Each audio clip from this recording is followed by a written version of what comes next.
I promise you, I will do exactly what I have done for the past 12 years. I will lay it all on the line. I will sacrifice everything that I have What's to good, make chat? sure that this business, this company, this industry moves forward in the right direction.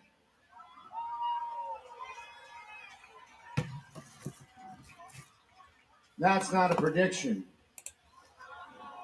That's a spoiler.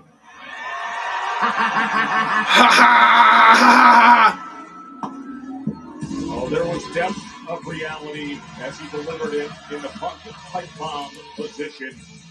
The story ends tomorrow, he says, Wade. Was a glimpse into the fuel that is driving Seth Rollins ahead of his triple threat match tomorrow, the main event of WrestleMania Saturday. Rollins feels that he is the one that has done the heavy lifting in carrying this industry to the elevated level it is at today, whereas his opponents, Roman Reigns and CM Punk, are merely here for the money and the glory. We'll see if Freaking Rollins can back those words up the road, Matt. That is your main event from right here in Vegas, WrestleMania Saturday. Where you at in the fucking YouTube chat is crazy. This week, WWE Fanatics announced the launch of What's Your Story, hosted by WWE icon Steph McMahon. New episodes debuting every other week. And the first episode of What's Your Story is premiered Thursday, April 17th. Features UFC President and CEO Dana White. Fascinating conversation available wherever you get your podcast. There are so many layers to Seth, Roman, and Punk. Joe Tessitore and Wade Barrett with you. You're going to be on the call this weekend with Pat and Cole, and that is going to be the headline tomorrow night. Yeah, let's take you through the cards of both WrestleMania Saturday and WrestleMania Sunday. Now, as we just heard from Seth freaking Rollins himself, the main event of WrestleMania Saturday, three of the biggest names in history are going to meet as the Tribal Chief Roman Reigns, Seth freaking Rollins, and CM Punk with Paul Heyman in his corner. They will collide in triple threat action. And from best friends to mortal enemies, proceed with caution, Jade Cargill, as you go up against the cutthroat Naomi. World Tag Team Championship clash. It is time for war. I've been lying about my predictions. Goal on the line. Let me get my predictions up tomorrow for sure. Tag team, the Boom Day. Now, El Grande Americano is an insult to Lucha Libre. That is according to the Hall of Famer Rey Mysterio. Well, those two are going to square off in a fight for Lucha Supremacy. That is tomorrow night. On the United States champ, LA Knight, yeah! He has the toughest test of his entire career. He is going to go up against the unstoppable savage, Jacob Fatu, again. WrestleMania Saturday. Bitter, personal, unprofessional. This one has got it all. WWE Women's title on the line as Tiffany Stratton defends against the 14-time champ, Charlotte Flair. And the ring general has been at his brutalest worst of late, but that has perhaps galvanized main event Jey Uso, who will look to do the unthinkable and yeet his way to the World Heavyweight Championship tomorrow night. That is your WrestleMania Saturday card. Remember, that gets started at 7 p.m. Eastern, 4 Pacific, streaming on Peacock. As for Sunday WrestleMania, WWE Women's Tag Team Championship, Bayley and Lana Carrion made it through the gauntlet. They face the champs Liv Morgan and Raquel Rodriguez. Then it's a Sin City street fight. Man, is this thing boiled up and over. Damian Priest, Drew McIntyre ready to go to war. We got a fatal four-way for the Intercontinental Championship. Finn Balor, Dirty Dom, and the dogs are going to be barking for Braun Breaker looking to defend. Then it's AJ Styles and Logan Paul. We got AJ Styles. World Championship triple threat match. Rhea Ripley, Bianca Belair, Io Sky trying to defend Bianca the Belair Women's bringing World that bitch back Championship home. on the line Sunday night from here in Vegas. And the big one tops it all. The undisputed WWE Championship match. The American Nightmare, Cody Rhodes and John Cena. Their face-off happens here tonight on Friday Night SmackDown.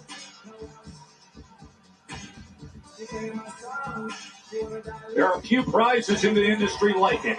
Wade, the first Andre the Giant Memorial Battle Royal was held at WrestleMania 30. And here we are these years later. The beloved starts a Mania weekend, the tradition, the newest arrival. Who gets us started? Oh, yeah. Who went in the Battle Royal?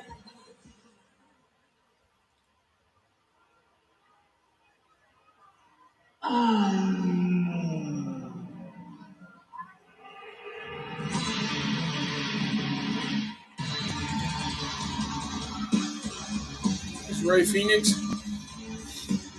Thought we was about to get a return for a second.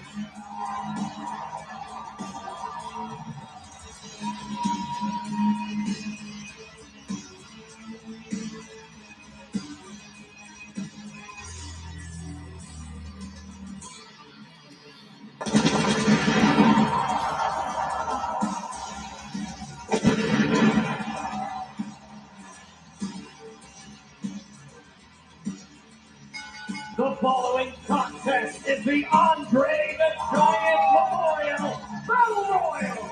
The match starts with all superstars in the ring.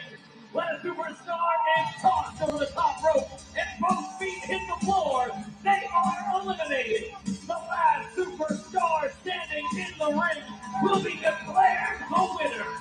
Introducing first, from Mexico, weighing 182 pounds, Ray Phoenix!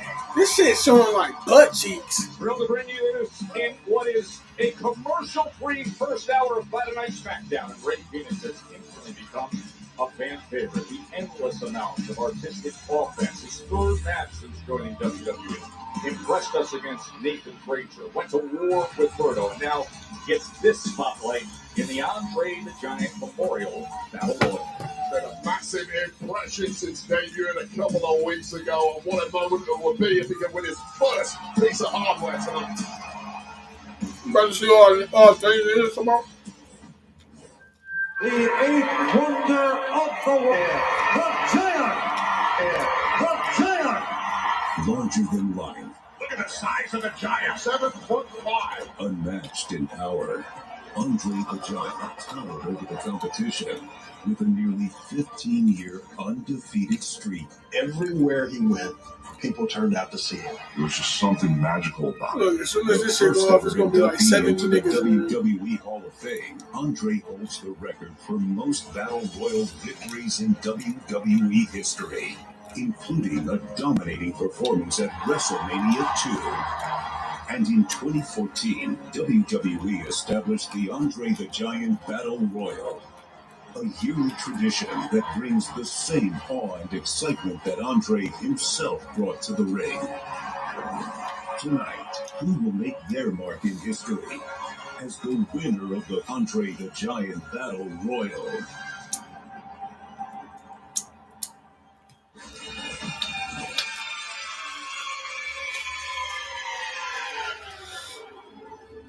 Just like that, it's already like 70 niggas in the ring.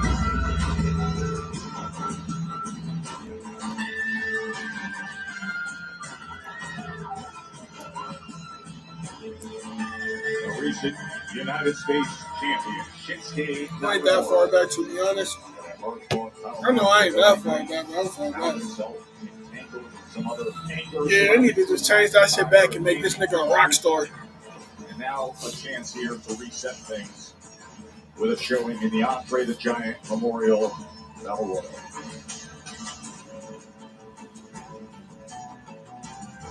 WrestleMania is presented by Snickers.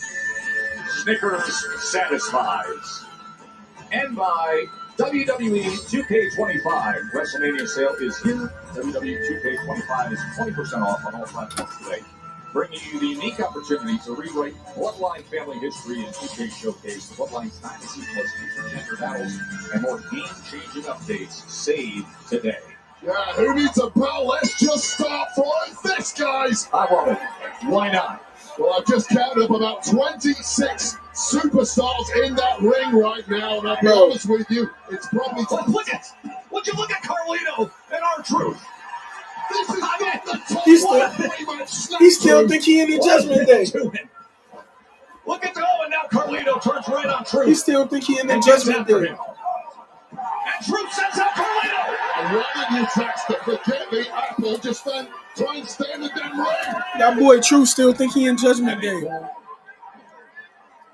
Now trying to get the best of Yeah, we missed like 50 niggas entrance. R-Truth now there is out on the apron. Dangerous position to be in. Oh, and the Miz with a kick to his former championship tag team. Yeah, get that nigga out of here. Well, saving his now tag team partner in Mellow Don't Miz. Real chemistry growing there. Oh, carrying Cross come off that big rope battle he had. He gets his hands right around the neck of the Miz. Well, these two have some unfinished business. After they were feuding Get somewhat TikTok back in their Raw days until very recently. And the newly minted tag team, Mellow Don't Miz, teaming up on Karrion Kross as he's able to wrap his leg around that bottom rope. Karrion Kross was competing last night in Bloodsport, got a major victory there. Has been trying his best to manipulate the mind of AJ Styles. Well, Garza with teamwork way. Styles matchup on WrestleMania Sunday against Logan Paul. Well, this is non-stop action right from the start. There's a lot of tag teams competing. Oh, they're about to get Ray Phoenix out of here. Oh, Ray Phoenix with the reversal. Ray Phoenix there dropping. Oh, get Garza out of here too. By Phoenix. Oh, the uppercut. Get Garza out of here too. 2-for-2 elimination. Almost Garza for Ray Phoenix. And now Santos Escobar. Perhaps Escobar not liking that. Respect that was paid a week ago after that performance, and you could see that Andrade about to win this shit. as he looked down at Angel Umberto. Far from impressed with the results of Legado del Fantasma of late, maybe looking to add to the ranks in the form of Andrade about to win this bitch. Quite a few of our lucha groups will look Pretty deadly. Pretty deadly, showcasing great teamwork, Wade. Yeah, this is simply non-stop. Yes, boy. Competing recently for 10 goals. Damn. Now attacking fellow Brit Tyler Bate, who's looking to make up for lost time after a long injury layoff of late. Grayson Waller sets him out and over. Both of them boys got out, man. Oh, they eliminate Pretty Deadly, bro. Eliminating Pretty Deadly from the Andre the Giant. Randy Orton gonna be here tonight and shit. You've got zero chance of defending yourself when there are Damn. this many bodies in the Tyler ring. Bates just rocked that There's a nigga little bell. bit of luck and ideally some eyes in the back of your head at times. A-Town down under. Here's double clothesline by Tyler Bates. Again, we see all of our tag teams working in Eliminate both of their ass. Fuck it. Take out the rest of the field. It's The a smart big, strategy. It's a strong for all of them. boy. Remember, both feet must hit the outside. Fuck you, love with Kaiser. Hang on for dear life in his survival. For dear life in his survival. Look Damn. Kaiser with that shotgun drop kick to the midsection and then just stands over his fallen prey. Well, the Kaiser was DMing me a little Damn. earlier, telling me this is going to be a golden weekend for both him Damn. and General Gunther, who's defending his title against Jey Uso tomorrow on WrestleMania Saturday. What a start this will be. Get Kaiser out of here, Imperium bro. lads, if they can pull this off. Why can't I see Kaiser winning this shit, bro? Kaiser better not win this shit, bro. WrestleMania Saturday, 7 p.m. start time, streaming on Peacock. The herd is starting to thin, yet we've still got at least 18 or so bodies left in that ring. Bro, just hurry up and get LWO out of here, bro. Through to a finish. Everybody should just team up on the LWO because how doo-doo they is. Just extra bodies. Get them out of here. Finds himself in trouble. Just team up and get the extra bodies out of here. LWO just there. Who else just there? Is that the Creeds? The Creeds is there to be there. Now you see the action starting to slow down. The Chad Gable might got a chance of winning this motherfucker. This really is a Chad Gable win it. But now it's Santos Escobar who seems to be taking the ball by the horns and once again interacting with Phoenix. He just got A whole bunch of motherfuckers that's just there, just to be there. Trying to buddy up with Ray Phoenix. We saw this a week ago as Akira Tozawa Say now this, winning, when like, you get get a him up. top star debuting, there's a lot of anger, a lot of bitterness, a lot of jealousy. However, Damn! You gonna shake his hand in the battle royal, but you ain't want to shake Garza's hand. You ain't want to shake Berto's hand. That's why you got eliminated, bum. Santos Escobar. And Go back now to being a Otis manager. Using Tozawa as a weapon on the airplane spin. well, the 330 Oh, now they about to beat up. heaviest man Damn. in the match. Who is perhaps Otis and to Akira that Tozawa size, beating the fuck out of niggas. odds-on favorite, and now he's using tag partner Tozawa. Damn. Human missile, but it's caught. They just tossing him. He a grown ass man getting tossed around like that. Oh! Damn! Otis! Double clothesline! Oh, he eliminated himself too! Eliminated.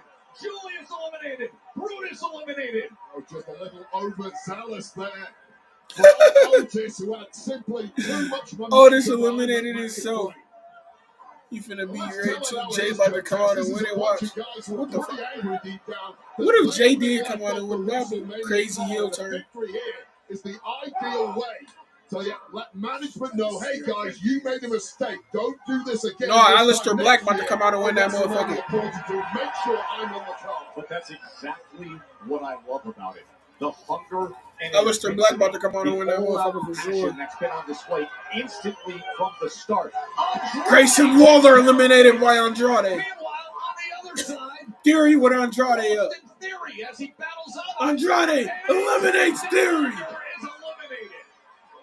Andrade, just a one-man wrecking crew tonight, doing a hell of a job in there, taking out A-Town down under on his own, and now Gable. He's A lot of surrounded Mexicans by teaming up with Chad Gable. luchadors surrounding Chad Gable. Damn. Ray Phoenix gets the best of them. What's the problem with Ray Phoenix eliminates Gable. The luchadors Hornswoggle just winning got is rid of crazy. Chad Gable. They all spotted him in the center of the ring, and they said attack. Well, there's a lot of allegations They all about Chad spotted him Gable in the being ring El and said, Grande damn. Americano, and that was clearly motivation for those luchadors. They completely Bro, I told y'all, just get allegations LWO out of here, spread bro. They before extra Michael bodies for Cole no reason. and Rey Mysterio. Chad Gable being eliminated by Ray Phoenix as the rest of the gang started it. Get their asses out of here. Get the LWO out of here.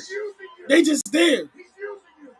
And the message sent by Cross. Literally.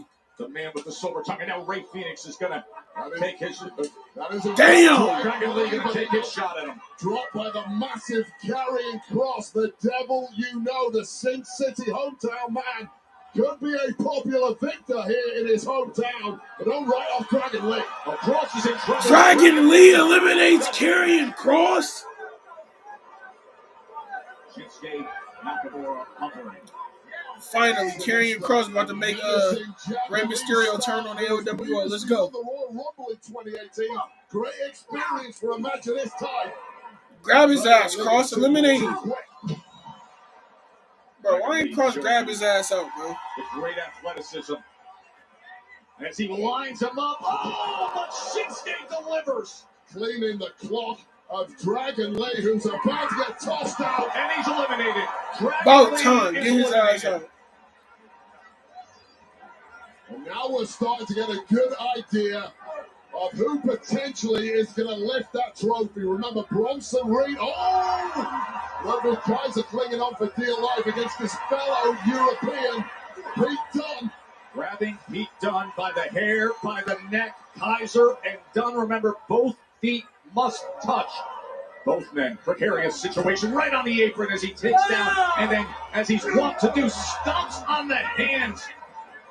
Trying to get leverage against Kaiser, but Kaiser smart to throw right under that bottom rope before delivering it. So crafty and devious is Ludwig Kaiser. Really has everything to be an absolute top star here on SmackDown. Would you look at this from Pete Dunne trying to create the necessary leverage to eliminate Ludwig Get his ass on. Kaiser, and he does!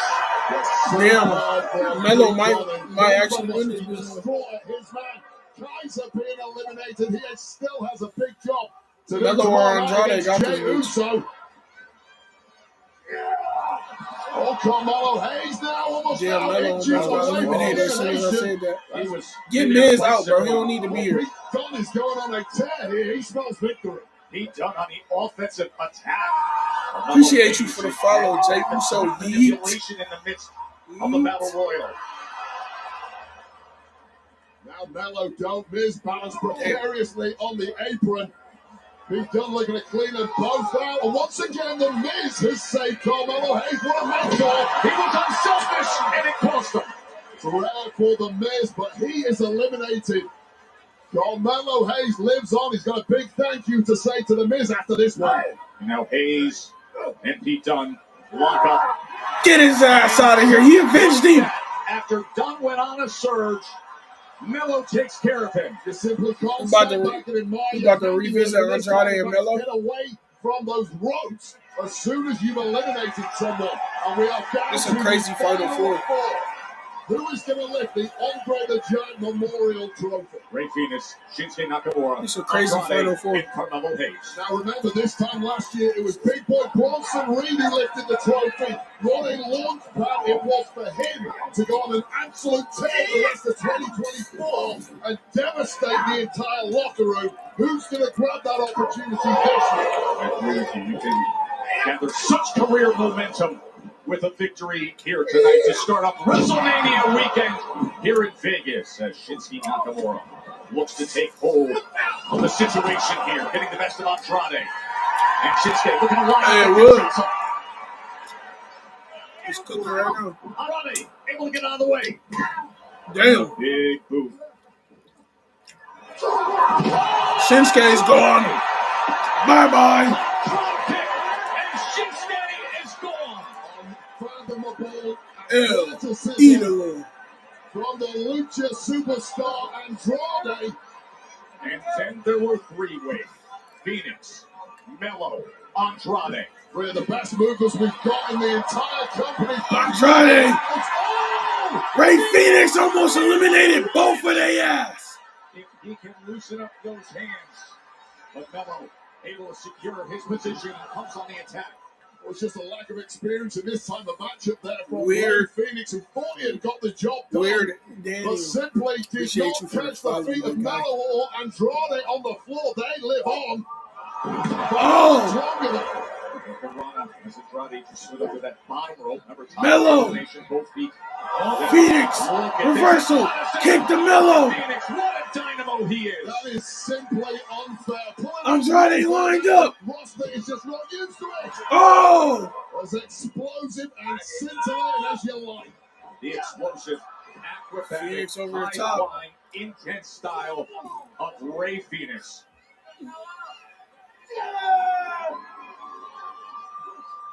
And here is Phoenix. Oh, he was going for good. El Grande Americano. El Grande Americano's here. Thank you.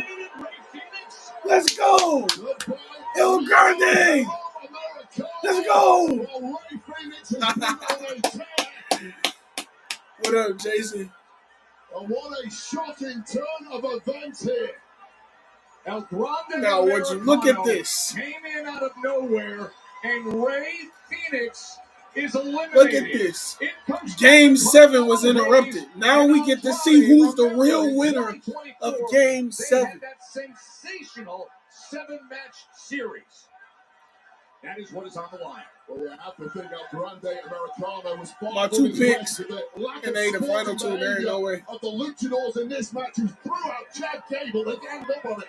Well, payback there for Well, that reversal was smooth. I'm impressed. Andrade was looking for the message. Another reversal. Hayes looks to counter. Andrade. Back and forth they go. Reversal. They had Melo. such familiarity with each other after Reversal. what they went through in 2024. Oh, double Going up the clothesline. They clothesline. both don't go Remember down. that great They series both was clotheslining each other. for the U.S. title. It was tied up 3-3 when it came down to a Un- quarter. Melo hit that shit. And LA Knight disrupted things. Oh, spinning back elbow. Here, the night before Mania, what a show by Carmelo Hayes and Andrade. 17,000 plus here at T-Mobile Arena. Both men flattened out in the ring, giving it everything they've got. What an opportunity opportunity. This is the second. Man, they might as well just say Aleister Black out there, bro. 2025 by lifting this. They might as well just say Aleister Black out there, bro. Using it They might as well just say Aleister Black out there. Fuck it. A lot on the line between these two. One of the most distinct trophies in the industry. Two men now running on fumes, desperate to lift this thing.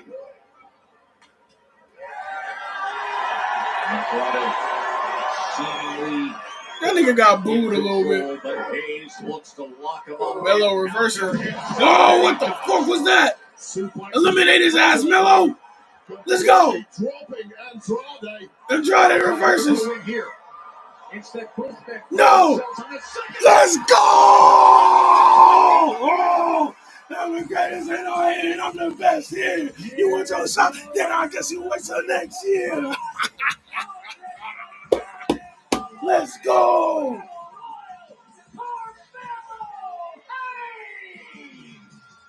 Cause I'm the greatest, no arguing, no debating. You're the best, I'm honestly gonna break it. I ain't never run challenges, I handle them mistakes. They say success is either hell or I'm gonna make them, I'm the best to ever do it. Go against me, you're stupid. But winning ain't never losing.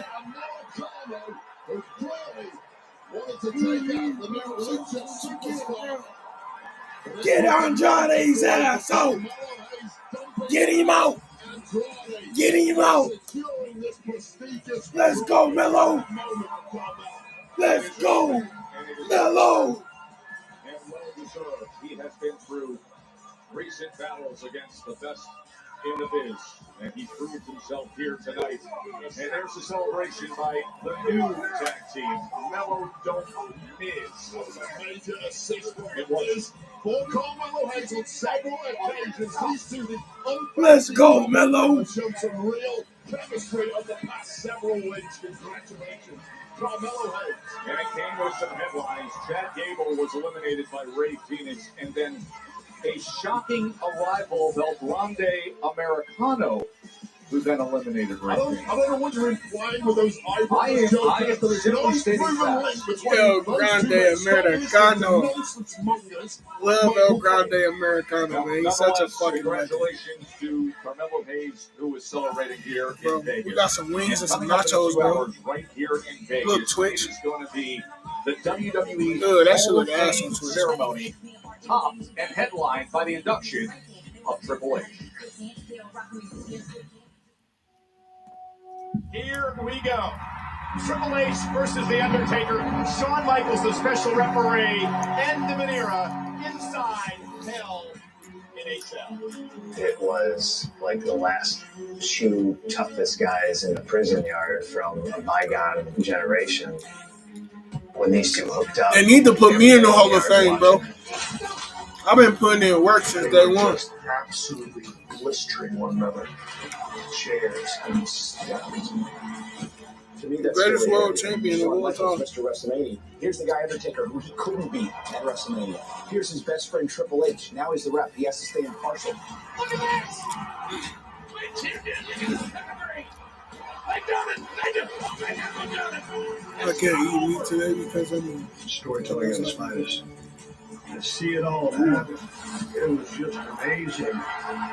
That match, that rivalry, is years of No comments experience on that. doing what they do best. What the fuck is that? I knew that we had just finished something that was going to be so I need to special go on that the- it would last Bro, to the end. they need to put me in the Hall of Fame, bro. The era has ended. Greatest world champion of the modern era. Those two guys. Oh, why that shit not showing in the Twitch? Probably one of the most special Greatest world moments champion of my in the modern career. era, bro. Well, this is going to be at 10 o'clock Look at Pacific, one of these right down the nachos. street at Fountain Blue. You can watch it streaming on Peacock. It'll be on YouTube, on TikTok, on X. Some tickets are still available. There's a 2-hour window to get there after SmackDown. And this wave is the full class of 2025. Yeah, some of the absolute greatest of all time. Of course, headed up by Triple H. The Undertaker's going to be there. Michelle McCall, the Heartbreak Kid, Shawn Michaels, and of course Stone Cold Steve Austin and Bret the Hitman Hart. What a class of 2025. You know, I'm spending time with Shawn Michaels yesterday. Heartbreak Kid telling me how much pressure he feels with the induction of his best friend, Triple H. He's going to be making that speech and introducing him a little later on. You're going to have your exclusive interview with Charlotte What's going on during the Countdown show. But let's take everybody. What's going on? What's that? Stacy? Of course, hello, Stacy. Hall of Famer on the attack again. Yeah, so this was last week on SmackDown. Stratton was celebrating a win against Roxanne Perez when Charlotte Flair had been sent home earlier in the day. She struck, beat the hell out of the champ and some of our security guards. That was up until a handsome commentator bravely prevented further damage. Now, I actually managed to have a sit down with Charlotte Flair a couple of days ago. Let's take you to a snippet of that right now. Charlotte beat Tiffany, you gonna slap somebody, mama? Have certainly got personal of late. There have been numerous verbal attacks, physical attacks. Yeah, you in fact have even been sent home from an arena by management. Not the first which time. you then returned and attacked Tiffany once again. Tell us why things have got so ugly between the two of you. I don't love it. We've moved past it. I have a chip on my shoulder. And if I really look deep into Tiffany, I think she's got a chip on her shoulder. Like I said, I don't love it, but now people are really invested in this WrestleMania match. Messed up.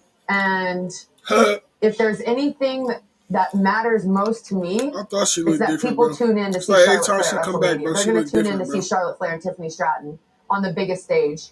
And this is how we got there. But people are invested. And I think at the end of the day, that's what this business is about. Sometimes it can be insensitive, but that's how you get tough skin. That's how you make it. Well, the wait is over. The heated conflicts that have defined the past few weeks. Oh, it's tomorrow? Championship. They get held at WrestleMania tomorrow. Streaming on Peacock at 7 p.m. Bro, I'm scared for WrestleMania to happen at this point, bro. We have got a lot to get through tonight. So you so old that you so open for Mania.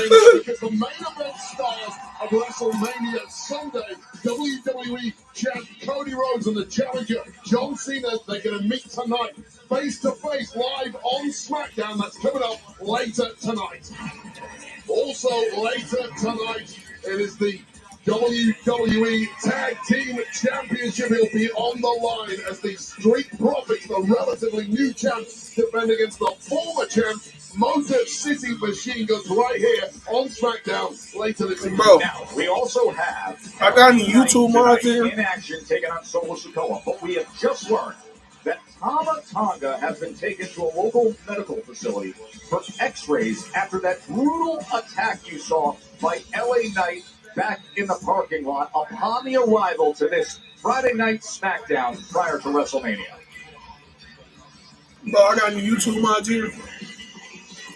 Rhea Ripley! Who's here? A superstar in every sense of the word. Rhea Ripley getting set for the triple threat. Rhea Ripley! She getting her ass with tomorrow, sadly. Not sadly. Happy she's getting her ass with tomorrow. Where my YouTube mods at, bro? Go put belt the ass real quick, bro.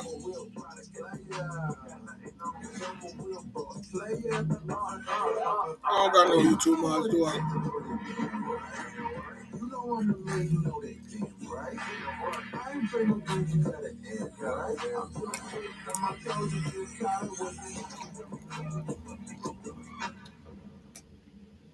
Tonight only. Save up to 30% off orders.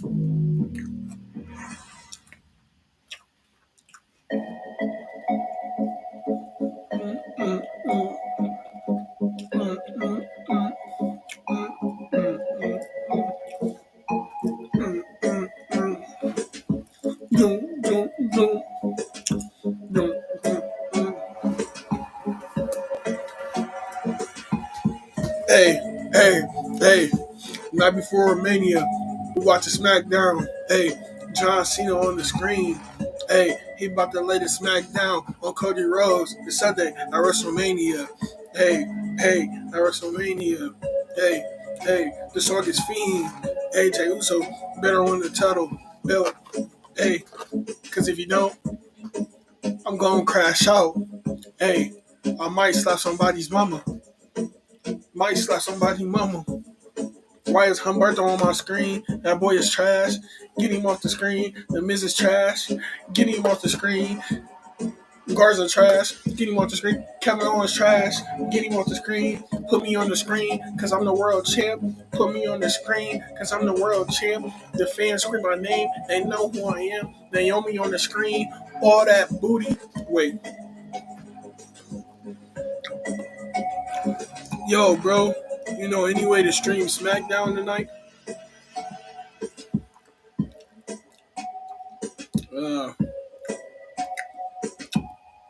Not really. Unless you're on Netflix and you change your whatchamacallit. No, if you're on Netflix and you got a VPN.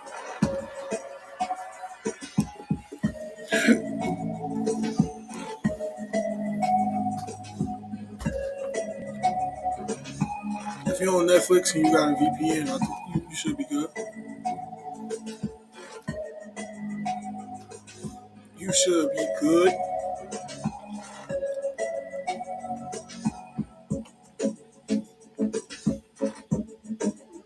Anybody in the chat can help this brother out?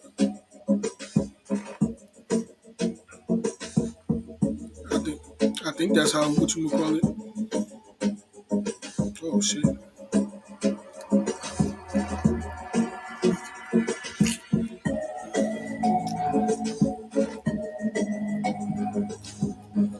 Bro, I thought the first hour was commercial free.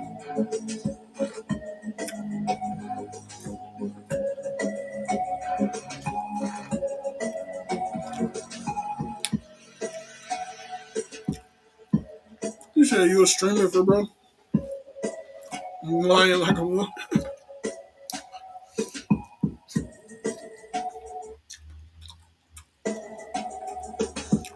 Hard to truly explain.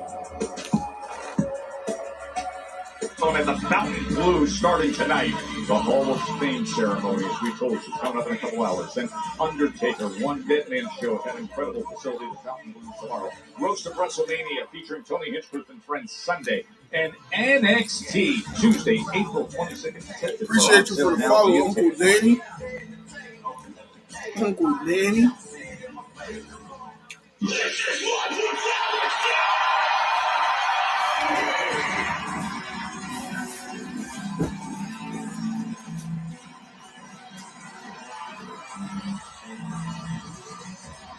I eat, sleep, bleed. I demons in your dream. I eat, sleep, bleed.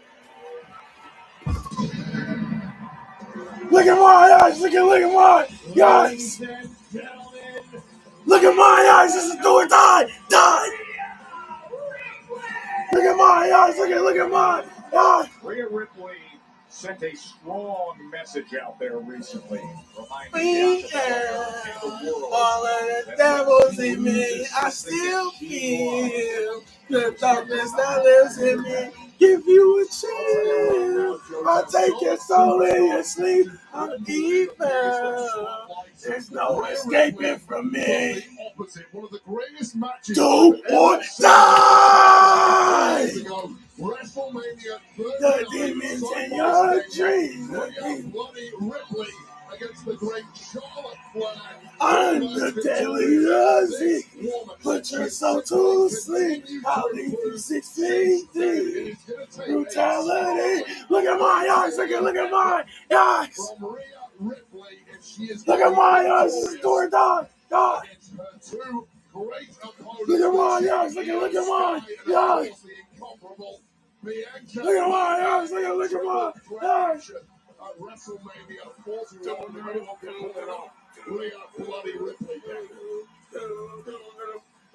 17,000 years.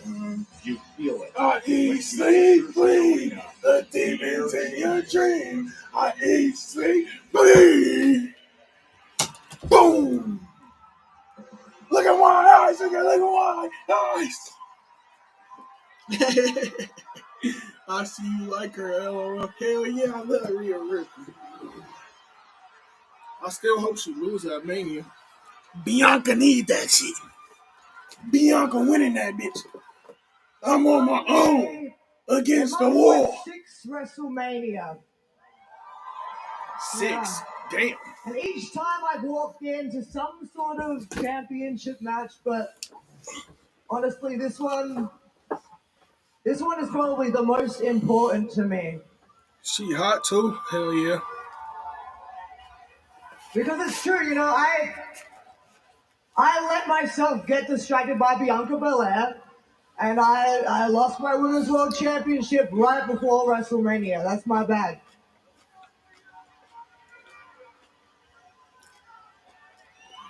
So, you know, I'm not going to, but I could be coming out here right now to talk about the last few weeks, complain, moan, make excuses, but nah, I'm not going to do that because there's no point talking about the past anymore. She yapping.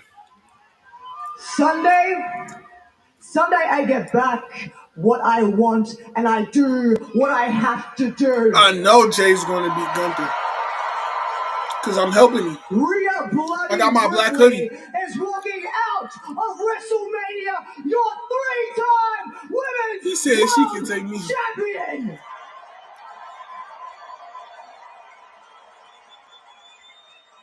Who about to come out? Yo, Scott.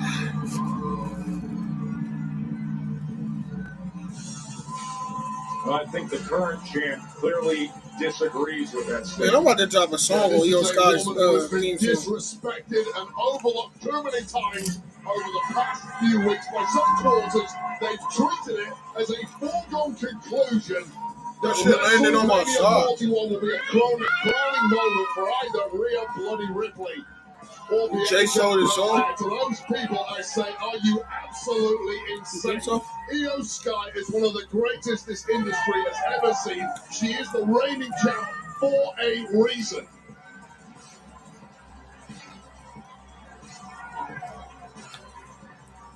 You helping Cena? I'm helping Cena too.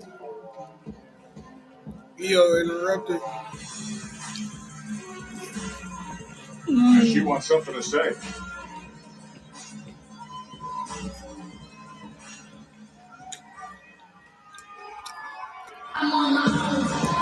She can't even get a word out before the EST music hits. And once again, to me, Joe, that is a level of disrespect. I agree. At least 30 seconds on the microphone to let her thoughts out there. Hold on. It's a continuous thing when it comes to this trio. I'm just dismissing Io Sky. Seeing her as nothing but a nuisance who's holding on to the prize that they want to take. And look at her face. Rhea Bloody Ripley, as they said, Bianca Belair is another one who simply gets better when it comes to performances at WrestleMania. This is my pick. This is my pick. Over the past several This is my years, pick. I know she's bringing her A-game on WrestleMania Sunday. So y'all two. It's hot in here.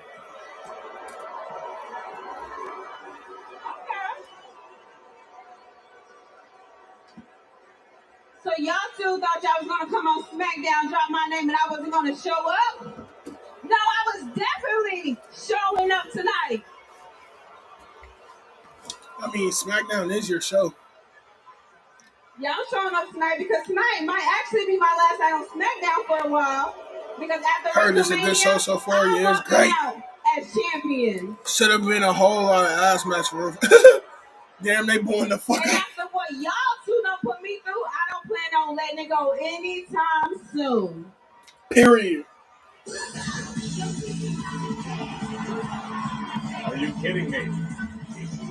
Rhea can't believe it. Naomi?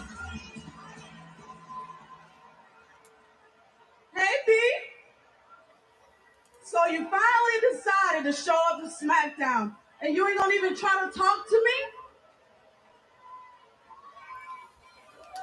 I done filled up your voicemail box, been calling you like crazy. Calling you? Texting you, and texting I know you? You got it because it said delivered. Because it said delivered. Does our friendship mean so little to you? I ain't even want to do this and have everybody in our business. I wanted to handle it in private. But since you want to ignore me... No, we not doing that, Naomi. You know exactly why I'm not responding, because you know what you did. And I said what I said, and I meant it. So we not doing this right now. We're not doing this right now. You care about Jade that much, huh? Not even just about Jade. She wasn't there for you like I was.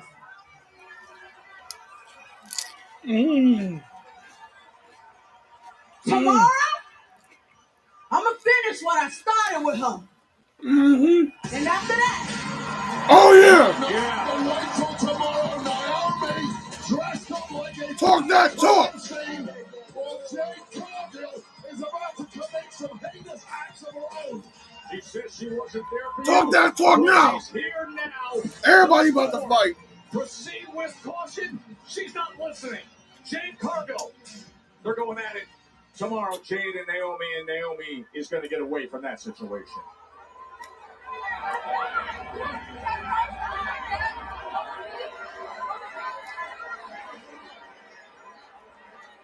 She about to hit B. Jade, this isn't about you.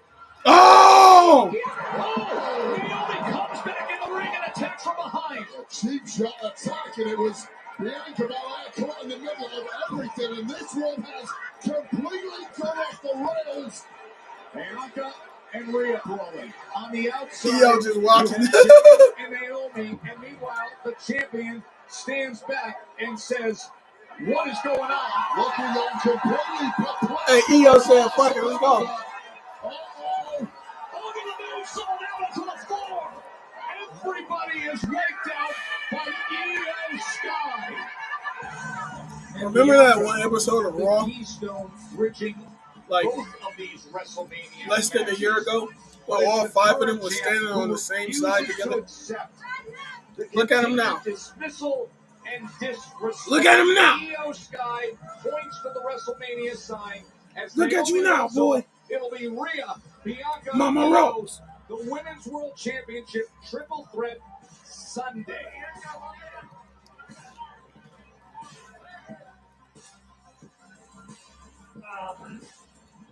Oh, look who it is, the new luchador. What'd you last to the final 3 tonight before you lost? Yeah, you had a good night, though. Not as good as El Grande Americano. Tell me, how'd it feel to get eliminated by the greatest? Shut up and get more respect a la lucha libre. Carnal, no te preocupes, que al Grande Americano se la van a romper at WrestleMania. Don't talk to me about WrestleMania, and don't talk to me about El Grande. El Grande Americano is going to learn some real lucha libre at WrestleMania.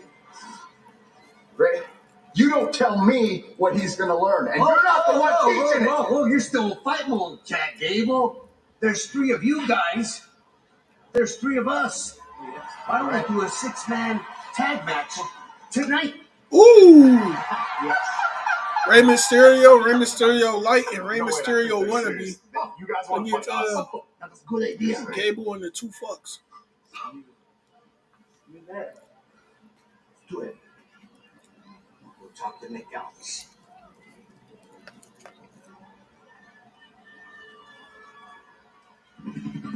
Chad meeting up possibly with Ray Dragon and Ray Phoenix the night before El Grande Americano is against Rey Mysterio. Well, Chad Gable to do a real solid for El Grande Americano by stopping up Rey Mysterio tonight ahead of WrestleMania.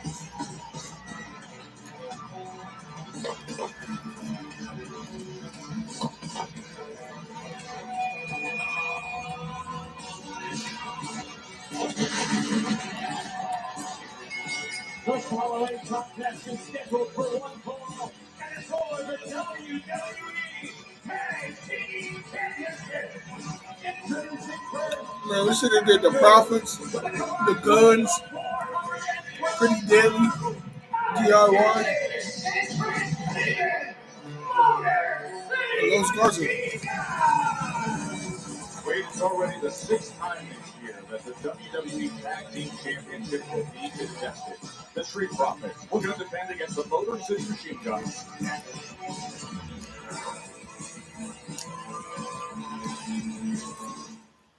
Stronger Together is brought to you by Progressive. Get even more savings when you bundle your boat, RV, or motorcycle with Progressive. Well. Want to buy? Oh, never mind. Oh, we got no more. Never mind. Since January of 21, since the Street Profits have held championships. But the champs, DIY, set to show a title reign in Spain. You know what? Tonight, we walk out as your new WWE Tag Team Champion. There's only one BTTITWD. Chicken? What? I was eating nachos. We are seeing the best of the Street Profits. The best of I don't got no more chips left over me. I'm about to turn into an animal quick. Mind me, chat. Sorry you gotta see this.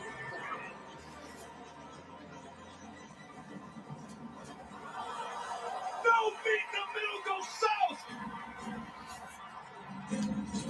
It's happening. From the heavens, do we have new champs? Yes!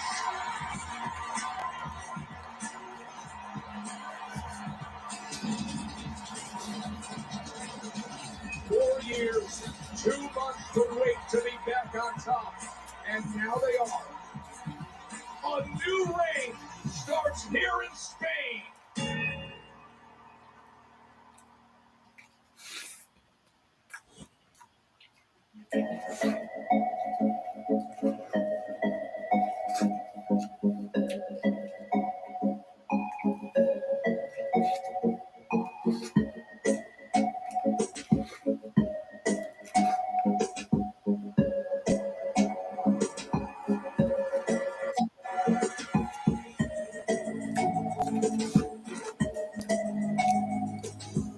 That shit slap, bro. I ain't gonna lie, bro. That shit slap, bro. I lost my napkins, bro. Oh well.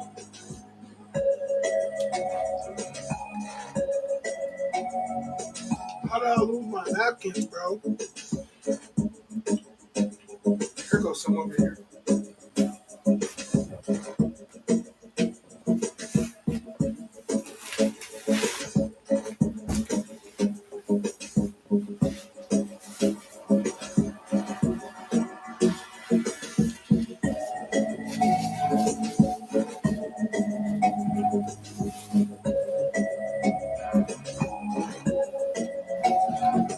What's good?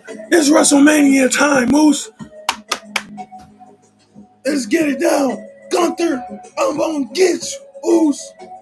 And 4 letters, 1 word.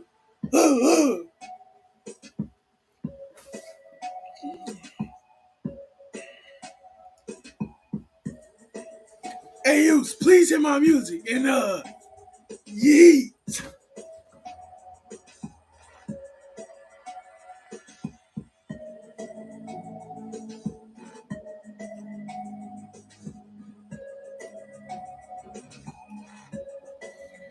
And hold on, scenes after tomorrow. Yeet.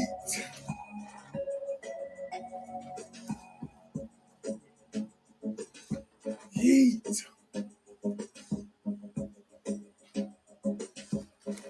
Bro, I swear when Jey Uso win tomorrow, bro, I'm pulling up the Waffle House.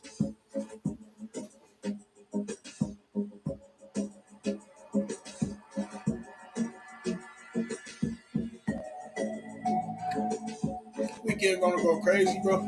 Everything this weekend, bro. We got NXT, WrestleMania, start of the NBA playoffs. Everything going on, bro. Literally everything is going on this weekend. Holy shit. Everything is going on.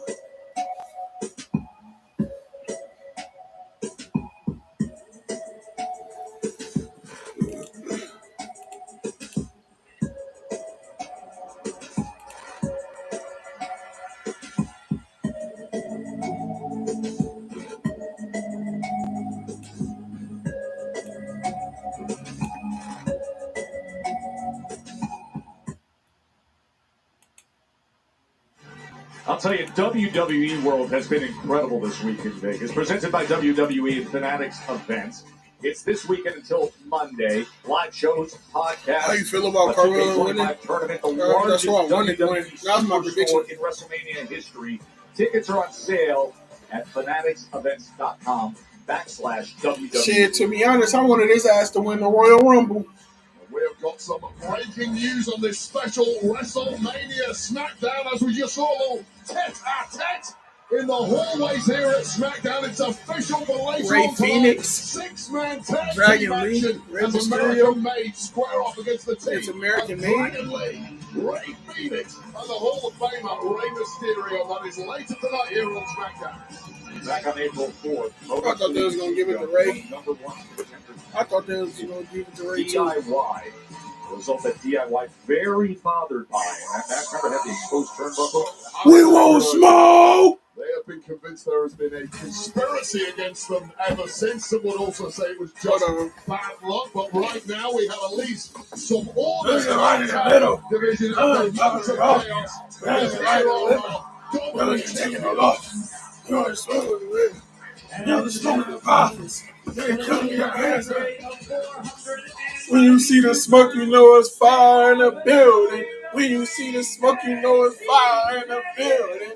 Building, fire in the building. Little fingers up to the ceiling. We want smoke. We want the smoke. We want the smoke. We want smoke. We want the smoke. We want the smoke. We want the smoke. Tez on social media saying Angelo is Gucci down to the socks here. But now, of course, the only fashion that matters is the leather precious metal that they can wear around their waist. I wish I could kind of balance with the street profits. Unfortunately, not would like to party with them. Sometimes sit there victorious in his defense. But oh, here we go. They got WrestleMania After Dark. Wait, just get to live tonight at Fontainebleau, wasting no time.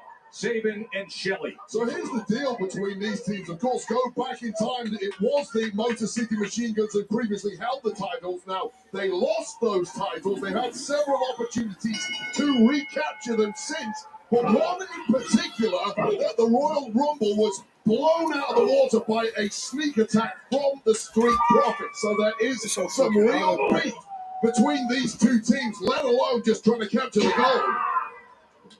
Shelley and Sabin teaming up against Montez Ford. See, the synchronicity always plays a factor with Motor City Machine Guns. It's hot up here, bro. Cover Tez with plenty left in him, of course. And I'll tell you this about the Motor City Machine Guns. They are two of the greatest tag team exponents the industry has ever seen. Real veterans, top names. However, they have simply been too nice during their time here on SmackDown since arriving. They have been taken advantage of, and that hot start before the bell from the Machine Guns tells me they may have turned the corner. That was a great follow-up by Tez. And Sabin.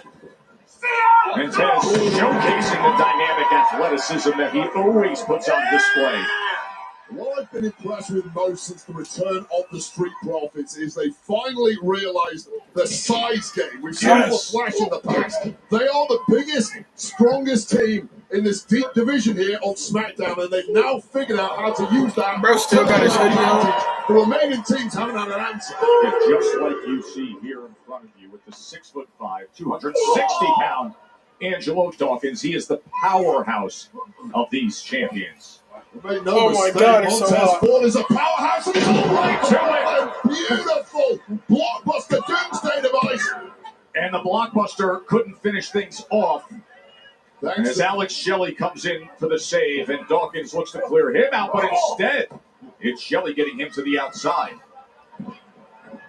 It was Damn! a flight, but he ate a big, Put some hot sauce on that boy's right chicken. hand by Dawkins.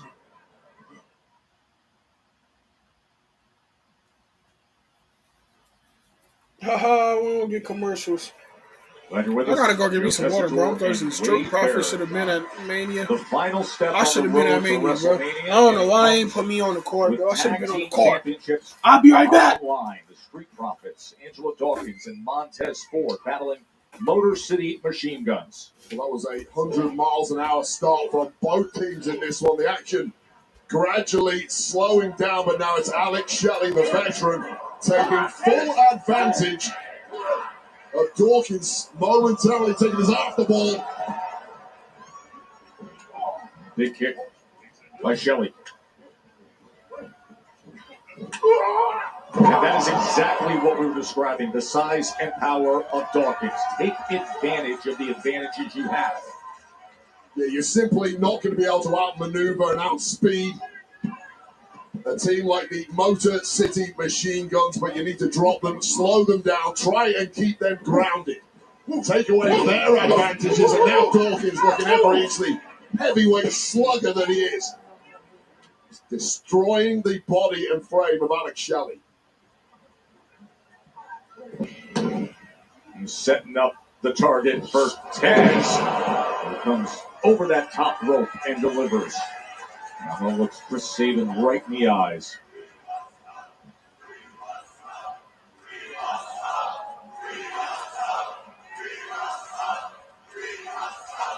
It was an incredible championship victory in Spain recently. And you can see the difference in what they're delivering at this stage of their careers. Second run as world champions. Well, Spain and Barcelona, of course, in Italy, Bologna, and in London.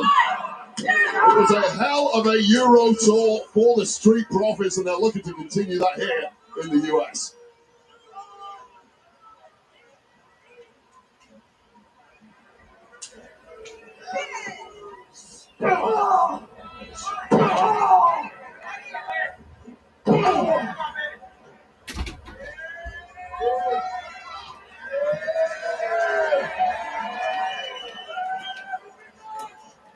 Oh my God, it's so hot, bro.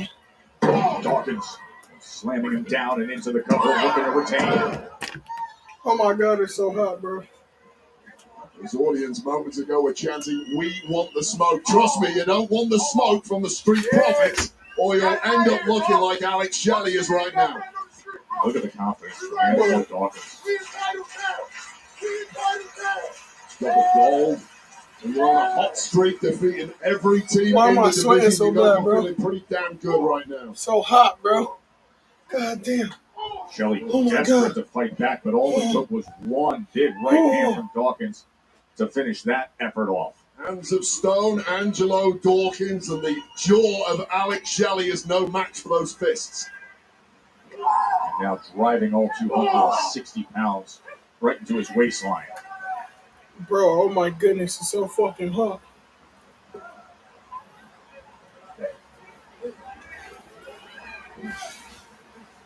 It's so fucking hot. Tremendous crowd here at T-Mobile. The final step on the road to WrestleMania. Over 17,000. It's hotter than a 2 weeks Bro, ago, it's hot as shit. Motor City Machine Guns defeated DIY to earn this shot at the championships. And now Alex Shelley gives them a chance as Chris Sabin comes in high energy, delivering the big boot to Tez Ford. Gold Peak Unsweet Tea. Sabin looks to gather momentum as a one-man show, delivers a big kick to Angelo Dawkins. What a tremendous gear shift there for the Motor City Machine Guns after several minutes of torturous offense in the direction of Alex Shelley, while Chris Sabin has swung the pendulum back in the Motor City Machine Guns' favor. And that missile drop kick now brings Alex Shelley into the fray.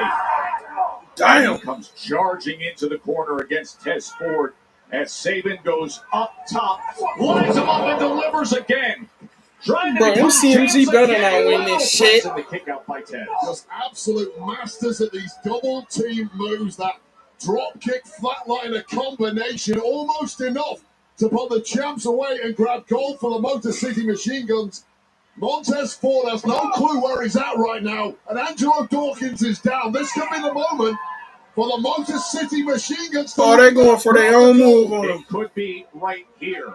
As Shelly is lining up. He said, "You're not hitting us with that shit." Drives him right into his partner. Taz, Enziguri, Shelly out of the ring. Such an arduous journey to win those tag titles. The Profits tag not going to let go. Oh! Dawkins cover. Check out that two. As Sabin keeps them alive. There's two absolute tag team perfectionists doing battle here. You can see the years and years of chemistry and cohesion that is no rebound though. Tagged by Shelly. Sabin. Oh, drop kick to Dawkins. Dawkins rolls out. Taz over the top. Miss. Shelly. Oh, here they go. Here goes the guns. Heat check. And then they smash the base. Get the sense that Taz overestimated his ability to outmaneuver the Motor City Machine Guns. Double kick in the corner. Well, pay the price now. Here we go. Dawkins going for the skull and bones. Knocks Shelly out the ring. Sabin knocks Dawkins out. Kick by Taz. Danger against the Motor City Machine Guns. That is the one. Are we gonna see it? Are we gonna see it? Oh, Taz. Taz! We got a flying Montez Ford. Nobody like him. Up and over the entire corner. Who the fuck is that? Well, DIY just disrupted this championship match, and they grabbed the championships. Well, the former champs were convinced there is a conspiracy against them.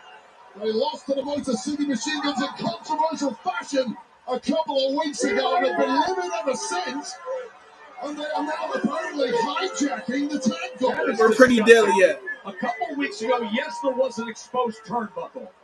Yes, Motor City Machine Guns earned their way here, but to do that and disrupt a championship match.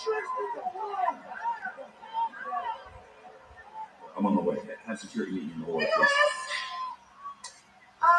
Bro, they did all that just for a fucking disqualification finish. It was last week. I witnessed the What's good, Caleb? That is what I mean. How you feeling today? Welcome to the Love Life. I have a formal complaint. Ladies, serve him.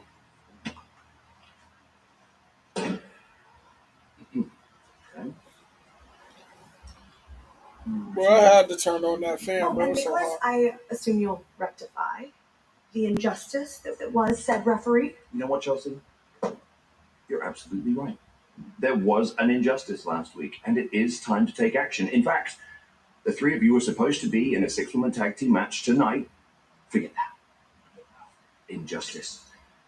Time to take action. Zelina gets another match with you one-on-one tonight. Great idea. Thank you, Chelsea. Stand-up champion. Oh, and one more thing. I really have to go. But ladies, Secret Service, it's a singles match.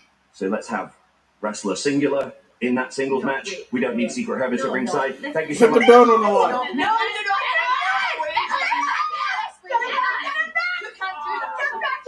You know, my appreciation for They should have just had her put the belt on the line. Did you do predictions yet? Fuck no. I don't know why I ain't did it yet. I'm slacking. I might as well just post it like something after SmackDown. What's best for business? Now, face to face with Cody Rhodes one last time. Oh, and the Viper is here. This motherfucker Randy not gonna have a match. We know he's without a WrestleMania match.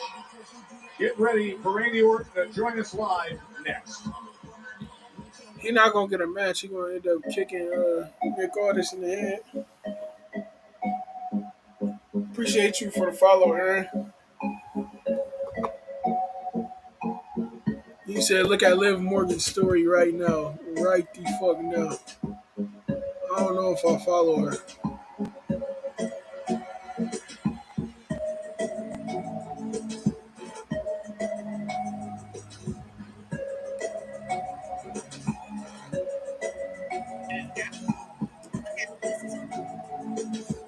There wasn't none on there.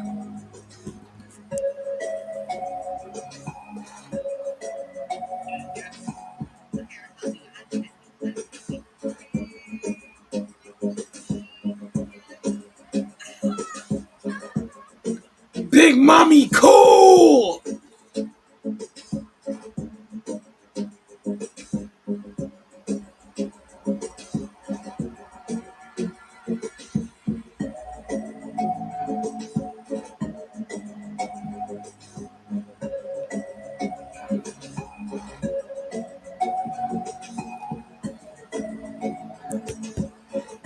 Bro wanted me to look at Big Mommy Cool.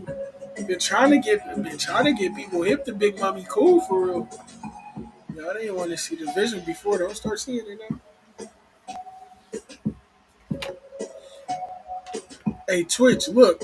I know a way to get past this now. Watch this. Watch this.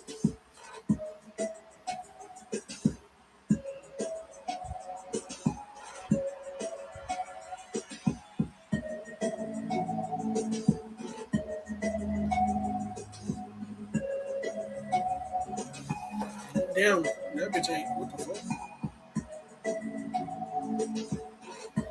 That shit cool.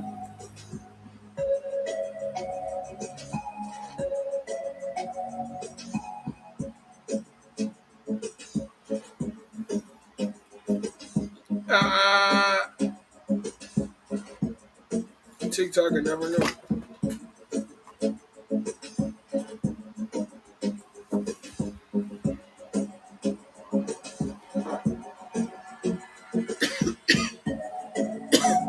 Damn, that was it. That bitch a little bit pressure. That bitch some pressure.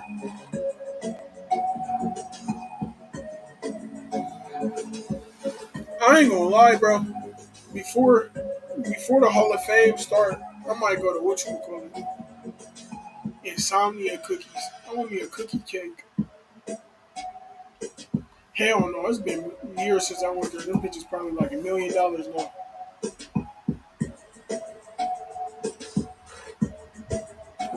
We can look at it on the computer. Them bitches most definitely like $1 million now.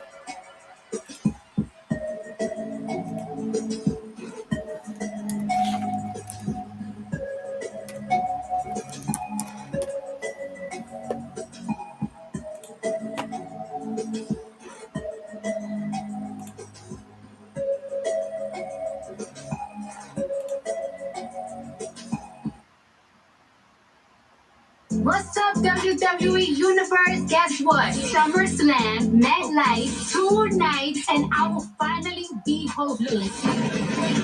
We're gonna see Cardi B.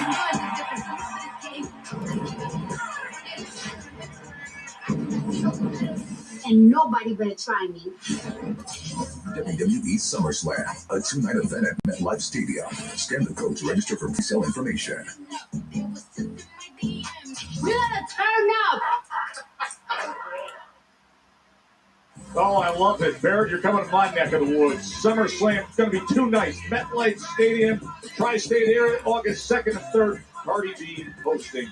Visit WWE.com/events to register. Be the first to receive pre-sale information. I got to make dinner reservations for us in Manhattan. Oh, I'll make a pop reservation. Can't wait.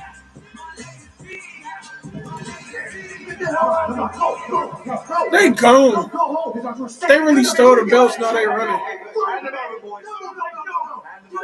I'm not playing games with you. Hand those belts over right now. I'm not playing games. You're not the champion. We're the only champion. Hand them over.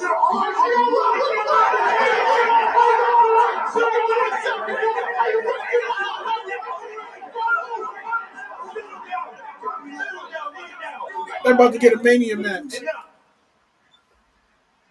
Easy way or hard way, boys. Mars. I'm sick of dealing with this.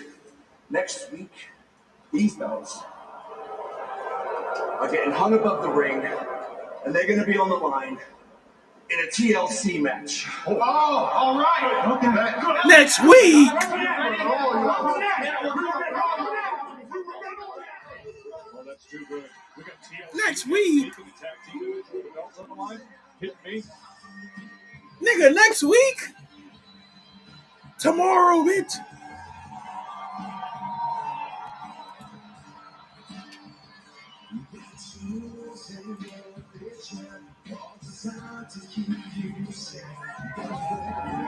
You gonna watch about Stand and Deliver or not? Hell yeah, I'm watching that shit.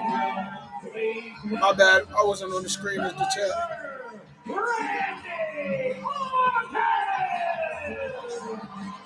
Of course, when Randy returns from his devastating injury, the collision course for this WrestleMania was set to be a showdown with KO.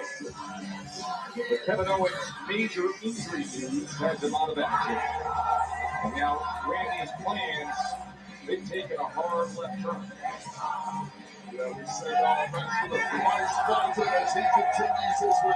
Look, cookie cake used to be like $11, bro.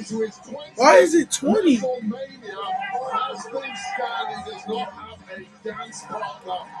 Truth is, the Viper is ready to fight anybody at the showcase of the Immortals. Bro, niggas is not going to Insomnia Cookies in 2025, bro. There ain't no way. There ain't no fucking way.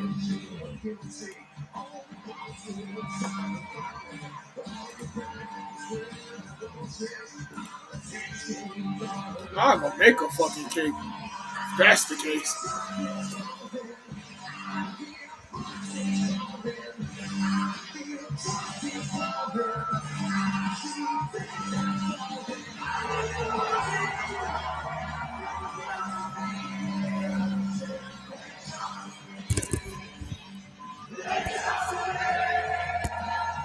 $17,000 plus here at T-Mobile Arena in Las Vegas, the night before WrestleMania 31. Just a couple hours before the Hall of Fame ceremony. You can see the pain in the eyes. You get the Viper Randy Orton as he looks at a WrestleMania sign, knowing he may well miss it this year. Goes against the grain of what should be in every way. A Mania without Randy Orton.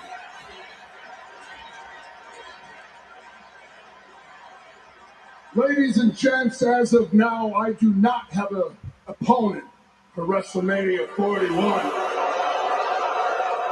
Can't believe it's WrestleMania now, for the past few days, my wife and I have been here in Vegas, done the appearances, walked the strip, the hotel lobby, got to meet the WWE Universe. Thousands of you have approached me. I have seen it in your eyes. I have felt it in the air. There is an excitement for this year's WrestleMania like none other.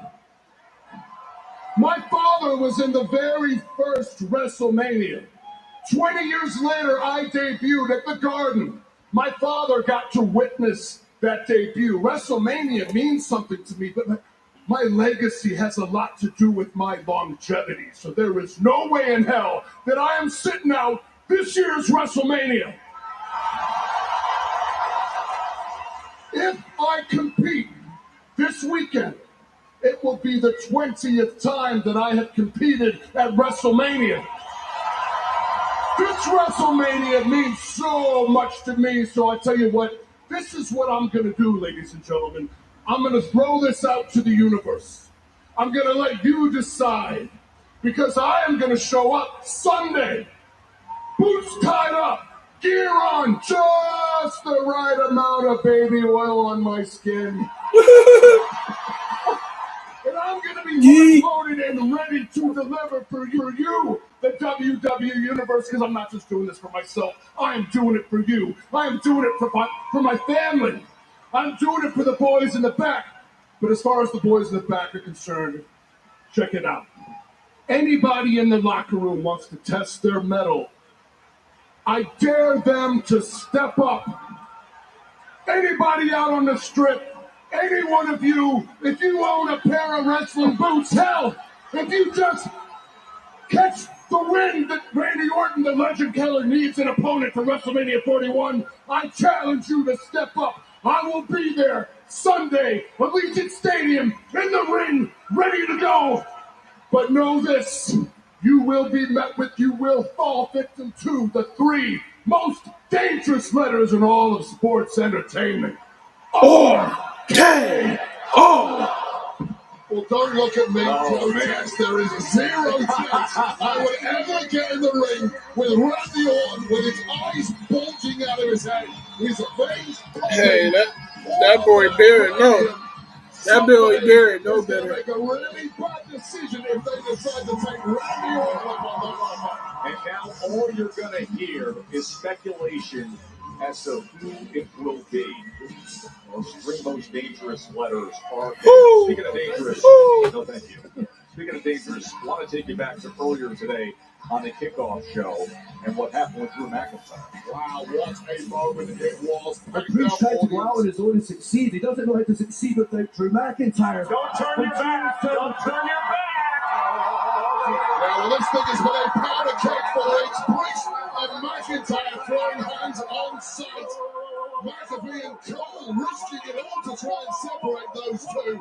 But that, of course, will not be necessary when they face up on Sunday in the Sin City Street Fight. But right now, let's go over to Byron Saxton.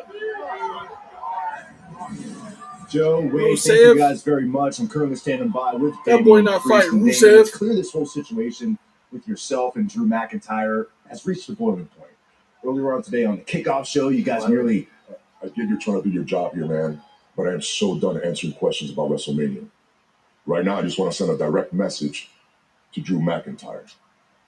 The same guy who didn't bother to show up to SmackDown tonight. The same guy who's been trying to convince the world that he's some type of victim.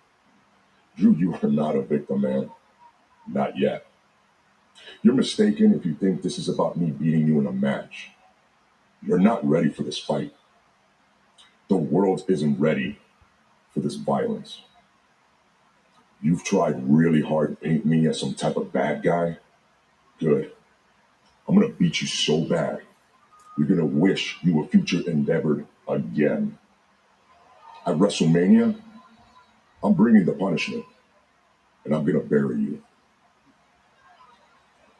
Sin City Street Fight, Priest and McIntyre is on WrestleMania Sunday. Who the fuck is this?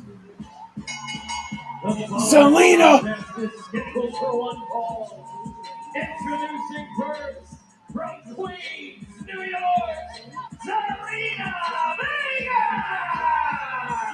The hopeful upstart Zelina Vega back for more against Chelsea Green.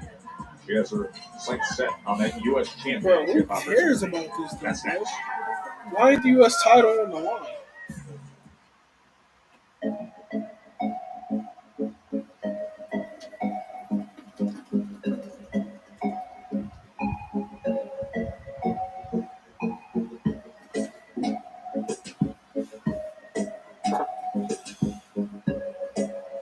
They might as well just put the U.S. title on the line.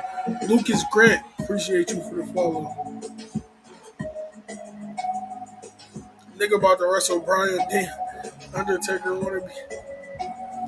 Bro, this nigga for the fight Tama Tonga.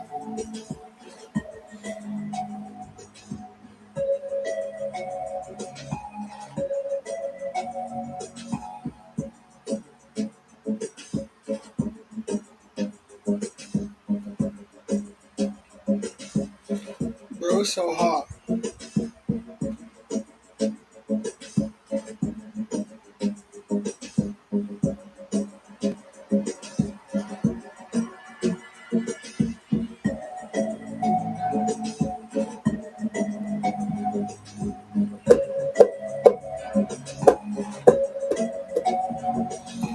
Bro, why is it so hot?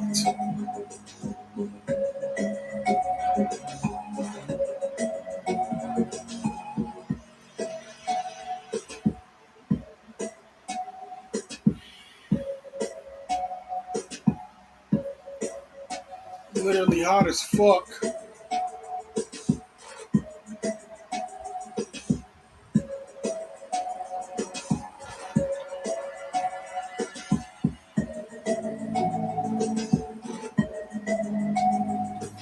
Why is it so hot?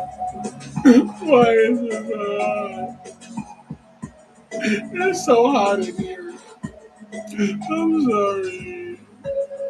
I wish it wasn't hot.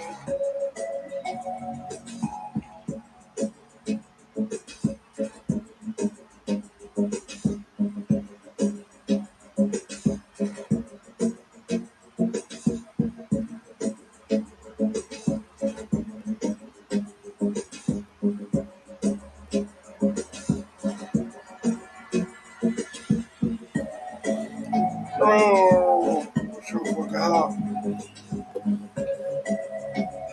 Oh, shit.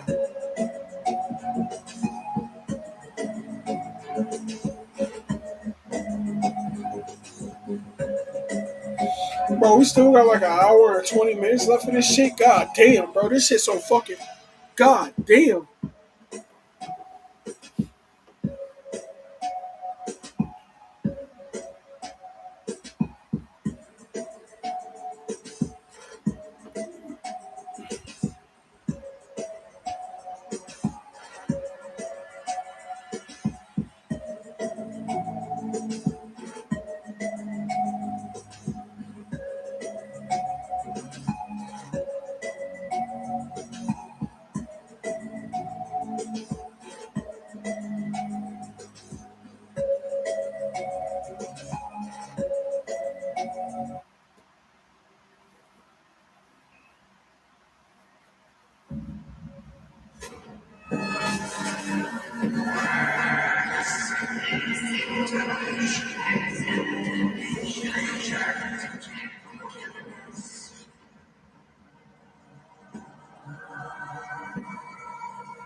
Next week.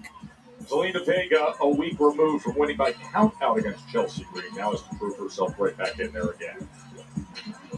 It's a reason she's smiling extra hard, bro. Superstars awake. She just seen that her husband coming back next week, so it got her smiling extra hard, bro.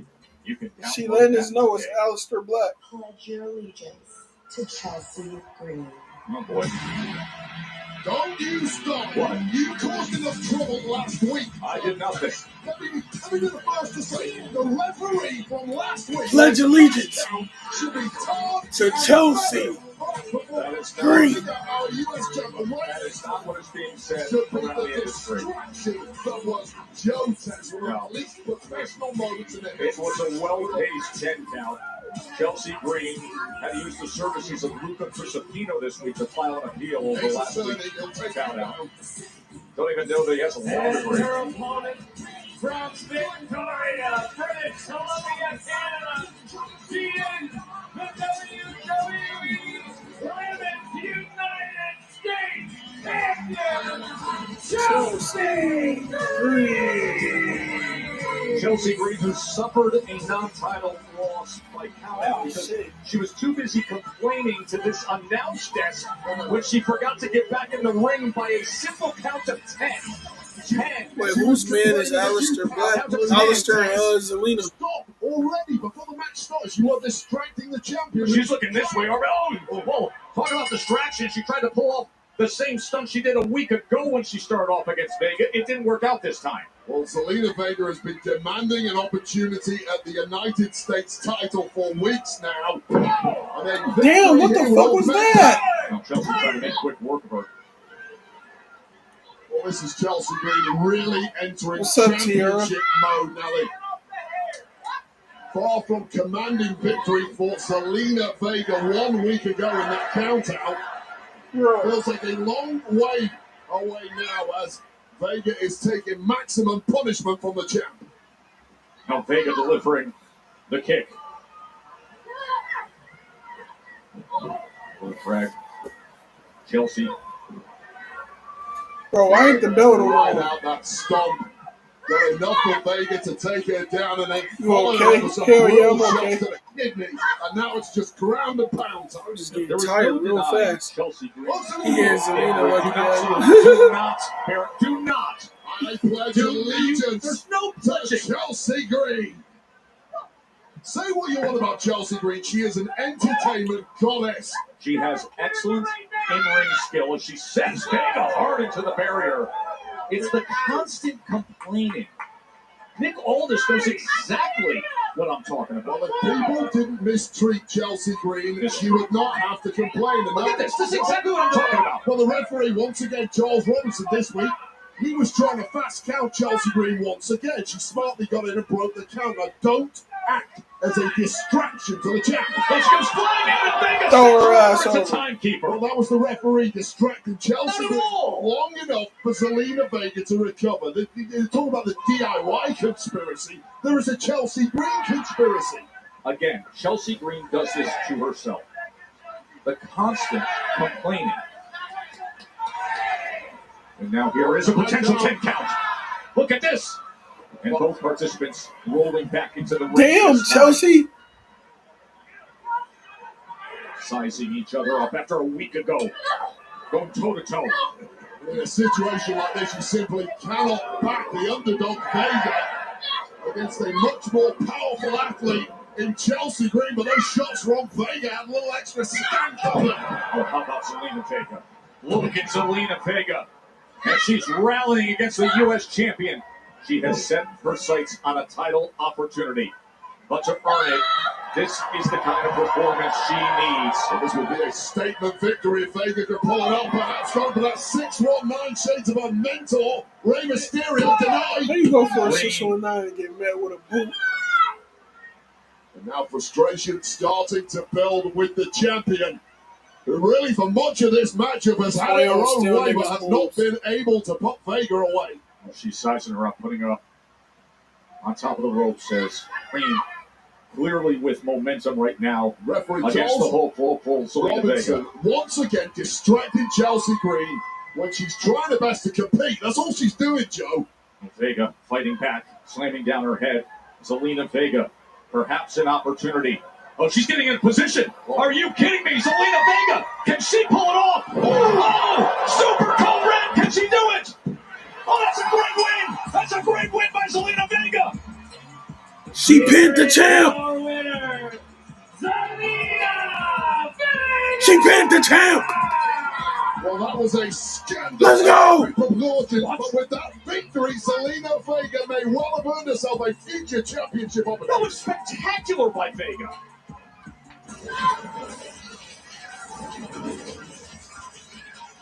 A week ago, Cody Rhodes, he spoke to camera, told John Cena, I do my best work when I'm backed into a corner. I don't flinch, I fight, I wrestle. Well, this weekend, they do just that for the Undisputed Championship. And in just a few minutes, Cody will be face-to-face with John Cena. The megastar is here and in action against Solo Sikoa. When we come back, it's L.A. Knight. Yeah! When we come back, man, nigga, it's bedtime, bro. I ain't gonna lie, child. Come back in like 5 minutes when they come back.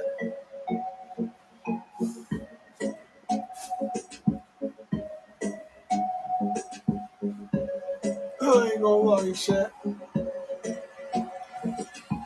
Come back in 5 minutes when they back.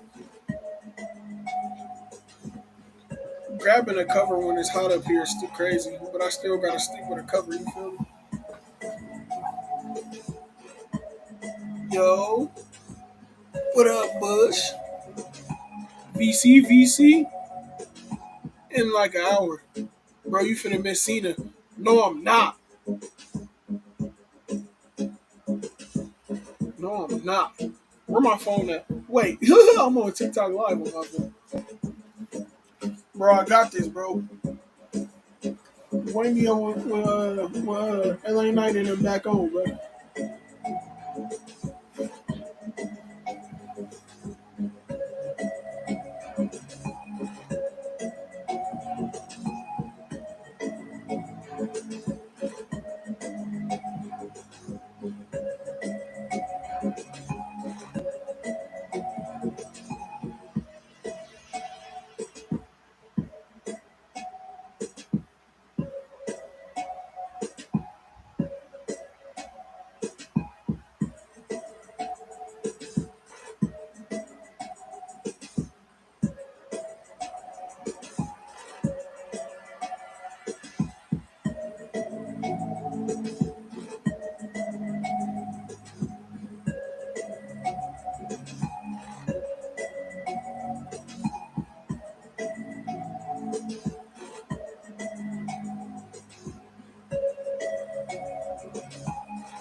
How about this weekend in Vegas? And we've got you covered from start to finish tomorrow. And what time this thing gets started with an awesome NXT Stand and Deliver. You got Owen Fleming, Trick Williams, Javon Evans in a triple threat. Man, fuck it. Let me know when Cena back on the screen. Fuck LA Knight. Is there a moment tomorrow you're not on air, Wade Barrett, Saturday and Sunday? When are you going to sleep? I tell you what, WrestleMania weekend, keep me on air for the entire thing. I'm so pumped up, as is our entire WWE universe. What a weekend it's going to be. I can't wait to hear Vic Joseph and the guys for NXT Stand and Deliver. This Hungry for Mania moment is presented by Snickers. You're not you when you're hungry. Snickers satisfies. 70,000 WWE fans on the silver anniversary of WrestleMania. From the Raptors comes the Heartbreak Kid, Shawn Michaels. Conversely, from the depths of hell comes the Undertaker. The Undertaker is 16-0 at WrestleMania. Thomas Todd. Oh! Tombstone!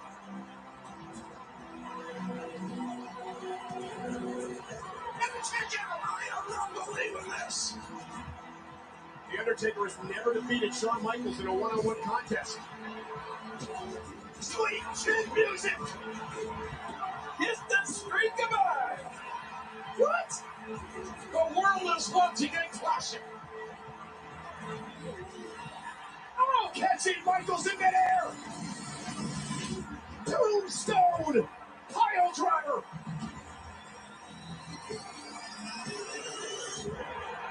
It is a routine. What a match. This is what WrestleMania is all about.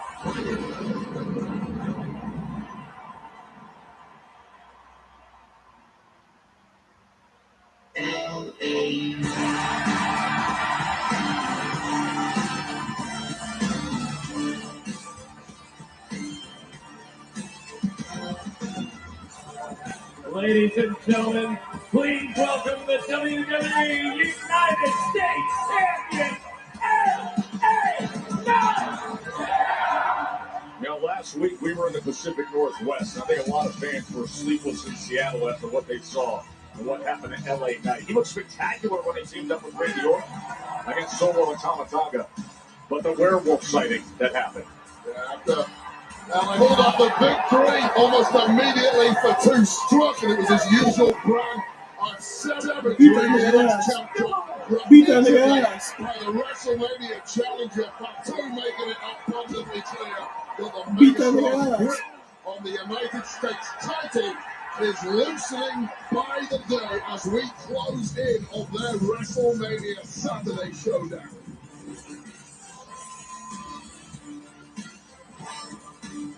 United States Championship will be on the line. LA Knight, Jacob Fatu tomorrow, streaming on Peacock.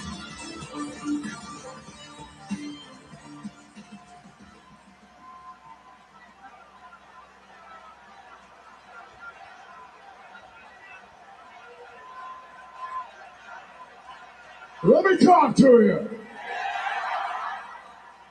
I don't know if you just saw what was on the screen, but with what happened last week, I call that inspiration. Because week after week, Solo Sikoa, Jacob Fatu, Tama Tonga, they like to use numbers. They like to use sneak attacks. Well, if you want to sneak, then I got to sneak. And sneaking's what I did. So out of the equation is Tama Tonga, and next on the list, Solo, which means tomorrow at WrestleMania, it's just me and it's Jacob Fatu. Now I understand Jacob Fatu is a force. The man's a monster. He's destroyed everything in front of him. Ain't never seen anything like him, right? But Jacob, you don't understand, because with that same energy, I walked into this place, turned the world upside down, stand here now, the U.S. champion 2 times, most matches, most wins, and what that means is this is the title of titles. We ain't ever seen anything like you. Nah, you ain't ever seen anything like me.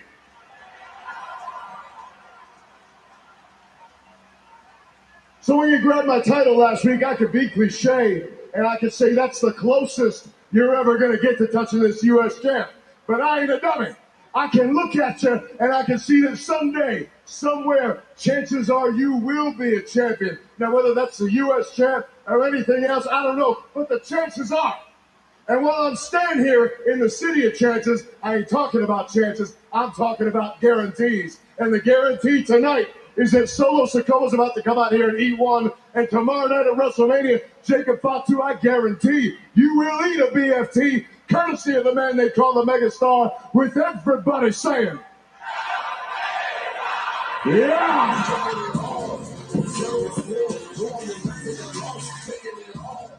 But right now, here's the business at hand.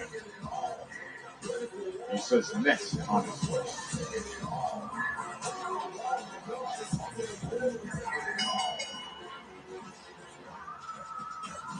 Making his way to the ring, please welcome Solo Sikoa. And making his way right into the right fist of LA Knight is Solo Sikoa Wade. Well, we saw what LA Knight did earlier tonight, taking out Tama Tonga with that car door to the arms. Still not a full update on Tonga, but clearly the megastar LA Knight knows full well you have to fight fire with power when it comes to Solo Sikoa, but this may have backfired. They are going to do battle next.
Bro.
That shit was loud as motherfucker.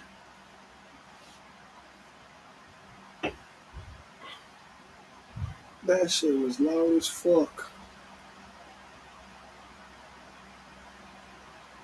God damn. That shit for everybody, bro. When I look at my shit, it's about to be a couple motherfuckers, bro.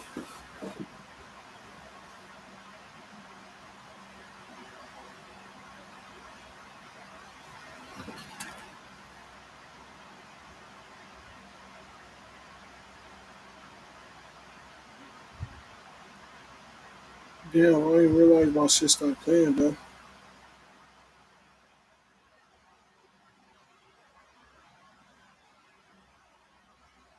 I didn't realize my shit stopped playing, bro. Damn.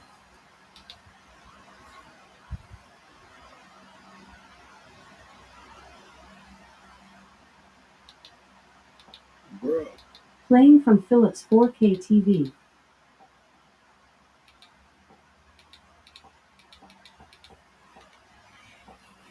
Why is it so fucking hot?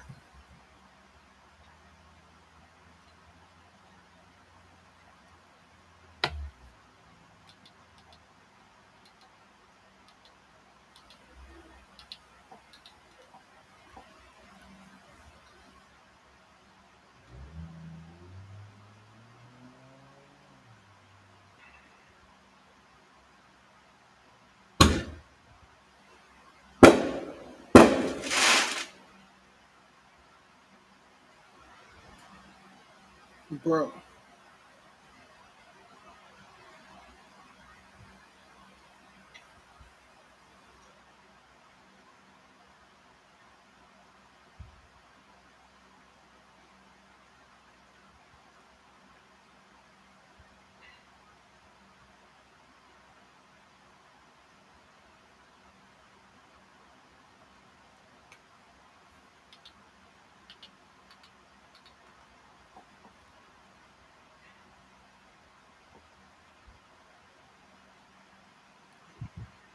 Bro, there ain't no way.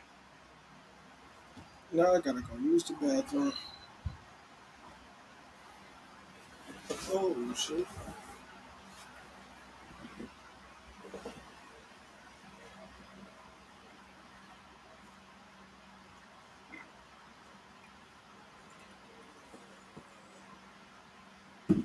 I gotta go use the bathroom, bro. Oh, shit.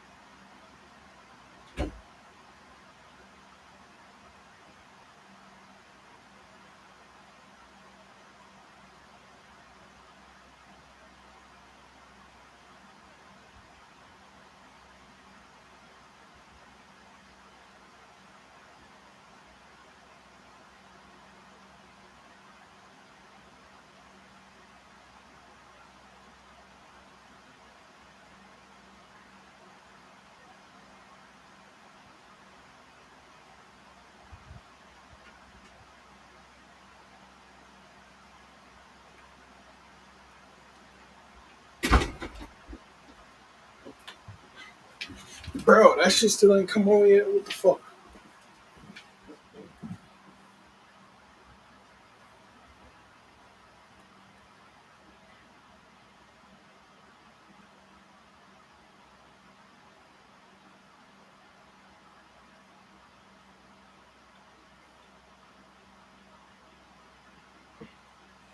Bro, why is this shit tripping?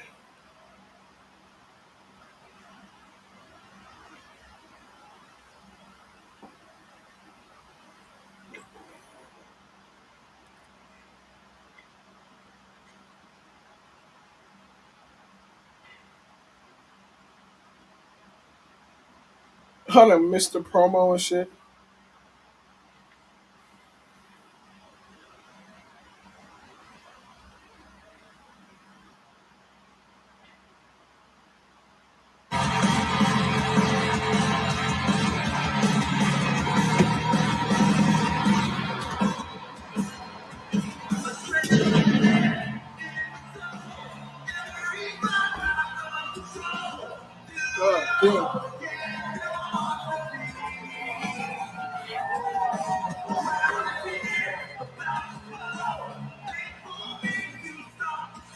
God damn, it's so hot.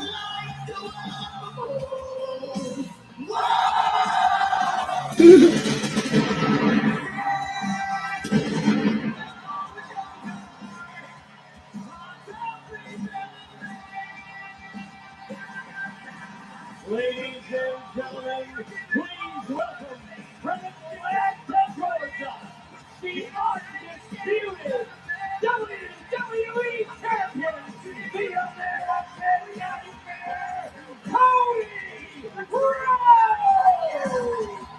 A week removed from displaying all the versions through the years of the WWE Championship, and now holding on to the only one that matters. The question is, will it still be Cody's when this weekend in Vegas ends?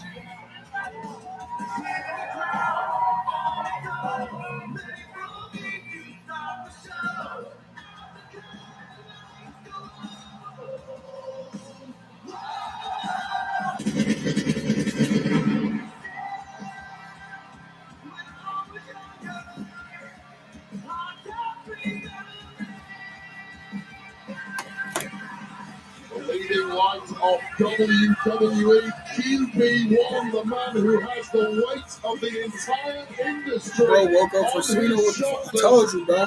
Not missing Cena, bro. He tries to protect the future of that championship from an opponent in John Cena, who seemingly wants to push down everything to the ground.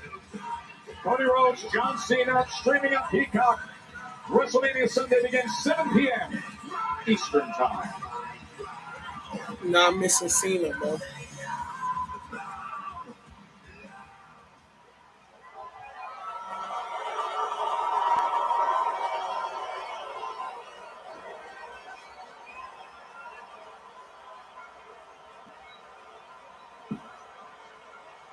The whole time, it's finna be more than Cena. It's finna be Cena, The Rock, and Travis Scott.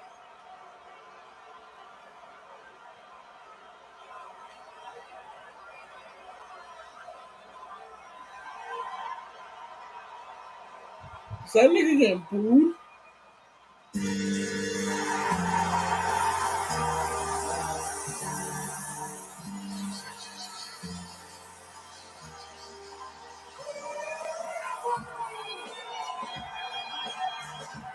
This nigga cut his hair?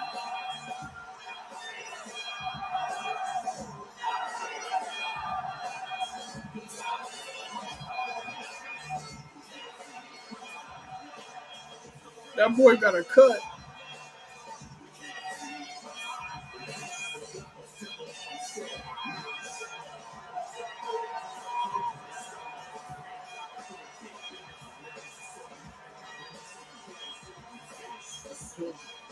Disrespect of this piece of garbage to not even let the champ get a word out. Disrespect to the fan base that he has built over the past 20 years. Disrespect to this entire industry. John Cena has already tarnished his own legacy.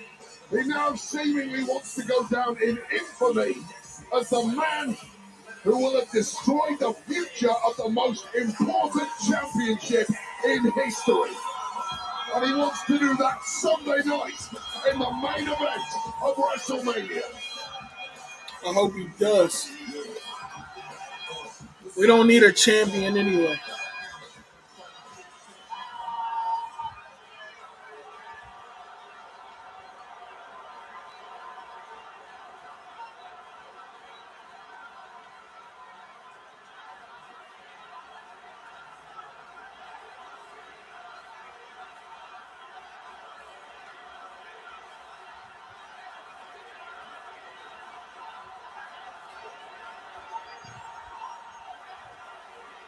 That boy Cena got him a fresh cut. He here in Vegas, ready to main event. It's main event time, Moose.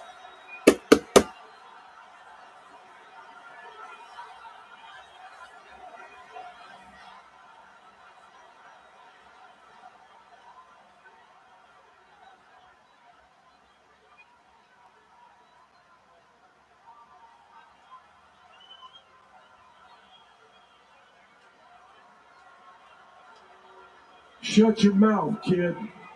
Shut that shit up, nigga. This is going to be Military my 20th cut will be WrestleMania, my 12th title match at WrestleMania. I know just as well as anybody right around now, you can get lost in all the noise, all these voices.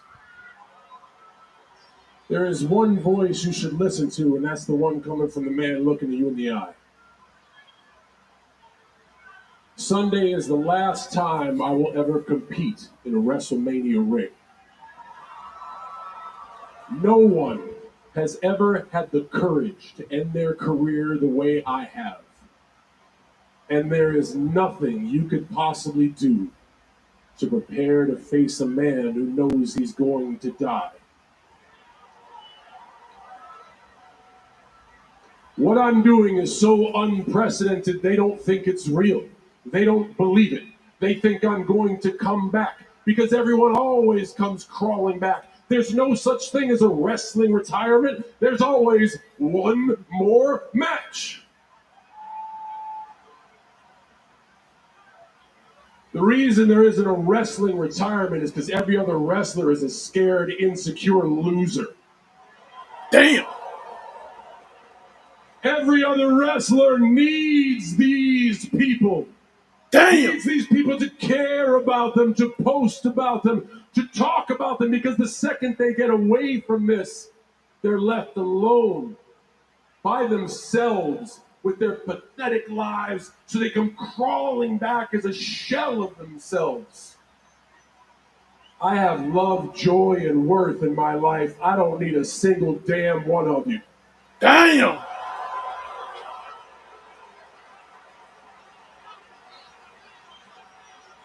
The only reason I'm here is to take that away from you and all of you forever.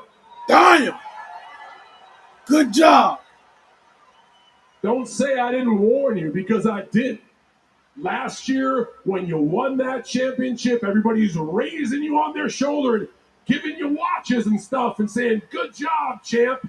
When I had my moment alone with you like a man to your face, I didn't say good job, champ. I said every day you hold that, it gets heavier. And Sunday, it finally becomes too heavy for you to hold. You will lose. You will. You will lose because you care about them. You people do not write history. Winners do. Cooked in. I came out here tonight because I wanted to share one more thing with you before Sunday.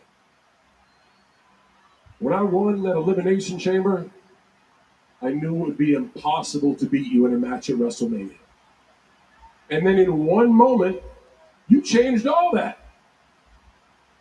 You changed all that with what you said to The Rock. You see, kid, The Rock just gave you a choice.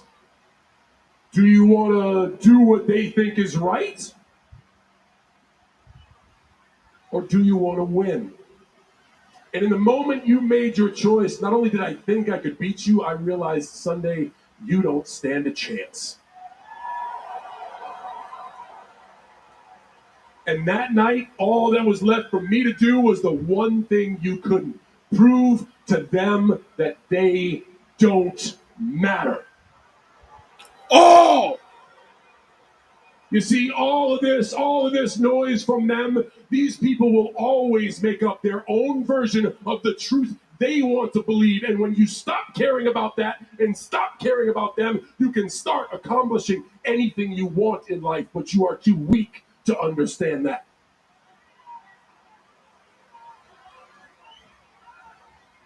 Sunday. In order to beat me, you are going to have to choose. Do you do what they think is right? Or do you win?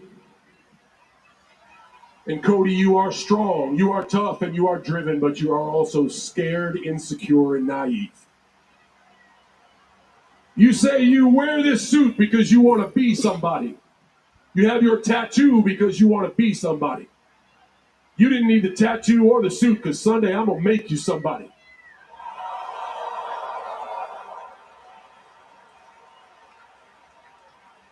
Somebody who finally realizes that to become a winner, you have to sever ties with all the losers in your life. Or somebody who had a chance to be a real winner and blew it. And in that very moment, you will realize that you are not the captain. You are not the quarterback.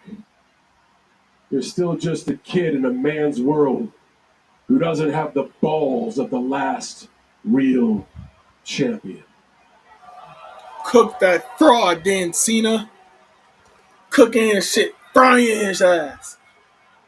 Okay, John, the noise, and you always have to say something, right? They booing that nigga. Shut that shit up, Cody. This crowd, how they feel about you? This is who you fight for. This matters to you. You said in London, you said that you don't bury talent, that you are talent.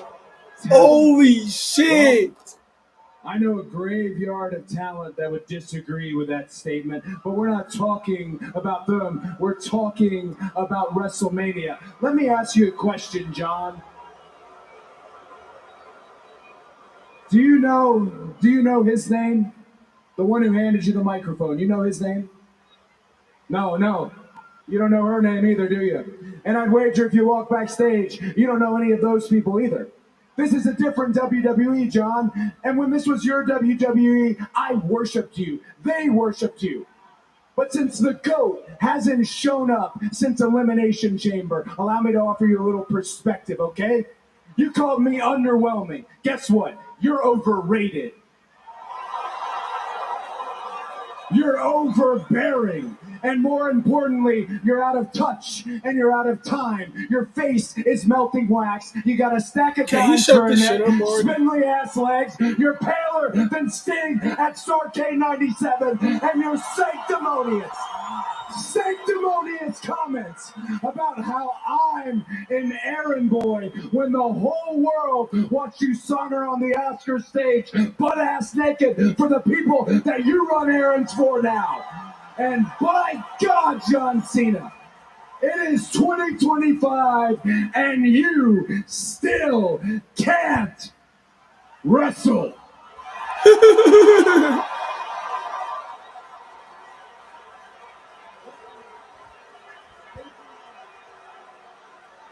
Yeah, good luck.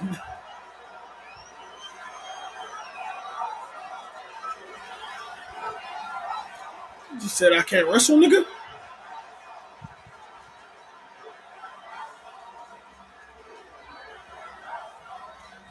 You gonna chant for this nigga? You was just booing him a couple seconds ago?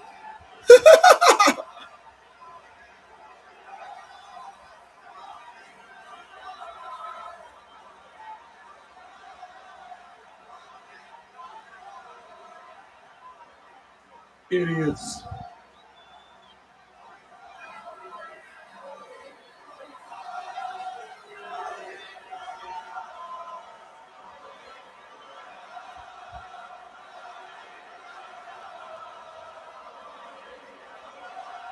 Bro, send The Rock and Travis Scott out to beat this nigga's ass already.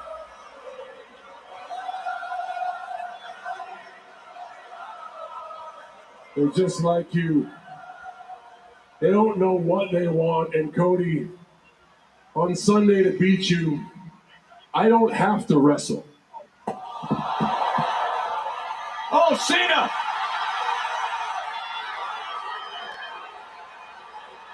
Oh, he tried to go away, but instead... Crossroads? Again?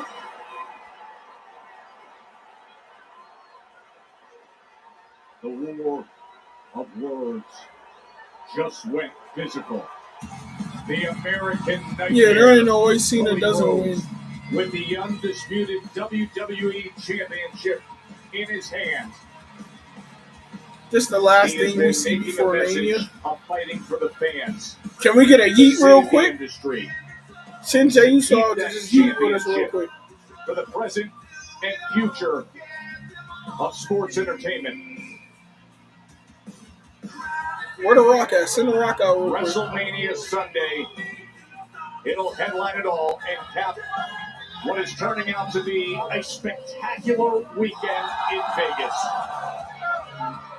We have no further steps to take on this road to WrestleMania. We have arrived, Wade. The final face-off turned into this. Well, what a I'm statement. going to beat you. I don't have to wrestle. Cheap shot from John Cena.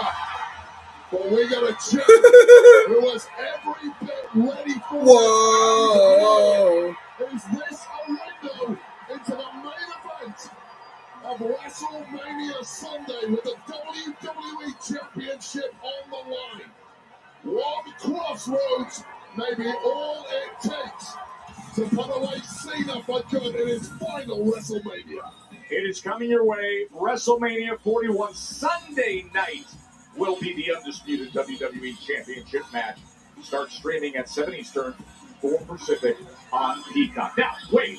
Let's tell everybody what they're in store for tomorrow on night one. WrestleMania Saturday World Heavyweight Championship on the line as the ring general. Yeet! Against main event Jey Uso. Will we have a stadium? Cena finna be in his bag at Mania. This nigga finna hit moves we ain't never seen before. The WWE Women's Championship. This thing has gotten red hot. There have been personal attacks. There have been honest conversations recently. And tomorrow, it is Tiffy time against the future Hall of Famer. Tiffany Stratton looks to defend against Charlotte Flair. Fiend, on SmackDown. A lot of damage absorbed by these two men, but the United States title will be on the line tomorrow as LA Knight defends against the terrifying Jacob Fatu.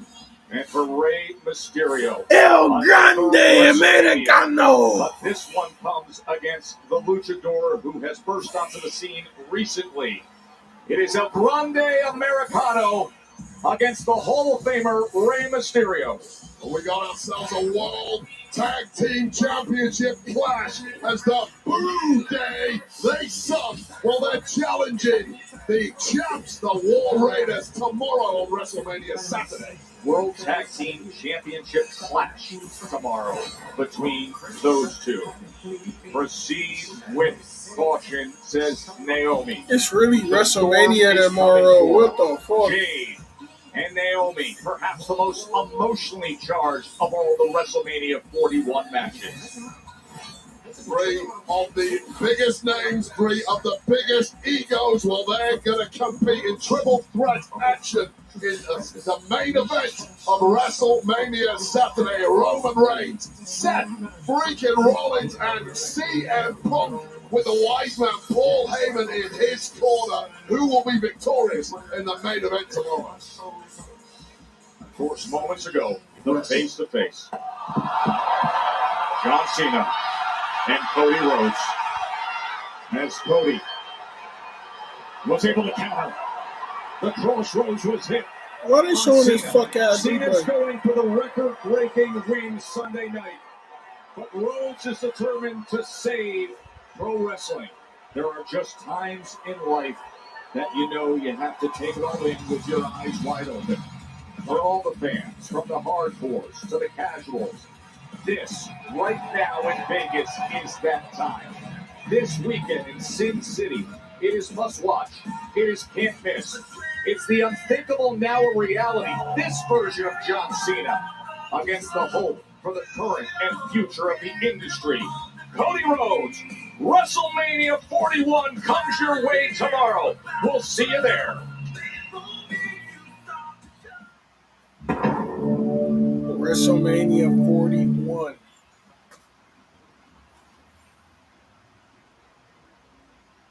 Man. We've made it, bro. We fucking made it, ladies and gentlemen. We fucking made it, ladies and gentlemen. You watched the series, but that's not good enough for you, is it?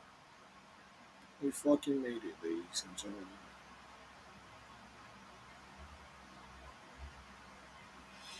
First WrestleMania as a TikToker. This shit finna be fun.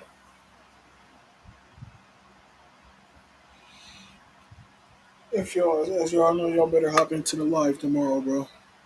If y'all here on TikTok, y'all better hop into the live tomorrow, bro. We about to end this bitch, bro. We gonna come back on TikTok live when the motherfucking Hall of Fame come on, bro. So until next time, TikTok. So until like 2 hours. We only off for TikTok for like 2 hours, bro. We're gonna be back, bro. Hop into Twitch live if y'all want to, bro. We're gonna still be live on Twitch until then, bro. Hop on the Twitch live if y'all want to, bro. We off of here. Peace out, TikTok. Appreciate you for the likes, Bryce.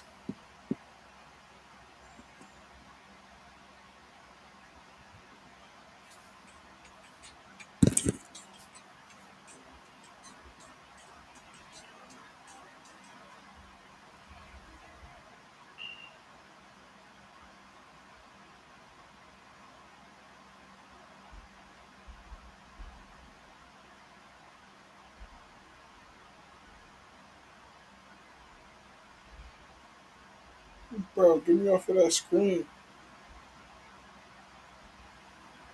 I'm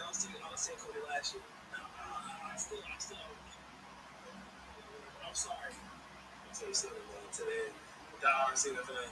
You know it. Mom knows it. The whole house knows it. I'm a die-hard Cena fan. I've been a Cena fan since I was little. I literally had the title. There's a quick backstory of my whole story. And the reason why.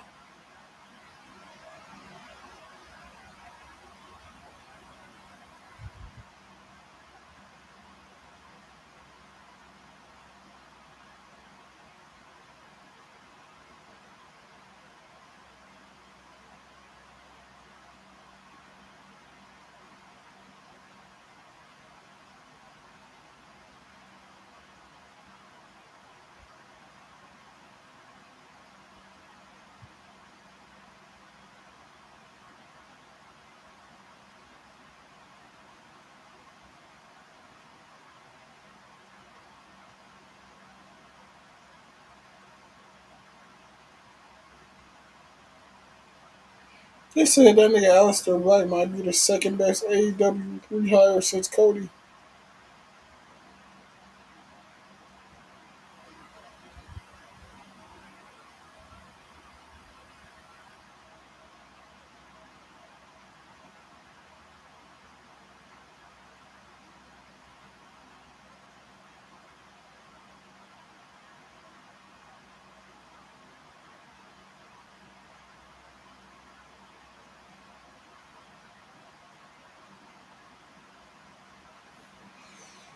Bro, Bucks think he tough. Like I won't take the bell in his hands. Fuck that nigga Bucks. I'm playing. Love that nigga.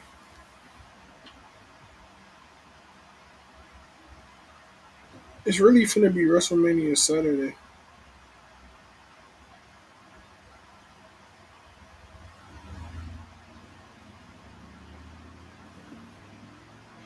When did Big E announce that Rusev was back? What the fuck?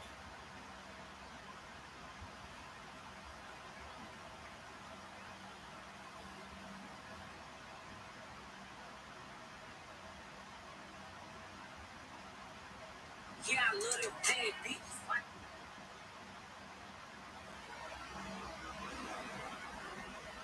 Can I hear a little commotion, please?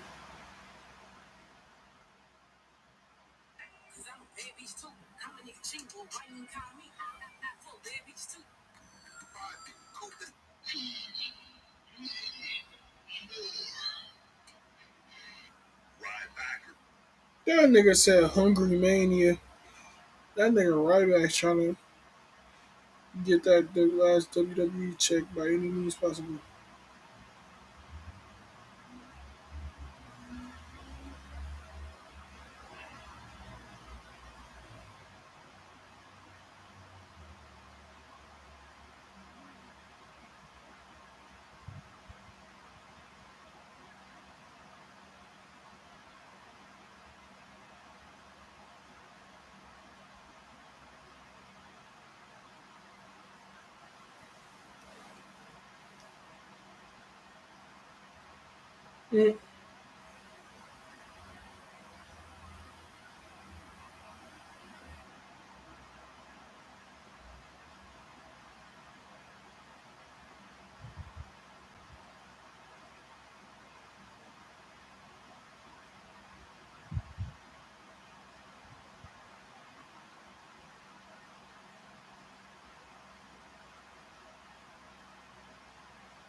These niggas arguing over who know Bucks.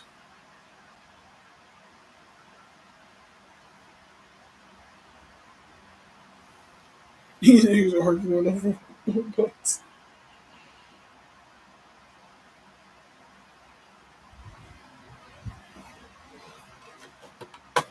Is bro in the VC yet? Bro not even in the VC. I'm joining that bitch.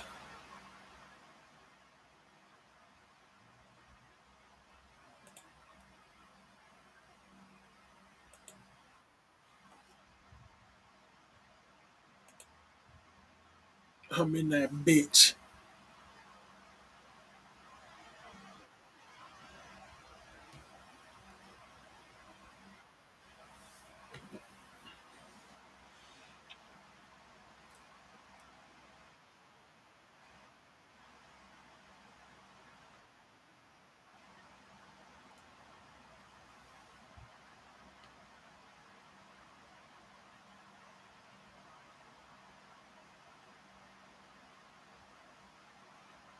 Man, they should have booed that nigga Cody harder.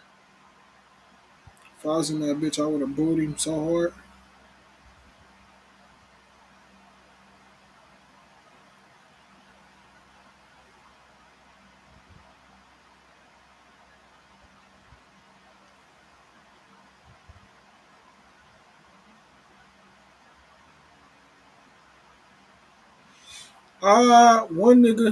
One nigga too far away to pull up to that bitch. And one nigga need to go to bed before I tell his mom that he's still on Twitch watching my stream. I'll pull up to that bitch right now on stream.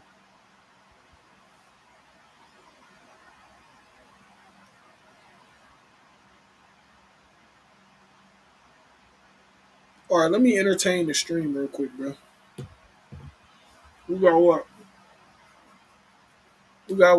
An hour and a half, 2 hours until the Hall of Fame start? Look, bro, this is what we gonna do, bro. How did this get on the floor? What is this? Where my bag go?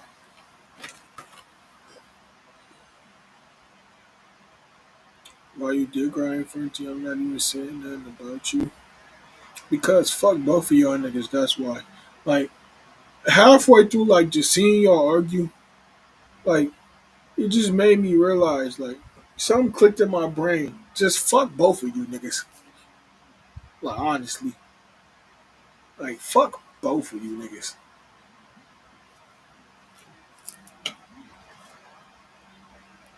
Yeah, and riding his two favorite things, clearly. Fuck you, bitch.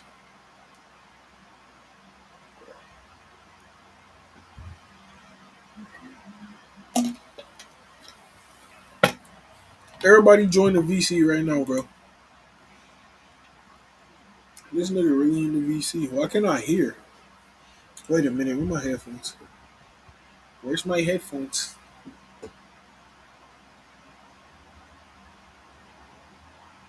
I don't know what I did with my headphones. Holy shit.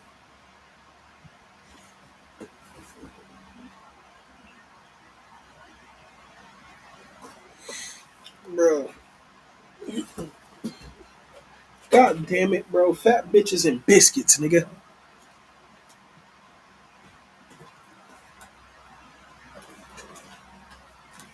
I found my headphones. Which means you gotta give me head now, Bush.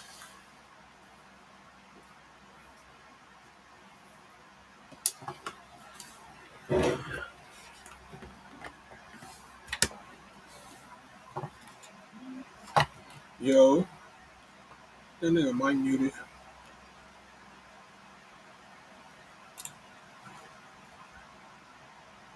hold on. Let me share that shit real quick.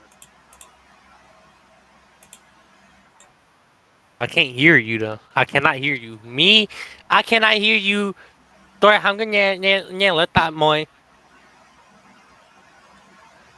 Hear you though. I cannot hear you. Me, I cannot hear you. Tôi không có nghe lỡ tạm mồi. Why can't this nigga hear me though? What the fuck? Yo. What the fuck? What am I doing wrong? Why can't this nigga hear me?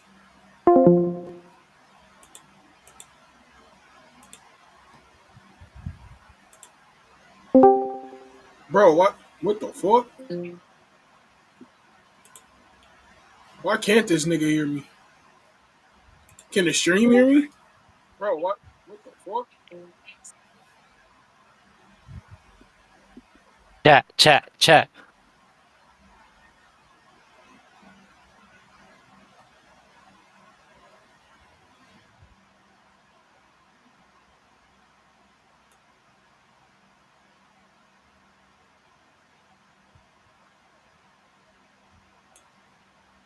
What the fuck?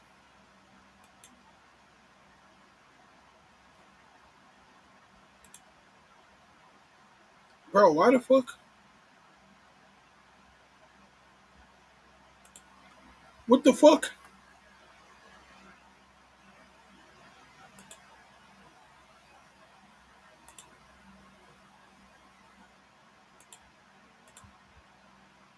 I don't know why the fuck I can't be heard.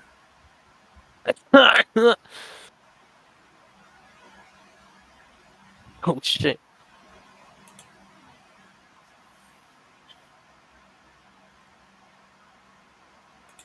Ouch.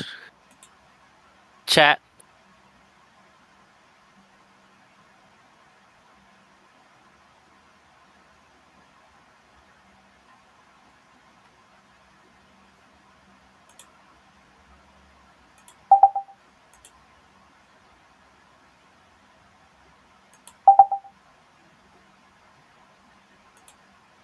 Yo. That shit's still not working.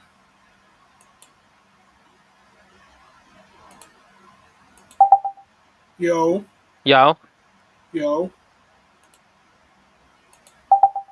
Bro, what the fuck?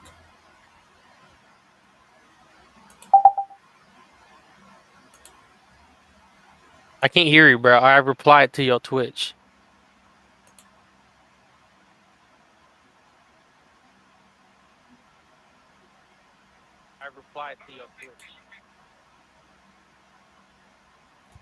I'm about to close Discord.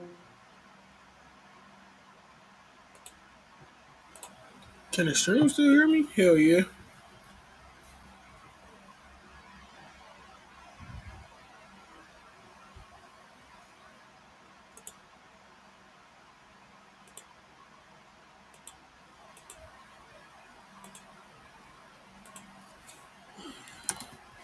Why the fuck can I not be heard in the Discord?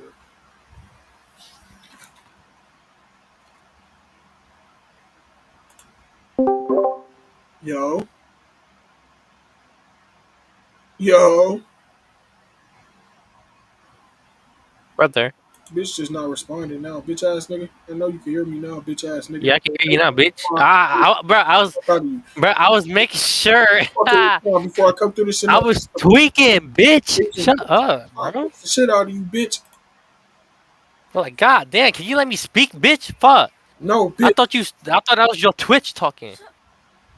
Bro, you gotta be hot, bro. Like, shut your bitch ass up, bro. God damn. Now, bro. You fucking pissed. Yeah, you got me pissed real life. Like you rage baiting me. You fuck rage baiting me, bitch. bro. What the fuck you gonna do, bitch? What the fuck? Bro, I'm live too. Come Hey, on, what bitch. up? What up, live? Come on, Hold bro. on, I can't even see your. We about to have an e-boxing match, bro. Come on, put them bitches at me. I'm gonna recruit people for my talent show. We having an e-boxing match, chat. First ever. Come on, street Chat. If you want to hop into this talent show, let me know. We doing Discord street beefs right now. Whoever got beef, come to the Discord. Y'all can fight them in the Discord right now.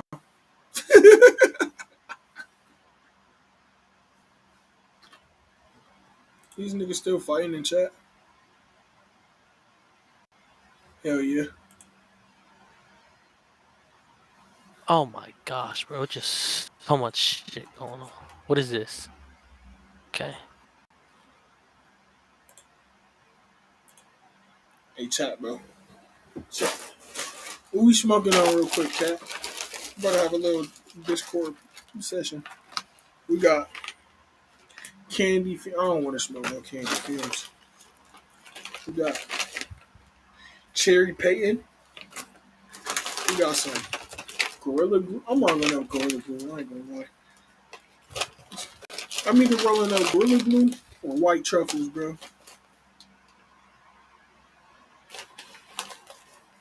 What we feeling, Bush? Gorilla Glue. Gorilla Glue? Yeah. I can't feel my face smoking no Gorilla Glue. Zooming in that coupe. That's the shit I like to do. Yeah, we live, y'all. I got this shit down pat. Not even gonna lie. I'm gonna go meet Kai Cenat tomorrow.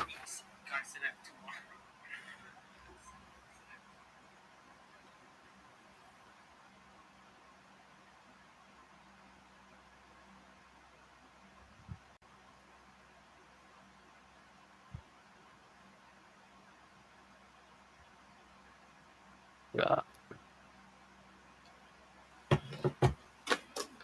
Oh shit, I was putting in my chat. Them niggas probably still arguing. I swear, anytime they see my nigga arguing in the chat, they just get mad, bro. I don't know why, bro. Like, I gotta really start protecting my nigga art, bro. I gotta get my nigga VIP access. I gotta get my nigga art special protection.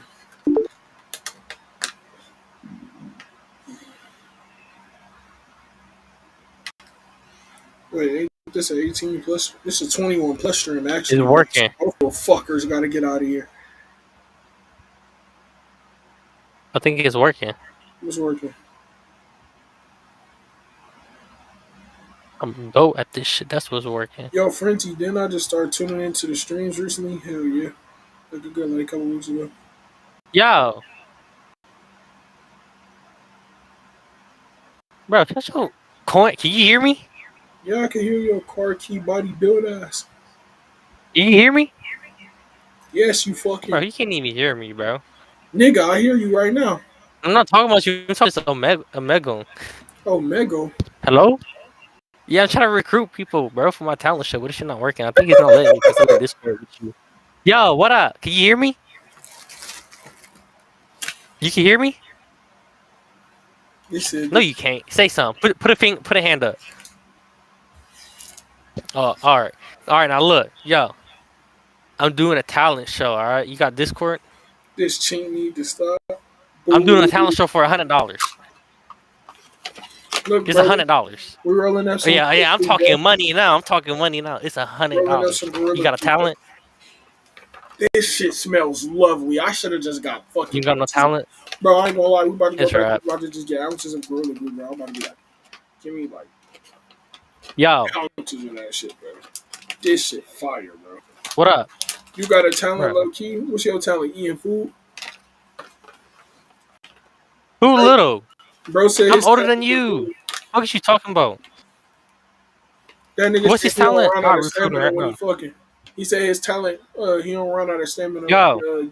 Going back. I'm doing a talent show for $100. Do you want to hop in? My talent is I can smoke Man, get all the this fuck out my weed face. before this stream ends. Yo, I'm doing a talent show for $100. Are you trying to hop in? We finna roll up some good old. I'm doing a talent show for $500. Is you trying to hop in? Some good old. I got a boner. Bro, why you got the shiesty on, bro? You don't even get active. Be for real. You don't even get active. Oh shit! Well, I just throw my hand for it.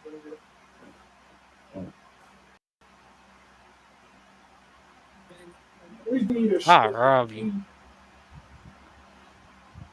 Quit playing. Quit playing. Hey, quit playing. Hey, why you lying, bro? Don't lie to yourself. Don't lie to yourself, twin. Yo. I'm doing...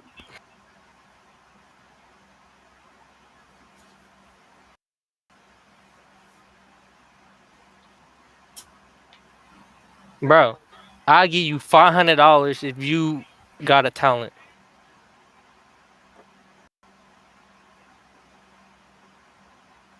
He throw me fucking LED. He can run around and catch a football.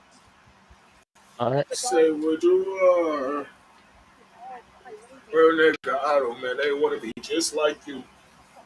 Push ups on my fingertip. Do it right now. I cash app you 500 if that's the best talent I see That nigga tonight. said, do it right now. I can't even see your ass, bro. You lying. Do it, bro. Do it. Tell somebody put their pussy on live. While you doing handstand. You gonna do a push up while doing handstand. He said, who the hell is this guy? On your finger. He said eating food ain't a talent, it's a gift. Do it on camera right now. Do it on camera. Hey, man, I love eating food, bro. I'm trying so hard not to go downstairs and give me another plate of food right now, bro. I swear I am. Yeah, I can't see you, bro. Let's play some music, bro. I ain't gonna lie. Bro. I got enough. Being real with you, enough. Bro, alright, I'm saying though, bro, like, do it. You want me to see so bad, bro. Make it so I can see you. See, there we go. That makes more sense. Like, what are you talking about?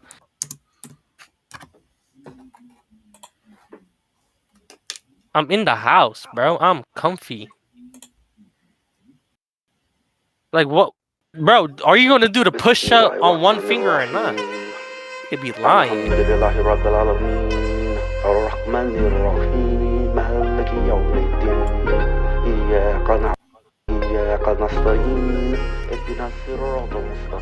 Yo. Punch me, right? Yo, now look. What up, bro? What you sipping on?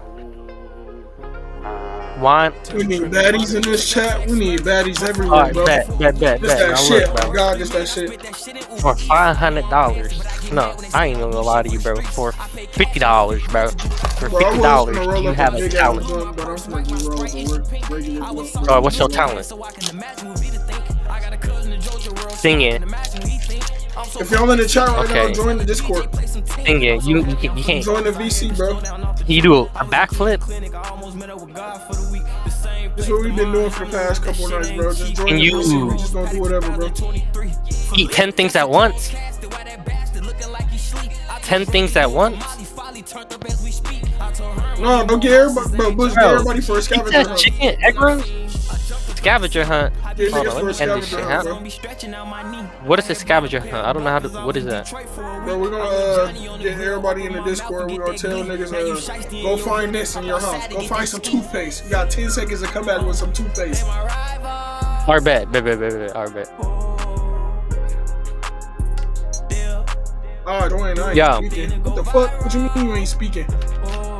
Yo, what up? You might as well, bro. You gotta get locked in with us so you can get comfortable to come on stream all the time with us. Yo.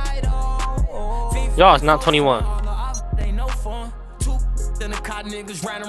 Yo, what up? You was not 45. Yo. What up? Now look, bro. Are you trying to do this scavenger hunt for $50? Winner gets $50? Alright, bro. All of this bapping, capping, rapping off for a camera. Only the family in my ass worse than cancer. What up? I'm trying to find people with talent. Rolling up that gorilla $50. For $50, you got a special talent right now. If you could do a double backflip right now, I'll give you $50. Alright. You ain't even got a title. Like, you heard what he said. You don't even got a title. Come get a title, nigga. You said what, brother? Talking to that nigga Cassidy. Come on. Bro, you about to get the fuck out of my face. Yo. What up? Yeah, I like your tat, bro. What that say? Touch a trend, be wildin' with No, bro, his tab, the one that's in the screen. What's that?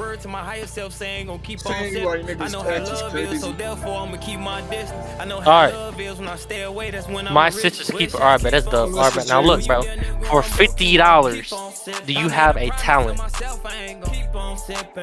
Alright, what's your talent? Bro, a talent that you can show on camera. Keep on sipping. Keep on sipping. Yo, for a talent, for $50, do you have a special talent? Hey, Cash, can you change the title for me?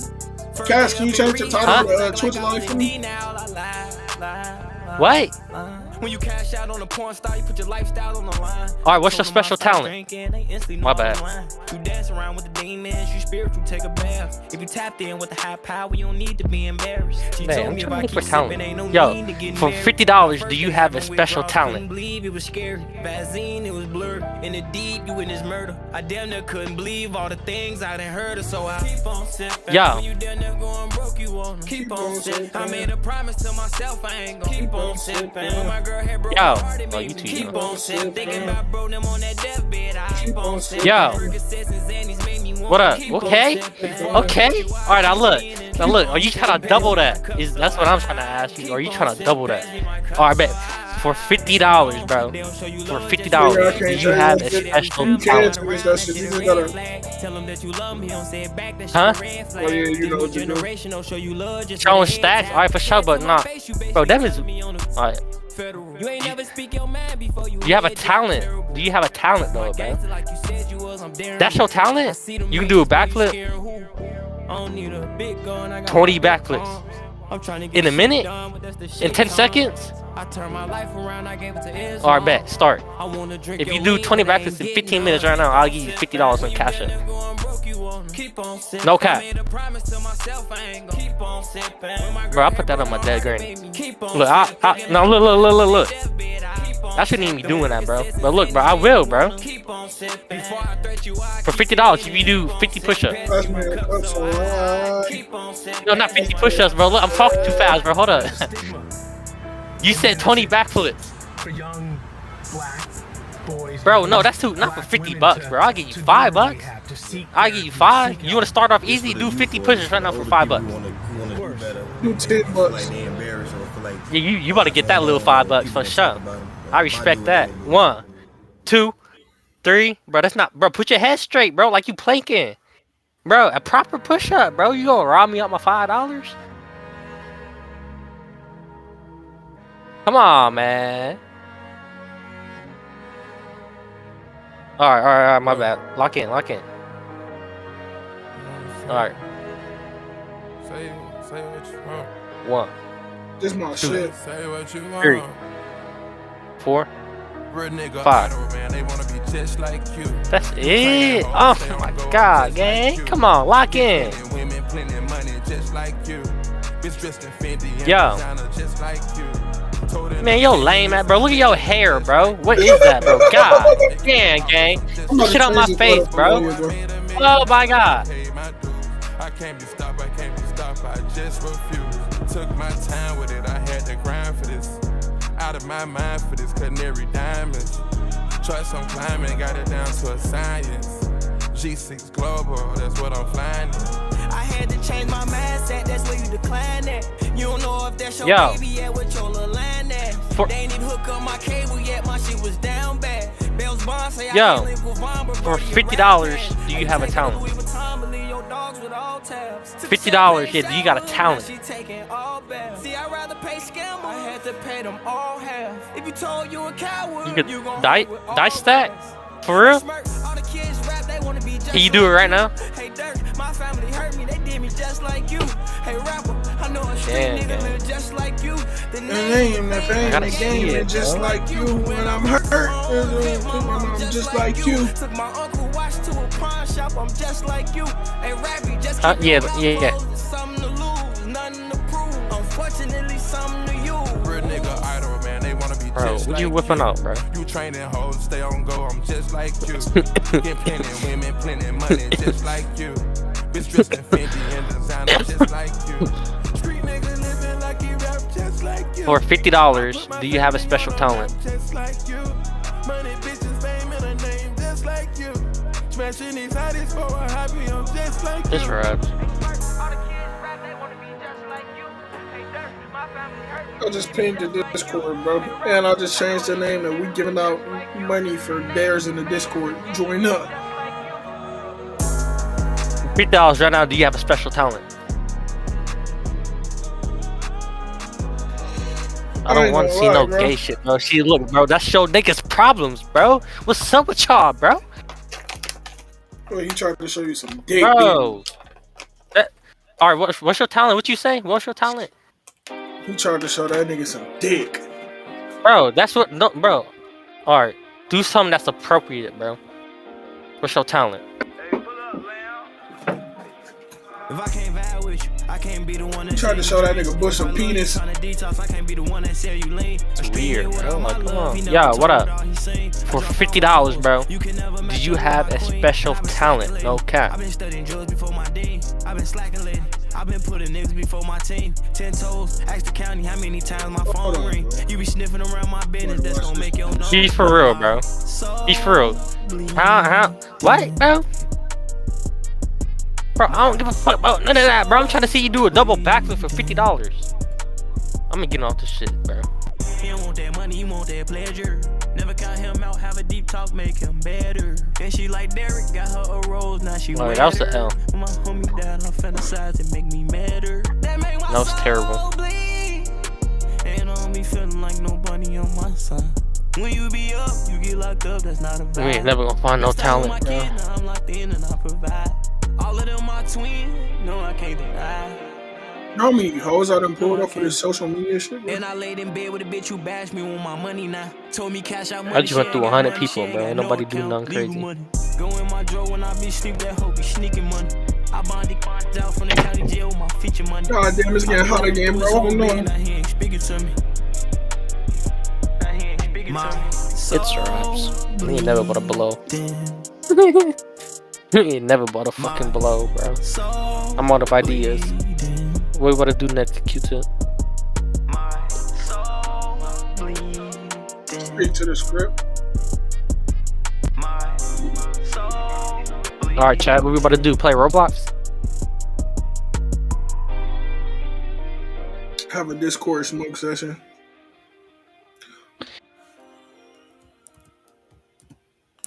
We gonna do that, bro. I'm about to go back to find the motherfuckers. Go hop in our Discord to do some funny shit. That's crazy, you know. You know, Dog Pound was. That's All right, my granny come on, crib. we'll You know, that's pull why up I your met BJ stream. now. Well, shout out to Pound. My heart was pounding, as crazy as it sounded. Nigga I used to fuck with in the hood, let me drown it. Went to jail, ain't even have a bond, I gave him thousands. Being bitching over pics, I like that shit was childish. Funeral homes and trial days nowadays, that shit be.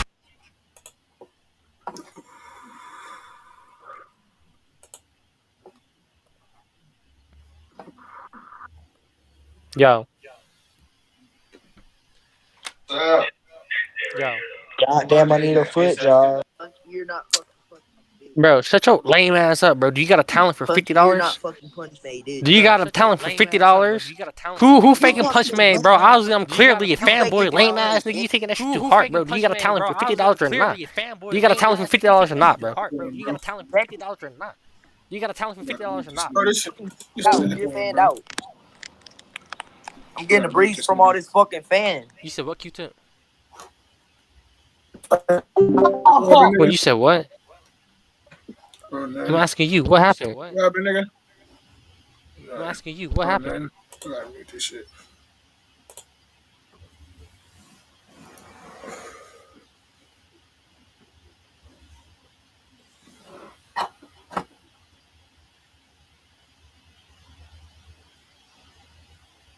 Yo.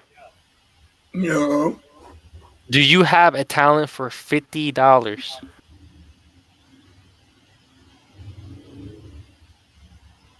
Can you do can you do some? Can you do a backflip for $50? A front flip for $50? Can you do you have talent? Can you know how to draw? Do you have some art you could show? Can you land it? Oh my god. Yo.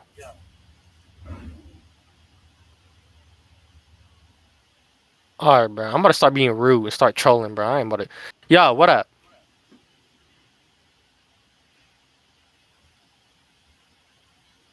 Yo. Who, bro? Bro, look at you. You sound, bro. You smell, bro. You look, bro. Bro, that shit don't scare me, bro. What, bro? That shit only off by a couple seconds, Chav. It don't matter. What up? Bro, was that fucking... Was his face from what up? Home Alone? You okay, bro? What's going on? Why you whispering? Is that my nigga Vonnie? Yo, he's not. Yo, what up? Yo, can you hear? You understand me? English? Where you from? Philippines. Look, your English good, bro. The only reason the voice match. Are you in Philippines right now, bro? Hold on. All right. Now look, I'm from America. I'm in United States.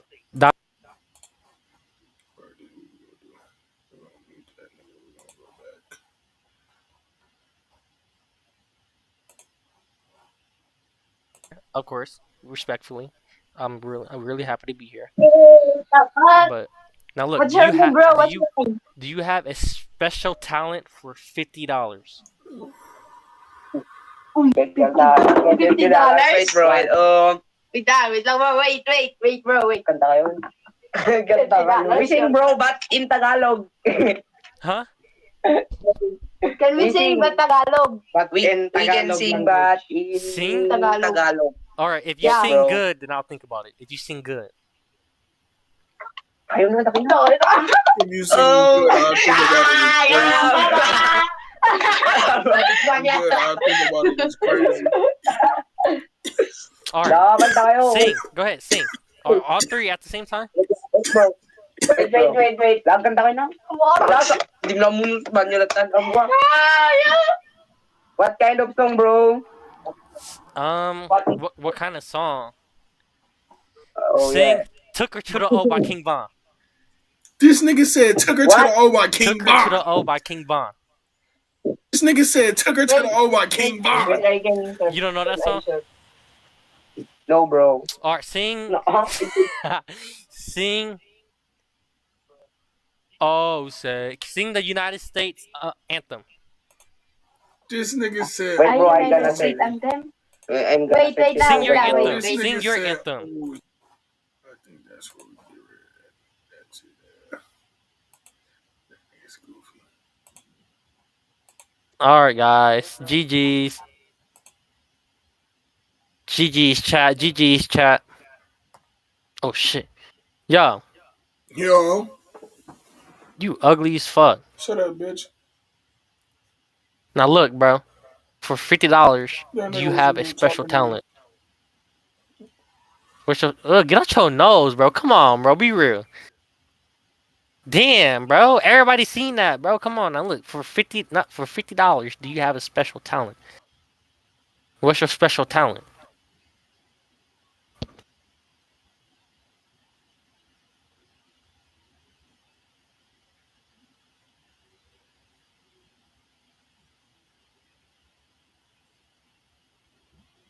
Yo, what you doing outside? You fishing? Y'all boys fishing? Hell yeah. What you drinking, Mountain Dew? Mm-hmm. Now look, for $50, go jump in the water behind you right now. You're not gonna jump in the water? What you gonna do for $50?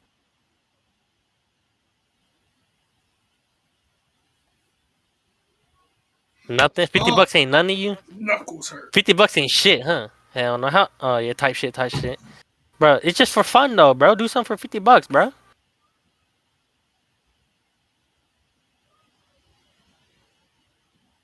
Do it for 50. I'll give you $500.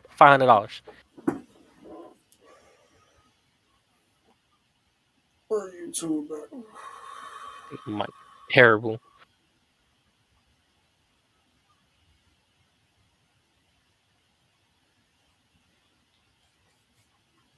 What the fuck? For $50, do you have a special talent?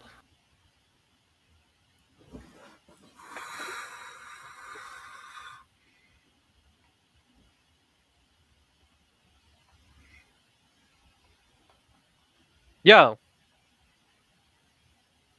Good, how are you? You look like a very distinguished gentleman. Now look, for $50, do you have a special That talent? nigga said you look like a very distinguished gentleman. Not really? Nothing? You got no special talent, bro? You can... Nothing, like... For real? You got something cool you can show me for $50? Yeah. Damn, gang. Hey, Smart, all the kids, bro, they want to be just like you.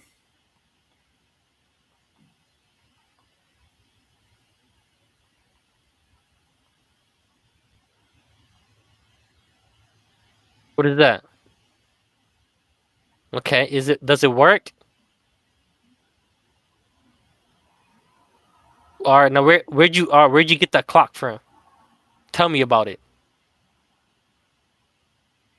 That nigga said, tell me about it. That nigga said, tell me a story. From Temu? Your fucking clock's life story. Alright, bet. Okay, that's dope. You got any other cool stuff you got from Temu?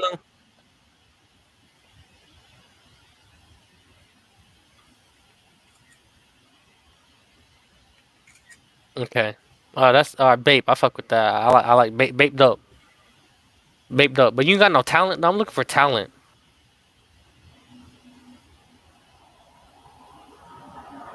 You can paint. You got some art right now? Show me some art. Alright, now you talking. Now look, that you should have said that. That should have been the first thing you said. You did that. Okay. I can't really see. I mean, it's kind of dark. Now that's dope. Okay. Type. Some light, some slight. Type. Okay. Alright. Now look, bro. That was pretty dope, bro. Your art pretty dope, pretty cool, bro. But unfortunately, it was not that talented for $50. I'm sorry to tell you.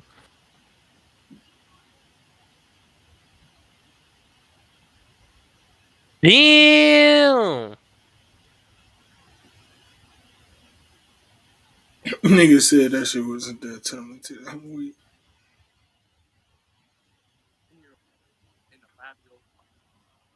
Hello. I'm getting the light bulbs. Yo, what up, Bankhead? What you rolling up? Type shit. No, real shit. Alright. Hell yeah. Type shit. Now look, bro. Look, bro. For $50, bro, do you got a special talent? A truck driver? What? Be for real, cause I got a headset? I'm not a truck driver. Do I look like a truck driver? Damn, my nigga Cat be making money on this shit. Yeah, bro.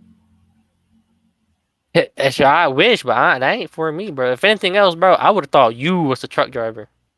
For real, for real. Ha ha! Tut.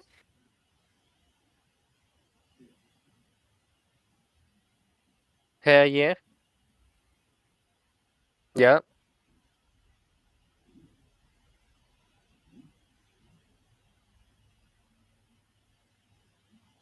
Bro, this shit, it's raps. Bro, do you have a special talent for $50? What? What you gotta say? That's for some advice. I got a speeding ticket, bro. That's the most. I've been. I got detention in school, bro. That's about it, bro. I never been in no legal. Have you? What's going on? What happened? Yep. Uh-huh.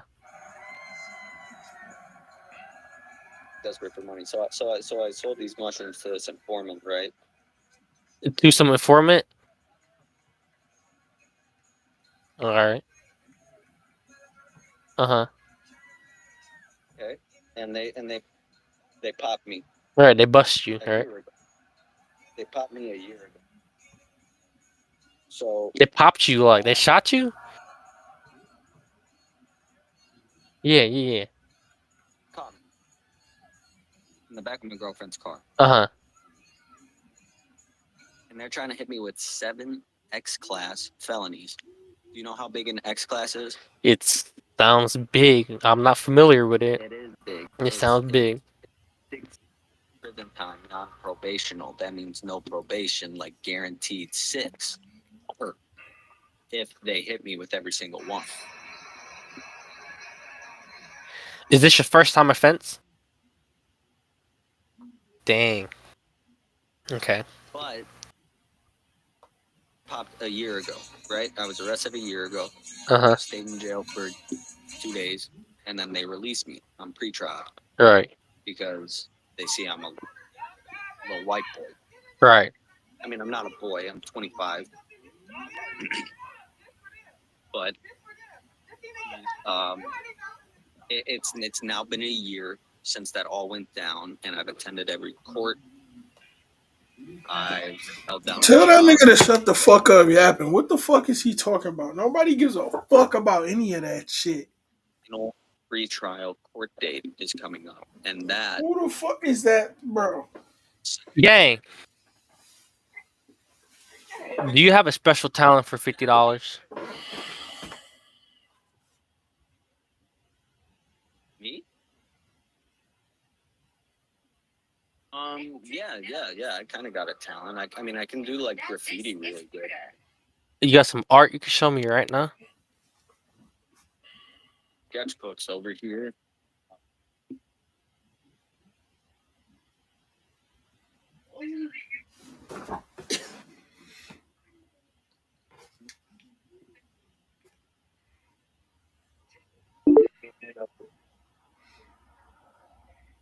I got a little bit of shit.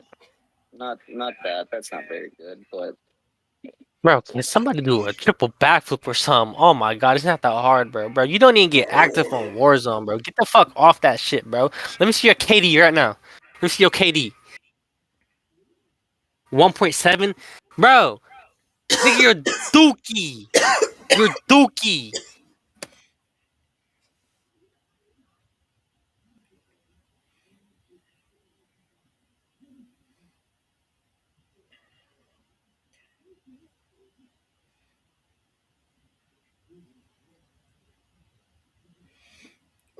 Yo. For $50, do you have a special talent?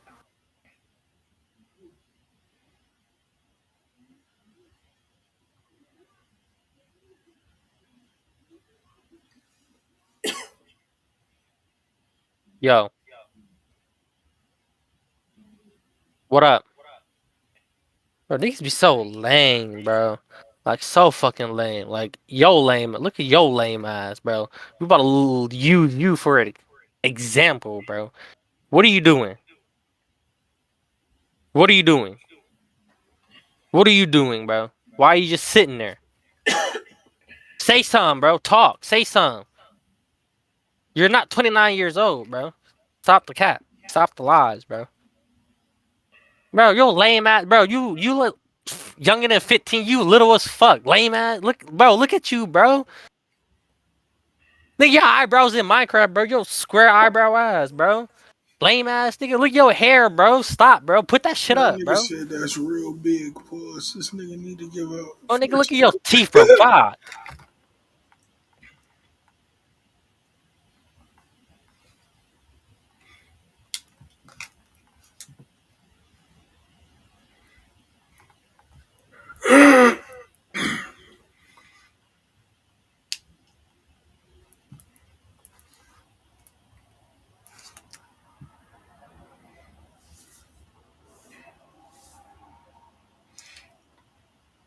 It's raps. It's raps. It's raps. Please, do you have a talent, bro? Talent. Do you have a talent?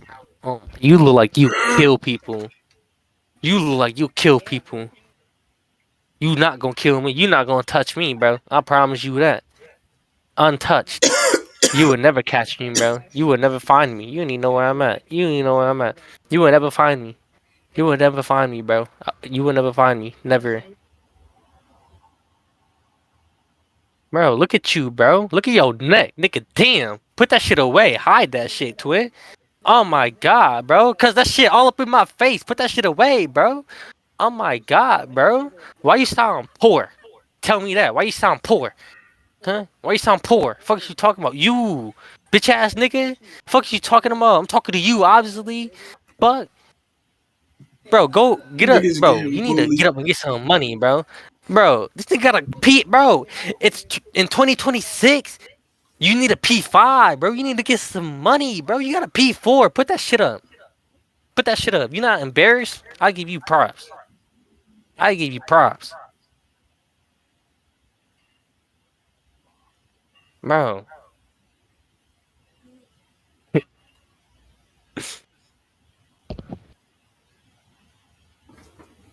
Bro, you're lame, man. You look broke. Fuck you talking about? You look broke. You look.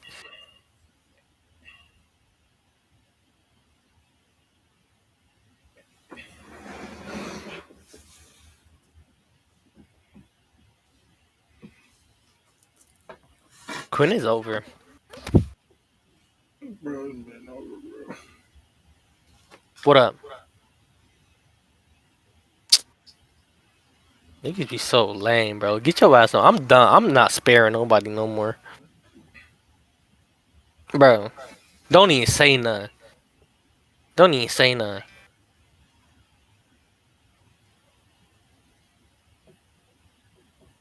Yo.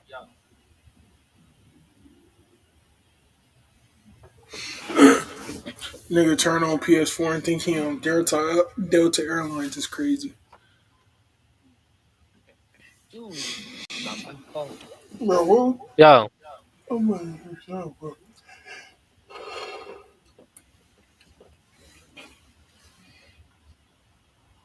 The Hall of Fame don't start for like another hour. God damn.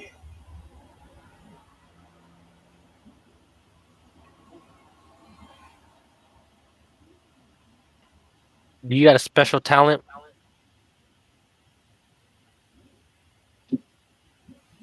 It's over.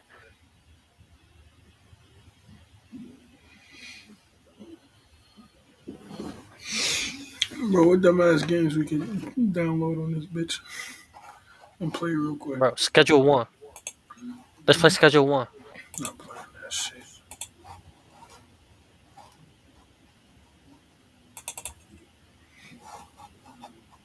Bro, you're lame ass. You sound poor. It's YA. Ha. Ha.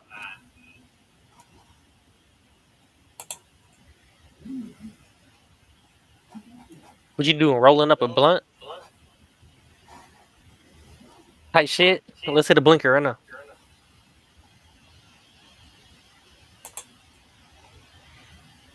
You got a special talent for $50?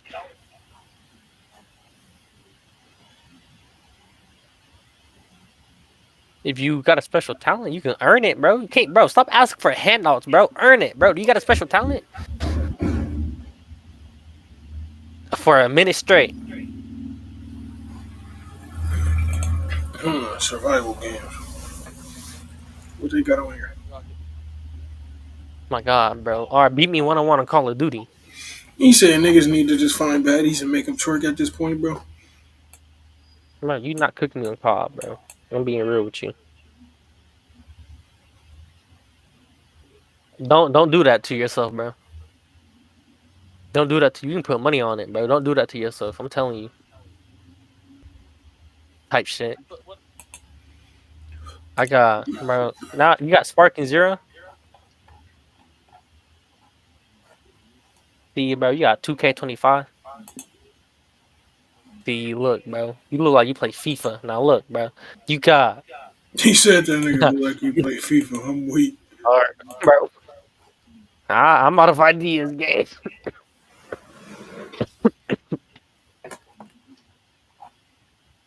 Bro, you look like this nigga I know named Bryce. Is your name Bryce? You look like a Bryce. Come on, Twin. We gotta put that haircut up, bro. It's 2025, bro. In a big 2025, bro. There we go. Respectfully. Bro, need to go on monkey.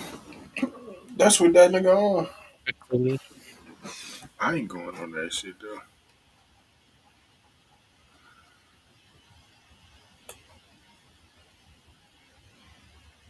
That shit. Oh God, bro. They showing me niggas on a deathbed and shit. Oh my God.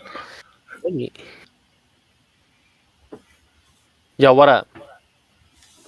I like your setup, bro. For $50, bro.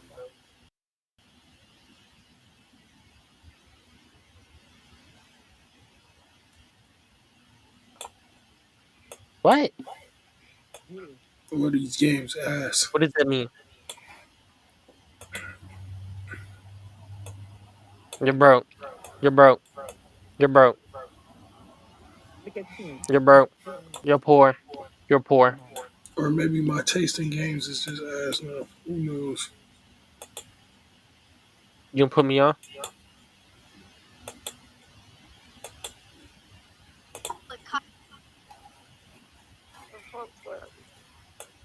Bro, you're a little ass.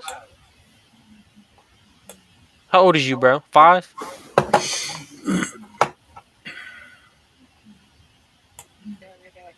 Bro, you're lame ass, bro. You ashy as fuck. Fuck African booty scratcher. Look at you, bro. Fuck you talking about? Bro, hop on my ass, bro. I'm about to start cooking your lame ass, bro. We are your ass. We are your ass. We are your ass. Come on, bro. Hop on my ass then. I'm waiting. All right, bro. Let's get on Gmod, bro.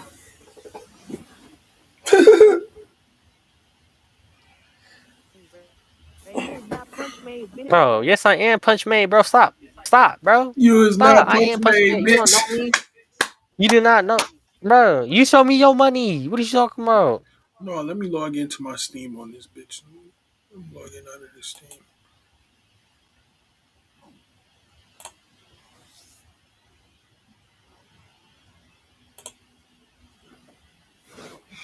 Bro. Let's play Gary's mod, bro. What up? I'm about to get that bro, shit. I put all them guns, but no money. All them guns, no money. No money. Put that shit down, bro. Go get you some money. Fuck. You poor, bro. You broke. Is you broke or broke? Fuck you talking about? You worry about the wrong shit, broke ass nigga. You worry about the wrong shit, broke ass nigga. That's how I know you broke. Cause you worry about the wrong shit, broke ass nigga. Where your money at? Up $100 right now. Up $100. Up $100. Up $100. Broke ass nigga. You in the trap with no money, bro. Come on, bro. You up with all them guns with no money. I ain't gonna lie, I don't remember what my Steam was. Yo, what up? What up, bro? I don't remember the shit to my Steam account. What up? Ah, chop your dreads off. Quit playing with me. God damn, bro. Get the fuck out my face, bro. Back up. God damn, bro. Back up. Wait. Used to what? Alright, so that one. It's Krispy Kreme. What does that mean? Wait, you haven't changed the freaking screen. What are you talking about? Ray, I'm on live. You embarrassing me.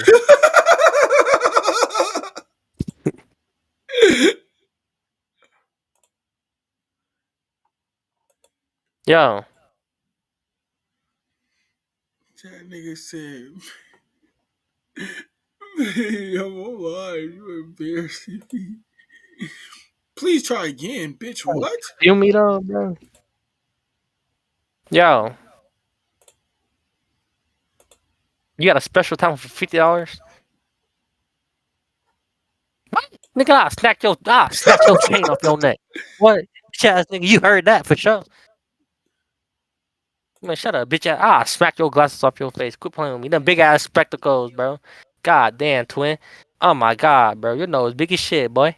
Oh my god, bro. Put that bitch over, bro. Look at you, bro. Fuck. What are you playing? What are you playing? What are you playing? What are you playing? Bro, you should, bro, shut up, bro. You got, what is that, LED lights in your room, bro? Be real, bro. In big 2025, bro.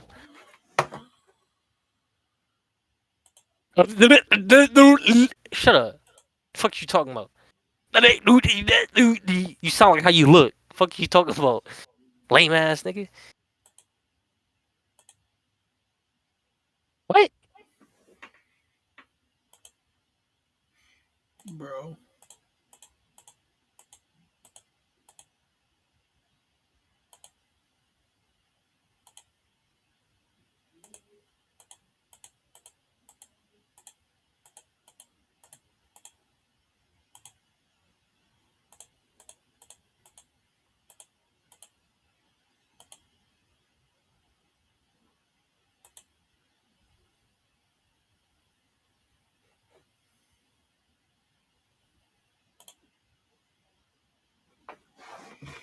Oh yeah, give me that shit.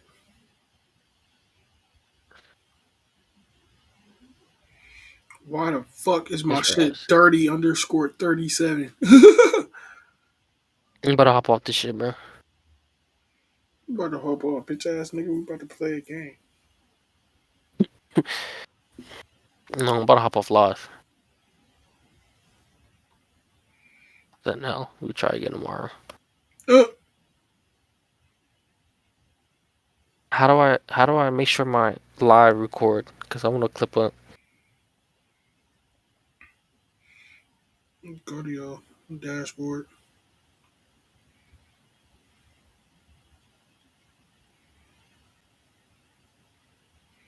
And press post.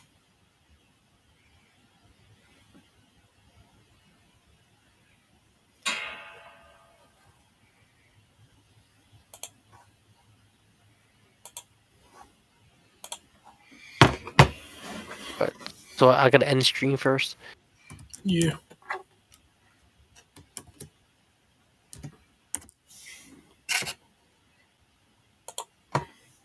Create a dashboard. Oh, nigga, idle man. They want to be just like you. I don't even know why. Somehow disconnected from the chat.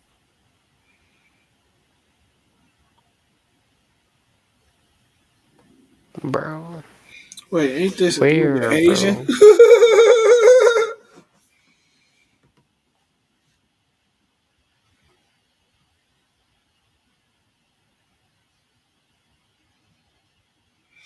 What the fuck is this code?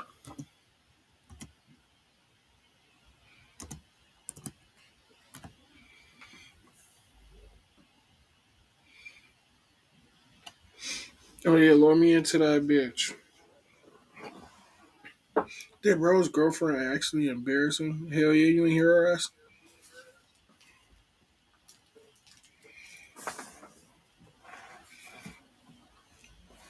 She called that nigga a bitch ass nigga in my life.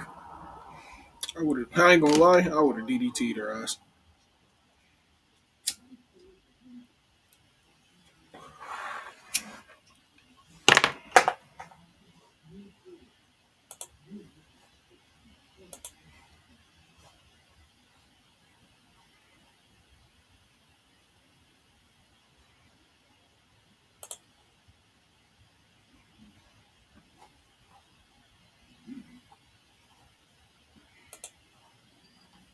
Where you go, bro?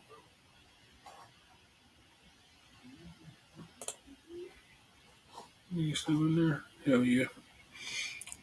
You want to play Gary's Mod for real?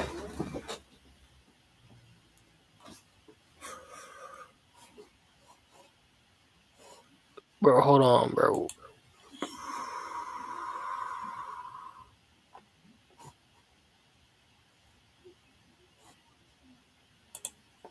How much is Subnautica? Schedule $120. Jesus. Subnautica $30. Jesus.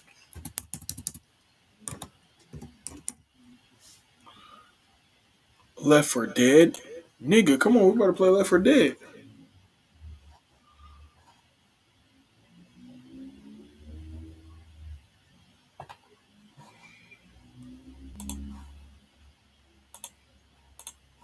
Bro, come on, bro. Buy Left 4 Dead right now.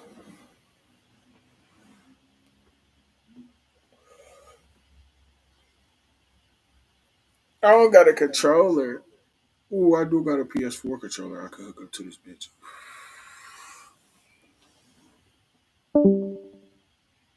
This nigga just left. This is why I hate niggas, bro.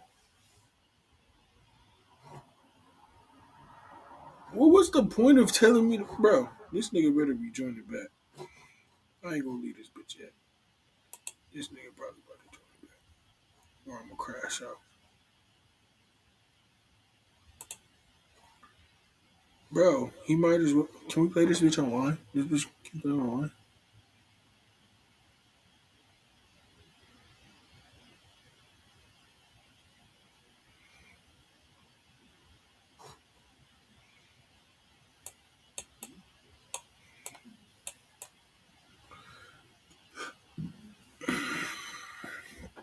You play online.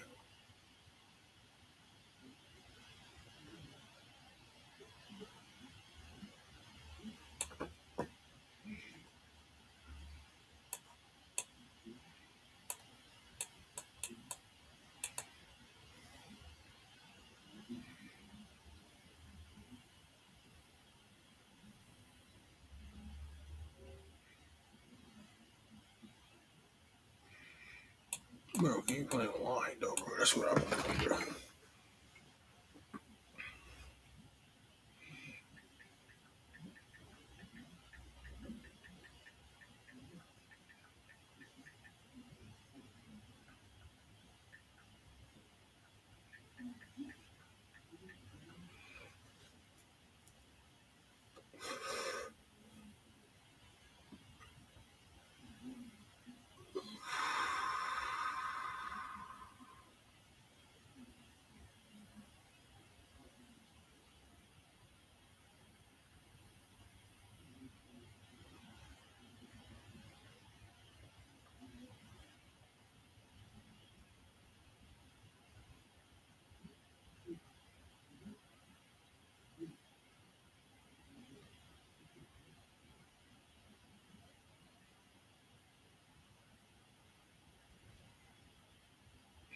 Oh yeah, that shit is online.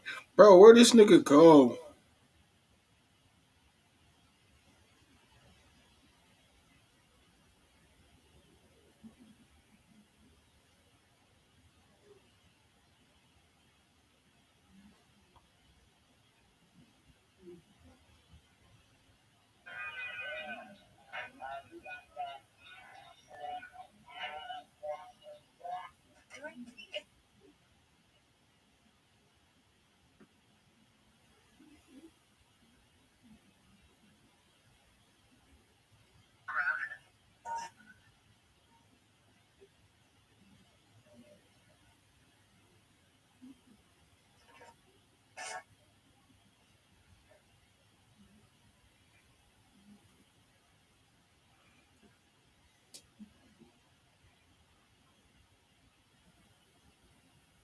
This nigga didn't join back.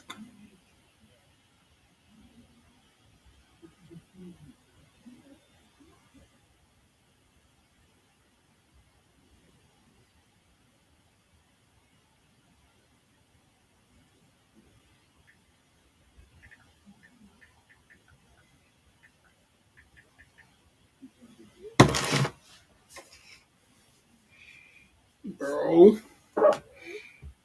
I'm finna get angry.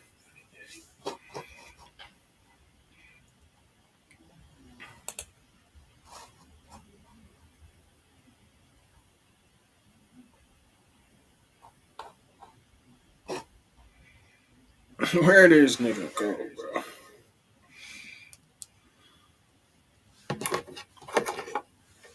What was the point of bro doing all that? We didn't even do shit.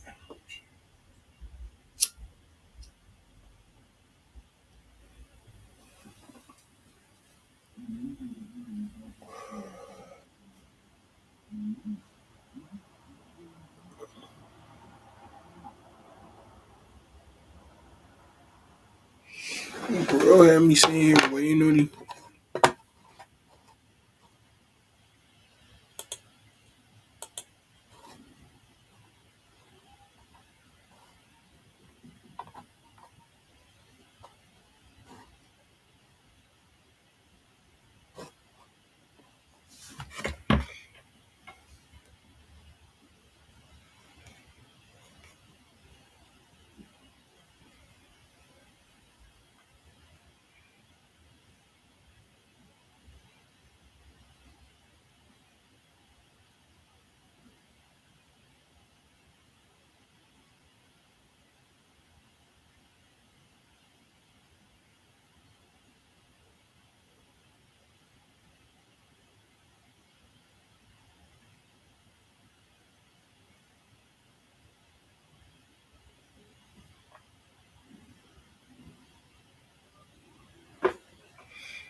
Hall of Fame is happening right now. Cap.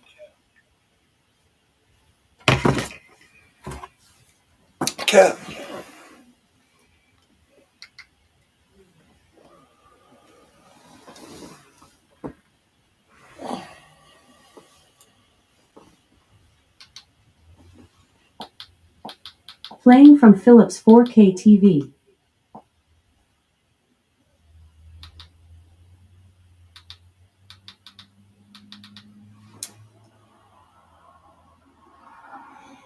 I hate this old ass TV.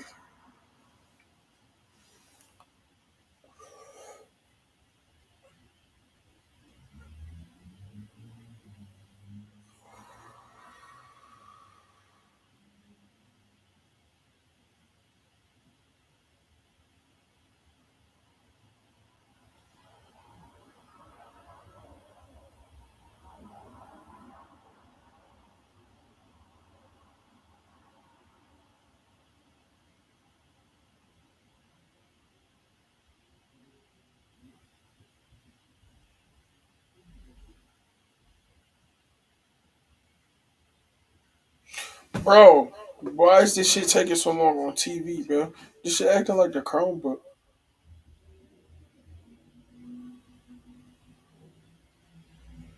I miss when TVs didn't take internet access to do shit, bro.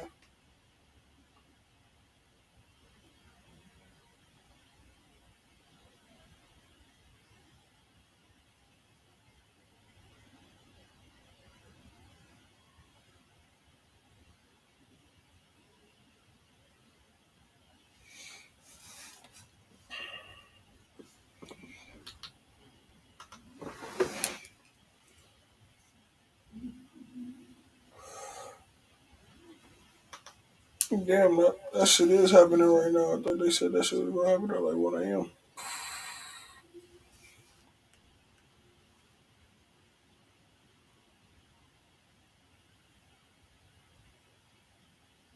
Look amazing too. Listen, your boy is getting inducted tonight. Paul Triple H Levesque. Do you call him Paul? Do you call him Hunter? Like, what do you call him? I call him Paul. Like we used to call him Hunter a lot, but like it's Paul these days. I mean, yeah, when he's in the suit, it's like Paul is more appropriate, but he's going into the hall tonight. How proud are you to see kind of what he's been able to accomplish, both in his career and now post-wrestling? Oh, God. The things that are going on right now, like, I'm so happy for him. He was born for that. Like, this is his karma. This was like, you could tell, like, when we were younger, like, You knew he had a mind for it like this? And just like, yeah, he was the guy that was going to end up being... Leon Ruff. Right. And for you guys, what you did together was so special. But I thought this was really cool because the fact that you guys were inducted together, this is different, though. Yeah. He deserves to be inducted as Triple H's single star. And if it was up to him, it never would have happened. I know. And so I'm so grateful to Sean and Nick Khan and them for, and Taker for going behind his back and getting this done. Yeah, and these are the couplings he got for us when... oh, wow. Yeah, when... Oh, wow, the TX with the Hall of Fame. Wow. TX Hall of Fame. Very cool. What do you expect from his speech tonight, if you had to guess? I don't know. Because I'm like a really bad speech person. I think it's going to be like... I don't think it's going to be real long. Do you think Cena versus Cody going to be better than last year's main event? Hell yeah. He's going to keep it kind of short. Fair enough. How about this? I'm putting you on the spot a little bit here. Fuck no. I don't know why I said hell yeah. So Fuck no. much time together as WWE superstars.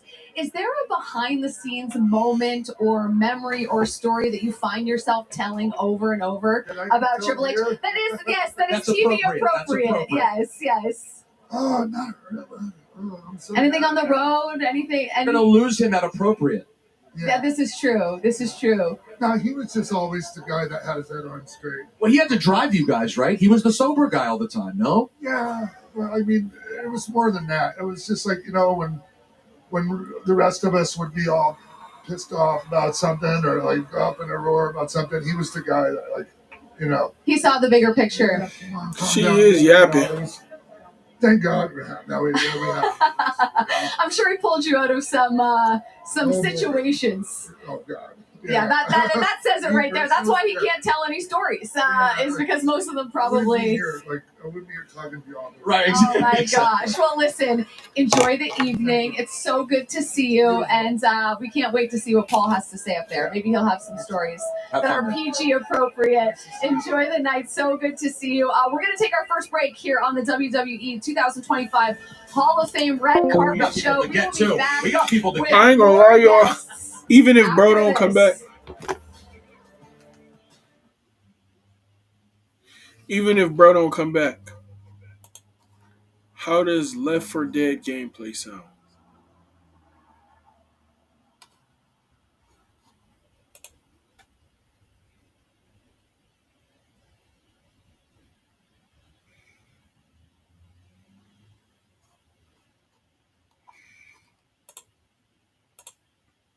We can most definitely play that. We either gonna play, bro. Left 4 Dead or Gary's Mod, bro. Which one?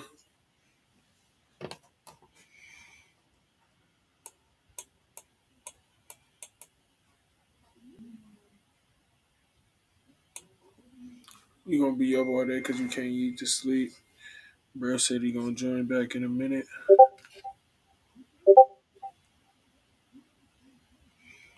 Don't matter. I'm feeling Left 4 Dead. Something in the Discord happened. Not my Discord.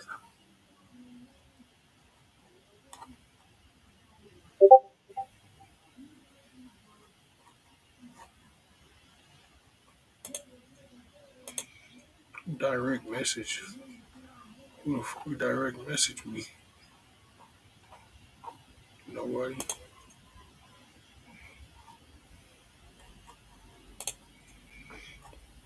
Why is Striker in the VC by yourself? I'll be in the VC by myself.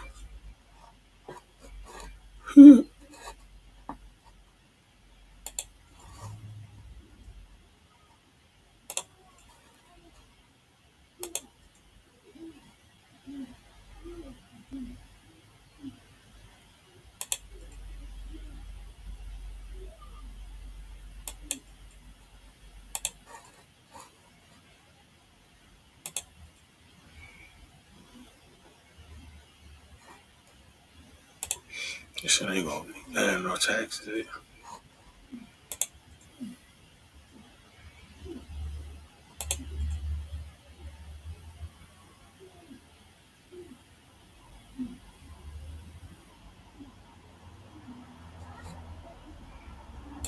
Yeah, we're most definitely gonna play that bitch. But for right now, we're gonna close that shit out on our phone. Bro, I'm fucking fried, bro. God, what the fuck? I'm fucking high. Jesus, man. Let me go ahead and change that title again. And so is Charlotte Flair.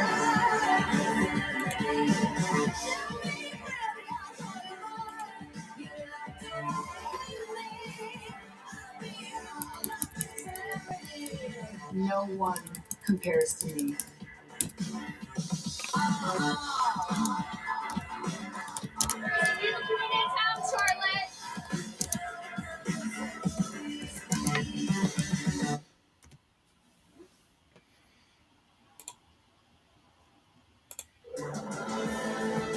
Welcome It's so fucking hot, bro. And Resort in Las Vegas. We are live on the red carpet ahead of the 2025 WWE Hall of Fame induction ceremony. And oh boy, we just watched a package telling us everything we need to know as we get ready for Tiffany Stratton to defend her championship against one Miss Charlotte Flair. She joins us now with her other half. Look, Big Guys, you guys look fantastic, first of all. No surprise there. You guys are both two of the best dressed people in WWE. Thank you so very much. That's so kind of you. Thank you. It's so awesome to have you guys here. Tiffany, you have been doing one of the best Fucking things make that boy love with a baby face, bro. I'll be right back, chat. chat. By standing up for yourself to one of the most decorated female superstars this game has ever seen. So my question is for you. How proud are you of what Tiffany has been able to do for herself over these last few weeks as we get ready for this match?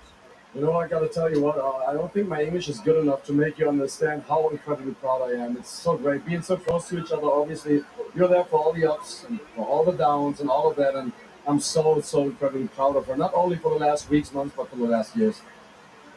Tiff, this is obviously a huge moment. It's spent the last year and a half. I don't want to say it's been unexpected, but it did sort of pop up quickly, and all of a sudden everyone was buzzing about Tiffy time. Have you been surprised at all at the timeline? Here you are with Charlotte Flair at WrestleMania 41.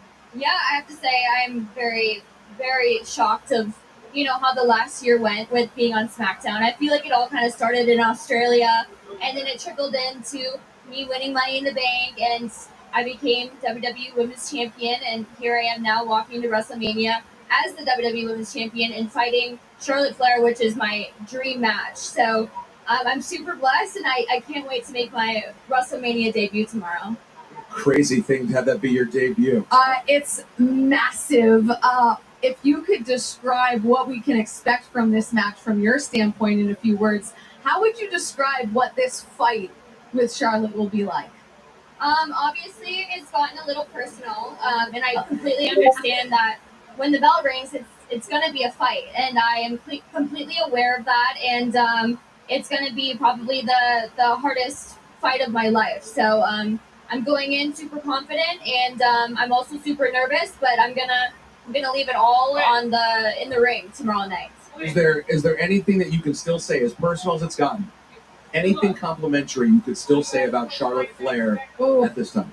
Yeah, I mean, she's still my dream opponent. She's still somebody that I look up to in this business. So it's such an honor to have her as my debut opponent at WrestleMania. And like I said, she's still somebody that I look up to in this business for sure. All right, well, listen, it sounds like you're going to have your dream of not just being in a WrestleMania match this weekend, but being against someone that you've dreamed of having said match with. So congratulations on that in and of itself. You have been absolutely crushing it. It is, without a doubt, Tiffy time in WWE. Thank you guys so much. Enjoy the night. We're going to go elsewhere on the red carpet and check in with Byron Saxton. Byron, what do you got? Well, I'm standing by with WWE's global ambassador, my fellow Florida Gator, and a man who consistently makes me feel underdressed every time I'm around him. Titus O'Neil. Titus, how has Vegas been treating you? Vegas has been treating me excellent, man. I came out here for a couple of days shooting a project in our studio out here, and went back home and came back, and been eating some great food and seeing some of our WWE family and legends, and looking forward to tonight. So as WWE's global ambassador, obviously you meet a lot of people all over the world, literally. What's the buzz that you hear from WWE these days? Just how exciting times are for talent, backstage, just the product as a whole, the storylines, everything coming together. Obviously, it's the Triple H era, and it's been amazing. Over the last 2 years, it's been nothing short of amazing. Obviously, revenue has gone up across the board, which is good for everybody at the end of the day. The up-and-coming stars from NXT are killing it as well. I mean, get ready for like Stand and Deliver, and this, Trick Williams is my guy. Whoop that Trick, whoop that Trick. Okay, all right. Yeah, that's my guy. But it's just the influx of talent that's ready and fighting in the wings at NXT. Plus the obviously the stable of main roster talent that we have here. But just the overall vibe of people just having fun, man. That's what this business is about. It's about having fun, putting smiles on people's faces, hoping people's heart, and obviously to go throughout the city, Las Vegas. It's WrestleMania season for sure. It's WrestleMania season, a lot of excitement. Is there a particular inductee you're looking forward to? I'm really excited about Triple H. I think this is going to be just another stamp of approval. Not only from his peers and his fans, but just the direction he's been helping take the company alongside Nick Khan and the rest of the WWE executives. They've done a tremendous job with the Netflix deal and so many other partnerships that have continued to grow at the company, and that's all been under his leadership. And you look and see all the guys and girls in the locker room and how excited they are about just being here as a family. It's an awesome time to see, and I'm really looking forward to seeing him put another stamp of approval on his illustrious career. So before we wrap up, I'm going to send things back to Jackie and Peter momentarily, but they're standing by with a man who you know very well. I'm not going to say who he is, but I will say one word. Yeet. My God. Oh, what a throw, Byron. Great day, great day. We are, in fact, here with the one and only Jey Uso, dressed in all black. We going to do it? We going to do the thing? There you go. Hey! Jey Uso, how you doing? Yo, Jay, you're giving us the all black, the Cuban link, the all black, very serious vibes. Is that the energy for right now for Jey Uso? Yeah, this is really me right now. If you really know me, like I like black a lot of the time. Moving, grooving through the airports, undercover. If you really know me, this is really me right now. It was not playing. Tomorrow's a night. He's gonna get got. He's gonna get got. He would be Gunther, who Jey Uso is taking on for the World Heavyweight Championship. We're less than 24 hours away from that match happening.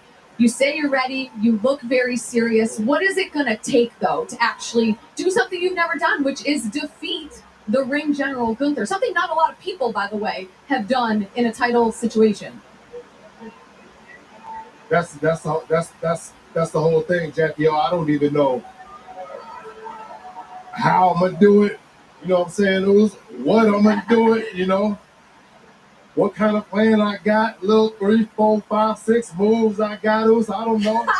I know who you're talking to, bro. But look, Jackie, all I know is yeet.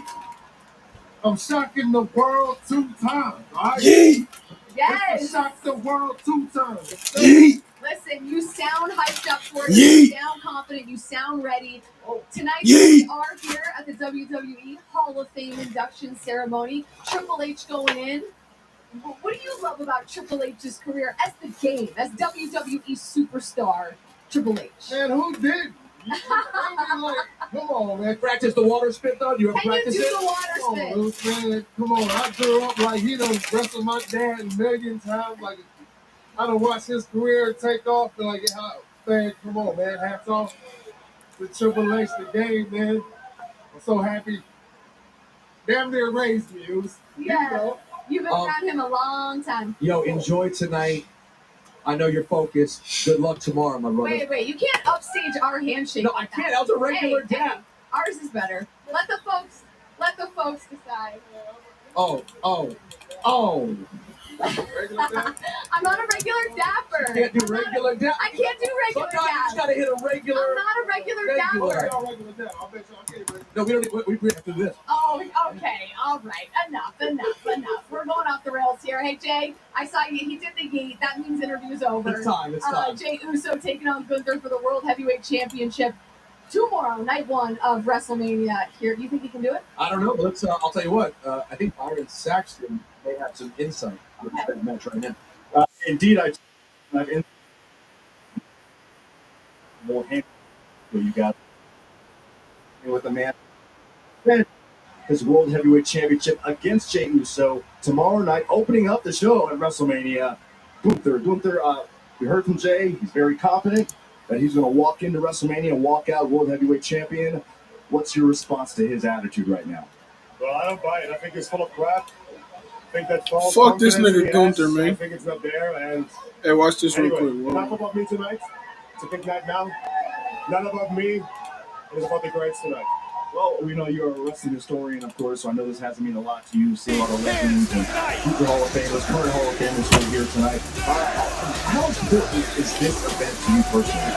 I think it's a very important for everybody because wrestling's a very unthankful career at the time, and I think this gets everyone that gets elected, get inducted in the Hall of Fame. Yeah, a good feeling about the career and like a good honoring about the career. Have you had a chance to talk to any legends here tonight, pick some brains? No, not too many to be honest. I got here a little bit late. I was very busy today. Fashionably late. Yeah. But no, I will make sure I catch up with some later. So it's always good to do that. Well, Gunther, enjoy the ceremony tonight. Best of luck, if you need it, tomorrow at WrestleMania. I don't think I need luck. I felt like I was setting myself up there. Well, enjoy the ceremony. All right, Peter Jackie, I understand you are standing by with someone who's going to be involved in one of the most highly anticipated matches of WrestleMania weekend.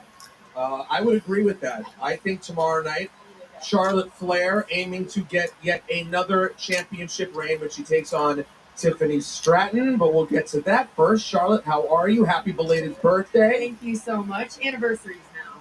Anniversary. I feel you, dog. No, I feel First you. of all, Charlotte, you look absolutely stunning. Like, you always look good, but this is 11 out of 10. But you know, it's WrestleMania week, so gotta do it big. Listen, oh my gosh, can you give us any hint about the robe? 2 of my favorite colors. Ooh, okay, internet, start speculating. Throwback and 2 of her There favorite has to colors. be blue. There has to Start be blue. speculating. There has to be blue. Okay, Charlotte, we're not gonna go crazy right now. You know, it's the Hall of Fame. Hold on, are you gonna ask me this tough question? I'm just gonna say this: when things get as personal as they have, Yes, always. and a couple of weeks ago, certainly on SmackDown, things went a little crazy. Are you still able to just focus and enjoy your WrestleMania experience, or is there a certain level of anger and just desperation to get in there and put pause on someone that kind of puts you in a different space when you're in a moment like this? You know, had this been 2 years ago, even a year ago, I probably would have been really angry, really in my feelings. But having that time off with my injury really gave me clarity. And I really just want to appreciate every second, every moment. Obviously, The time off what gave you happened, clarity and it a year or went two personal, ago. But Bitch, you're in your WrestleMania, mid I missed 30s. last year. Nothing is going to take away from the joy of walking that aisle. I mean, this is Grown our ass show woman, by the way. here, and I feel like WrestleMania is my domain. So I'm just excited. Like I'm just happy. Yeah. I love that for you. Honest. Yeah, I saw you. You know, obviously you've done a lot of press this week, a lot of interviews, and you've really talked about being so excited to be back at WrestleMania, the grandest stage of them all, and really taking it in. And now tonight we're here for the Hall of Fame induction ceremony, which is all about legacy, right? It is old as fuck. As you get ready for Should I get these TikTok in matches here? and moments about your legacy when I it's don't all think I said and should. done. I think it all adds up. I don't know where the TikTok match cool with and Tiffany all, but, Stratton like, will end up on my resume. This will be the we 8th can leave- match. we can leave I them won the Bucks 4, and lost stuff. 3. But for me, She knows her stats. I love it. I always want to top the last one, and I do take every match very serious. Every opponent brings out a different side of me. I think Tiffany is going to bring out a Damn, different Bucks not side even of me, live. and again, I have that chip on my shoulder for being out injured, and yeah, I just want to do what I do best. I'd be remiss if I didn't ask one more question about Triple H, Paul Triple H Levesque, someone you've known a very, very long time. 6 years old. Damn, Santi not even live. Triple H mean to Charlotte Flair? Oh, so many different things. It's hard. He went from being my dad's friend to like, oh man, it's Triple H, to someone who hired Bucks me gotta from get NXT, rest from the into my boss. He's worn so many hats in my life, but he's also seen me go through so many different stages in life and growing pains. So I'm excited to be here tonight and watch him get what he deserves to be inducted. Was he the first person to greet you when you won your first championship in NXT? He was. He was like in my face. He was just the proudness and what he was doing with NXT with the women and hiring Sarah Del Rey. I think it was just a culmination of so many different things. It was like destiny. It changed the business forever. It changed the business forever. Charlotte, we love you. You are the queen. Have a wonderful match tomorrow. Best of luck and enjoy tonight. Appreciate it. Thank you. Enjoy the night. I can't wait to see the row. I cannot wait. Talk about entrances. Her entrance is always amazing. Like, is that Biggie? On Mania days. But listen, we're getting closer and closer to the beginning of the WWE Hall of Fame induction ceremony. We're live on the red carpet. There's more to come, including maybe the man of the hour next. Oh.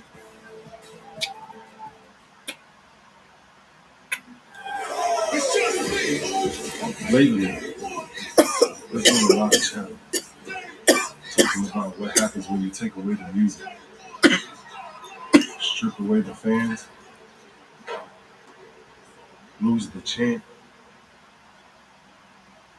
What's left? Who even is he? What's this? Well, it's just me, Yus. Maybe that's enough. They gon' wanna put the cam on, make them put the jams on. This is who I am, and I'm everything the fans want. Center of attention, it was written in the plans. I said I'm on a mission, they don't even understand that. I do this cause I love it, champion to the public. Steady rising above it, I'm loving who I'm becoming. I'm steady calling the shots, stay connecting the dots. No way I could ever lose, that ain't a part of my plan. Go back left.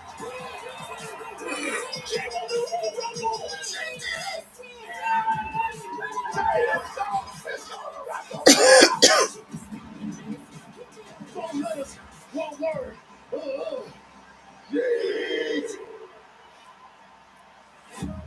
Four letters. One word. Hell. Oh my God! The World Heavyweight Champion attacking Jey Uso!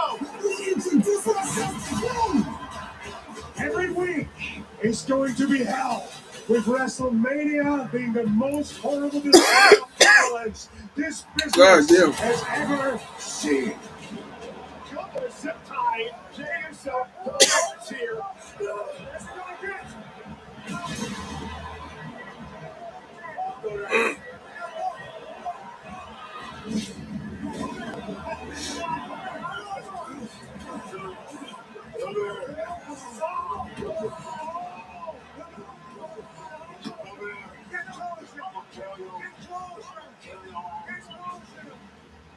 Trying to take it all away from me.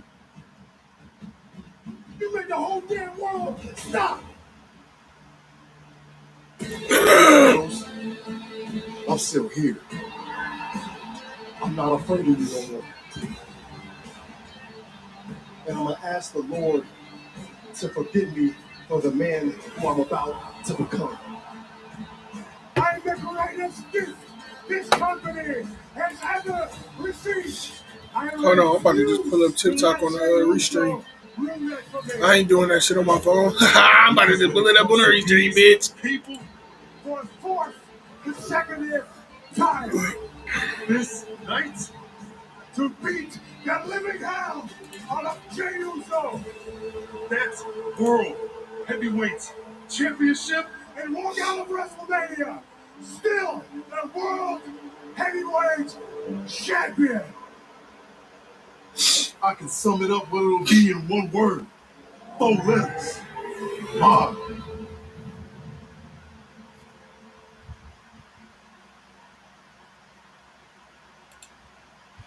What the fuck?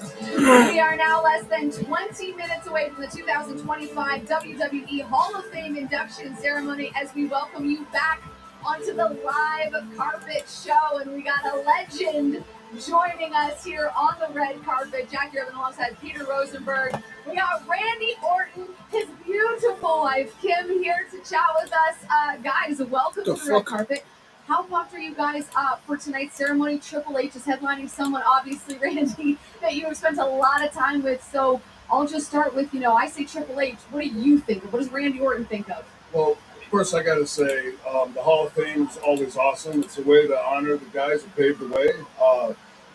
Seeing my father get inducted with the Hall of Fame was a huge moment for me, but a very close second will be Triple H. He has been right there throughout my entire career. If it wasn't for him, I wouldn't be here. He's always had my back. So I'm really excited for this occasion, and I'm very proud of him. Would you say that evolution moment, if it doesn't happen, we don't get the Randy Orton that we have today, the future Hall of Famer? I think that's very possibly the case. I think that if we didn't get the guy you see before you now, I think it would have taken an extra decade and a half to get there. Like, because of that it launched me to where I eventually became, man. And it was all because of that. Ric Flair too, man. Yeah, obviously tonight is a special night for everybody, so well-deserving. And actually, I see the man right over your shoulder. I think we need to make time to talk to Paul. That is the guy right there. You guys We're gonna bring him look in. fantastic. Enjoy the evening. It's clear that Paul has meant a lot to you in your career, both as a colleague and also seemingly a friend. I would say so. Enjoy the evening and thanks for I take a coming with us. screenshot I of it. appreciate it. Thank you, guys. Appreciate it. I would rush off the Ortons for nobody except Triple H. All right. Yeah, I don't know. I think you should RKO him, actually, Randy. I think you should RKO him. Give it to him. All right. Peter's going to actually leave I'm gonna walk with Randy Orton, I believe, because we are getting closer and closer to this WWE Hall of Fame induction ceremony beginning. And obviously, Triple H is headlining tonight's inductees, a very illustrious career as a WWE superstar and now so integral into the success of WWE today. I believe he is going to join us now. Oh yeah, I see Tommy Cullen. Oh, he's walking straight, so I believe he's making his way down to Peter Rosenberg, where we have a surprise for Triple H. Oh, Peter, hi. He's coming in hot. Triple H, Stephanie McMahon. Damn, Stephanie got some bags on her. Wait a minute. I'm in the awkward position of stopping you. But WWE has arranged something special for you, boss, and they want to present it to you right now on the red carpet. So if that's all right, we're going to do that. Hi, Steph. How are you? Hi, I'm good. How are you? Loving your show on ESPN Plus, by the way. Fantastic. All right, so let's get the people. Hold on, Nick. Our family. The rest of your family as well. Okay, we'll try to gather the family. We're going to gather family now. Now, Stephanie, while we're waiting, how excited are you for what's going to happen tonight with your husband? I'm just so incredibly proud and honored, and it is so well deserved. Years of a remarkable career, and probably the reason why WWE. When you met him as a guy who was just working in the business, was one of the boys, did you sense that there was a mind in there that was just different? Oh yeah, I mean, I couldn't keep my hands off him. Not exactly what I meant. Different. Yeah, it was different in that way for sure. And for you, Triple H, how proud are you of Stephanie? Bro, how do I send a fucking screenshot, bro? Launched, a lot of things happened. Yeah, incredible. I know she talks a lot about my career, the things I've done. She was just as instrumental in the business and for this company being where it is today. So the fact that she took a step away for a little bit and now she's back here doing podcasts. Man, fuck it, yeah. I'm gonna do that shit on the phone, bro. And I think I speak on behalf of the whole WWE universe that welcome back, Steph. You were missed. Do we have everyone here yet? All right, I think we're good to go. Hi, everyone. All right, so let's get Triple H over here. I'm gonna slide right in here, guys. You have a shot of this, guys? All right, here we go. Presented by WWE to Triple H tonight on your induction to the Hall of Fame.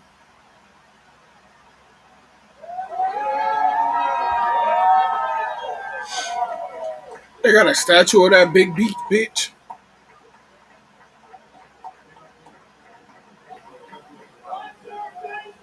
Any thoughts when you see this?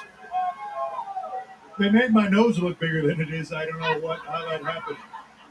Must have had too much clay or something like that. But what the fuck is that? It's an incredible honor. Look, I have been at the forefront of making these for a lot of talent over the years, and some of the biggest legends in the business. So, The Undertaker and Dusty Rhodes and Ric Flair and Roddy Piper. So to see one of me, I just don't know if there's any bigger honor for anything that you could do in life than to have them make a statue of you for it. So incredibly touched, incredibly honored, and I'm just glad my family could be here to see it. And thank you to Nick, because he's the one that made all this happen. So I think I speak on behalf of the entire WWE universe when I say you deserve it. Enjoy tonight. Good luck. We're going to send it back to Jackie Redmond as we wrap up our red carpet coverage and get you ready for the Hall of Fame 2025. Oh my gosh, what a moment. Listen, a statue unveiling is always an interesting experience, but what an honor for Triple H, who in the next couple of hours is going to be inducted into the WWE Hall of Fame. I am so looking forward to his speech. Oh, look, you're already back over here. You walked quick. Good job over there. Should I try to grab Logan Paul? Well, I think we got Bianca Belair over here as well. And Montez Ford. There's some decisions that are going to have to be made here. Well, Logan looks occupied. Logan looks a little occupied. Well, I can get him. He's wrapping up. He's signing Polaroids. How did I do with the reveal? I was very nervous about. The reveal was good. Gathering the folks, not as strong. Wait, what did you want me to do? What did you people set me up? No one said make sure you gather the whole family. They just said go down, reveal the statue. You adapted well, but you wanted. Listen, we're friends. I'm honest with my friends. But the reveal. It didn't come crashing down. No, there was no meme-worthy moment. Thank you very much. I think the statue looks great, by the way. Oh, it's very cool. Oh, look. Oh, my gosh, the EST of WWE. You got to go in the middle, girl. You're the important one. Now. Let's go. First of all, you are a fashion queen. You make your own gear. You make your own clothes. I assume you made this. I did not, but you know what? That means so much to me when people ask that I make it, because it lets me know that you think I'm that good. But no, girl, you are that good. WrestleMania week, I was too busy with my gear. I just didn't have enough time, so not this year. You are here with your beautiful husband, because you're both very beautiful humans. I'm not gonna lie. Have you gotten used to this yet? That you guys are one of the it couples that is sitting there looking beautiful at the Hall of Fame.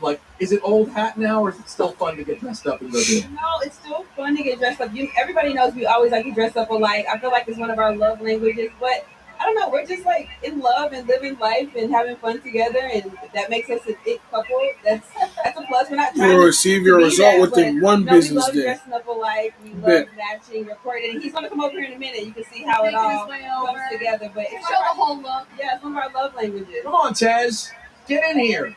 He's getting himself situated. He's slow walking. He's making an entrance. He's making an entrance that's not on camera yet. Here we go. Oh yeah. There we go. Take your moment. Okay, take it. By the way, let's talk about it, Taz. You're doing the important work right now. You're doing the important work. You're holding your wife's phone, aren't you? Phone first. Check. I have a couple bottles of water over there for still prepping. He's holding everything. His pockets have my lip gloss, everything. Good man. Good man. Importantly, holding it down. You know what I'm saying? So, but this weekend's about her. A beautiful, beautiful lady. She's gonna make history once again. I'm so happy. Let's go live on TikTok. So inspiring to see these things that she keeps doing. She keeps climbing the ladder and making them matter.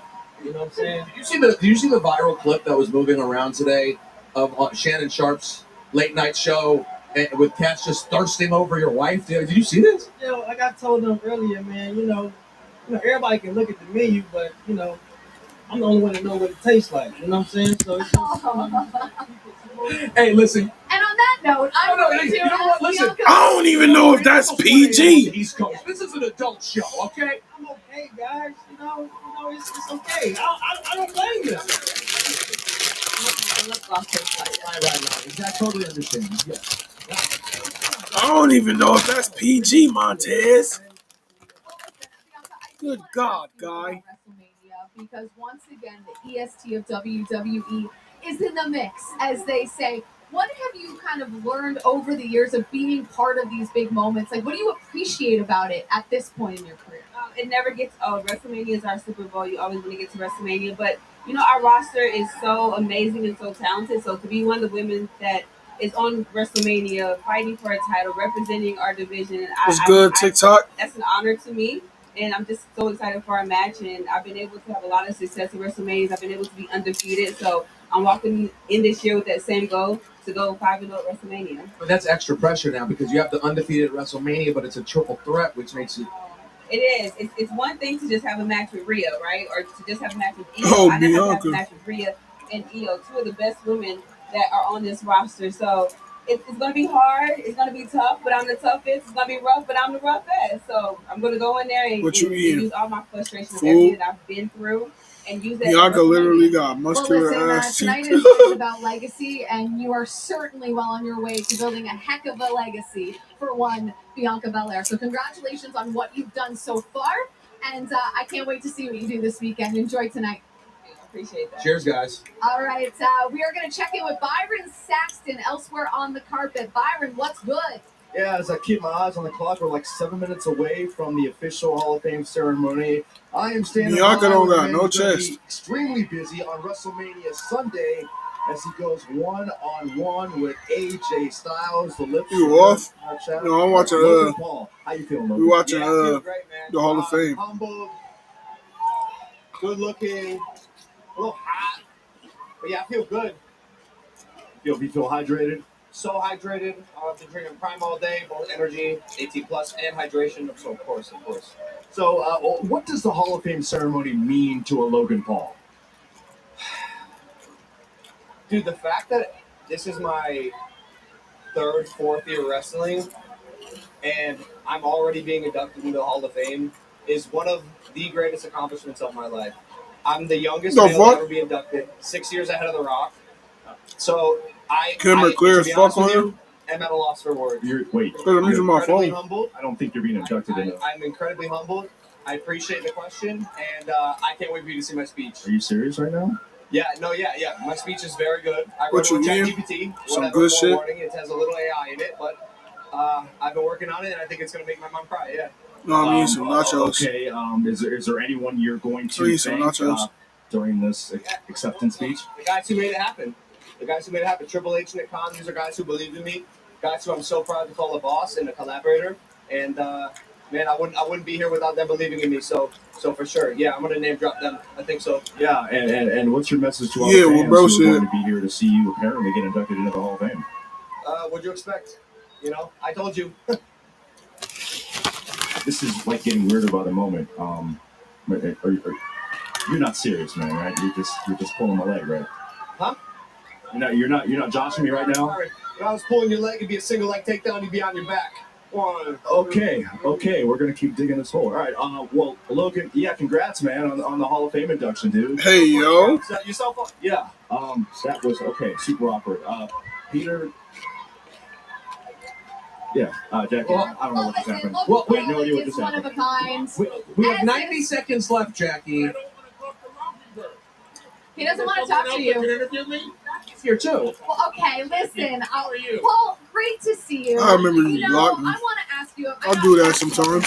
Well, I could ask you about a lot of things, but I do want to ask you about Paul Triple H Levesque being inducted. Just ignore him. Being inducted tonight into the WWE Hall of Fame and what he has meant to this business. Everything. He steered us out of the chaos.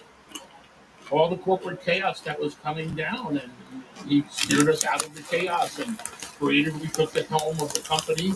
And my God, what shoes that he had to fill, and he's done it brilliantly and magnificently and with honor and with a collaborative Look, effort King, with so many what different that mean? creative people on so many That's your. different levels. You switched your name or something? I cannot convey in words how much respect I have and admiration that I have for the man. Well, listen, so eloquently spoken, per usual, from one Paul Heyman. So loyalty with CM Punk tomorrow. Just real quick, we got to go off the You air. can't ask him that. Now we have 30 seconds Yeah, left. 30 seconds is a ton of time. Wait. I will always be loyal to my No tribal free people in the promo. ring. No, man. I will always be loyal to my best friend in the world, CM That's Punk. who blocked. And I will never, ever be disloyal to either. All right, Paul Heyman. Thanks, Paul. We are 15 seconds away from the WWE Hall of Fame ceremony for Peter Rosenberg and Byron Saxton. I'm Jackie Redmond. Thank you so much for watching. Forget Jackie Redmond. Enjoy the show. It's been a pleasure. See you later. My name is John Cena. I'm a kid who grew up in a small town in West Newbury. Yeah. Ruthless aggression. The champ is here. Did I ever unblock him? Will be my retirement. If I ain't unblock him, I must really hate it. They asked. So much for letting me play in the house that you built for so many years. John Cena, coming to WrestleMania, and an opportunity to win a 17th world title. No God.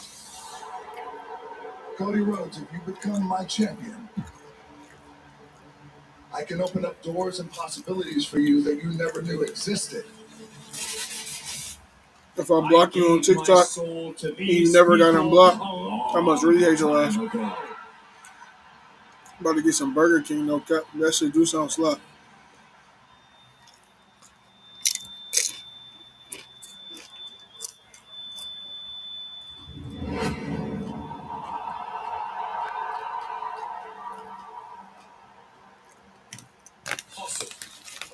Loyalty, respect.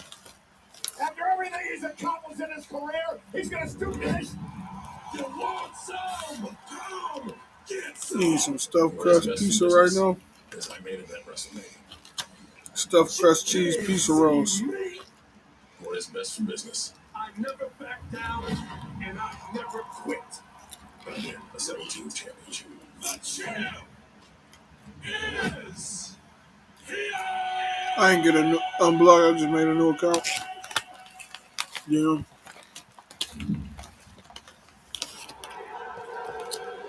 For 25 years. No, what I do? Of an abusive relationship. I need something can't even say on TikTok. I don't need you anymore. For 25 years, you only care about yourselves. I don't care about you. At WrestleMania, I make history. I will win that championship and retire with it. 17 does not happen. But what does happen is I get the heartbreaking privilege of beating my hero in his last chance. What you watching? We watching the Hall of Fame. You with that disgusts me. All you have done here is ride the coattails of my success. You Cena's so funny, bro. That never watched him. You are a They're like, that's your why, Cody Rhodes. You with that title, disgusting. John, I am standing right here. I am holding this. Stuffed cheese was so good about all that. Cheese. The last real champion is taking Cheese is good as fuck. You like WWE? I am going to ruin wrestling for everyone. This stays with us. Shit, fire. Duh. Then. Hell yeah, I'm watching Mania. Now.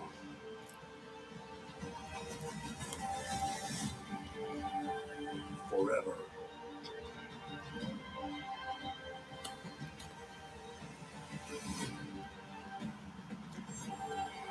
Together. Imagine I didn't watch Mania.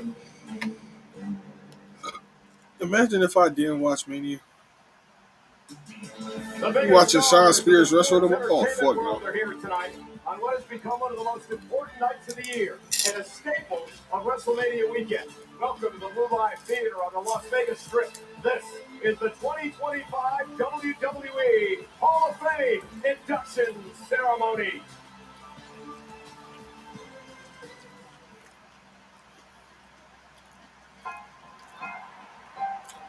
Some comments in the live were filtered to protect the community's experience. Oh, really? to the pinnacle of perfection. To reach a destination of profound reverence. Tommy Invincible, what I'm to a immortalize a legacy that will live forever. It takes passion. I go into that ring every night for moments like this. Dreams. They need to put me in the Hall of Fame. Fearlessness. I stand on business for real. Excellence. The best there is, the best there was, and the best there ever will be. Oh, it's true. I stand on business for real. I'm like one of the greatest wrestlers of all time. Bad times don't last, but bad guys do. I do. Greatness.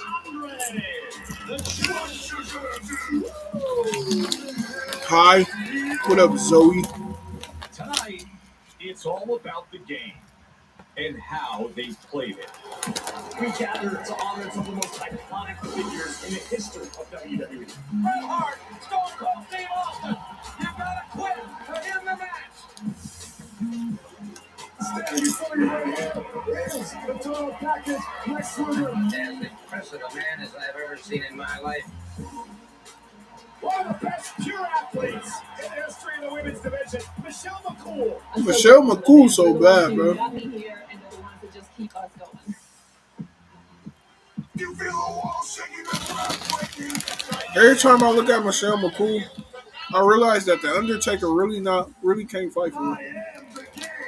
Like the Undertaker, like he can't fight.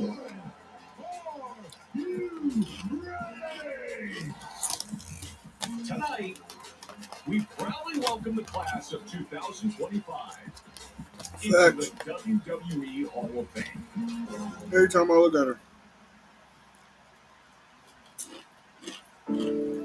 And now, WWE presents the 2025 I don't fear nobody. Hall of Fame induction ceremony. Especially not Mark Calloway. Motherfuckers be fake demons. He tried so hard to convince us he a demon. That boy ain't no demon.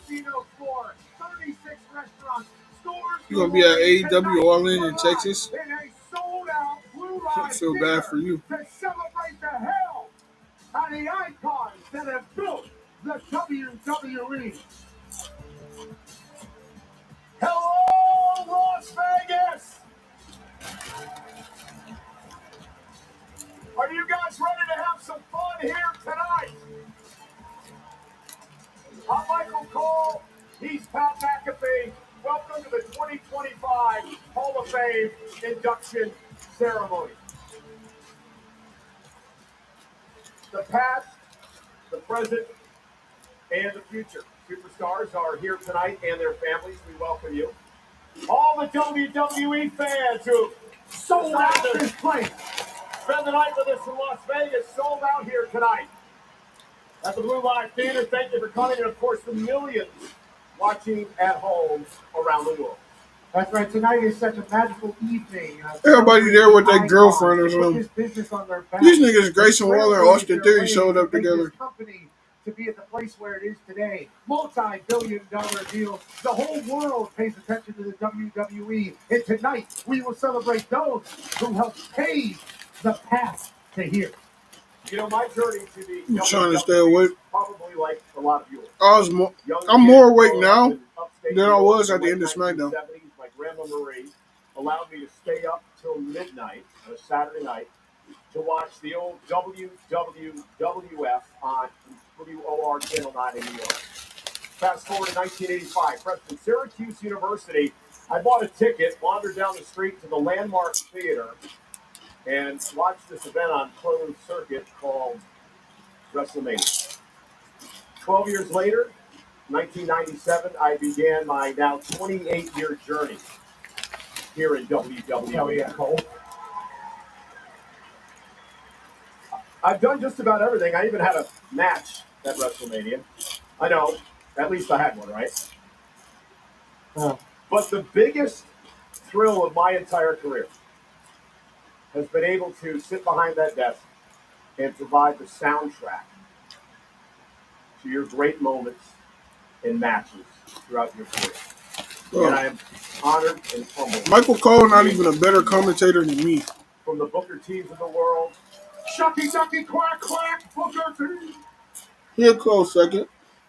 To the Logan Pauls and what he is accomplishing. He thought he was going into the Hall of Fame tonight. I heard him do an interview just moments ago. To Tiffany Stratton, the world champion, Gunther.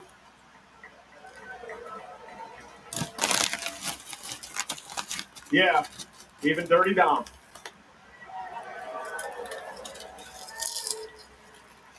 But when Pat and I got a call 2 weeks ago, and we were asked to host this ceremony for the very first time, we jumped at the chance because tonight is by far the biggest honor of my entire career.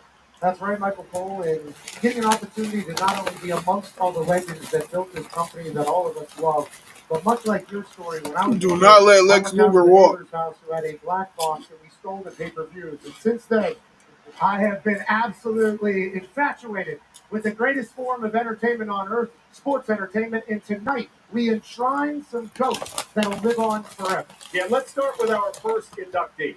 To me, he was the poster man of the 1990s, a two-time WCW World Heavyweight Champion. He actually tied one time in a win at the Royal Rumble.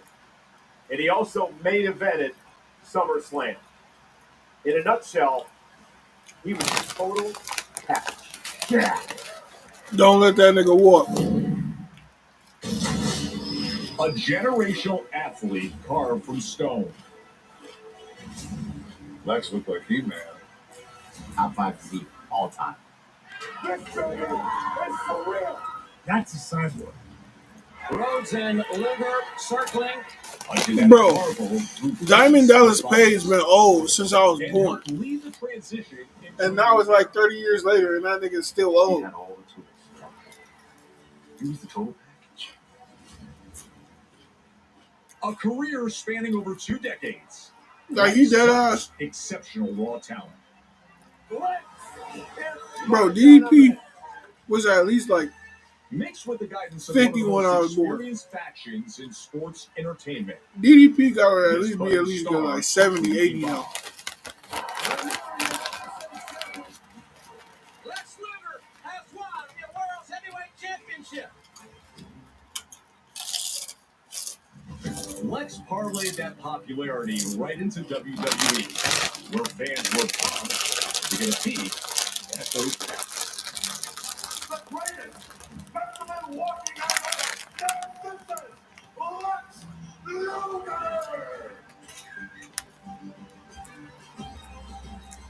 That set the wheels in motion for Appreciate you for the likes, Jake White. In history.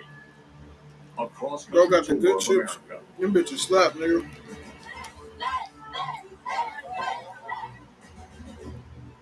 Yeah, part of my childhood is remembering the Lex Express.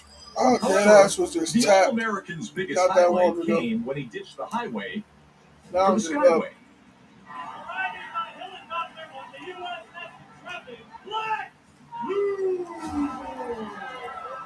Confronting this 500-plus pound world champion that no mortal man could slam. Y'all niggas slammed your coach on Luger them. could not be slammed. Lex Luger slammed him on one of our warships. Lex Luger was America that day.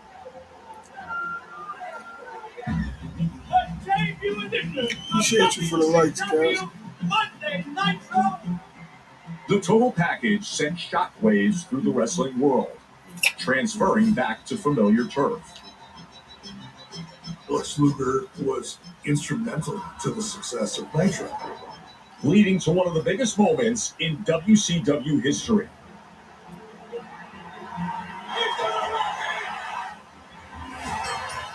Luger won the title! An emphatic statement in an outstanding career. Lex has covered every aspect of this business. And now, we have a special delivery for the total package, Lex Luger.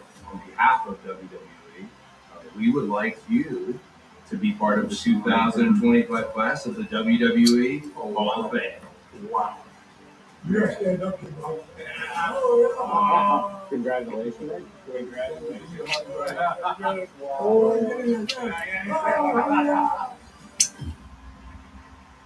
Them niggas old as shit. Ladies and gentlemen, now here to induct Mr. Luger into the Hall of Fame is a three-time WCW World Champion and a man who has changed countless lives around the world with his 4 letters, 1 word. yoga. Including Lex Luger's life. Ladies and gentlemen, Please welcome the Hall of Famer, Diamond Dallas Page. Oh, It's me. it's me. It's DDP.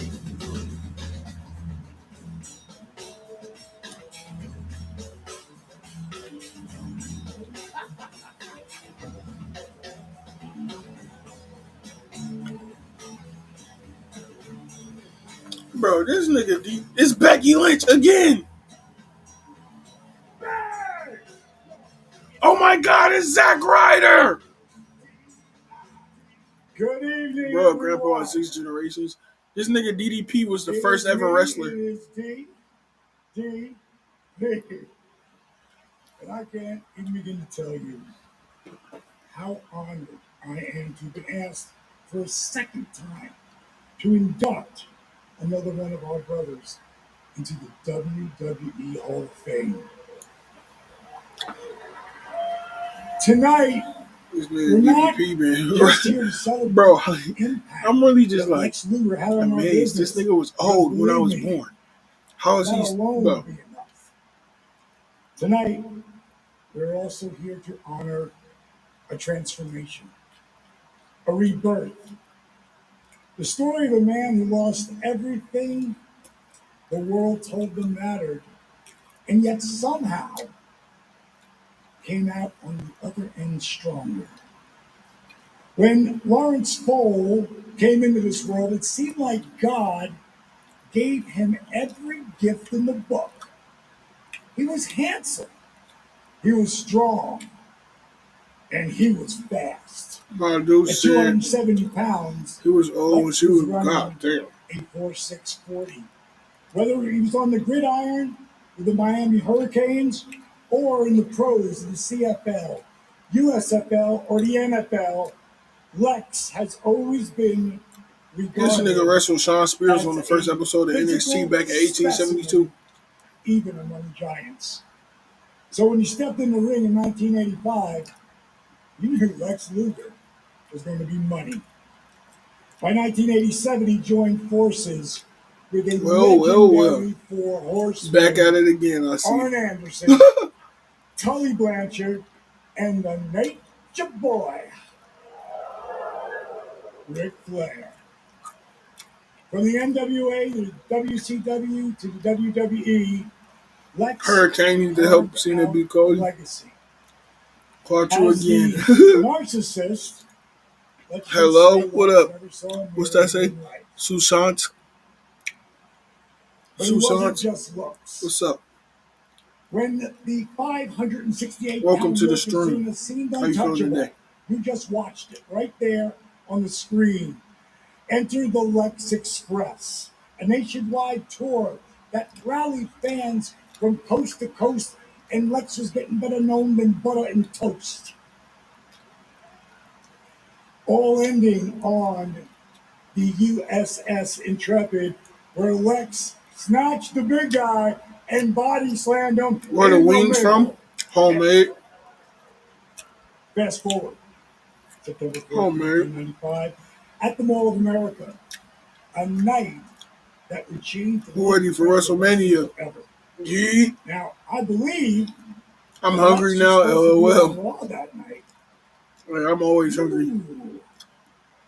But he no-showed. Why? Time to get him going on Twitch. Who on Twitch? Because he's a disruptor. And he had a shot to be on the debut Appreciate you for the of follow, Walter. Monday Night Nitro. And my friends, that was the first shot fired. In a new era of professional wrestling known as the Monday Night Wars. You see, at least he didn't say During his Popeyes. career, I really would have Lex said, made whoa, waves whoa, whoa. and created memories. But None. for all the legends that he faced in the ring, nothing compared to the battle he faced outside of it. In the 90s, we lived like rock stars. It was a lifestyle that could chew you up. This shit's so good, bro. I love hot wings, bro. And for Lex, I'm mixed. Don't worry about it. And as the It ain't story matter to is me. told, Shit was still gonna be funny. the Lord giveth and the Lord taketh away. As crazy as it sounds, I was You really think Jay will win? Hell yeah. That Lex became I hope so. collegiate. I hadn't seen Lex in over 5 years, but on that day, God I would be eating put chicken me too. in that room. Yeet. I had no idea my buddy was completely paralyzed. I helped the EMT put him. Look, it's the in Bellas. gurney. Was that JD McBobblehead? I lost his physical Breathe, gang. gifts Fuck you. from God. It's a story that's more far-fetched than any wrestling angle. Tori Wilson. The amazing thing is, if you ever get a chance to Tori Wilson. about it, Oh, I've been waiting for this day, Tori Wilson. I got some things I want to tell you, Tori Wilson. so let's realize that real strength isn't something you show in the spotlight. Real strength is something you build in the shadows. You see, Lex just didn't survive that fall. He let go of his ego and surrendered to something much bigger. He found purpose in pain. He chose faith over fear, hope over despair, Becky Lynch, conviction over regret.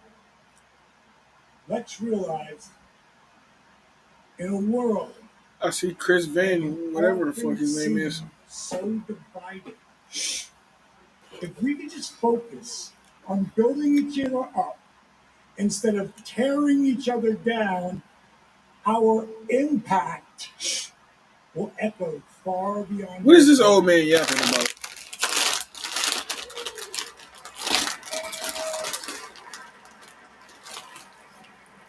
If anything, it shows us that even in our darkest hour, I said that name. I didn't say that shit. So let tonight stand as proof that there is always hope. Tonight, we honor the legend of Lex Luger. But more importantly, we celebrate the man that Lance Bowl has become. Tonight, I present to you the very first inductee to the class of 2025, one of the most humble human beings I've ever known. He is my friend. He is my mentor. He is the prodigal son. Ladies and gentlemen, please welcome WWE Hall of Famer, the total package, Lex Luger.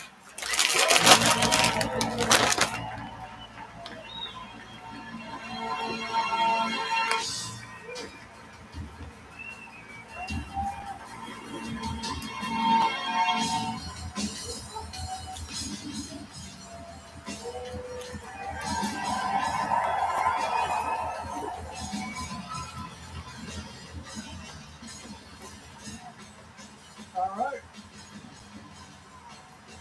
Don't let his ass walk. Grab him. Now, the best part is, please be seated.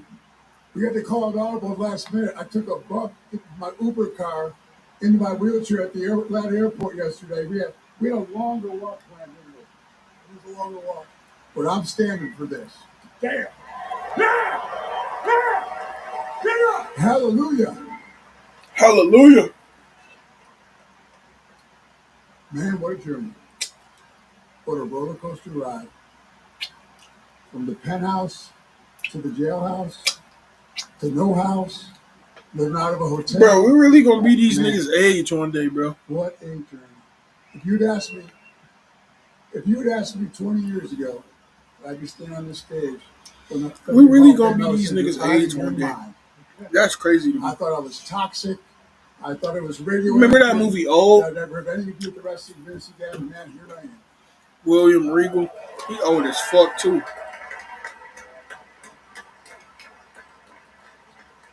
Amazing grace, how sweet the sound that saved a wretch like me. I once been lost, but now I'm found. Was blind, but now I see. You're old. I'd like to thank all my friends. This guy is something else, man. He is relentless. So, all my friends out there who have hung with me and supported me and been with me, even when I was unlovable, I want to thank them. I want to thank my family who's always been with me. I want to thank that jail chaplain I met, Pastor Steve, who led me to the Lord on April 23rd, 26.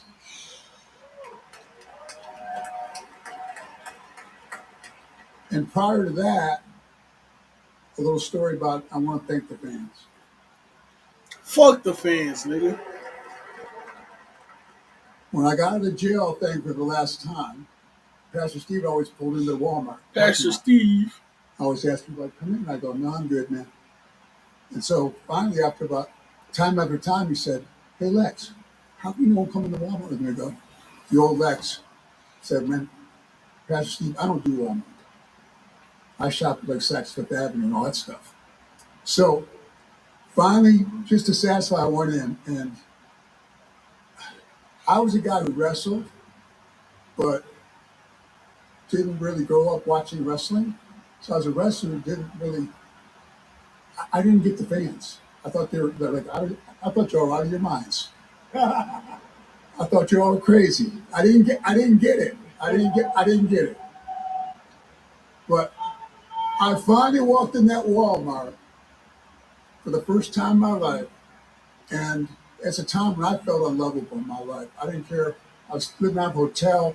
I was doing my community service, cleaning out dog cages and cat cages, and I didn't care if I woke up the next day, to be honest with you. I'm not saying it down, but man, I'd pretty much given up hope. And you, the fans, in that Walmart, finally passed you and said, you want to come in? I go, all right, I'll go into Walmart. The love and the commotion and just that the fans showed me in that Walmart was yapping. It gave me hope. It gave me a light. Like such an old ass somebody.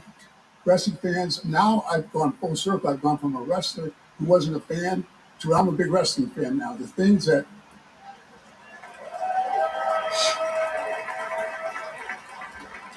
this generation, you guys are doing is absolutely mind-boggling. The athleticism and where WG's gone as a company is just, it's a global phenomenon.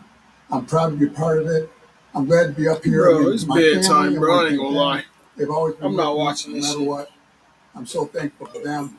Pastor Steve. Pastor Steve. Who across in the hotel room, April 23rd of 06. Thank you, Steve. He was there when I got for my salvation. He was there for my ordination. He was there for my recent marriage. So the trifecta. So thank you, Pastor Steve, who married me to my beautiful wife, Robin. I'm just so thankful. I'm just so grateful. And most of all, I talked a little bit about Cody when he dropped the bombshell on me at Dee's house. My mom was very low-key about my wrestling career. And every year she said, I got the joy of taking care of her last 7 years of her life. She passed recently. And my mom always would say, you think they're going to put you in that Hall of Fame? I don't know, Mom, maybe someday. So, Mom, I hope God's giving you glimpses now. We made it, Mom. And I'll see you there. We can celebrate together in heaven when I get there. Thank you very much, everybody. Appreciate it. Wake up is crazy. I ain't even fall asleep yet. I ain't even doze off yet. Did it look like I was tapped?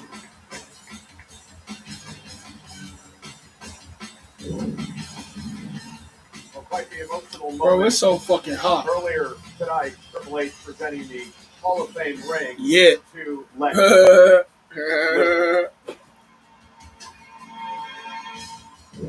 Ladies and gentlemen, Kinda. again tonight, Damn. main event of the Hall of Fame, a man that has meant a lot to Pat and I, also to all of us in this room. Triple H will be inducted into the Hall of Fame. An absolute legend, obviously, goes by a lot of names. You know, he's the cerebral assassin, the king of kings. Some of us call him, from his original name, Terra Rising. And speaking of Terra Rising, Michael Cole decided to do a little bit of that whenever he wanted to play cosplay as Triple H in the past. We're going to go to Pat Schrader, please, to showcase this match, showing a little respect to Triple H. These Now, WWE, whenever you see this, understand that this is not a professional They're athlete. saying Dame by him. This is a man who just Fuck wanted to me. show a little bit of love. Go ahead and play that thing. Because what we're seeing here is a guy who knows he's in the middle of an arena he's not supposed to be in. And he knows Deuces, he's ooses. right there. Bang! Until next time. Ain't never had Have a good night. Stay situation safe. like that, right there. Never. Got a little baby pecs. You're not doing too bad there. But what you're about to do out of your mouth is going to embarrass you and your family forever. Everybody knows the spray. Play that thing. You're spitting all over yourself. An oral cream pie to your face. Pause. Who are these people on your back? And how mad are they that this is the first time they're being seen? They're my kids. Is Mania only on Peacock? Upset. 2 kids upset. Dad. I think it's on Netflix. I don't know. You look like it. Play it, please. He said, don't you worry about it, kids. It's only going to get worse. You know, all these professional wrestlers, they're able to get up on the ring with ease. Not your dad. I'm going to break my hip and my back. Get my fat ass up here. Triple H, pause. That's what it's supposed to look like. Right there. Easy comparison with this thing going on. Your little baby cheeks and your little baby tights, you go on to squirt all over your face yet again. Play. And everybody in this arena will remember the evening that they were terrorized by a guy honoring. Pause. Pause. Look at that flavor saver you used to have. Where's that thing at? Where's that at, Cole? Why this nigga cooking Michael Cole? He's a legend and he might be disrespectful. That was in honor of it, correct? Yeah, it was. I got better, though, at SummerSlam. Yeah, absolutely. Every time water comes out of your mouth, everybody thinks, oh, this guy's the next Triple H. Yeah, it is. It's obviously a fantastic evening. We cannot wait to celebrate Mr. H. Bailey, what are you laughing at? Paul Heyman, you look a little lonely out here, bud, didn't you there? Yeah, how's everything going with the Tribal Chief? Yeah, well, just kind of all by himself down here, sticking out like a sore thumb. Big weekend for you, Paul. Cody, great interview tonight with Cena as well. Really good. Hey, tonight we are also going to honor those who paved the way for us, obviously, throughout this wonderful genre that we all work in. Made an incredible mark on everyone in the history of this. That's right, and we have the Legacy Award is what we give out, and we have our first recipient, and I'm going to be honest, this man scared the absolute hell out of you. Kamala, a superstar with an immense presence. The Ugandan giant spoke with vocal force. 6'7", over 400 pounds. And if that wasn't intimidating enough, how about the way Kamala competed? I mean, you think big and you think strong. Boy. Like, oh, big fella. I remember wrestling as Kamala in that, what was it called? WWE Legends. Unpredictable. Daunting.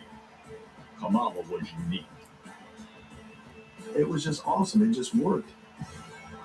He is big, he is mean, he is vicious, and so far nobody's even come anywhere near and give him any kind of competition. An unsettling sight for opponents who had never experienced anything like him. Kamala is the toughest test Hulk Hogan has ever had since becoming Oh, heavyweight fuck. champion. Behind all the body paint lay the heart of a warrior. And now Kamala is immortalized, a member of the 2025 legacy class of the WWE Hall of Fame.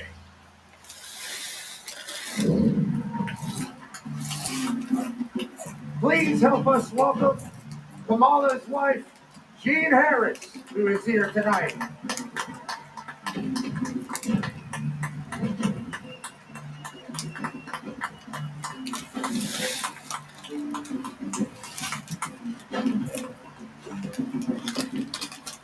Ladies and gentlemen, our next inductee, it seems like just yesterday that she burst on the scene here in WWE, a 3-sport star, and she was actually a school teacher in Florida and part of the inaugural Diva Search. Not only a part of the inaugural Diva Search, she's the first ever Divas champion and also the first ever Diva and Women's champion whenever she unified the title. Also a stupendous tag team wrestler with the team Les Cool. Indeed. Let's take a look at our next inductee.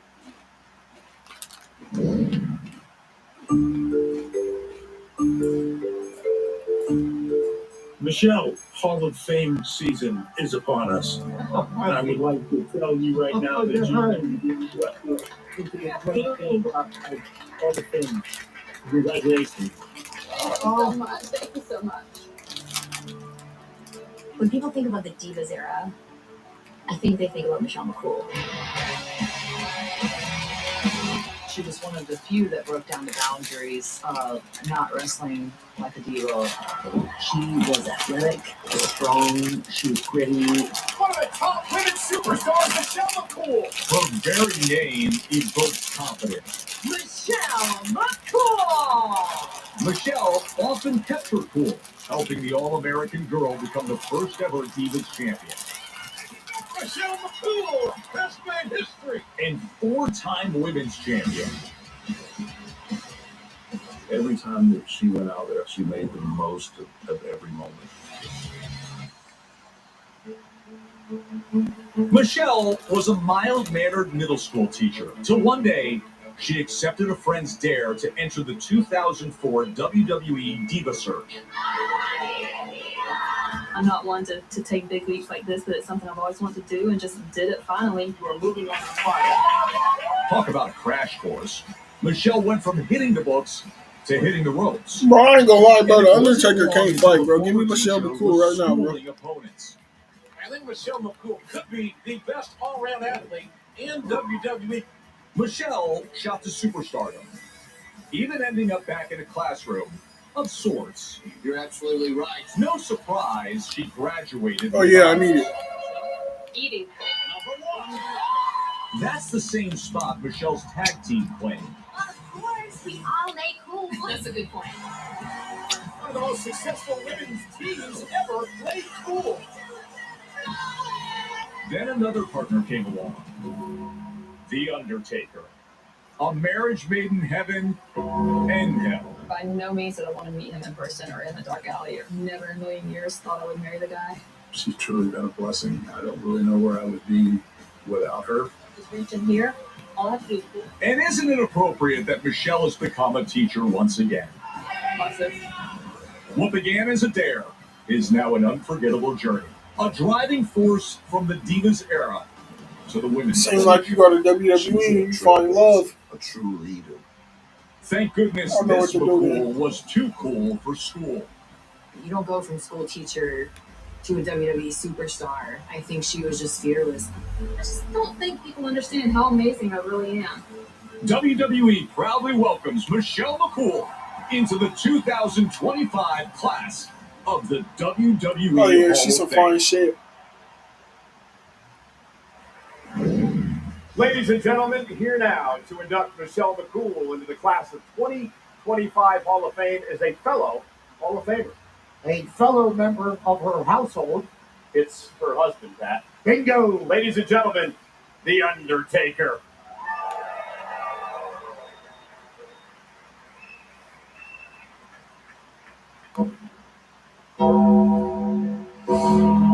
This nigga getting the entrance.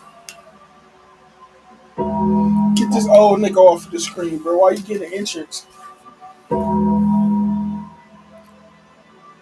You're not here to watch old nigga. Yeah, I guess it is.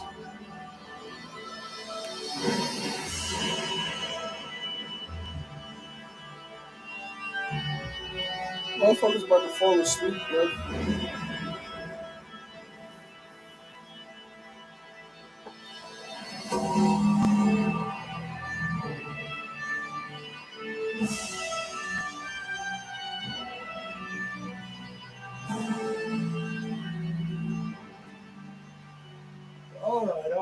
Yeah, it's over, bro. I ain't gonna lie. I'm about to end live. Look, it's Vegas. It's Friday night. I'm here for a good time, not a long time.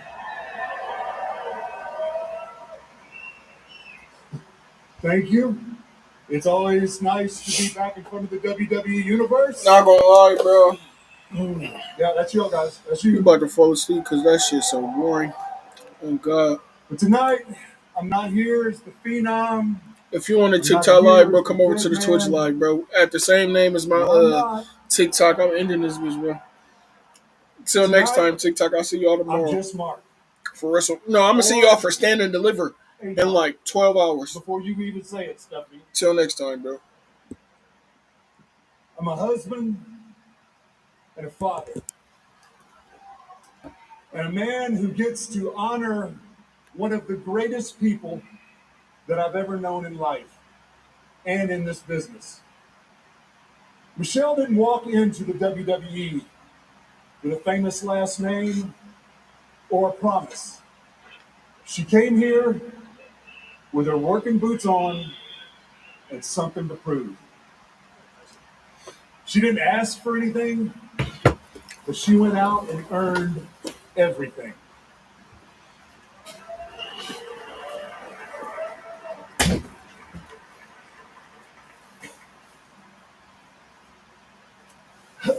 Man, I'm going to.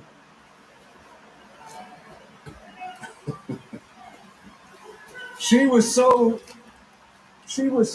strong-headed that when we first got together, all right, now you know she chased me for months. Is that Layla? Finally wore me down. Anyway, that's my story. Anyway, she says to me,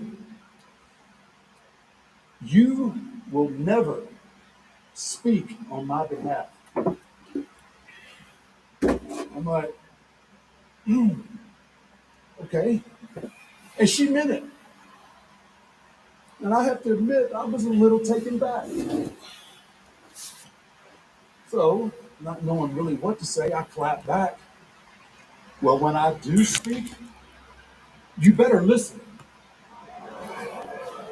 That's right.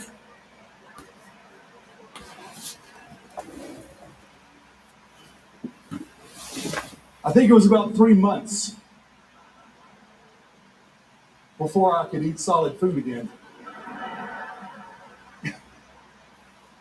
She was the first Divas champion, the first woman to hold both the women's title and the Divas championship. Yeah, we falling asleep to this shit. Not gonna lie. She was one half of the iconic Team Lay Cool. A team that redefined what it meant to be bold, to be fearless, to be heard. And let's be honest, they made being mean girls, they made that cool too. She was a pioneer before the women's evolution had a name. She carried the weight of expectations, of disrespect, of people calling her just another pretty face. And she flipped it on them every time she stepped between those ropes. But the most amazing thing about Michelle, it's not the titles, it's not the camo gear, the Uggs, or even the promos or classic matches. It's who she is when the camera isn't rolling. First and foremost, she's a woman of faith. She's a mother who leads with love. She's the strongest person in our family, and I say that without a hint of hesitation.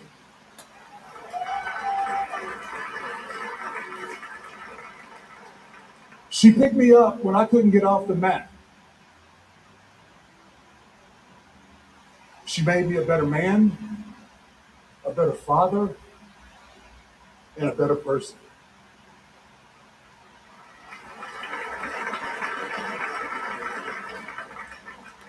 Michelle stepped away from the WWE still at the top of her game to be something even more important to her, a mother.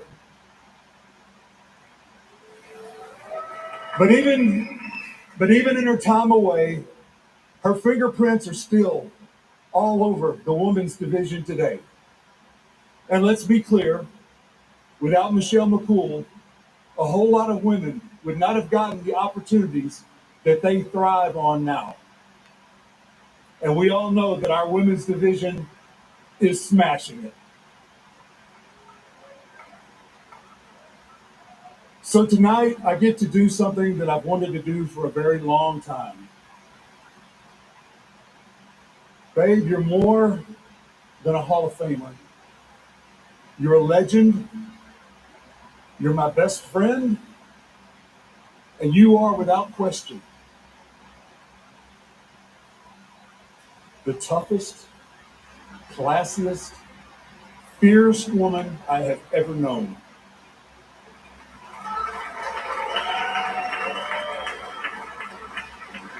So, ladies and gentlemen, please join me in welcoming the pride of Palatka, Florida, my wife and your newest member of the WWE Hall of Fame, Michelle McCool. You're not enough for me. No, just another man enough with me. Just another man. Hey, gotta open up your eyes and see. You're not enough for me.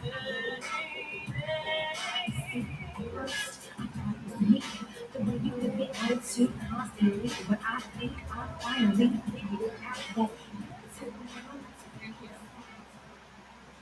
You told a few lies. I might have to switch things up.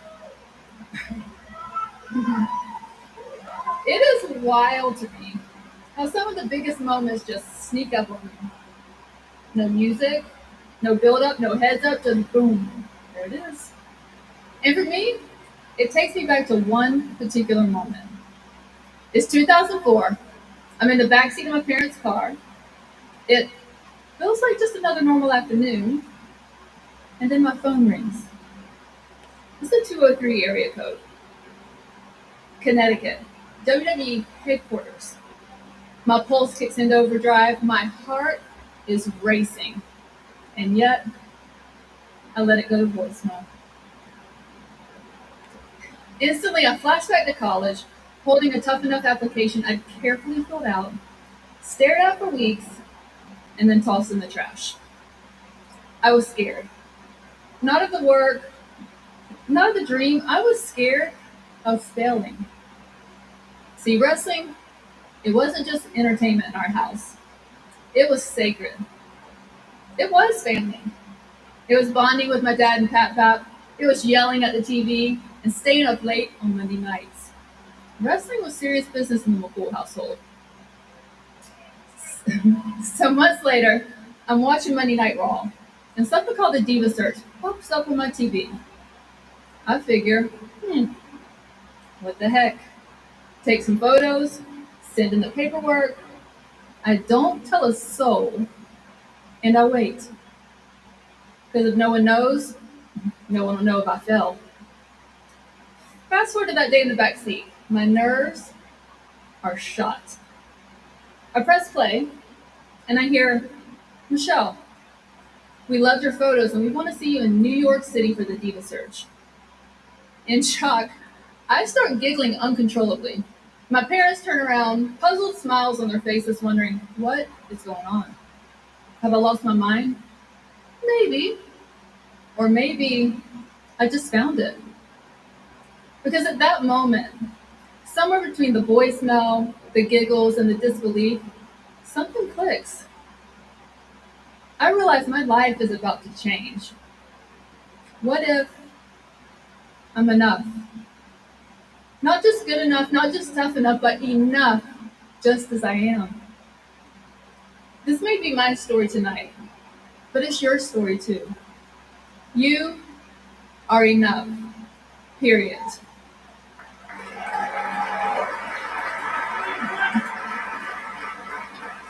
So tonight, I'm taking you outside the ropes to share what I like to call my flawless finishes. The first one, literally learned the hard way. It's Thanksgiving, 1985. I'm 5 years old, sitting at the kids' table, surrounded by my older brother and 3 mischievous cousins. They decide a food fight is a good idea. And of course, I'm the innocent bystander. Flawless, remember?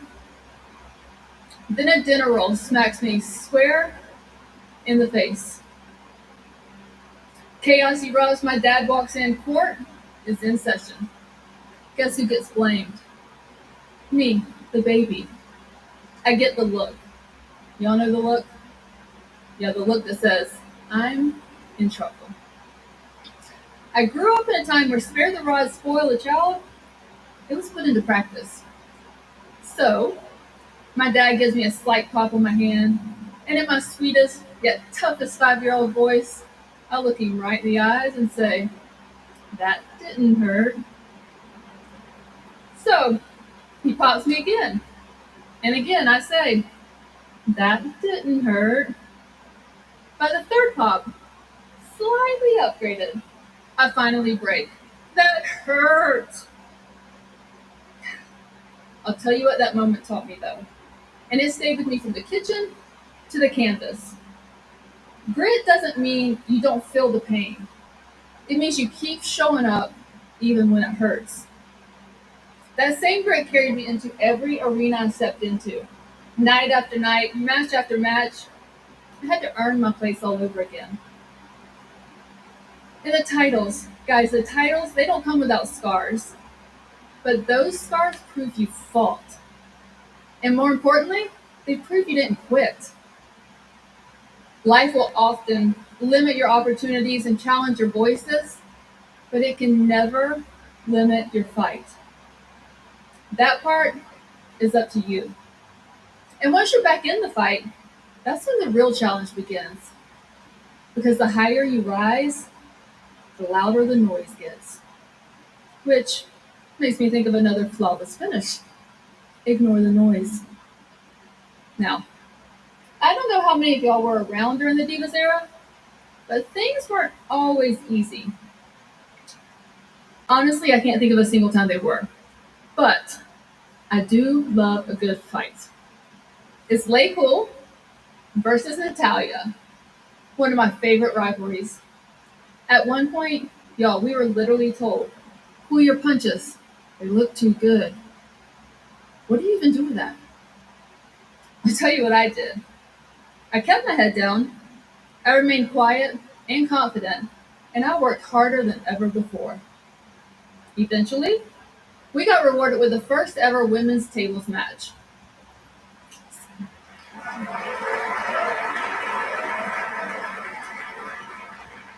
The noise said, tone it down.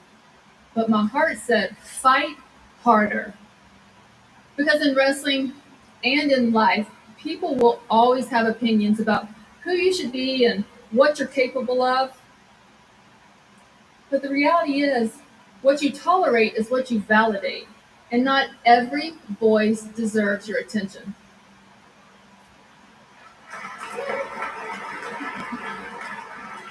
If I had listened to every critic, every voice that doubted whether women belonged in the ring or why I was even here in the first place, I might have surrendered. Had I surrendered, I would have missed moments like standing across from an 87-year-old Mae Young, and yes, I was terrified, who looked Lay Cool dead in the eyes and said, I demand a no disqualification match with these two hussies. Let's go, you little brats. Y'all know she didn't say brats, but Hall of Fame speech, so we'll keep it classy. Here's something I tell myself often, and especially these past few weeks. Don't let the noise around you drown out the truth inside you, because your calling is bigger than their commentary.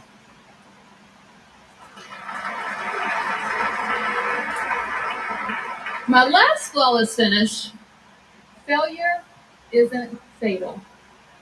I'll be honest, I hate failing. Always have, probably always will. But never wanting to burden anyone with any struggles that I have. Many of you may not know that I've dealt with severe kidney and liver disease for over 25 years.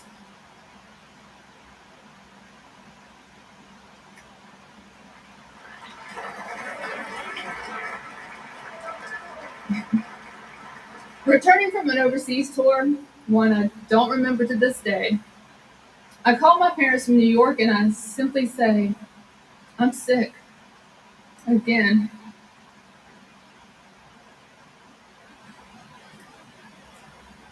By the time I land at the airport, they're waiting. We go straight to the hospital, and I'm admitted. I don't leave for 16 days. 16 days of hallucinations, 16 days of nobody knowing what's going on, not even my doctors. But thanks to those hallucinations, I wasn't alone in that room. See, Tori Wilson's sweet face was on every ceiling tile. Matt Hardy's head was mounted like a deer coming out of my AC vent. John Cena, Big Show, they were guarding the parking lot. Chavo Guerrero was fighting everybody in sight. I was literally calling Charmel in the middle of the night, asking for my toothbrush. Layla was sneaking Diet Mountain Dew in for me. And apparently, according to my mom, all I talked about nonstop was, take her, take her, take her. Not sure I believe that one, but okay, Mom. Back to the hospital. My family is scared. My doctors are stumped. But somewhere in the middle of all that chaos, my stubborn subconscious keeps whispering, this is temporary. Little by little, I fight my way back. And from that hospital bed, I discover a life-changing truth.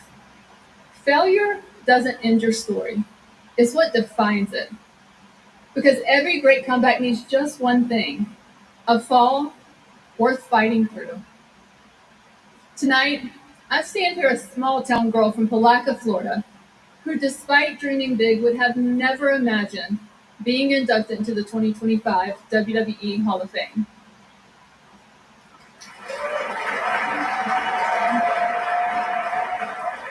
I find it no coincidence that today is Good Friday, the day my Lord and Savior sacrificed it all. The sacrifices made inside the ring and all around the world, they will always hold the most special place in my heart.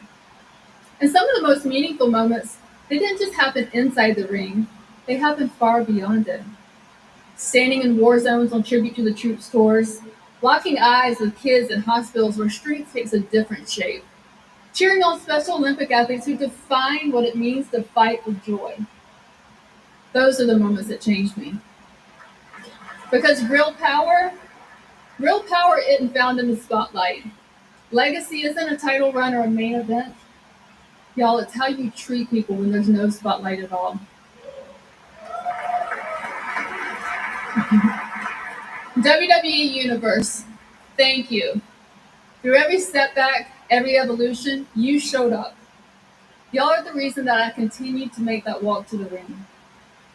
Real talk, I normally ran to the ring because we only had 3 to 4 minutes start to finish, but you get the point. You cheered us, you challenged us, and you stood by us when the world barely looked our way. So thank you. WWE, from the bottom of my heart, thank you for giving this small town girl a chance to live out her dream. To my incredible WWE family, Tori Wilson, thank you for your endless friendship and your beautiful soul. Charmel, no questions asked, I've got your back, even in a Philippines mall. Lisa, thank you for all the laughs and reminding me to have fun in the moments. Natty, thank you for never backing down from the fight and doing it with humor and humbleness. Fit Finley, thank you for being our voice and fighting for us when nobody else did. Kathy Morrell, John Cone, thank you for being the literal glue that holds everything together. Steph, Thank you for being an amazing leader, but more importantly, a friend. Layla, my little yes. My little flawless British bestie, my partner in crime, my better half, the yin to my yang. Who would have thought that two complete opposites would fit so perfectly together? I absolutely adore you. And I was thinking we could always rewind, run it back one more time. I don't know what y'all think, but I'm just saying it could be flawless. Mom and Dad, thank you for instilling grit, strength, and unwavering love. Jeff, thank you for always having my back, whether I asked you to or not. My sweet guy of faith, in a world full of noise, be the quiet confidence. Know your worth, trust your sweet little soul, dream big, work hard, and fail forward. Keep your heart open to his whispers, lovey, okay? Be unapologetically you, because you, baby girl, are more than enough. Cole Compton, my boogs. Your laughter lights up my world. Never let circumstances define who you are. Prove people wrong and prove yourself right. To you both, I love you the most. The end. I win. Into the love of my life, my dear husband, Mark.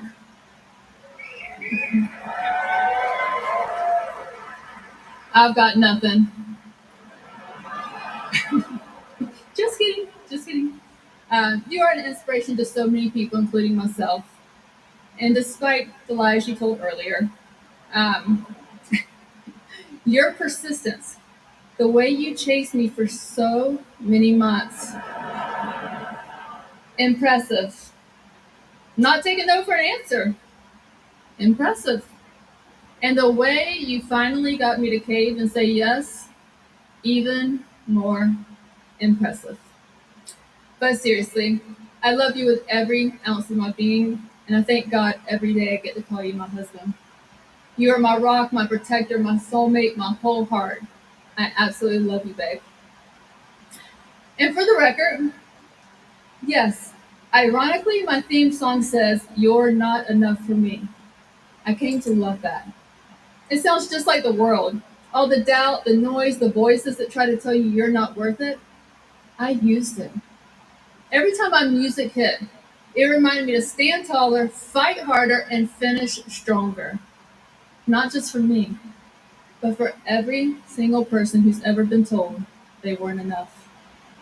So tonight, I'll leave you with this challenge. When the world tries to break you, grit, don't quit.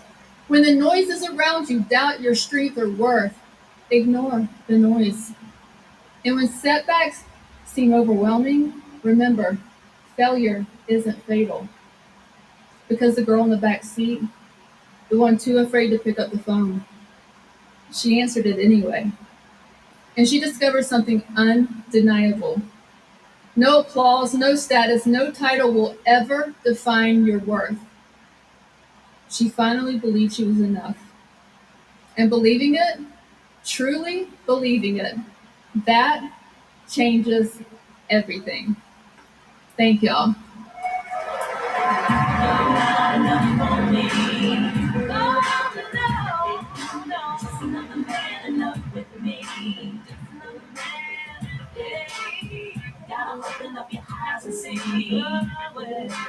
And congratulations to Michelle McCool earlier today, immortalized with her Hall of Fame ring presented by fellow Hall of Famer Triple H.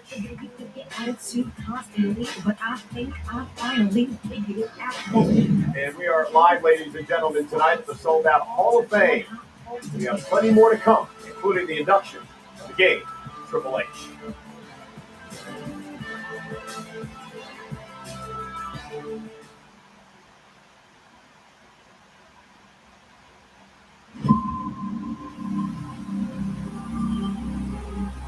A warrior forged in honor's fire, with calloused hands and heart's desire. He traveled far through lands unknown, to claim the throne that he had grown. His every step a sacred oath. To teach hard work is all your worth. His soul is tempered by the fight. For truth and virtue guide his might. He pushes to prove that greatness must be earned. That honor lights the flame which can't be burned.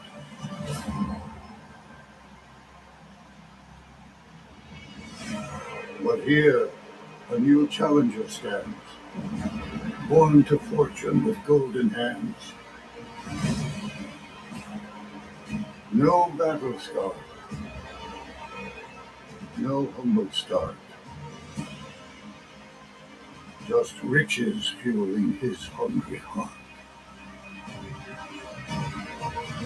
Traditions call, he casts aside, his soul adrift in selfish pride. Logan Paul, I'm standing right here in the middle of the ring. We know what you want. You want that big money match with Logan Paul. So how about this, buddy? Why don't you set your sights a little higher? Logan Paul and AJ Styles at WrestleMania. And now they meet, their eyes are set. The grandest stage where dreams are met. The crowd will roar, lights will blind. As these two collide, their fates entwined. One fights for honor, one for fame. Each with a vision, yet none the same. For in this clash the world will see which path in truth leads to victory.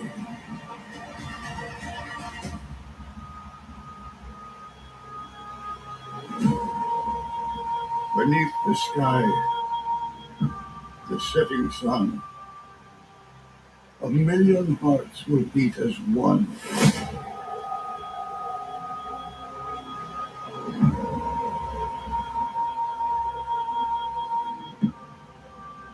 One will be left standing, the other shall fall.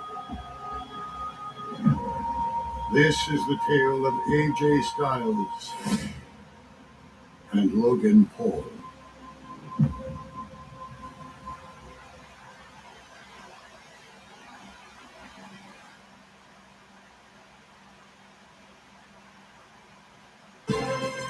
And welcome back to the Fontainebleau Hotel on the Strip in Las Vegas. This is the 2025 WWE Hall of Fame induction ceremony. This brings us to our next recipient of the WWE Hall of Fame Legacy Award, a man who revolutionized the new style of professional wrestling.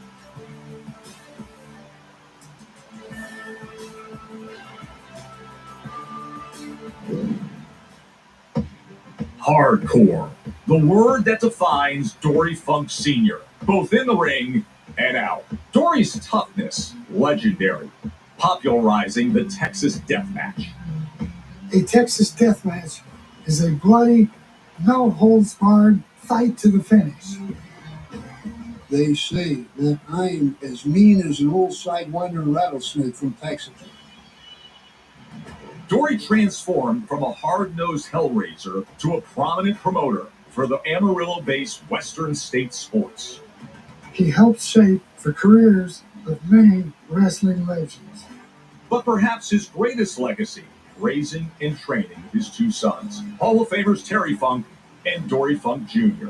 The only pair of brothers ever to both hold the world's heavyweight championship. Dory's dedication to the industry never wavered, and now that legacy lives on, joining his sons in the hallowed halls, part of the 2025 legacy class of the WWE Hall of Fame. Thank you to the WWE Universe. The Funks are together again.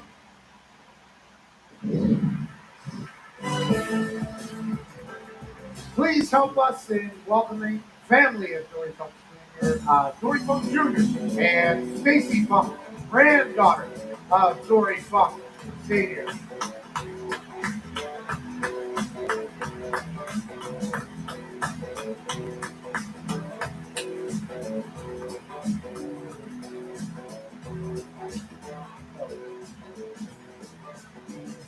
So many wonderful faces here tonight. My old friend Haku. I see him out there. How you doing? Damian Priest. Big match tomorrow night at WrestleMania. Becky Lynch is here. And of course, Seth. Anyhow, we're here, of course, to celebrate Triple H and his induction into the Hall of Fame tonight. We have a very special package that was put together by Tom Rinaldi from Fox Sports to celebrate the game.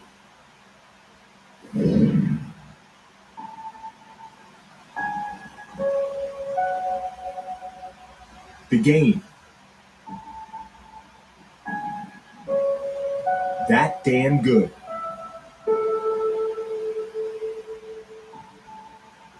Hunter Hearst Helmsley. The different identities, the varied stages, but for Paul Triple H Levesque, there have been three constants through the journey. Passion. There is nobody that eats, sleeps, or breathes this business more than me. Persistence. Oh, that's not good. Triple H barely able to stand. Purpose. Welcome to WrestleMania! Start with passion. A bodybuilding phenom who was Mr. Teenage New Hampshire, Paul was prodigiously strong when he started training with the great Killer Kowalski. The first bump I ever took in a wrestling ring, I fell in love with it. That spark would only spread as Paul built a career that would take him through characters. I am Jean-Paul Levesque. And eras. Are you ready? Get a nice shot of the brand new Mr. and Mrs. Hunter Hearst Helmsley. From rivalries. There's room for only one man at the top of the mountain. To championships. Triple H! Yes, Triple H! Triple H has realized his dream. He is now champion.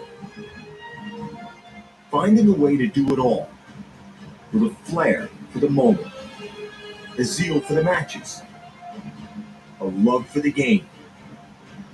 In the highest moments.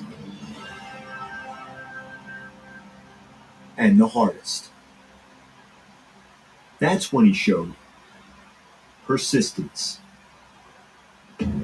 Often he could have stopped. In 1996, after the infamous curtain call at MSG. This goes back to the Clique. This goes back to Madison Square Garden and saying goodbye to my friends. Every old-timer, they were mortified. It was against everything they ever stood up for in the business. Passed over and punished for doing what no one had done before. I was supposed to go from winning King of the Ring into a huge program with Shawn Michaels for the WWE Championship. You know, that's gone. He came back. Even bigger. You guys talk about being students of the game. I am the game. He could have quit in 2001 after tearing his quad in a tag team match. Planted my leg as I hit him and it just popped. You know, couldn't really stand by and finish the match. Finish the match? Yeah, it probably wasn't the smartest thing in the world to do, but... Impossibly in just 8 months, he was back. Even better. This is as loud as any sustained roar I have ever heard. He could have left in 2021 when a cardiac event nearly ended his life. You know, there's moments in that where you,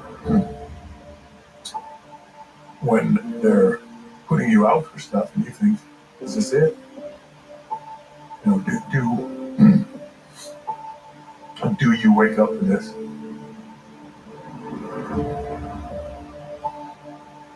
Paul would leave the ring never leave the game.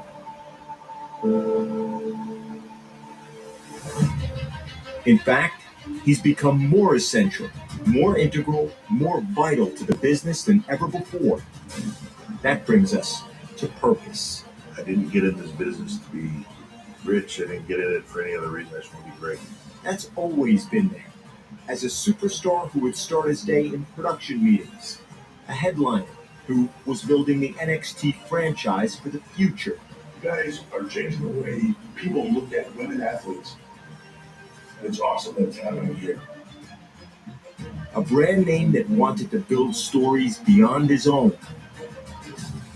A legend that believed he would and could lift WWE into an even higher realm. Crafting another evolution. Creating another generation of members. You see, in this industry, just like in life, everything evolves. That's what Paul Levesque has done, because that's who he is. A celebrated champion, a creative force, a visionary leader, driven by the greatest force of all, love, forever, for others, for the game. This is the Paul Levesque era.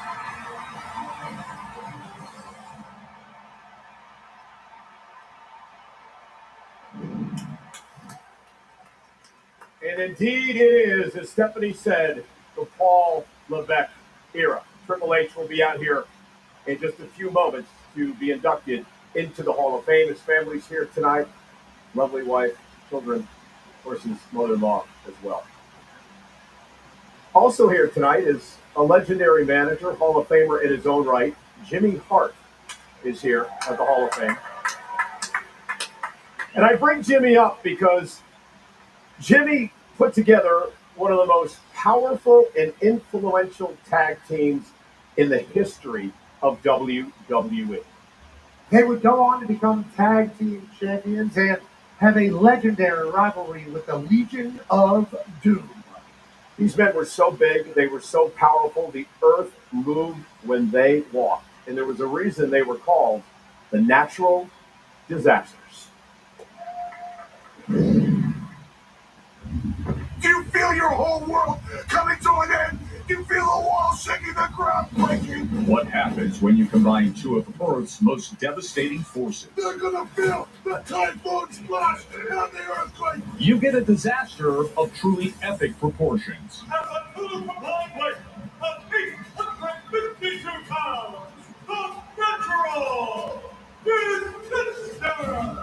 In 1991, former sumo wrestler John Tenta, known as Earthquake, joined forces with the equally massive Typhoon, then known as Tugboat. And we're the biggest, the meanest, and the baddest. You fear no one. The two behemoths thundered through WWE, becoming one of the most popular tag teams. There were two different characters that came together in a tag team that just fit. The Natural Disasters amazed crowds, not only with their enormous size and power, but with their surprising athleticism. They weren't just lumbering big men. They were big men that could move. They each stand over 6'7". Together they weigh over a half a ton, and they will be the National Wrestling Federation Tag Team Champions. Nobody, but nobody is taking these away from us. In 1993, the Natural Disasters disbanded, but their aftershock is still felt to this day. A lot of what you see in modern big men was kind of pioneered in the 95 Typhoon by Earthquake. My finishing move, which is the tsunami, is of course another natural disaster. The Natural Disasters will be remembered like any huge storm. Unique, powerful, awe-inspiring. I wish there were more teams like the Natural Disasters. The legacy the Natural Disasters leave behind is one of, I want some more of that. Hopefully they inspire the next generation. Natural disasters rule. How about that? WWE is proud to induct Earthquake and Typhoon, the natural disasters into the 2025 class of the WWE Hall of Fame. Please help us welcoming Typhoon Fred Ottman, his son Berkeley Ottman, dog, I must add, and for the late John Tenta, his wife Josephine, his grandson Joe, his daughter Joanna Tenta, and his son John Tenta Jr.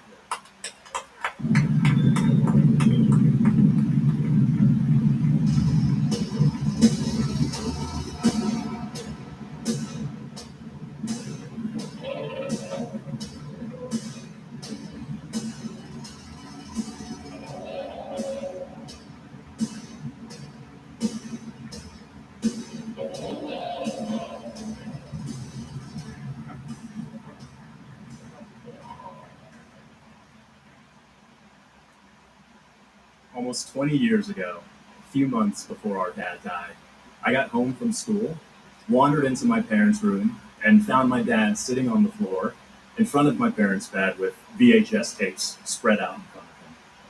He smiled and invited me to join him. He was watching a taping of Primetime Wrestling, and it was his Quakebirder segment. He was cracking up, quoting his own lines, and telling me how that segment raised a lot of eyebrows at the time. In that moment, it was Earthquake entertaining John Tenta, just like he entertained all of you.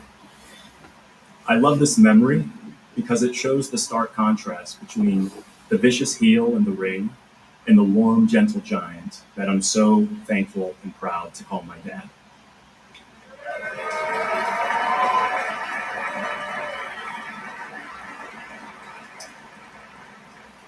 I also share this memory because at the time it was bittersweet. I assumed my dad was reflecting about his life nearing its end. 20 years later, I'm sure that was certainly part of it, but I also see a person with an unbelievably full life to look back on and reflect on, and he was able to know that he'd achieved his life's dream. Thank you, first and foremost, to the fans who made that dream come true. He was grateful for your support always. And thank you to the WWE for honoring him and Fred with his tremendous recognition.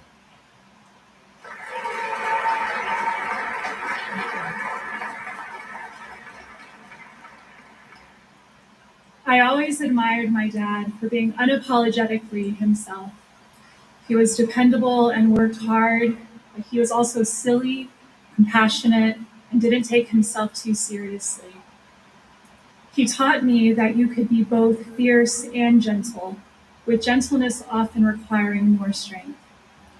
Wanting to carry on his spirit and legacy gave me courage to step into the ring last year and start training to follow in his footsteps.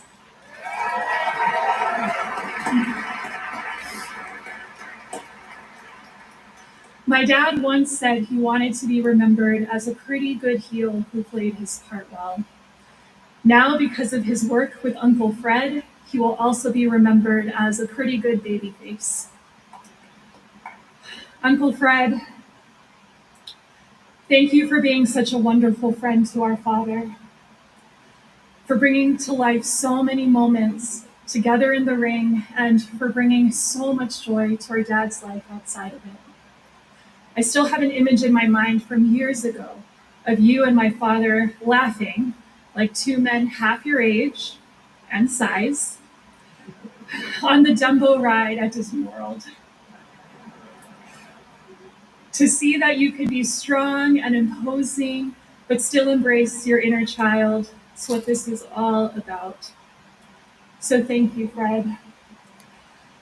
Thank you for being a part of that. If my dad were here tonight, I know he'd want to celebrate you for all you are and for all you gave.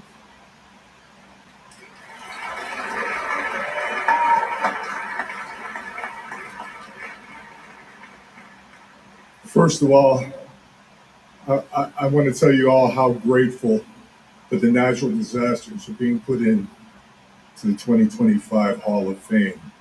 Thank you, WWE.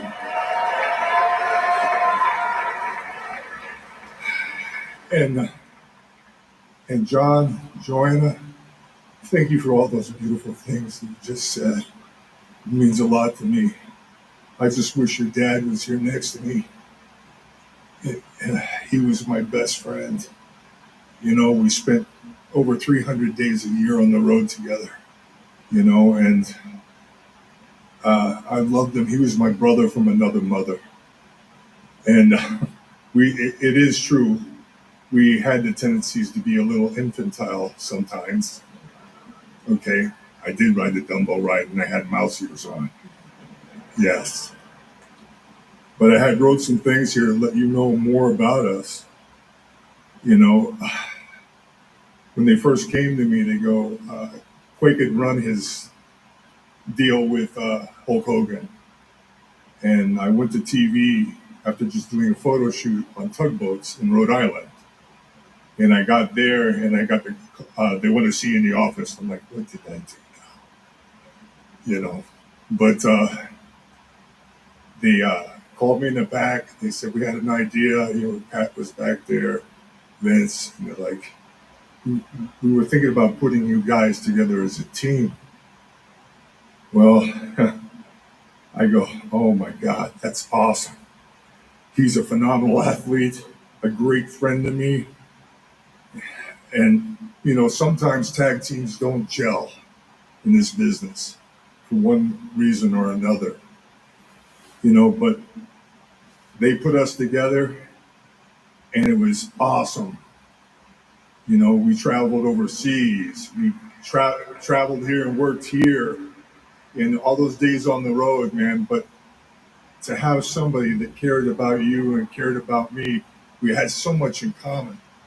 You know, he was a great dad and a great husband, you know, and just a wonderful person.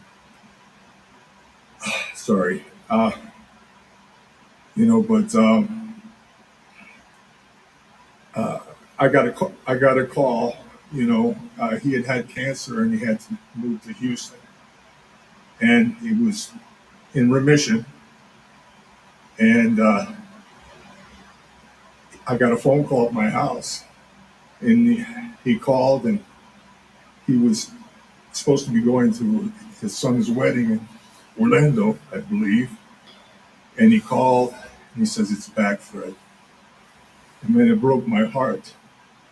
You know, this big, strong man that loved everyone, and everybody that's ever met him knew what a wonderful person he was. And so all I could tell you is if John, right now, he's looking down from heaven, seeing his children and what they've said. And I could see him with that big smile on his face and those dimples, you know, big old cutie. But I just want to say, Quake, I miss you. And this one here, brother, this is for you.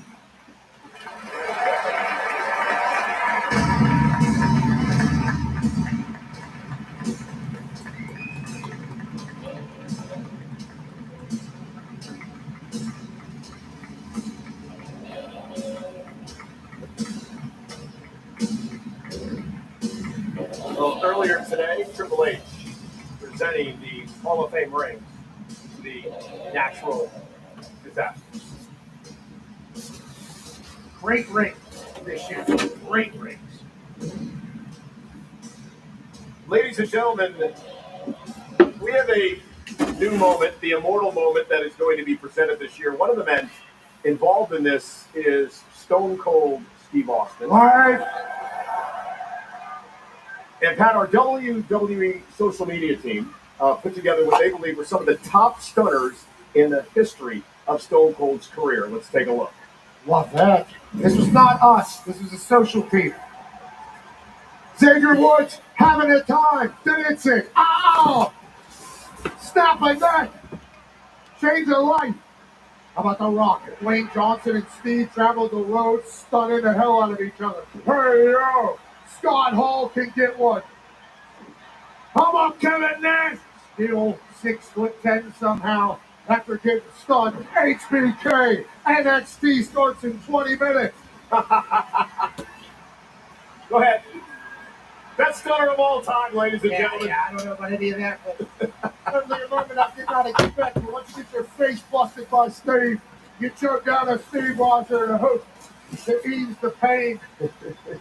The move that brought the world to its feet, and obviously one of the reasons why the man is considered a GOAT in all conversations. Let's get to it. This is the inaugural Immortal Moment entering into the WWE Hall of Fame. WrestleMania 13 in Chicago. No disqualification. Submission match. Stone Cold Steve Austin versus Bret the Hitman Hart.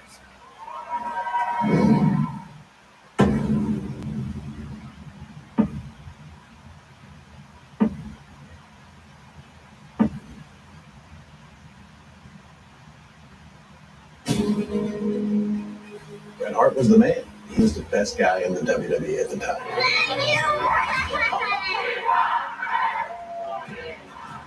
Stone Cold Steve Austin. He was the baddest mug around. If you put the letter S in front of Hitman, you've had my exact opinion of Bret Hart. Well, this is hellfire and brimstone when these two get together. This rivalry is far, far from over.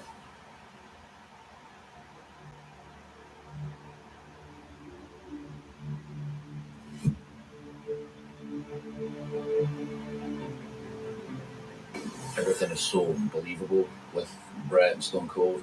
People are on the edge of their chair to see what happens next. And the story couldn't have been any better told than it was on that night at WrestleMania 13. There we go. I'm tuned into the crowd, and so we've got them hooked right from the get-go.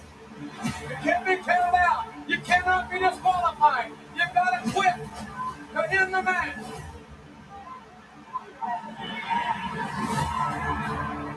These two men are battering each other. This is a hell of a fight. You can sense that something extraordinary is taking place. Austin's been busted open. Oh, he's busted bad. Steve absorbed an incredible amount of punishment. He's up against it, short cheater. He's got it on.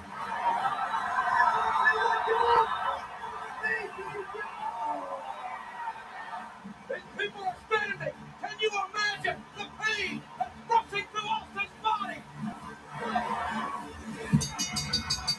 Austin never gave up, but he passed out with the pain. The beauty of WrestleMania 13, it changed the business forever. Little did I know that this was going to be one of the greatest matches of all time. WrestleMania 13, that night was perfection. We salute Bret the Hitman Hart and Stone Cold Steve Austin for their extraordinary WrestleMania 13 battle, a WWE Immortal Moment.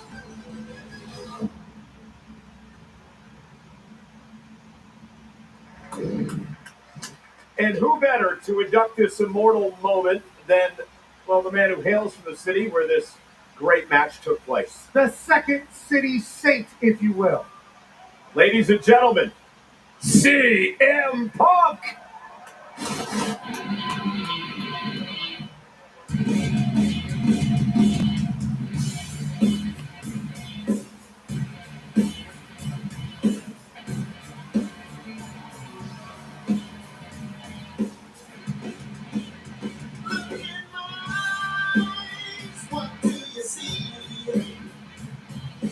So they've given me 2 minutes to talk about the two greatest generational superstar elite workers this business has ever seen. And their magnum opus they give us at WrestleMania 13. Now, I could talk about each of these gentlemen for 2 hours plus. I could talk about that match for another 5. But you guys don't want to hear from me tonight. You want to hear from Steve Austin and Bret Hart. I think as human beings, as performers, as artists, we speak in absolutes and hyperbole too often. This guy is the worst wrestler I've ever seen. You hear it all the time. This is the greatest match I've ever seen. I think the hyperbole and the absolutes should be reserved for these two men in this match. It is the greatest match in WrestleMania history. It's perfect.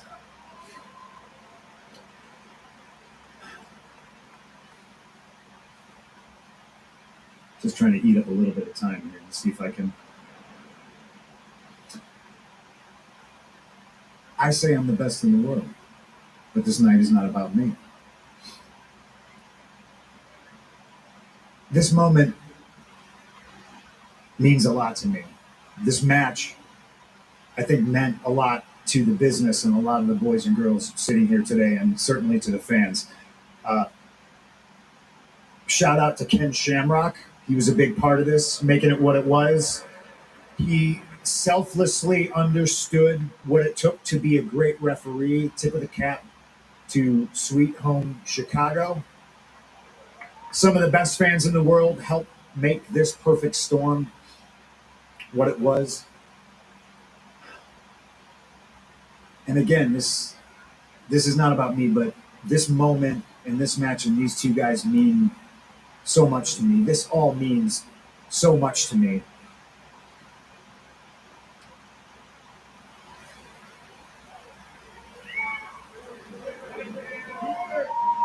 Because all I've ever tried to do is walk in the shadow of giants. All I will continue to do, and I'm doing quite literally right now, is follow in the footsteps of the legends and fill the boots of the people that I idolized when I was a kid.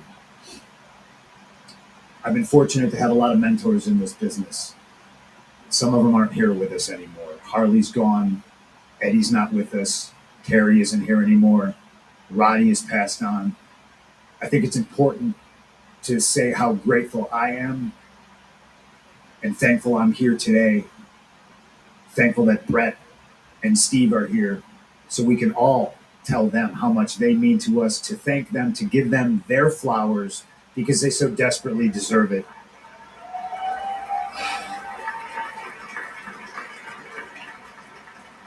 So please join me in giving the flowers and showing love to two of the greatest superstars of all time. My mentors, my idols, my friends, Stone Cold Steve Austin and Bret the Hitman Hart.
First of all, I just want to say it's a huge honor to be the first guy to get 3 Hall of Fame rings.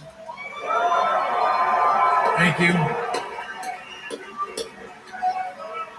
I always, from the night that I had this match, I knew when I was in the dressing room after, it was like, I think that was my greatest match. It was such a great moment for me. It was something that I could feel it the second it happened, and I just knew that this might be the greatest match of all time, might be the greatest match I ever had.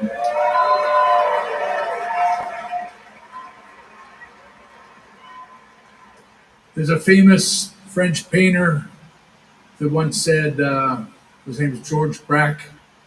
He once said, art is a wound turned to light. And for me, I've always thought that was the perfect statement about this match.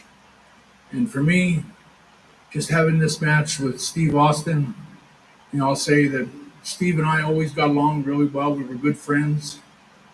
But, there's something that is goes beyond, being friends and wrestling.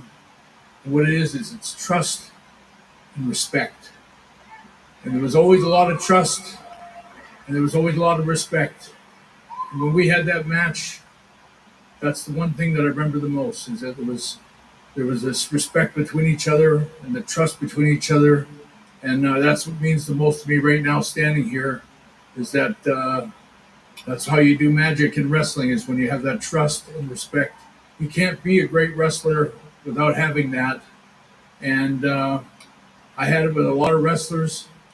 But for me, the one guy that stands out the most as having the most respect and the most trust was this guy right here. I'm gonna pass over. I only got 2 minutes. I'm gonna let Steve take you on the rest of the road.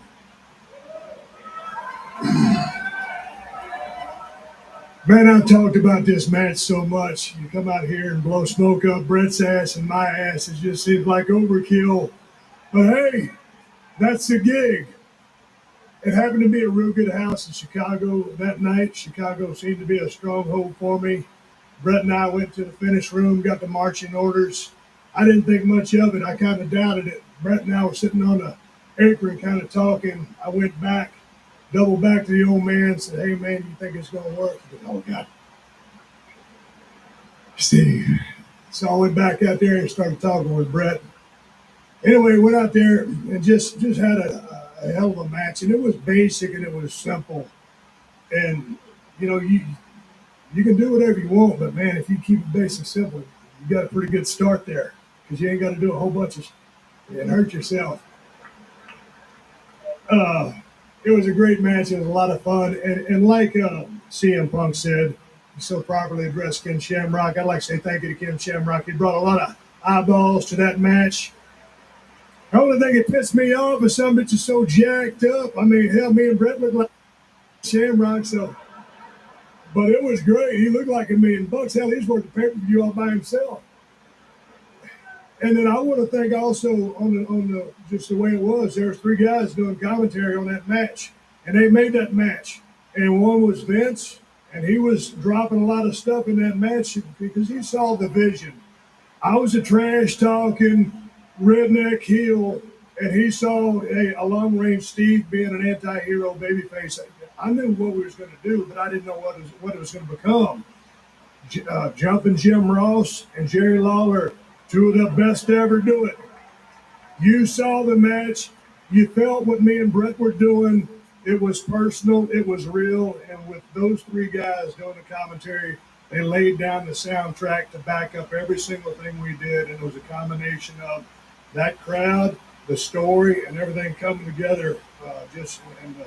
Like Brett said, the respect that we had, but the animosity that was, portrayed out there on the show on a week-by-week basis on Monday Night Raw. It was just a great time in my life, and kind of makes me goddamn almost a little bit speechless, because you see those packages and they put them together so good. And hell, I damn near started to cry back here in the back, because it was such a good memory for me to look at all those pictures and that video reel of what Brett and I did that night. And I just think it's a very appropriate time to drink some. So if Pat McAfee would bring some beer, I sure would appreciate it, because I'm about to start crying, and I might get a hangover tonight, and I'll look like that damn thing right there that they made for us. To Bret Hart, I don't know if you want to drink a beer, but I'm going to open you a beer. Pat, I know you'll drink a beer. Bret, I love you. You took me under your wing when I came into the company. You showed me the way. You helped me out. You knew that we could make money. We did. If it wasn't for Bret Hart, Stone Cold Steve Austin wouldn't be sitting here. I'm proud to be the first match. with Brett going in because all of my peers over here, I'm looking at Mick Foley, Shawn Michaels, all these guys, Triple H, they could have went in themselves, but we were the first. We deserved it. Kind of changed the history of the business, and that's the bottom line. Because Stone Cold said so. Cheers, Brett. I love you.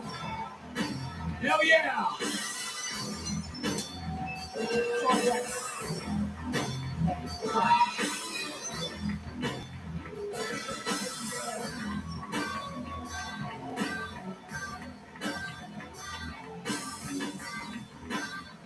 Ladies and gentlemen, more to come, including our main event, 2025 WWE Hall of Fame induction ceremony.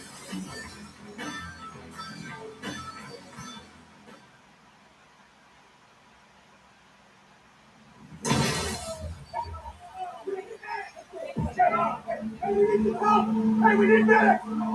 We need the help here! Hey,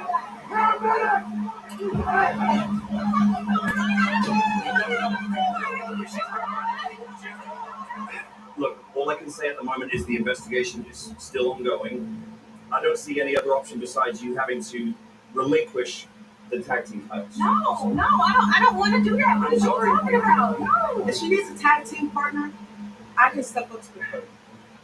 Yes, Naomi has always had my back. Naomi is standing side by side with her longtime friend, now turned tag team championship partner. We got to move forward with just me and you, but that doesn't mean that we're going to forget about what happened to Jay. You got Nia, Candace, Tiffany, Liv, Raquel. When I find out who did it, it's on site. There's been a development in the Jade situation. Is that Liv and Raquel? I knew it! I knew it! I told you! This is the 7th Women's Elimination Chamber match in history. Naomi and Liv Morgan will start things off. Is coming. Jade Cargill is back! We haven't seen her since she's attacked! Liv Morgan, look at the look on her face! Who's the Jade? Well! Say hello to some comeuppance! Wait a minute! Jade has attacked Naomi!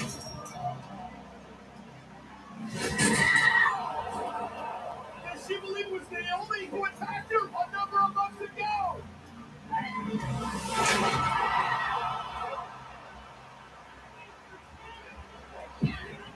Not to harp on Naomi much longer, but how did you know that she was the attacker?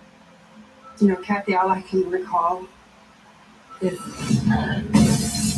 being hit from the back and being thrown on the car. And then as everything grew dark, seeing Naomi just run away. I mean, that was my big sis. I mean, how can you trust anyone after that? I've always been a woman to do the right thing. I did it for you. I did it for us. No, you don't touch me. Me and you, we're done. Now that you're back, Bianca won't even look at me. You tried to take me out because of your own insecurities. I'm not just angry. I'm pissed. When I think about all that I've sacrificed, all that I've given, and that's what really breaks my heart. Time has run out. This WrestleMania, the glow is fading. At WrestleMania, I strongly advise you, I'm your biggest threat to proceed because a storm wind is coming. Caution.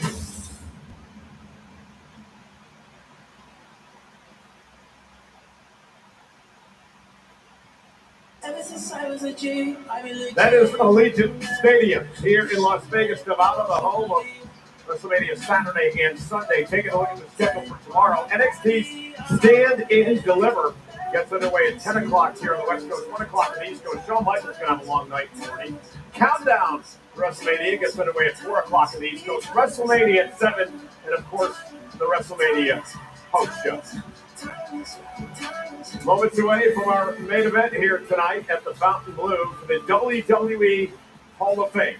And our final recipient of this year's Legacy Award was a man who ended the greatest championship reign of all time. Nearly 8 years by Bruno Sammartino.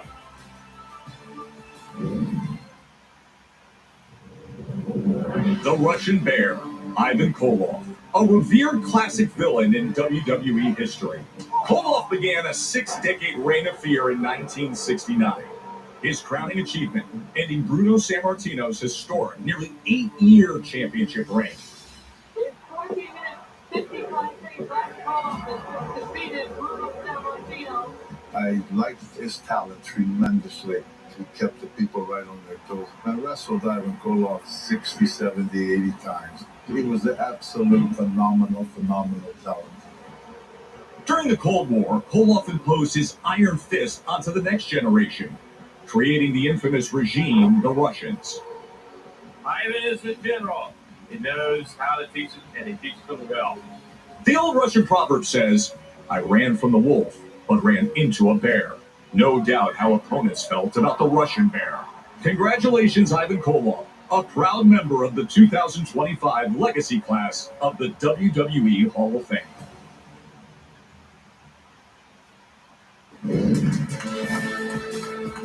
Please help us welcome the wife of the Russian Bear, Renee Koloff.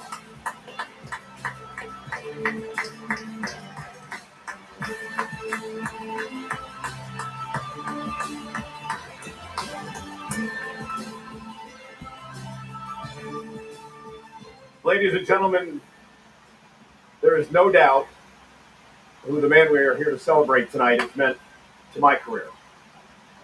I've known him for 28 years, from the day he gave me a wedgie to now being my boss and a real good friend. I know, Pat, how much Triple H means to you. He got me suspended in middle school and in high school because I was saying things that had 2 words in them with hand gestures. Long before I ever got a chance to meet him and the person that he is, in the leadership, in the inspiration, and the trailblazer, and I think everybody that has got a chance to work alongside of him would say the same thing. Just an absolute beauty of a human who is crushing his current role in an impossible situation. Ladies and gentlemen, it is time to celebrate the game.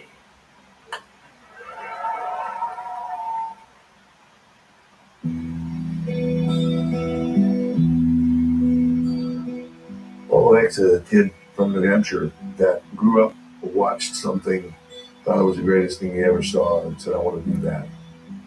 Said, I'm going to do whatever it takes to be really good at this. A true student of the game. Desire, work ethic, professionalism, and a true love of the business. His goal is to make this place better than it was yesterday. And it shows when he steps in the ring, it shows when he puts on a suit. When you love the business the way he does, it permeates in the locker room, it permeates in the executive offices. There's no one like Triple H.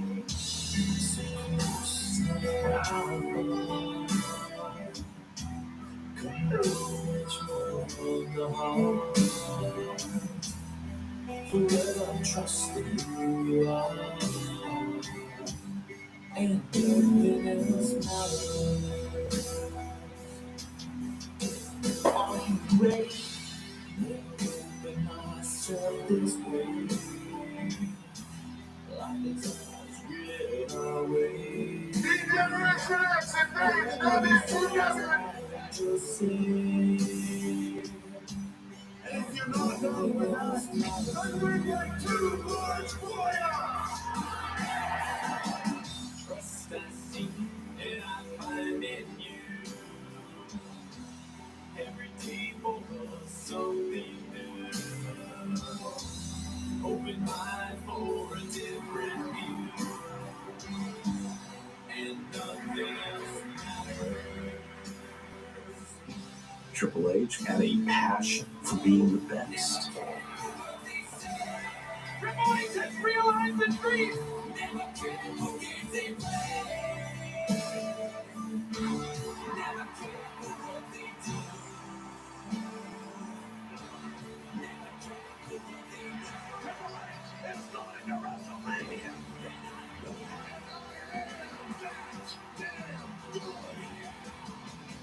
Anytime you step in the ring with Triple H, he's going to give you everything he's got. We were so fired up to go out there and perform. Those matches hold a very special place in my heart. I loved working with Triple H. He was especially good at bringing out the best in people. What you see before you is the greatest example of evolution you'll ever see. Triple H wanted me to be one of the guys, and that's where my career took off. Hunter not only was willing to just teach me everything, but when it came time, he made me a star. Bow down. Behold the king. The king of kings. The cerebral assassin. The game. Triple H. 14-time world champion and a headliner of WrestleManias. An incredible performer, gave his body to entertain all of us.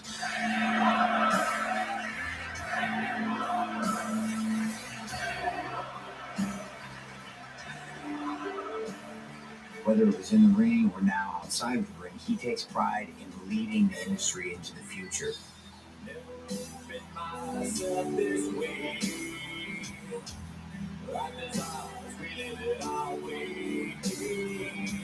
The building of the first ever territory from the ground up. NXT.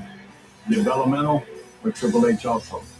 I'm very proud of him. He's so good. The way he conducts himself.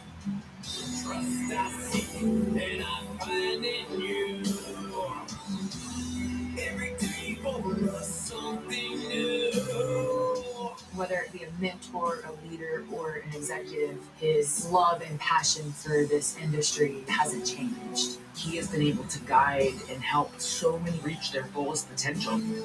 It's the relentless work ethic of Triple H to help our company progress. Welcome to the Netflix era! Because we see him now in such a serious light, you do forget he's one of a kind in his approach to humor and entertainment. All right, who's ready? Field tripping.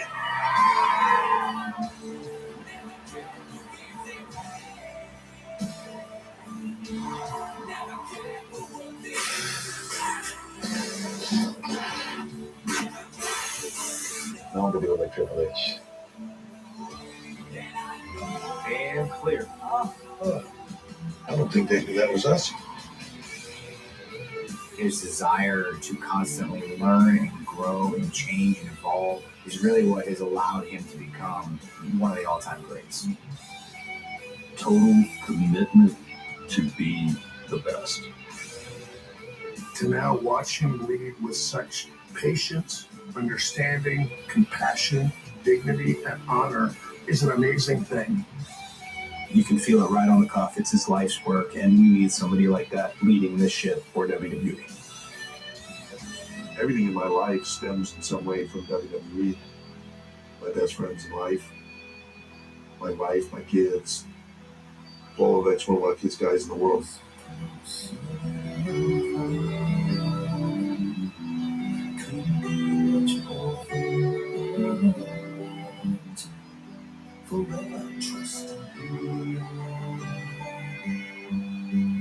Nothing else matters.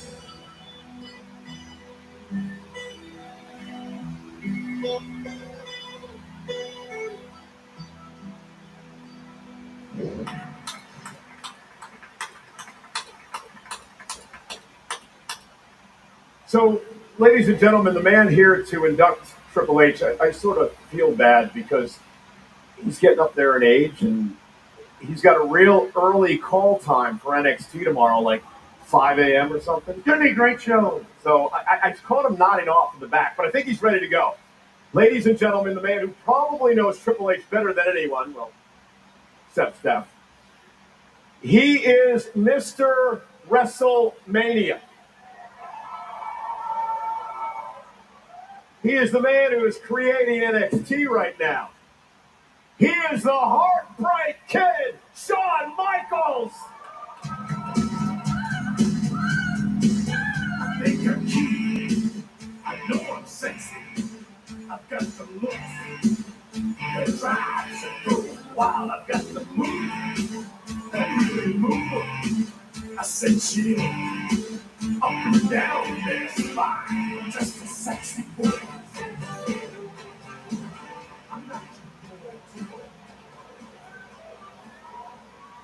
Thank you very much. First of all, before we get started, I hope everybody's enjoying this year, 2025. The 2025 Hall of Fame. To the NXT talent that's out there, if I don't show up tomorrow morning, that joke didn't go over very well in the back. Tonight is a very special night for me. I get to induct my best friend, Triple H, into the WWE Hall of Fame.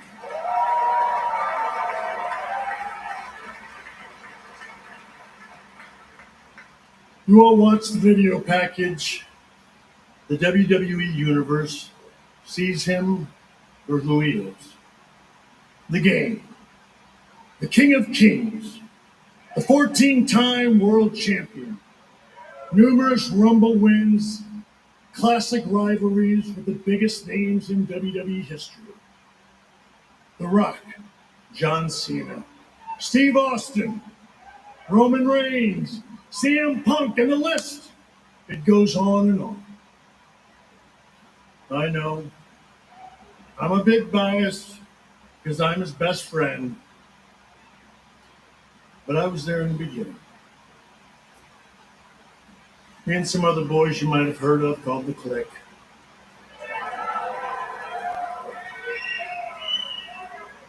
We watched him come in, and he didn't walk in the door wanting to be what he is today, which is the most powerful man in wrestling.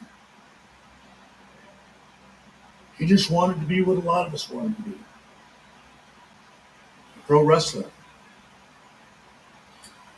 He didn't think he was walking in the door as the chosen one. He didn't have some diabolical plan to take over the world. He knew, like a lot of us, he had to prove his worth. Now I know what you're thinking. Yeah, but he wouldn't have accomplished all that if he didn't marry the boss's daughter.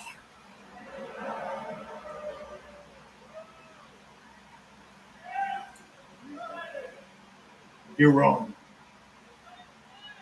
What he did was fall in love with a beautiful woman, fell in love with him. And the list of accomplishments, I damn assure you, would not have changed a bit. They would have stayed the same no matter what, because he was willing to outwork everyone else. Because that's simply who he is.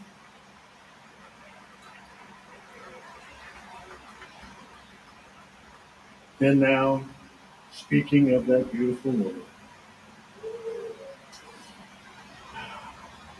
I know there have been times when you've wondered about our relationship.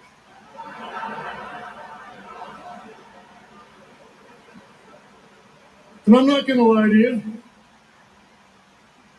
My wife wondered as well.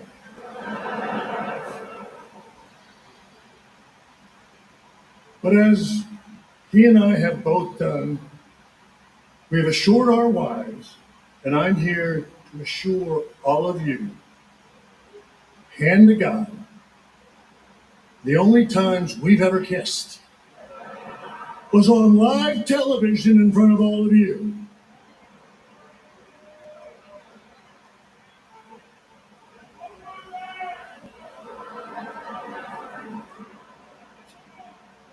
That's the truth, Steph, and I'm sticking to it, I promise. Hunter does everything in life with a sincere, genuine intent. And being raised by two unbelievably genuine parents, to raising a family of his own, to making a genuine friendship, a bunch of crazy dudes. It's lasted over 30 years. And trust me, when it comes to me,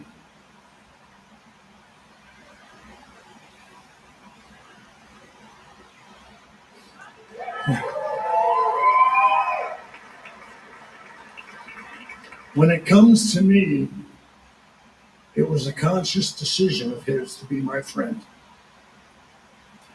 Now look, I like to think he learned a lot from me, the do's and the don'ts, especially the don'ts.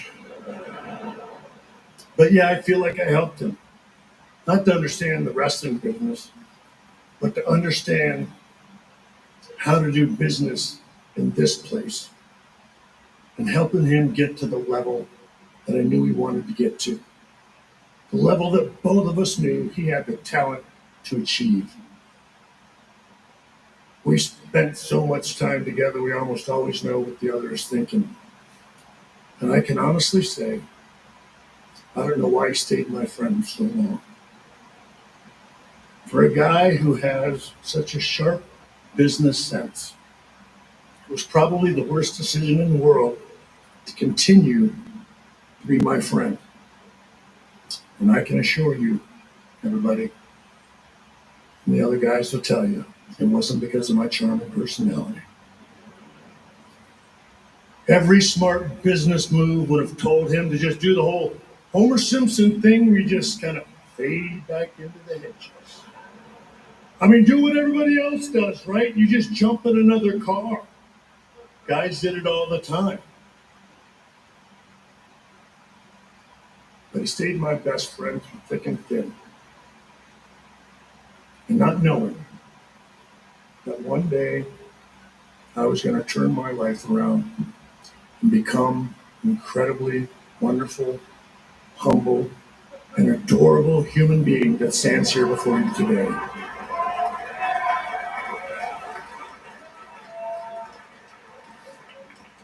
Hunter didn't leave me because no matter what, he wouldn't allow himself to do it. Because that's the type of human being he is. That's the type of human being he was raised to be. I would be here all day if I went into his time as the game or the leader of evolution, the king of kings or the leader of the authority, and certainly not where it all started. As the new leader of the second iteration of D-Generation X, the one during the Attitude Era that everybody thinks was so much better than the original. But I'm not bitter about that. Not at all. Going to quickly fast forward to perhaps what is arguably Hunter's biggest contribution to the business. And will certainly hold a special place in my heart. And that's NXT.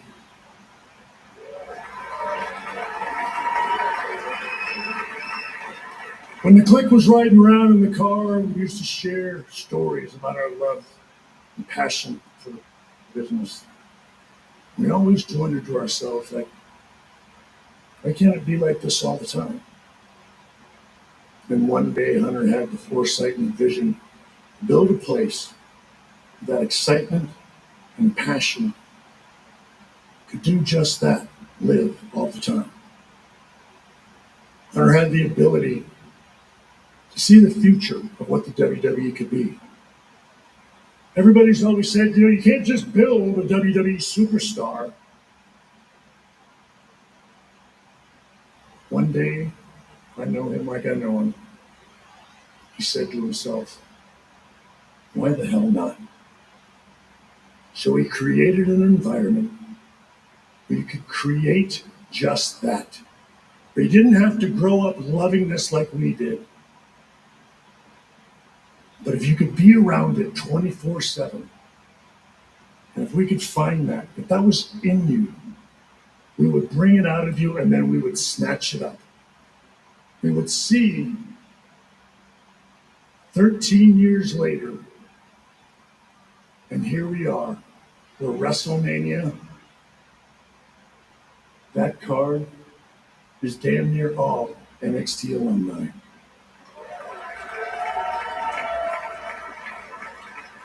Every friendship has its ebbs and flows, its ups and downs, just like ours.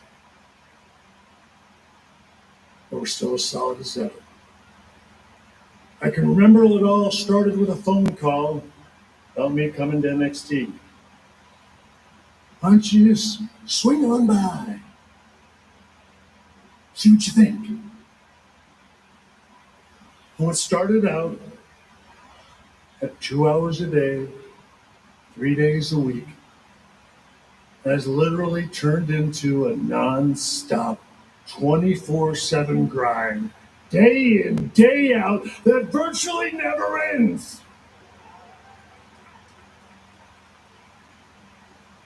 And I wouldn't change it for the world.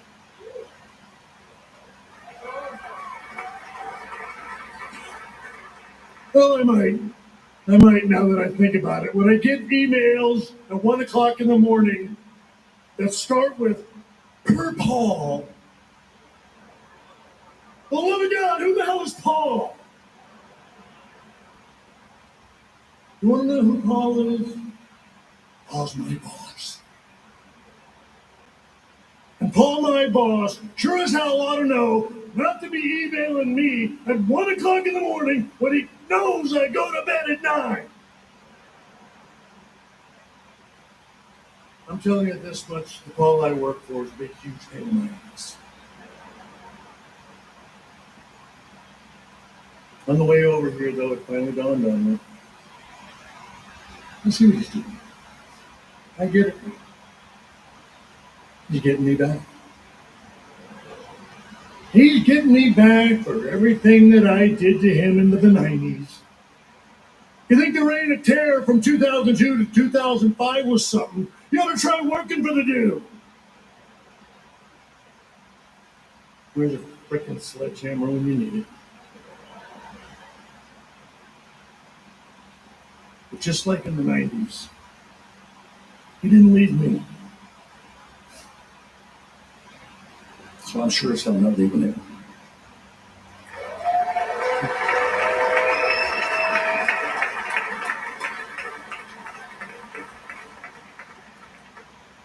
Those two guys down there, and another that isn't with us.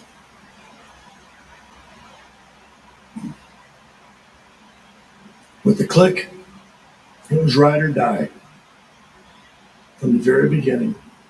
And nothing is ever going to change that.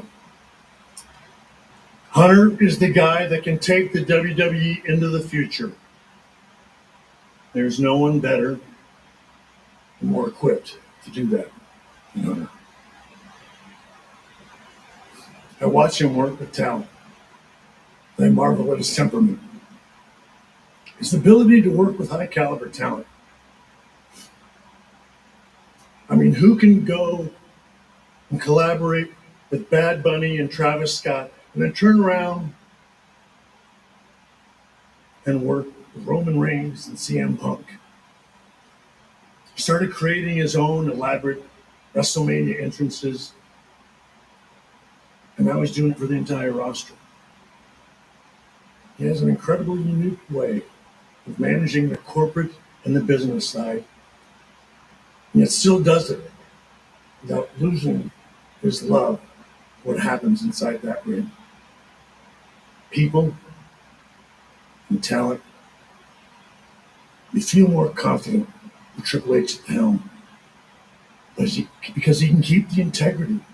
He can keep the integrity of pro wrestling and keep the WWE continuing to be the largest sports entertainment brand in the entire world.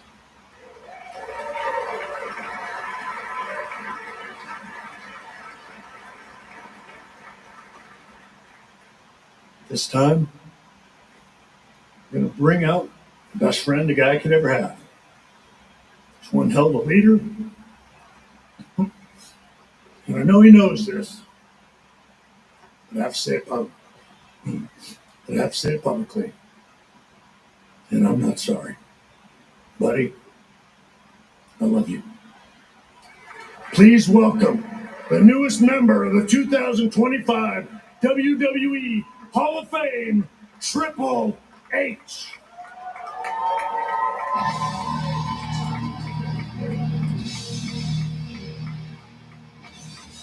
Time to play the game.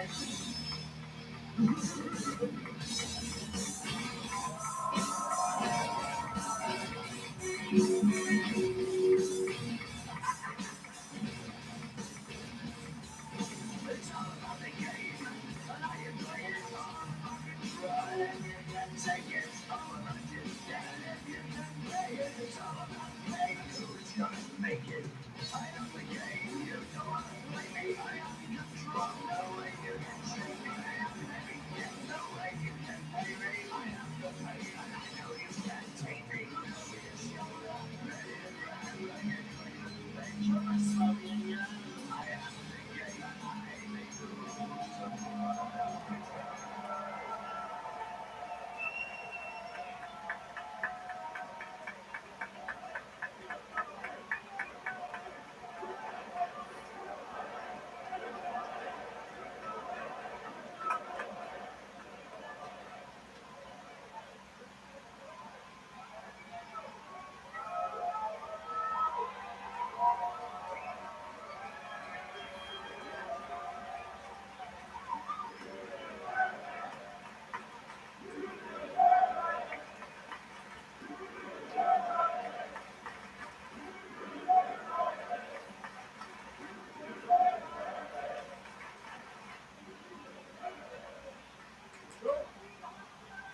I've been sitting back there for the last 15 minutes blubbering, so I might be dehydrated. If I pass out, someone come and drop an elbow on me or something. We can get some mileage out of it at least.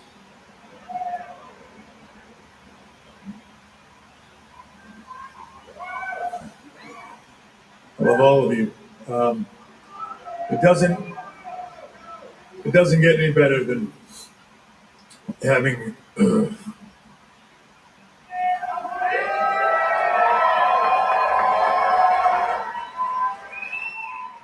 I'm not good talking when I get choked up. We might be here for a while.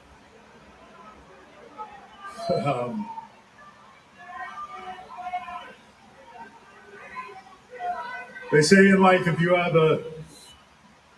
could find a true friend, you're truly a rich man.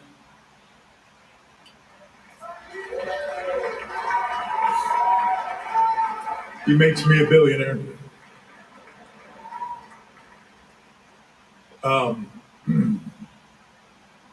Thank you all for being here, first of all. I want to mention just off the top, first of all, Motorhead. That song to me just never gets old.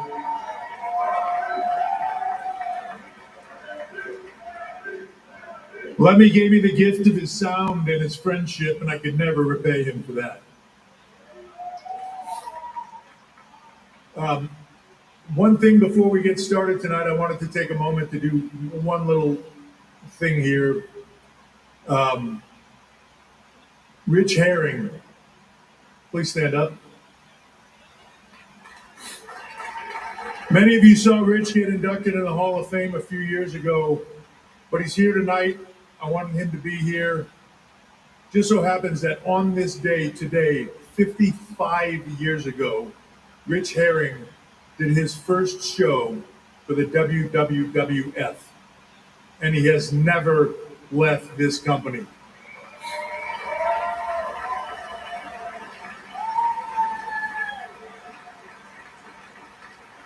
He was here through thick and thin, and as I would learn to know him, I would start to call him the Wolf, like in Pulp Fiction. Because it's really bad. If something was really messed up and you didn't know what to do, I would just call the Wolf and he would fix it. Thank you, Rich, for all your years, for being here. You are the man. Thank you. A lot of us would not be here, especially my friends, if it wasn't for Rich Herring. You know, when Nick first sprang this on me, we were doing a town hall, and out would walk Shawn Michaels and The Undertaker, and I was thinking to myself, like, I probably should have read this format better before we came out here because I didn't know these guys were coming out. And I had no idea what they were doing. Since that moment, I've been trying to think about how do I talk about this, and I still don't know how. You know, everybody has their version of these speeches. Some are short, some are long, some from past years are still going right now. Mr. T is somewhere. He loves his mom, and he's just going home with the finale of that speech. But I get it now. This is by far one of the hardest things to put together.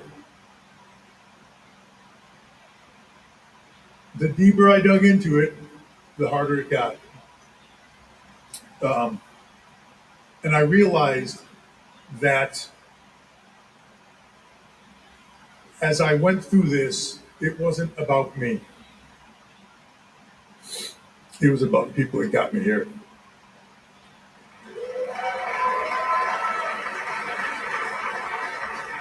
Because at the end of the day, I'm just a kid from New Hampshire that at 5 or 6 years old was sitting on my dad's lap, saw Chief Jay Strongbow, and I never looked back. It was all I ever wanted to do. It was all I ever wanted to be.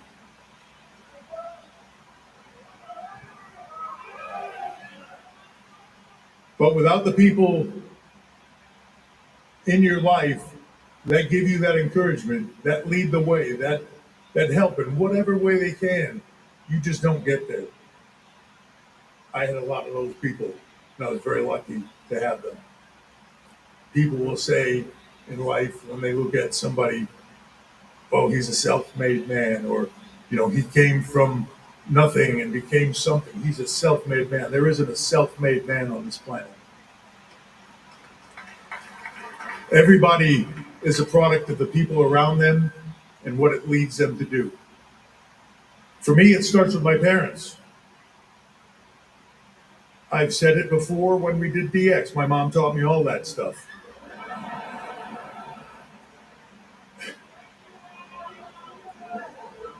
Yeah, she'll tell you to suck it. Just wait.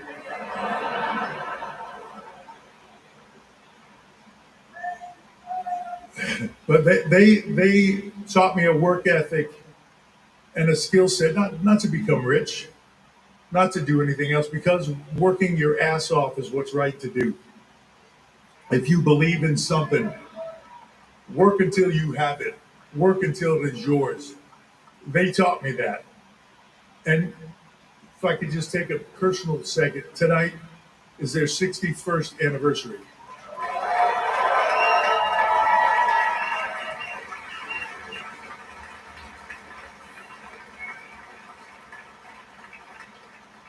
My sister Lynn is here, always supportive, always believing in me. She's 4 years older than me. I can remember one time a kid same age as her beating the I went home and told her, and she proceeded to leave the house and beat the kid. So always been there to have my back. She recently had a similar cardiac situation that I had. And when you talk about hard work, not only has she bounced back, they now have her giving testimonials. She's on billboards and she's a huge head now. She thinks she's something, you know, something special. Big star in the family, you know what I mean? Like this, but she is, because she turned her entire life around and made this remarkable comeback. She's a fighter, and I'm incredibly proud of her. My sister Lynn. Her kids are here, Nasa and Pete. I love them to death. Once I discovered wrestling, it was always in the back of my mind. It was what I wanted to do at 14 years old. I went to a gym because I thought, like, well, I got to get big like the guys I see on TV. I got to go in the gym and I got to train. I went to the gym for the first time and absolutely fell in love with it. And I would meet another person that would help lift me up there, Brian Zagaritas, who was sitting right there. Friends for 40 years. He was my first training partner. He was jacked up, college kid. He saw this 14, 15-year-old, 6'1", 130-pound string bean kid that was probably like the gym mascot, and took me under his wing and beat the living that gym every day to help me achieve my goals. And I'm forever grateful of that. Sitting next to him is a good friend of mine, Mike Belanger, who 40 years ago was a guy in the gym. I asked him to come out here because 40 years ago, I was a guy closing the gym where he would be there every night, and I'd be wearing him out with stupid stories about how I was going to get in the wrestling business and take that world over. And he listened to all of it and believed all of it and said, you should do that. And that kind of encouragement leads you to do incredible things in your life when you have somebody that stands behind you. So thank you. Around that time, I would discover Arnold Schwarzenegger. I'd watch a movie called Pumping Iron. I'd discover Arnold. I'd read a book that he wrote called Education of a Bodybuilder. I probably read it 1,000 times. In that book, there would be a blueprint that Arnold had as a kid from Austria that would decide that he was going to become the greatest bodybuilder on the planet, and he was going to move to America, which was unheard of, and then he was going to become the biggest movie star of all time, and then he was going to get into politics and so on and so forth. I read that book like it was a blueprint of how to get what you wanted out of life. And it started in that gym because the weights didn't lie. The harder you worked, the more you got out of it, the more you got out of it, the more you succeeded. And for me, that was everything. So Arnold became a big role model for me, and somebody that I would look up to my entire career and still do to this day. I've said this to him personally. He is the American dream. But without his sort of being there in my life, whether he knew it or not, and certainly he didn't know it at the time, he would inspire me to become something more. So thank you. Along the way, one day, Ted Arcidi would walk into my gym, World's Strongest Man. And, you work your ass off for something, and then one day you catch the break. Here's this guy, he's been in the business, and I ask him to help. I'm my early 20s. Hey, please guide me. Is there a place I can go train? It wasn't like now where you can just look on the internet. He told me, nah, you don't want to get in that business. It's a whole, stay out of that. You're a nice kid, don't do that. And I just couldn't take no for an answer, and he would turn me on to this grumpy old man named Killer Kowalski.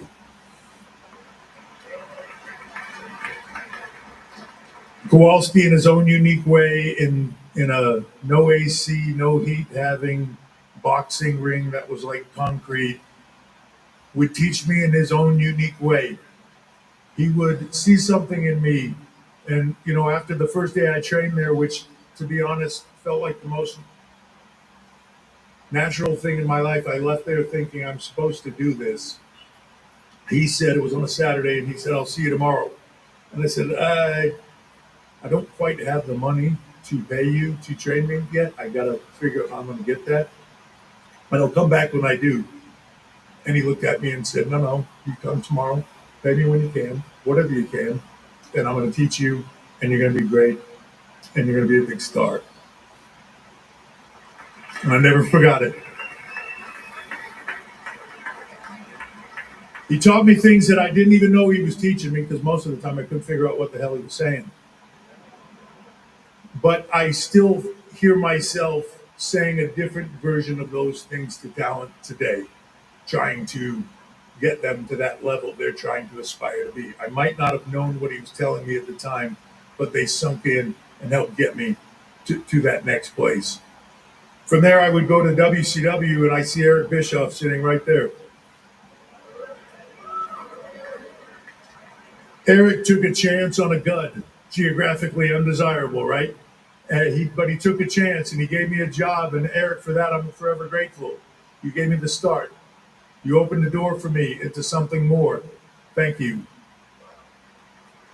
From there, the first person I would meet in WCW was Dusty Rhodes.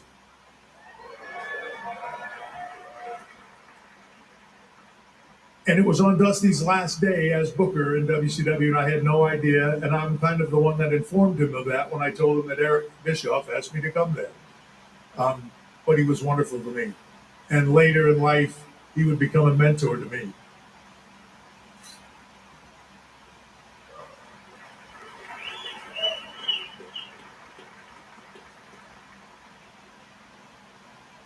He would teach me a lot of things, including something I take with me to this day. Booking ain't easy, kid. And it isn't. And you got to work your ass off, and you got to stay in front of it always.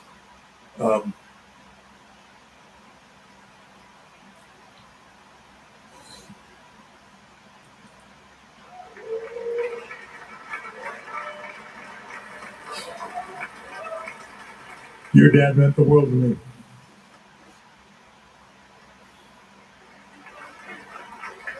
When I was there, people that would just give me words of encouragement, that meant the world to get me to that next level. Arn Anderson would walk up to me after my dark match and tell me, "You just got yourself a job, kid.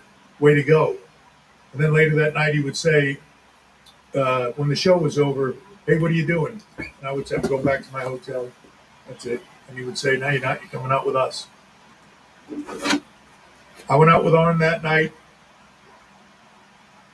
Once he realized that I didn't drink or do drugs or anything else, I would go out with Arn a lot since I could drive us home safely every night. And also when he was in an unsafe environment for him, he would also make me go get a Popeye's chicken at all hours of the morning, which he would enjoy greatly. So it was a mutual relationship there. But I would learn an incredible amount from Arn Anderson, and I'm forever grateful. Harley Race, I would meet in WCW. Harley would walk up to me first day. I had said hello to him. He had said hello, and then a little while later would come up to me with a cigarette. "I heard you trained with Kowalski." "Yes, sir. Yes, I did." And then he stared at me for an unreasonably long amount of time that I was very uncomfortable, and I wasn't sure if he was going to hit me. I really wasn't sure what was going to happen. And finally, he just took another drag and said, "He was the Yes, sir. I realize that. Yes, thank you very much. Harley would go on to teach me a lot of things, and a lot of people have a lot of wild stories about Harley Race. The one I will tell you is that when my daughter was born, Aurora, Harley went out of his way to personally, his wife told me, buy her a set of earrings that he picked out personally to come give to me, to give to Aurora. He was one of a kind.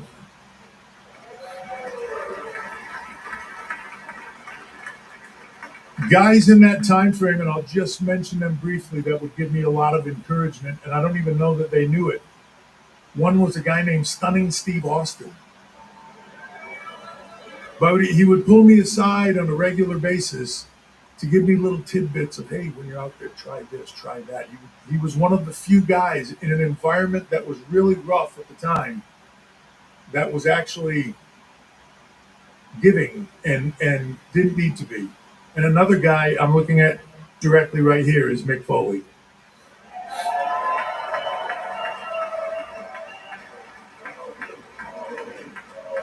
Cactus Jack would pull me aside in the hallway and give me little tidbits of advice and things to do and things to look forward to. And his kindness always was a wonderful thing, and it meant a lot to me.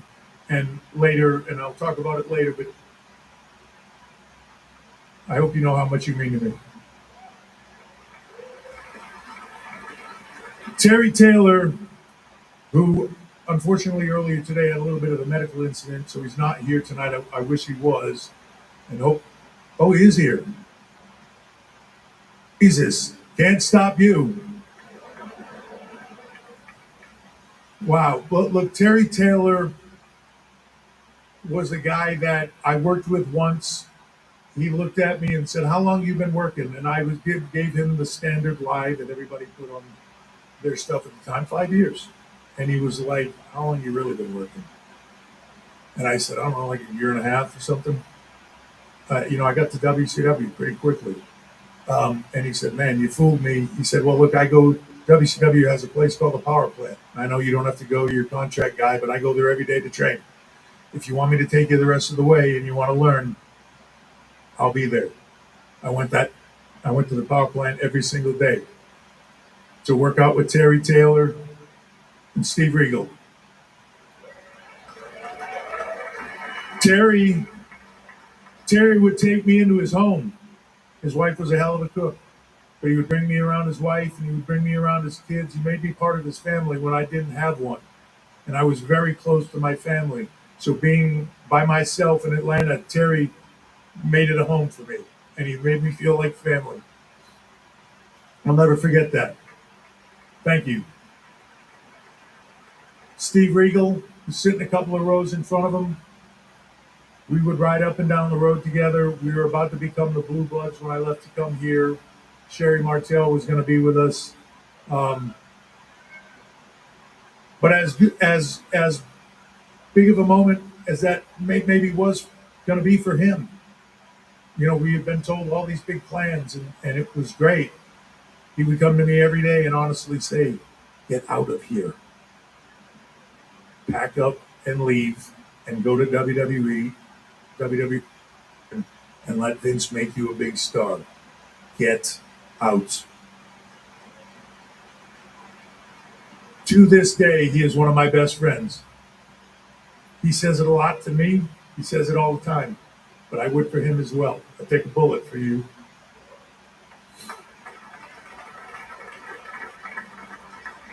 Now I get to WWE. I leave there and I come here.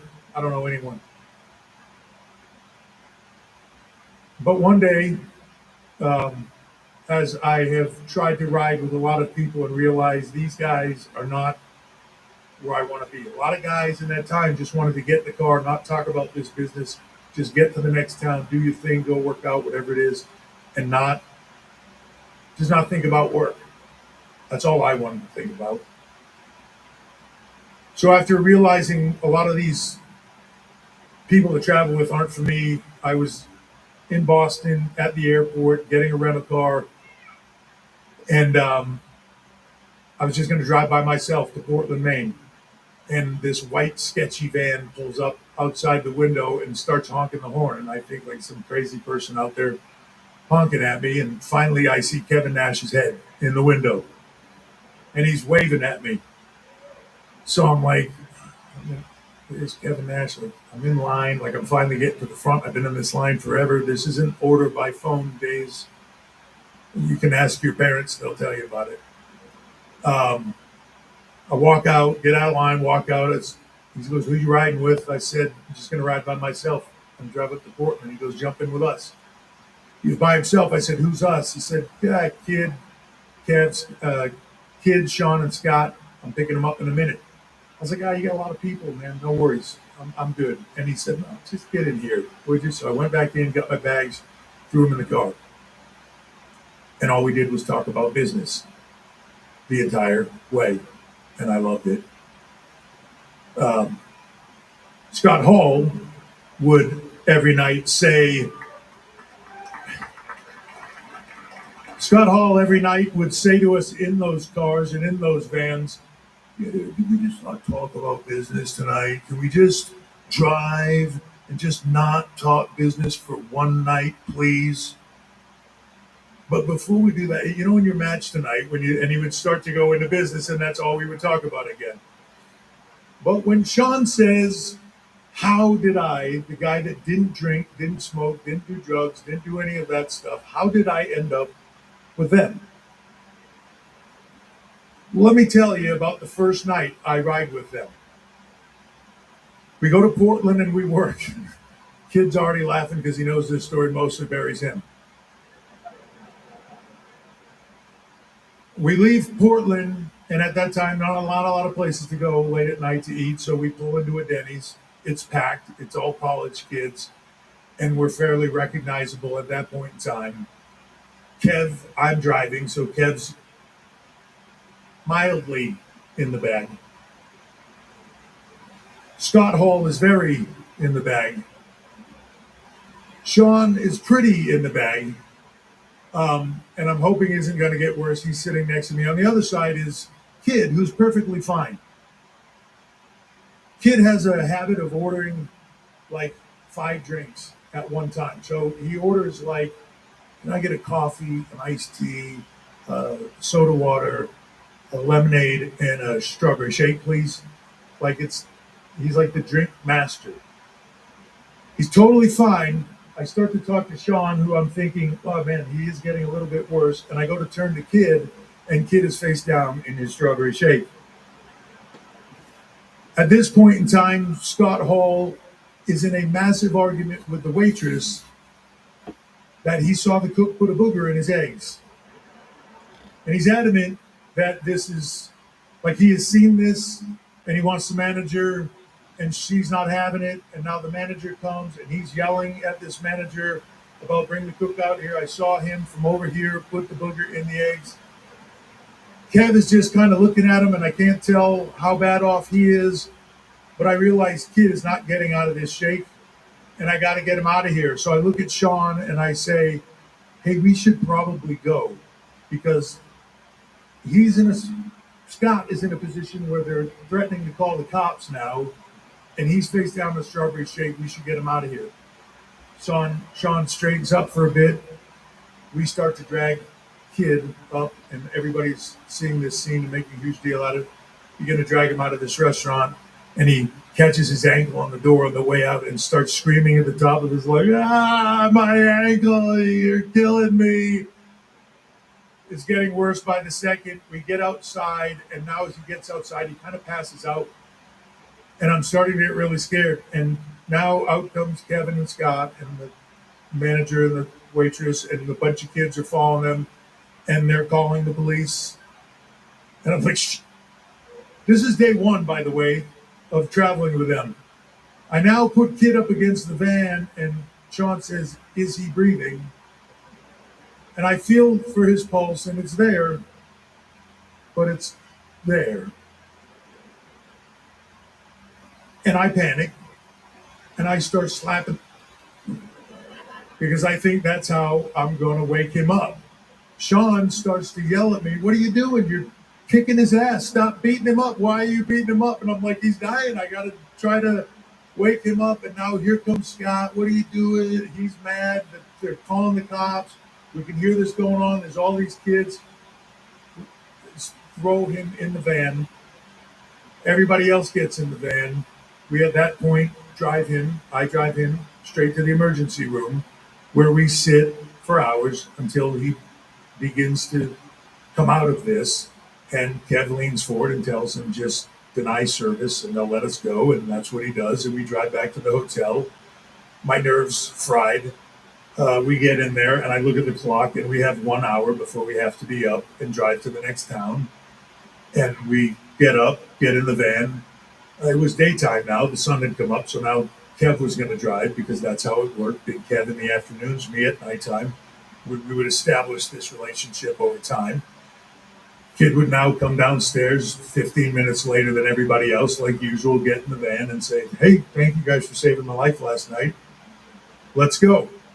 And for some reason, I loved it and thought, I'm going to ride with these guys all the time. For the life of me, I have no idea why, but thank you guys.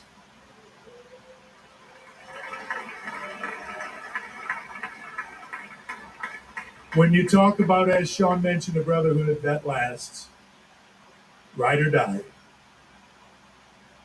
And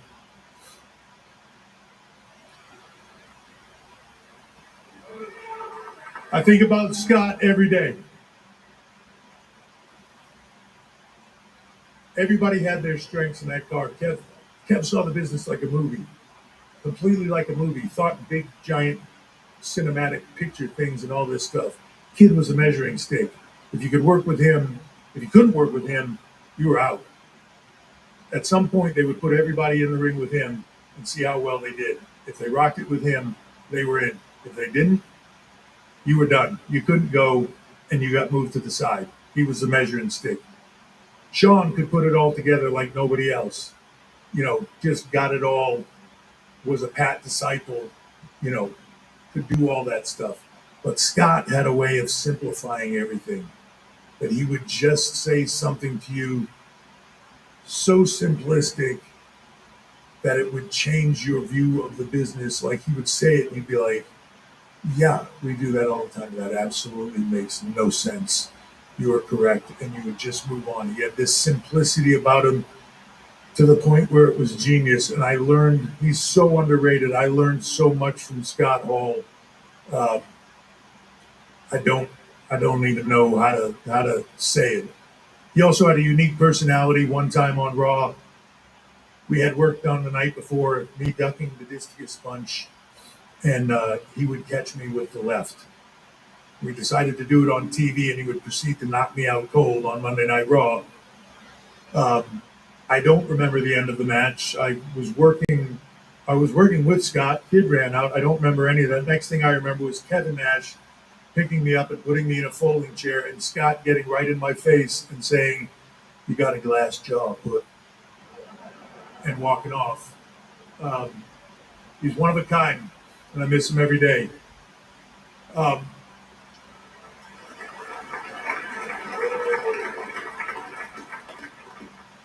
The amount of people that I had here, I was so lucky when I came in to work with, from just a who's who of the greats of this business. Every single night you got to work with somebody like Brett or Steve or Sean or Kid or Kev or Scott or Nick or, at various times, and this myself, and the Bushwhackers, and everybody that you could learn from under the sun.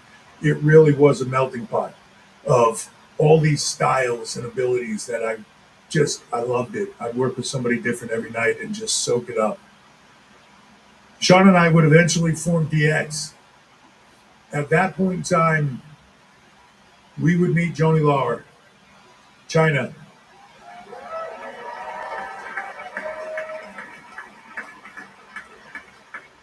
She was in a hotel lobby with Jack Lanza trying to get a job, and Jack just wanted to go to bed, so he would pawn her off on me and Sean as we were walking in. And the second we met her, I was like, man, there's my heater. They had been trying to put a heater with me for a while, and she was it. Unfortunately, everybody else didn't buy that. It took us quite a while to convince everybody to do it. But once she came in, DX was a unique group. We were kind of off the reservation a little bit, as many of you know. She was the anchor. She was the grounding point. She was the foundation. She sort of was the mother of a group, not only of me and Sean, but later of Dog and Billy and Kid and me. We probably would have imploded at some point if it wasn't for her. She would keep us grounded and really was the glue. And she forever changed this business.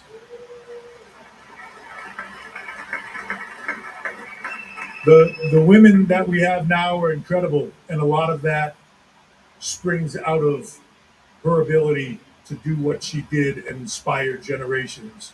I'll be forever thankful to her for that. Damn straight. Dog, Billy, Kid, that second version of DX was probably the most fun I've ever had in this business.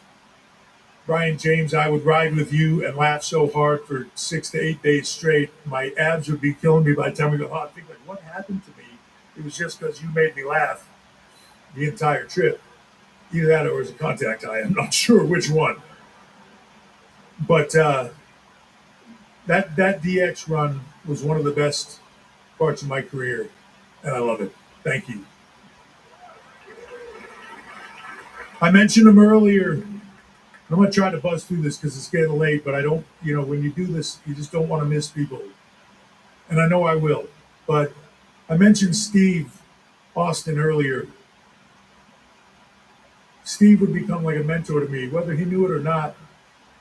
We always had this honest relationship with each other where If he didn't like something I did, he would tell me it sucked, and I would kind of do the same for him. So when everybody else was blowing smoke at you, we were at least honest with each other. And I'm always thankful for that relationship, because that honesty, when all you want is that honesty, you many, many times don't get it. And Steve would always give it to me, and I'm forever grateful for that. Mick, you gave me the gift of toughness. At a point in time in this business where everybody questioned, do I have it to go to that next level? You told them I did, and you proved it to them by everything you did for me. That street fight, that Hell in a Cell are two of my favorite matches of all time. And the fact that you chose at a time when you were walking away, which would only be actually for a couple of months, but where you were having to walk away from the business, that you said, I'm going to do that with you, and I'm going to give you that. I'm going to give you that gift of my toughness, of Cactus Jack's toughness. The moments that you and I created are embedded in me. I'll never forget them. Not just in the ring, but moments that we created. You walking down that ramp and switching shirts, and it being a magic moment for me, for you, for many people. One of my favorite opponents of all time, one of my favorite people of all time. Thank you very much for all of it.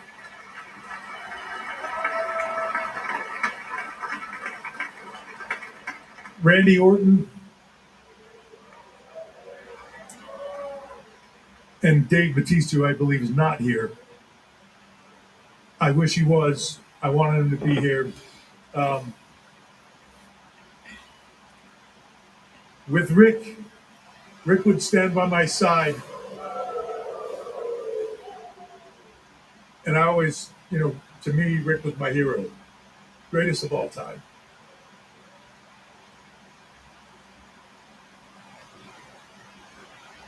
We would form Evolution, which would become something that, in my mind, changed the business. The idea of it was to take two young guys that we thought had everything and give them the opportunity to become stars, if we could make it happen. Along the way, you taught me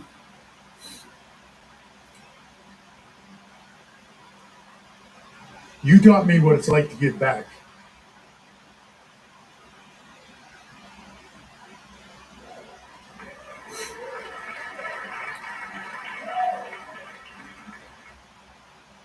My estrogen checked or something.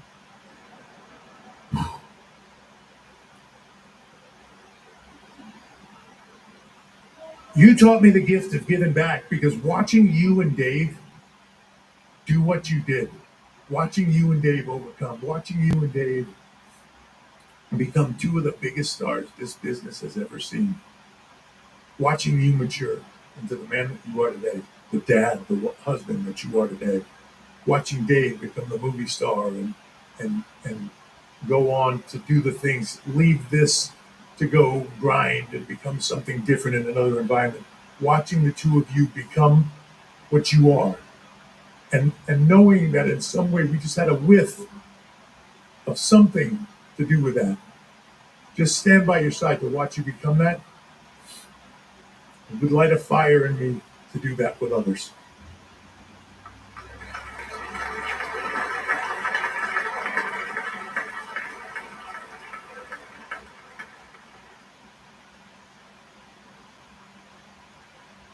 Thank you for being the pain in the ass that you were.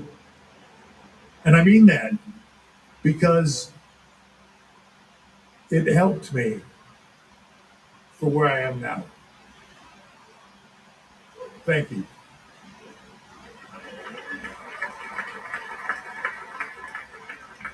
Along the way, I had a lot of injuries, pretty much torn everything in my body at some point in time and then some. I have to mention Dr. James Andrews, Jeff Dugas, and the rehab specialist, Kevin Wilk. Everything that I tore, they put back on me. Kevin and Dr. Andrews and Dr. Dugas put me back together. Kevin Wilk made it possible for me to return. At times when they would tell me, when I first tore my quad, you're probably never going to wrestle again. they wouldn't let that happen. So I owe them the world because it got me through the rest of my career. They put the pieces back together and taught me how to do the hard work to get to the next level.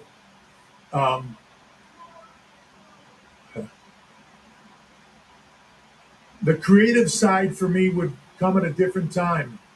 I would get the opportunity to sit under the learning tree from 96 forward. I got invited to start coming to production meetings. I didn't have to. I wasn't being paid to. I had to get there hours earlier than everybody else. But I loved it so much that that's all I wanted to do. I wanted to sit in that room and learn from these people, and I would do anything to do it. So I would show up when everybody else had to get there at 1. I would show up at 10, and I would sit in those production meetings and just listen like a sponge to Jack Lanza, to Pat Patterson, to George Steele, to everybody that was in those rooms. They lit that creative fire on me, especially Pat Patterson. Pat was probably in our generation, my generation, and the one slightly before me was considered the greatest finish guy and the greatest mind maybe in the business of all time. So many times people would teach me stuff and say, Pat taught me this. And then I would get to sit with Pat every day.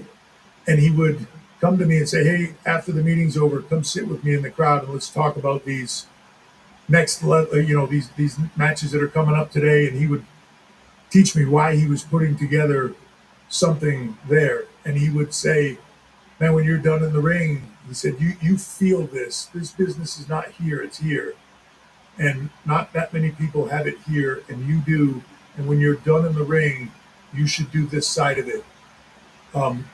He was kind of, and I'll get to the other person in a little bit, but he was kind of one of the people that really encouraged me on the creative side of it, to get into that, to learn more about it, and to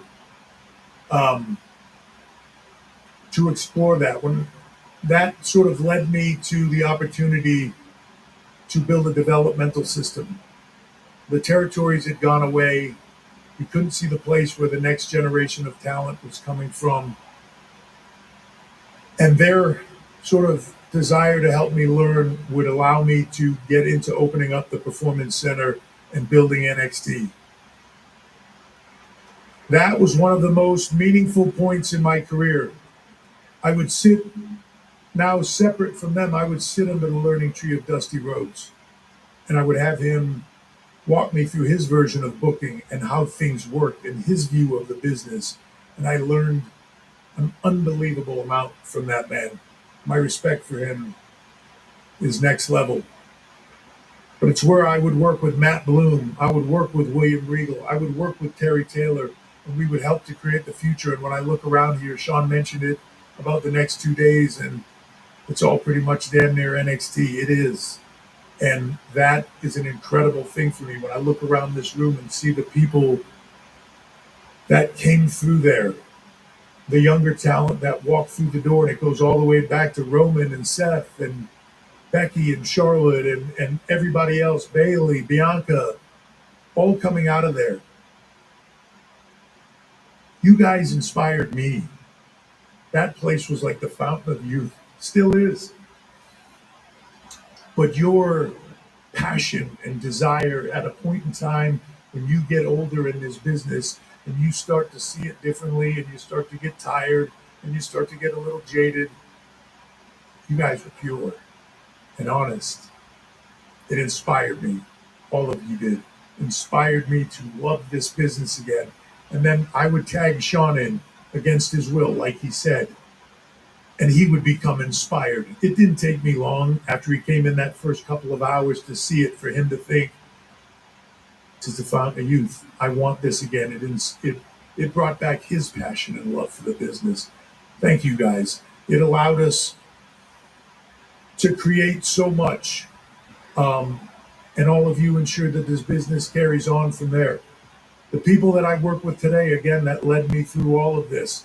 Michael Hayes. Michael Hayes, where is he? I should be able to spot him. He might have left. He might have left. The batteries were wearing out in his suit. Hopefully he'll watch this later. He's one of the most unique individuals I've ever met, but he's also got one of the biggest hearts I've ever met, of anybody I've ever met.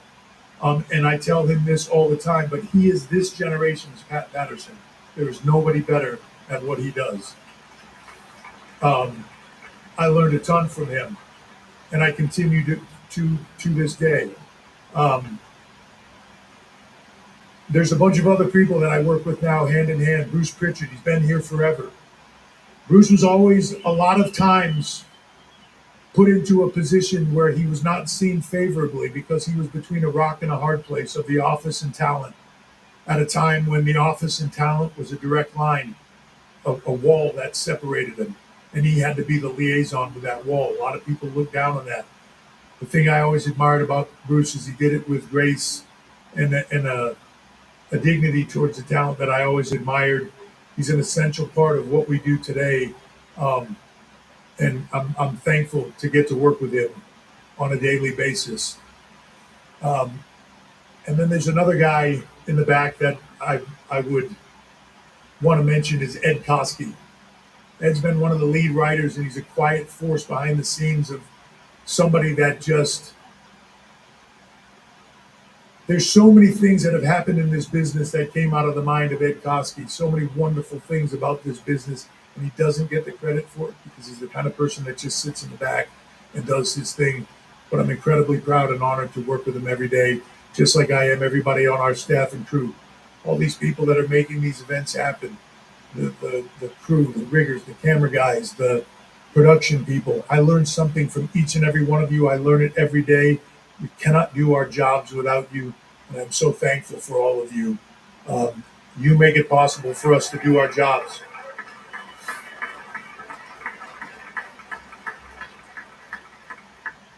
Paul Heyman.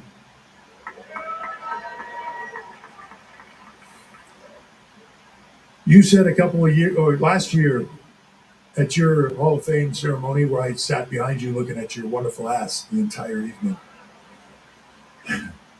You said sometimes a man just has to accept reality. I don't believe that. Sometimes you got to just say, fuck.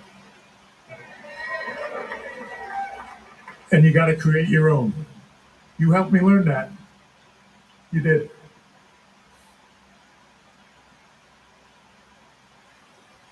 Paul has a Hall of Fame ring on his hand. Inside that ring,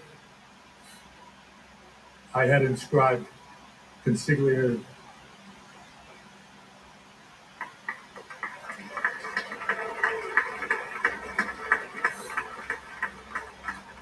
Thank you.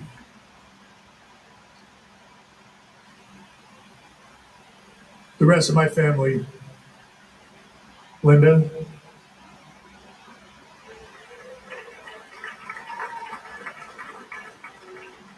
it just dawned on me right now how pissed off Sean is in the back. He's got to be at NXT in like 15 minutes.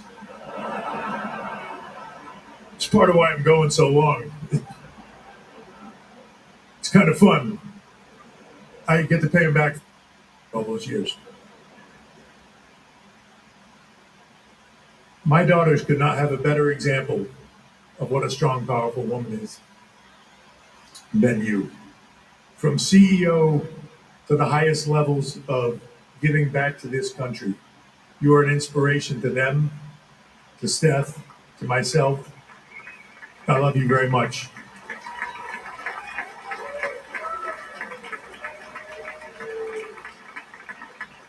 And to Shane, who's not here, but he's the brother I never had. Miss you, Shane. Hopefully we'll see each other soon. Please don't jump off anything incredibly high anytime soon, please. And now there's one thing that I've skirted around all night long, but I've got to talk about it, and that's Vince.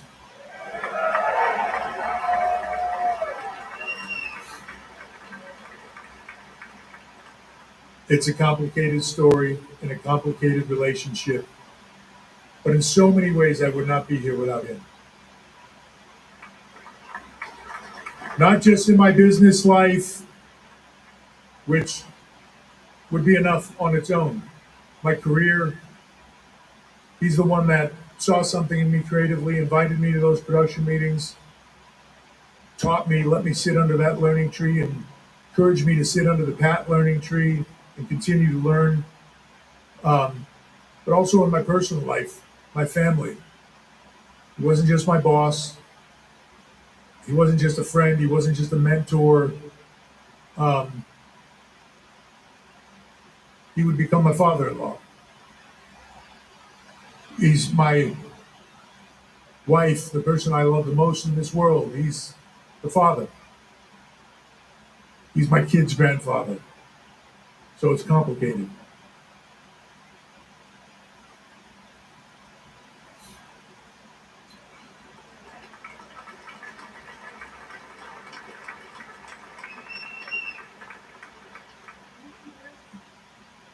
When there's somebody that helps propel you that far, you owe them so much. He taught me so much, what to do, what not to do. I'm grateful for all those lessons. I love you, Vince. And thank you.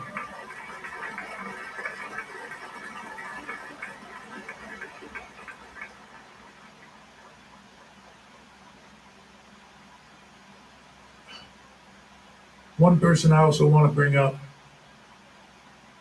because I talked about him briefly,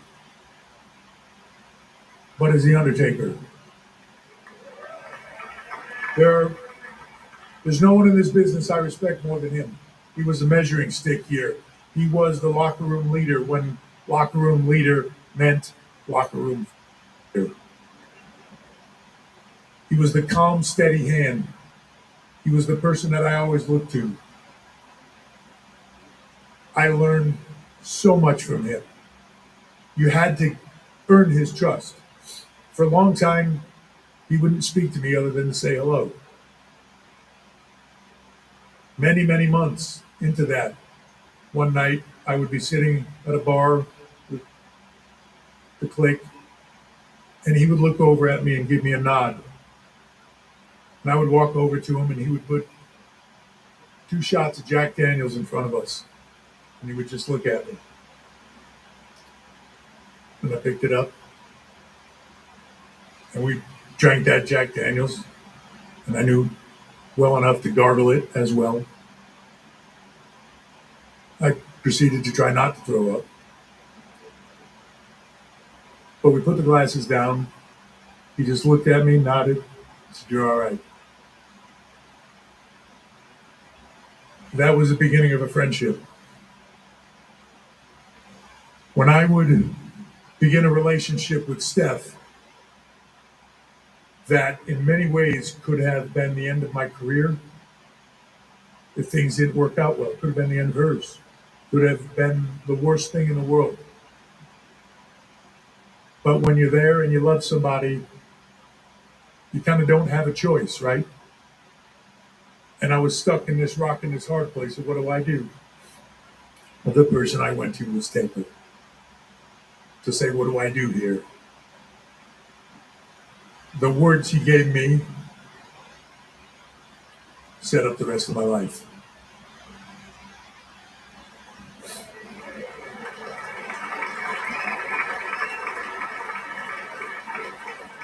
You know who you are.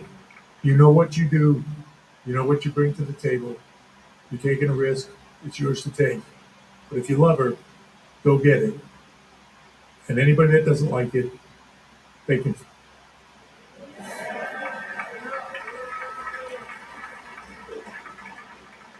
That changed my life and meant more to me than you will ever know.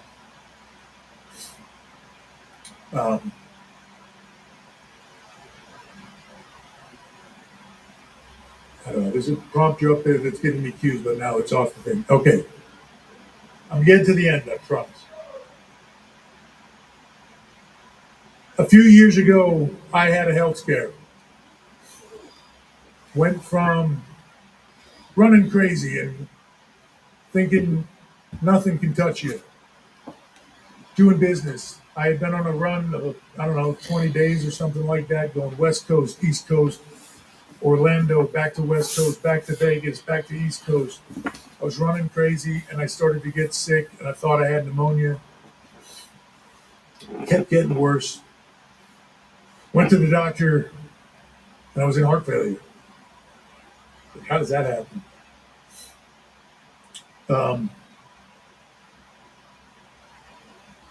And not just like, there you're having a heart moment here, like your ejection fraction should be around 55, 60. Mine was, by the time I got in there, single digits.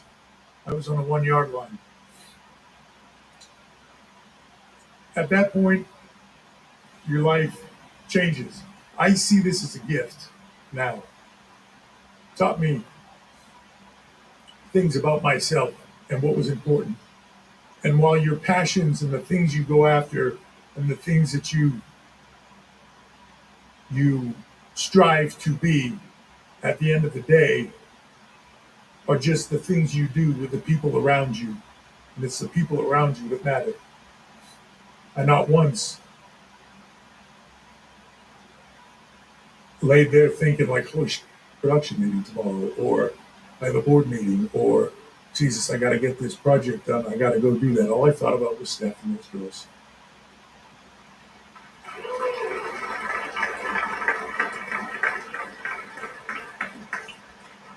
It was a wake-up call of how to appreciate life.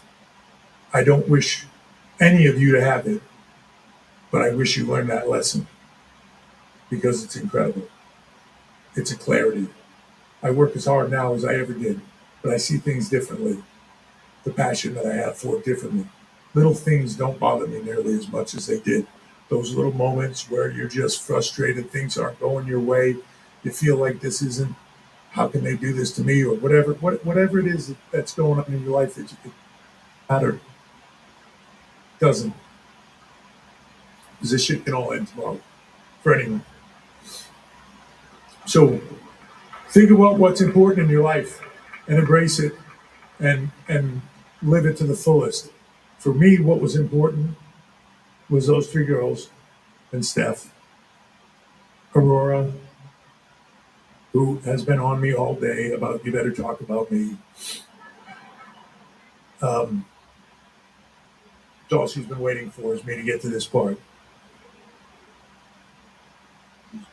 It's hard for me to believe, in my mind, there's still, and Cody, in my mind, there's still tiny little things sitting on my suitcase, on my briefcase.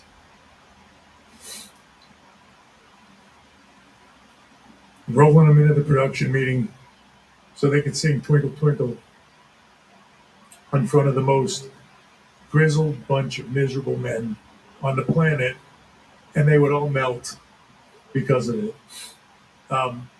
Aurora is now in college, playing softball for Springfield, working towards a doctorate in physical therapy. She's one of the hardest working kids I know. I'm so incredibly proud of you.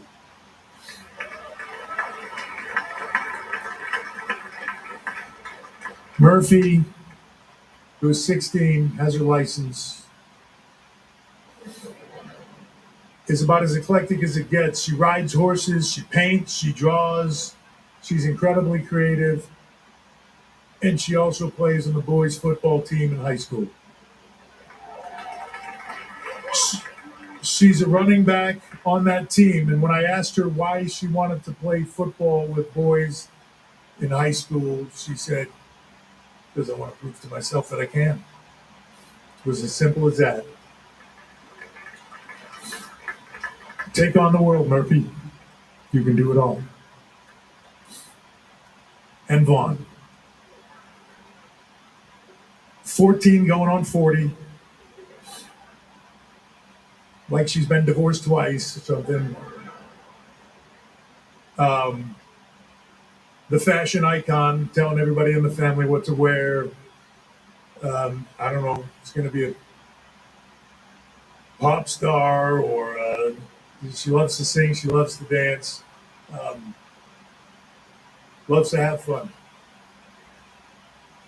You can do anything you want to do in this life. I'm proof of that. Just work your ass off for it.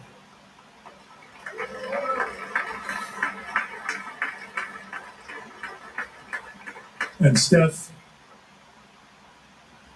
people always say this, best friend.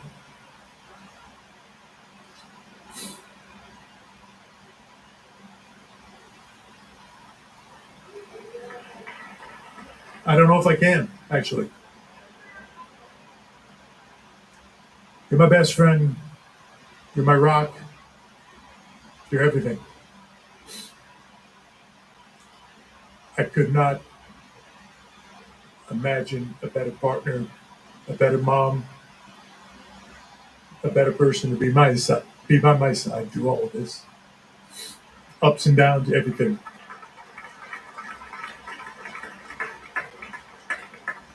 One word, forever.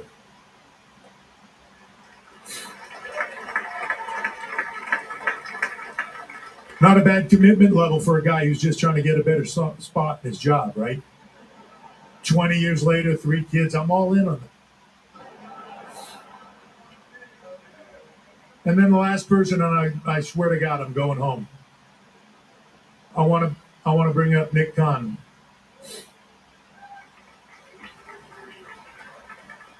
And you, Sonny.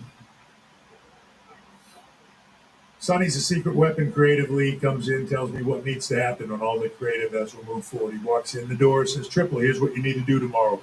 And then we go from there, right? Known Nick for about a decade. One of the most influential people in my life. The best businessman I've ever met. One of the best human beings I've ever met. One of the best people at reading things and reading people and reading a room and looking at business things. And he will tell you, I swear sometime he's like a human crazy 8-ball or something like that, where he just has the answers for everything as they're coming in real time. I mean it when I say it. I could not do this without you. And for everybody that's in this room, that it all means the world to, because you're just like me. A big part of all of this weekend and everything that is happening in WWE is because of him. Right there. He does not like to be in the spotlight. He does not like to be in the forefront, and he doesn't like to be thanked for it or seen for it. So make sure that you go up to him if you see him at something and bother him because he needs it. But Nick, from the bottom of my heart, thank you.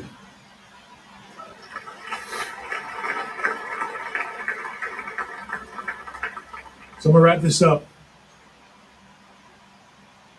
Talked about a lot of people and how they influence me to do something more, to be something more than I ever thought I could be. Because in many ways, tomorrow and Sunday, I'm still just that kid. I'm just not sitting on the couch now. I'm sitting in a chair at gorilla position with a headset on, just watching what I love to watch. Tomorrow I'm going to get to watch the best athletes on this planet do what they do better than anybody else in the world, in the greatest form of entertainment in the world.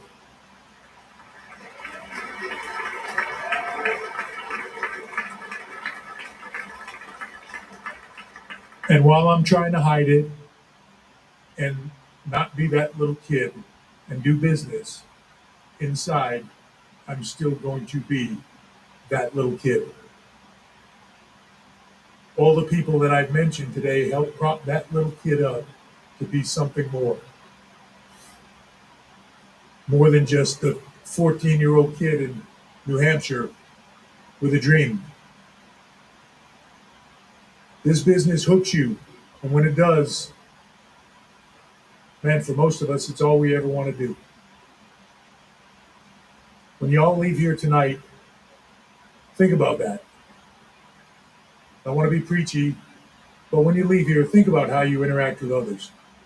The slightest compliment, the slightest assistance, the slightest nod to them can change their life and make them do something more. The negative comment, the tearing them down, the shooting a hole in somebody's dream or telling them they're not or they can't or whatever that is, can have the exact opposite effect. I'm telling you, with everything that I am, when you do the first, when you encourage others, when you help them get their dreams, it is truly the greatest part of my life now, is seeing these kids succeed, helping, try to give back, try to encourage, try to be a positive light in this world, so that everybody can be the best that they can be, and it's the only way to move forward. The last person that I want to thank in this room is all of you. Call it what you want.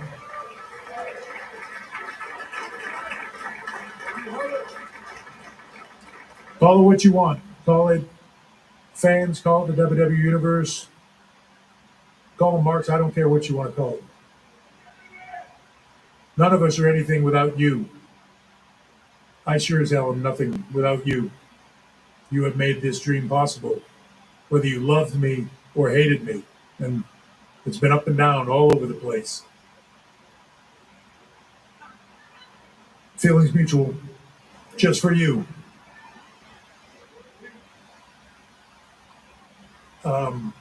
Thank you to all of you. You've taken a normal kid from New Hampshire's life and made it into a dream that he could never write, ever. And I'm always grateful for that.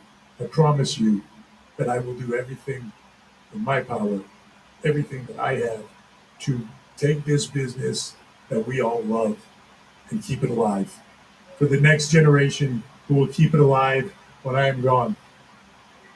I promise you that. I will work my ass off for you. It might not always be great, it might not always be perfect, but I will give you every that I have, because you made me who I am, and I will never forget it. So to everybody out there, supporters, haters, I do not care. I've got 2 words for you. I was thinking thank you, but I'll go with the suck it. All right. Thank you very much.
Years ago, we came down those stairs to remake this company in our image.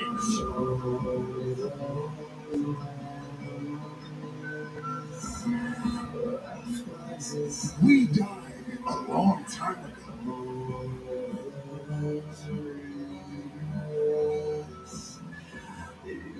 You messed up, and your biggest mistake is not understanding the danger that's right in front of us. For 2 people, it's clearly personal. For me, it's just business. It's become simple math. The two men who want to stand in my way gotta go. It's in there. You are a WrestleMania main eventer.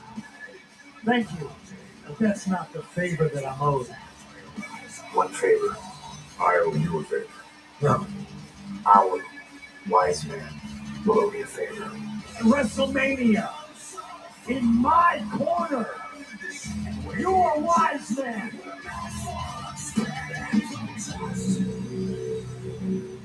Tell him no. No, my tribal chief, I can't do that.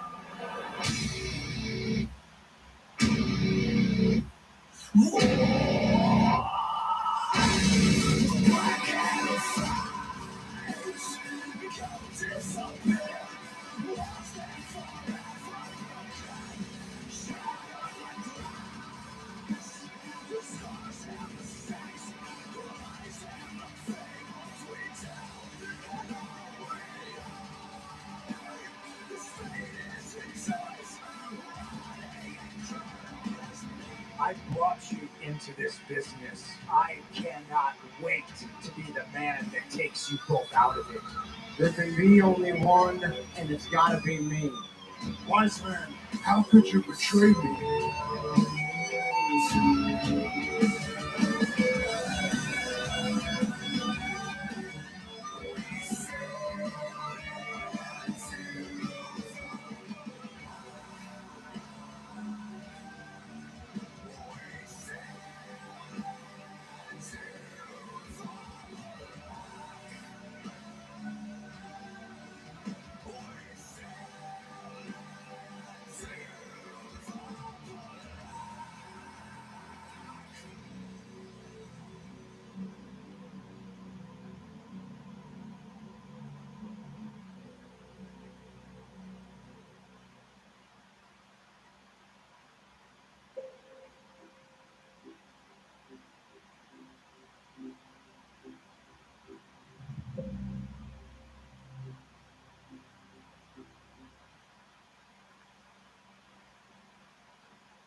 Then, now,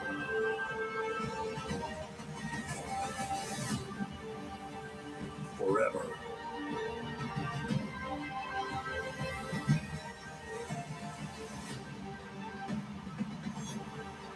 Together.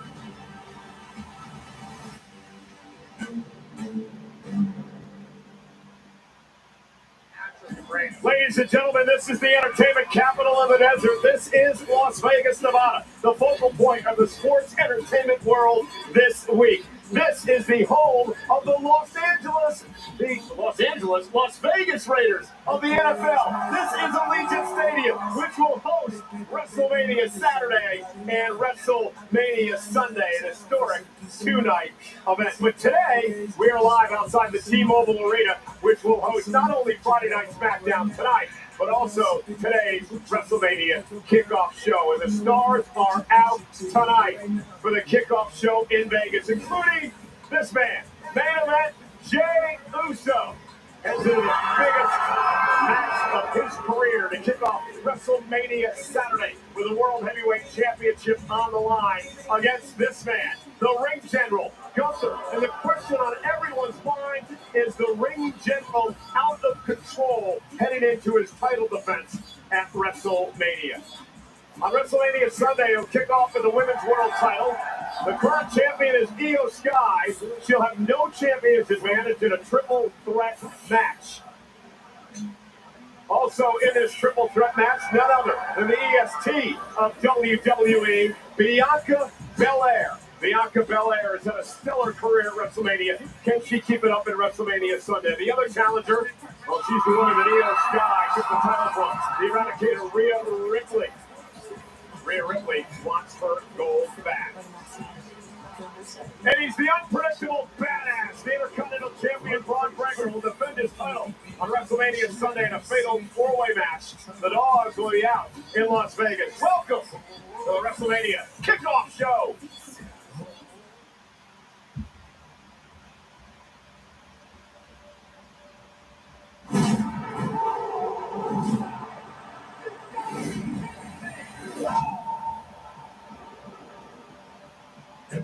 legendary story has heroes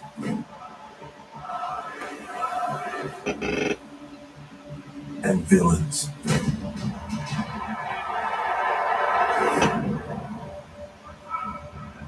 In this game, it can be hard to tell which is which. I think the fans can expect the unpredictable. You think by now you know the whole story. This is just the beginning.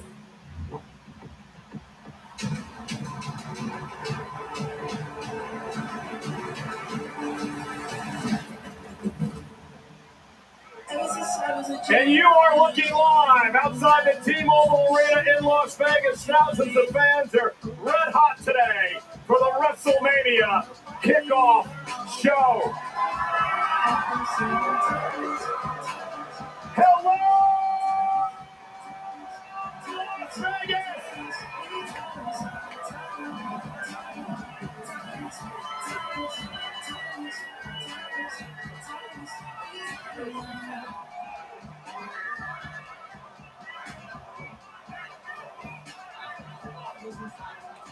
My name is Michael Cole. My partner here today, none other than Pat McAfee. Hello. Thank you for joining us.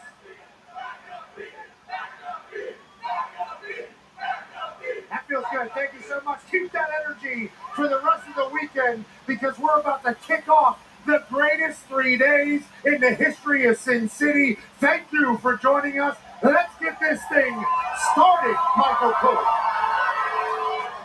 Before we get going with our special guests here, I would like to wish, I understand that there is a birthday boy in the front row somewhere.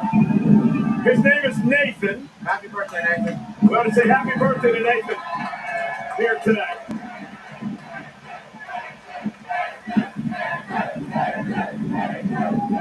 Are you guys ready for WrestleMania? Are you guys ready for SmackDown here at T-Mobile tonight?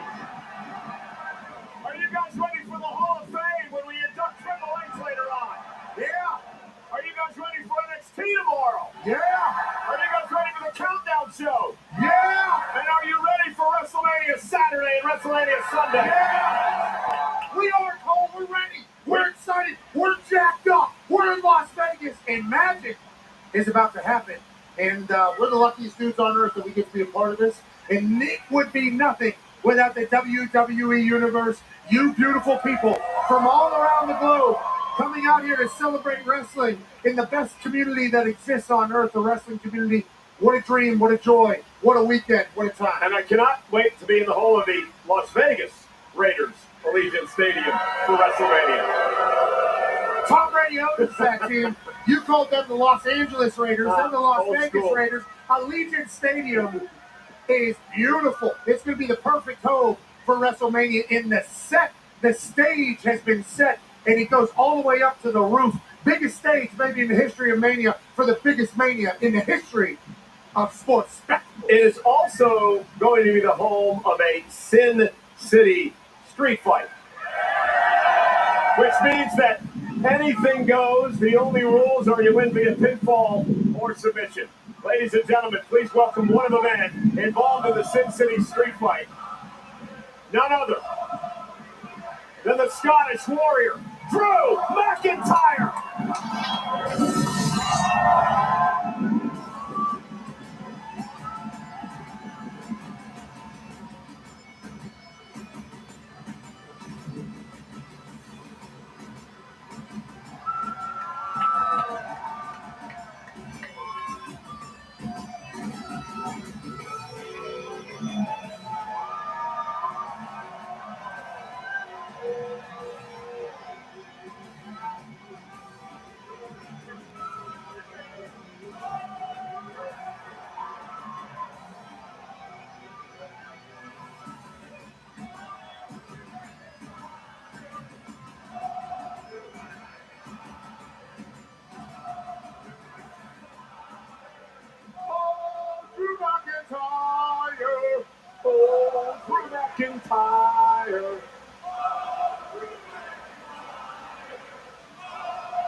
it down, soak it in, Drew. That's a beautiful thing. See what's happening? Everybody's starting to see the truth. They know Drew McIntyre always tells the truth, and these people get it.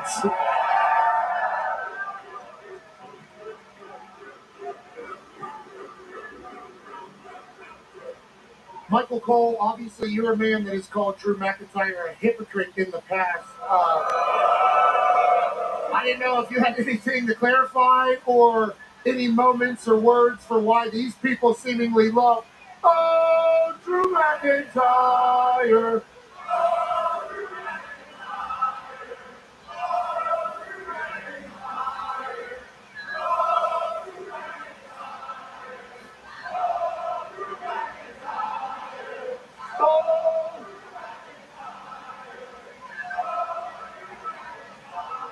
That's still pretty good. That's still pretty good. Anything to say about that, Cole? Actually, before you start talking, Cole, because you're going to start lying in a second. Who all saw Drew McIntyre's PSA? All right, I've not had any more thank yous from the guys on the roster in WWE and everybody outside WWE. So apparently everyone's been listening, everyone's been on their best behavior. So I want to say thank you very much to you all for listening and taking on Drew's advice.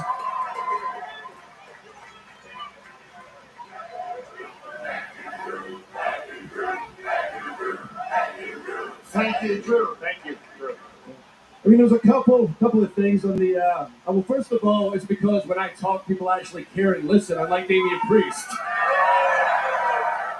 Yeah, the best comeback he's got is like, oh, Drew will say something on the internet. Yeah, Drew will say something on the internet. Then I'll go viral. Then Drew will go into an arena, 20,000 people, and they will listen. He'll stand in front of the kickoff show, first guy out WrestleMania weekend. Everybody listens. When Priest is in front of 20, 30, 40, 50,000 people, I can hear a kid in the fourth row say, Mommy, why's that man in the makeup dressed so strange? That's the difference between him and I. When I talk, people listen, and also, if anybody needs some help, I didn't bring deodorant, lad. Pass that around. Happy birthday! Happy birthday! The one thing I do have to say is the hotel. There's some still people running around the hotel, chasing the superstars. Somebody told me a story last night that someone ran up to The Undertaker with his young child. We shouldn't do that. What do you think's going to happen? What did that person think was going to happen? You run up to The Undertaker. It turns around. He says, excuse me, young offspring of mine. Step to the side. I would like to entertain this mark for being so polite right now. No, it punch you in your stupid face. So let's keep our manners and let's have a good weekend. Go, start talking your BS. Well, now that you bring it up, oh, Drew McIntyre.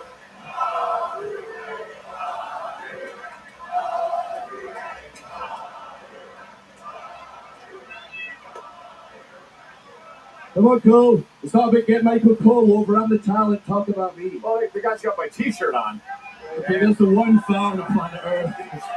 Okay, sorry, buddy. Wait. You deserve this. Yeah, that's the call. So, Continue. Let's talk about WrestleMania last year.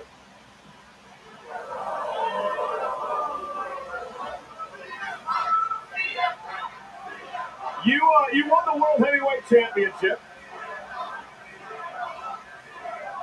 You held it for just over 5 minutes. 46 seconds.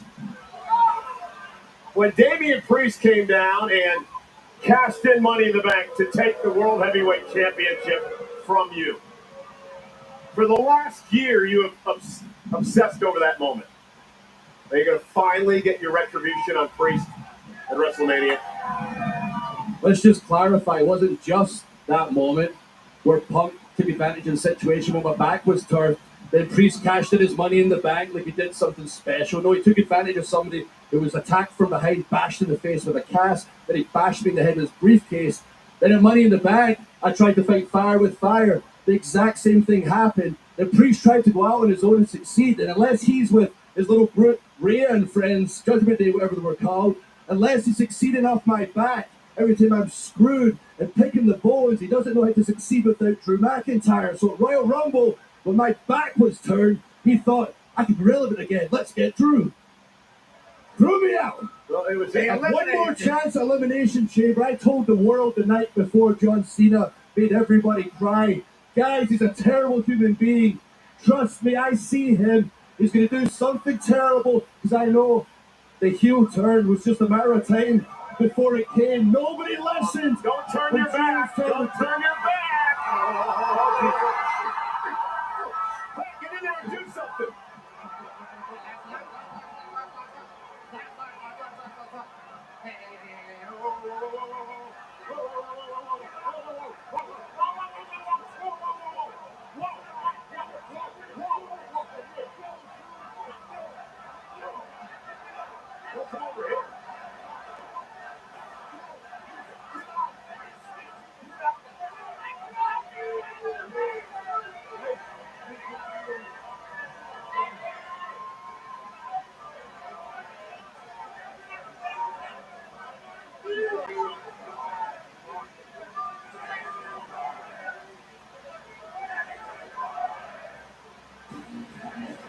Ladies and gentlemen, tomorrow night at WrestleMania, Damian Priest and Drew McIntyre in a Sin City street fight. They want to fight, Cole. These people want them to fight. Well, they're going to fight at WrestleMania. Away. Well, ladies and gentlemen, WWE is coming to Fontainebleau, Las Vegas, starting tonight. Catch the 2025 Hall of Fame ceremony tonight. Undertaker One Dead Man show tomorrow. The Road to WrestleMania featuring Tony Hinchcliffe and friends Sunday, April 20th, and NXT this Tuesday, April 22nd. Tickets are on sale now via Ticketmaster. Wow. Hot start. Hot start. And again, it's going to be exciting. Pat and I are so honored to be able to host the Hall of Fame ceremony later on tonight, 10 o'clock local on Peacock. Yeah, 1 a.m. Eastern. I think you should stay up for it. Celebrating the legends that built the company that is taking over the entire globe. The Hall of Fame ceremony tonight will be must-watch, and can't wait to enjoy and celebrate all the legends of the past. Our next guest has become one of the most watched superstars on the planet today. He is the unpredictable badass. The dogs are out for the Intercontinental Champion, Braun Breaker. The dogs are working in Las Vegas. Yeah.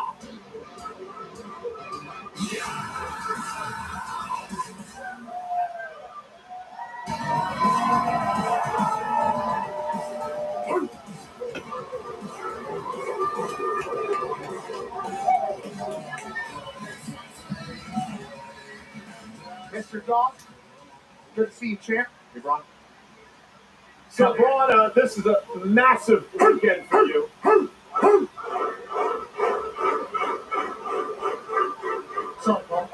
You make your WrestleMania debut right here in Las Vegas.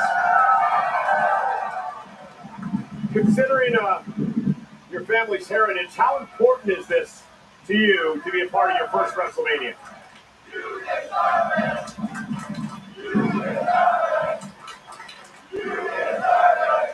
Yes, you do, brother. This is a really cool moment, not only for me defending the Intercontinental Championship this weekend, but my dad and my uncle wrestled right here at WrestleMania 9, Las Vegas.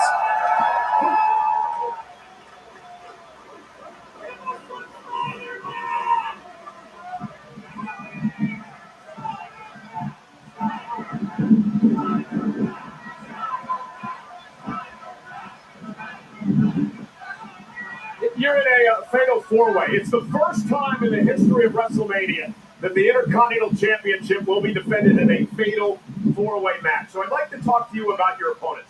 Let's first start with a man who has taken WWE by storm the past number of months. His name is Penta. Tell us about Penta.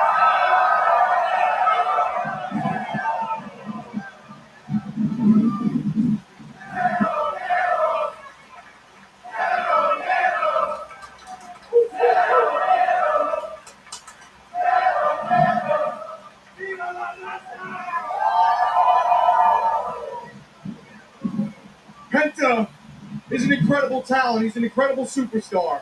He's wrestled all over the world. We've seen what he can do in the ring. He's the X Factor. He's the guy in this match that I know the least about. But there is no amount of no fear that is going to save him from me.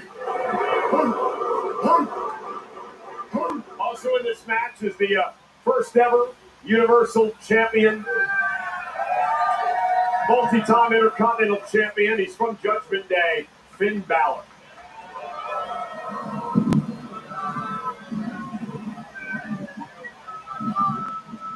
Finn Balor attacked me from behind last week on Monday Night Raw because he's too much of a coward to stand in front of me like a man. Now, I respect Finn Balor. I respect what he's done for this business. Former Universal Champion, multi-time Intercontinental Champion. He has championship experience, no doubt, going into this match.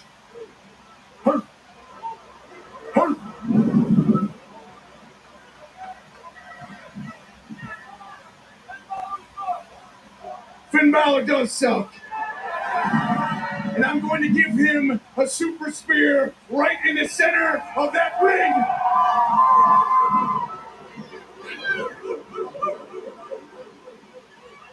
Thanks for the answer there for Finn Balor. You got any more brain busters? Well, the third member of this match,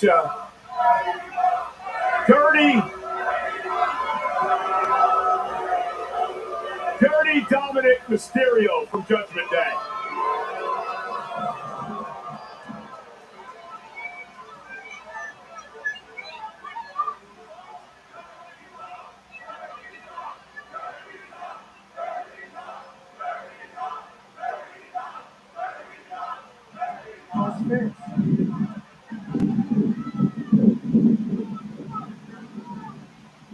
Dirty Dominic Mysterio.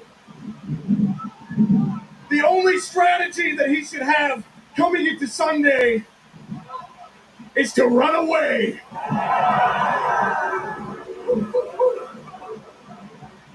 Now, with all that being said, Fatal 4-Way is not necessarily a favorable match for the champion. Your odds and statistics are only at like 25% to win going in a Fatal 4-Way. Have you thought about that at all?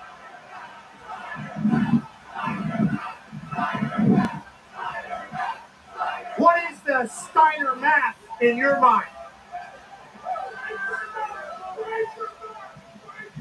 They say that all men are created equal.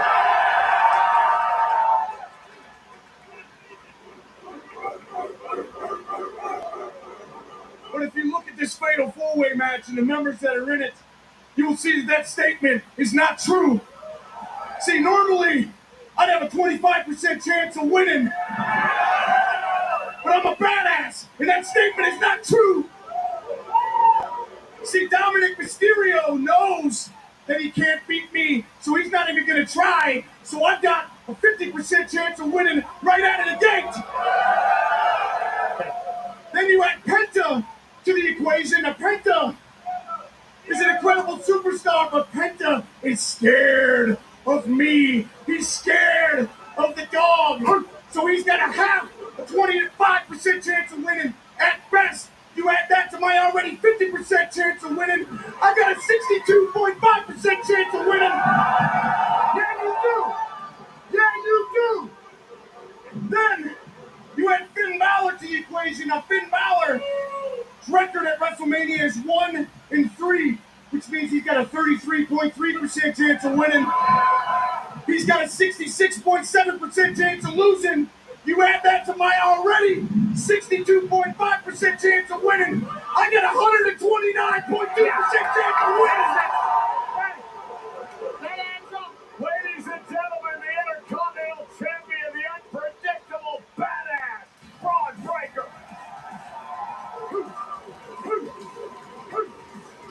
The math adds up, brother. The math adds up.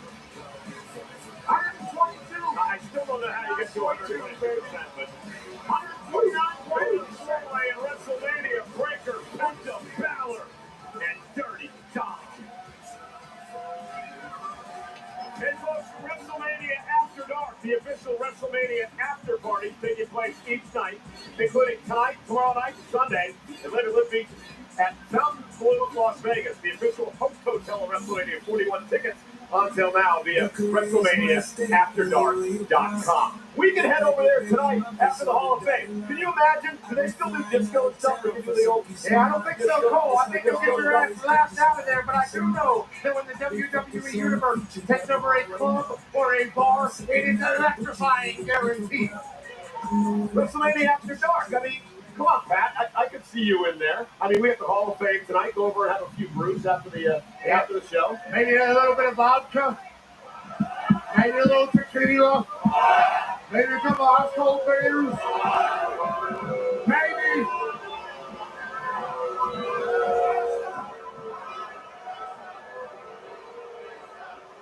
Maybe we hang with the dude again. You guys weren't invited.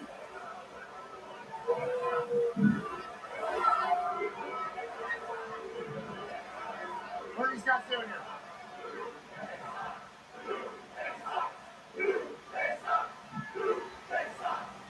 Thank God for the new day.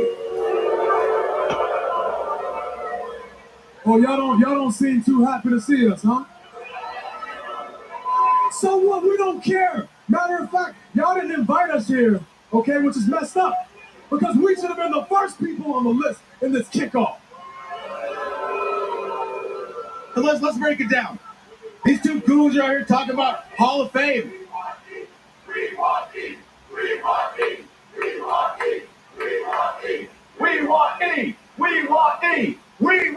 Then you should probably watch the pre-show because he's got his desk job over there. Actually, it's a good show.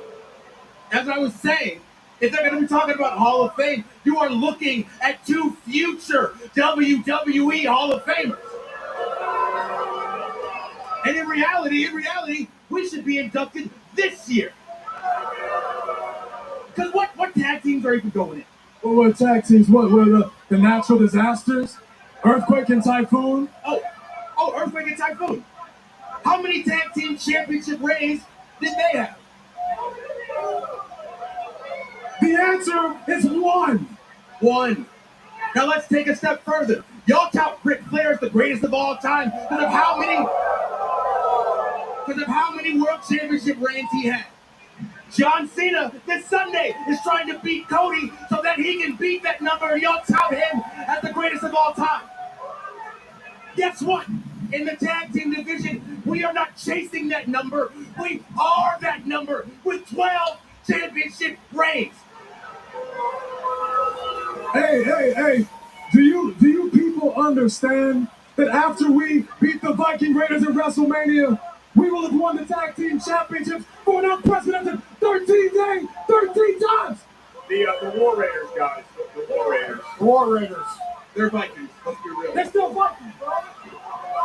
What you see before you right now is greatness personified. Y'all should appreciate that. Now, be honest with yourselves for once. When the New Day are not tag team champions, those titles just aren't interesting. It's a classic example of you all thinking that the titles make the man. But we are the example that the men make the titles. So when we win our titles again at WrestleMania for the 13th time and hold them above our heads, all of you ingrates here in Las Vegas will have no choice but to fall to your knees, raise your hands to the sky, and scream out, "Good." Are we cutting off mics now? As we were saying, thank God! That's a shame. What happened? That's a shame. I don't know why they would do anything like that. What happened? What's the mayor? He didn't do it. Now we're going to say it right now. What? As we were saying, thank God for the... Thank goodness. Thank goodness. You guys can cut my mic anytime. Anytime you want to cut. Thank God for the.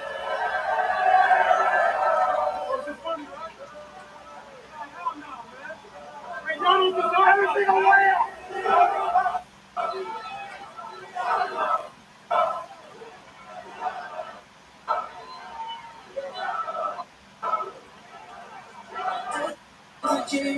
Thank you guys. Thank you guys. You did great. Couldn't happen. Everybody was really happy you guys came out here. That was great. WWE World presented by WWE and Fanatics Events is here in Las Vegas.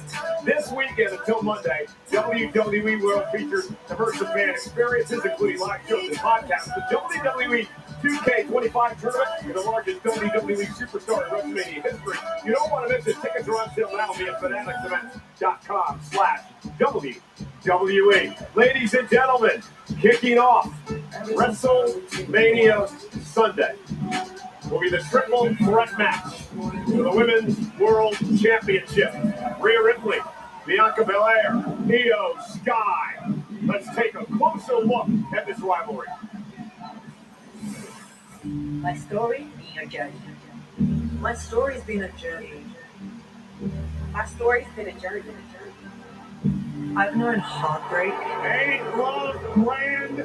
And I've known triumph. From all the stardom to the top of the world. Broken barriers. For the first time, two black women have a title match in the main event at WrestleMania. Shock the world. Rhea Ripley's the women's champion. And others. Io Sky, Miss Money in the Bank. Big first. You can't spell WrestleMania without EST. Being lost. From number one to winning the Royal Rumble. Being the best. One of the premier female competitors in the world. Being made a fool. Me and you, we're done. Made mistakes. Io Sky counter. Io Sky is the world champion. But what I refuse to be is ignored.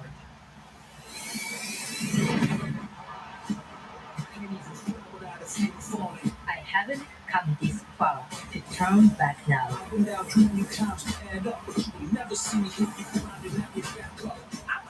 my opportunity. And I'm taking mine.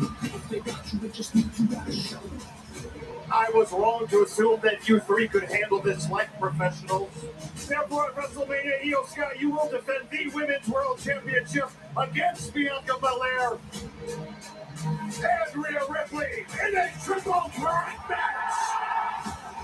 I didn't get to where I am by betting on anyone else. I want to get to where I want to be by standing in the shadows. So I'm going to do what I've always done. Bet on myself. In the end, all roads lead to WrestleMania, and I will prove that I am. That I am. That I am the real Women's World Champion.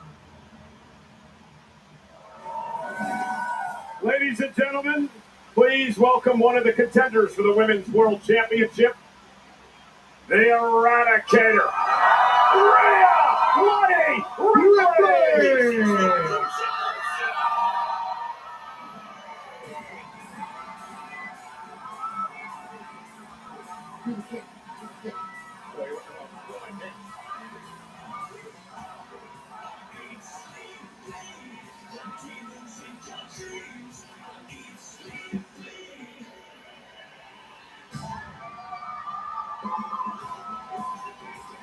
I wanted to do that.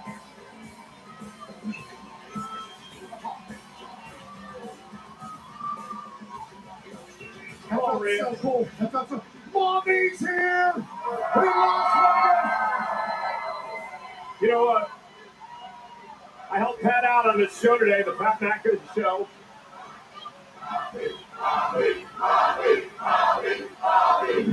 Let the children, please.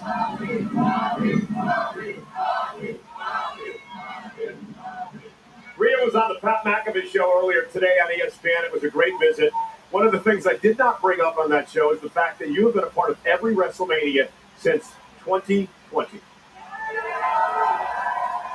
And one of the things we did talk about, and I want you to reiterate this again, how important it is for you, Io, and Bianca to kick off WrestleMania Sunday with the first match of the night.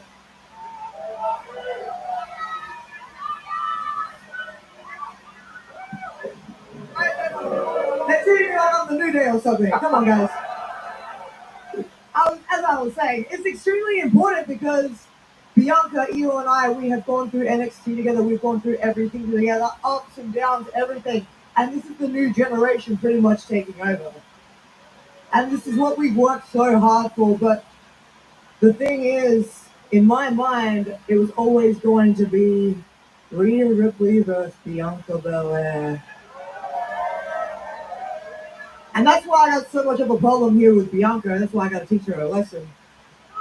But you add Io to the mix, and it's going to be an absolute banger. I have respect for these women. I don't like them right now, but I have a lot of respect for them. And going into WrestleMania 41, Sunday, first match on the show, it's going to be absolutely incredible because Mommy is going to be your new Women's World Champion.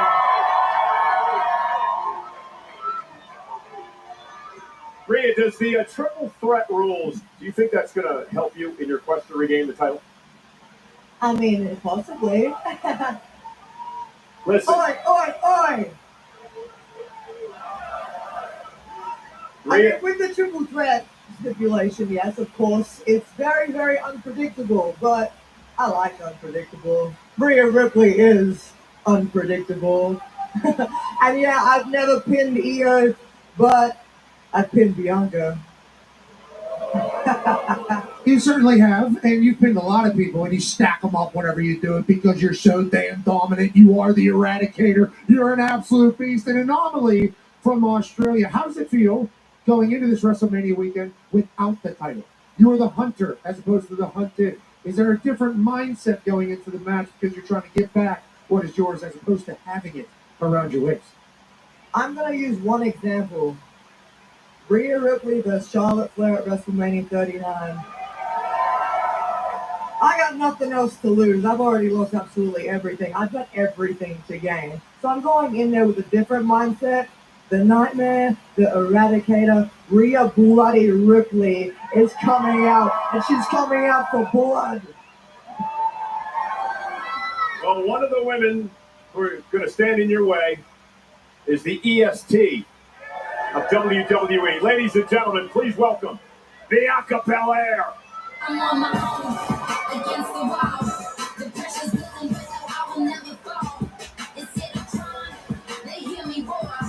And now I see that I'm way better than before. I never needed you at all. If you fall down, I'm gonna watch you fall down. I'm living large now. I never needed you at all. If you fall down, I'm gonna watch you fall down. I'm living large now. I never needed you at all.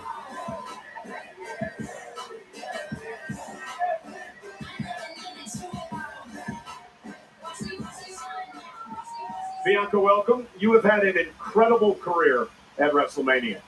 You main evented one year against Sasha Banks. It was an incredible match. You have taken over the world with your power, with your speed, your agility, and the way you carry yourself as a champion. You do have a problem coming into this match, though. That problem is the fact that you have never beaten Rhea Ripley. And the other problem is that you have a losing record against Io Sky. Shut up, Cole. Jeez. So despite the fact that you won Elimination Chamber to earn this opportunity, many believe that you may be the underdog in this match. What do you think about that? You know what? I've been...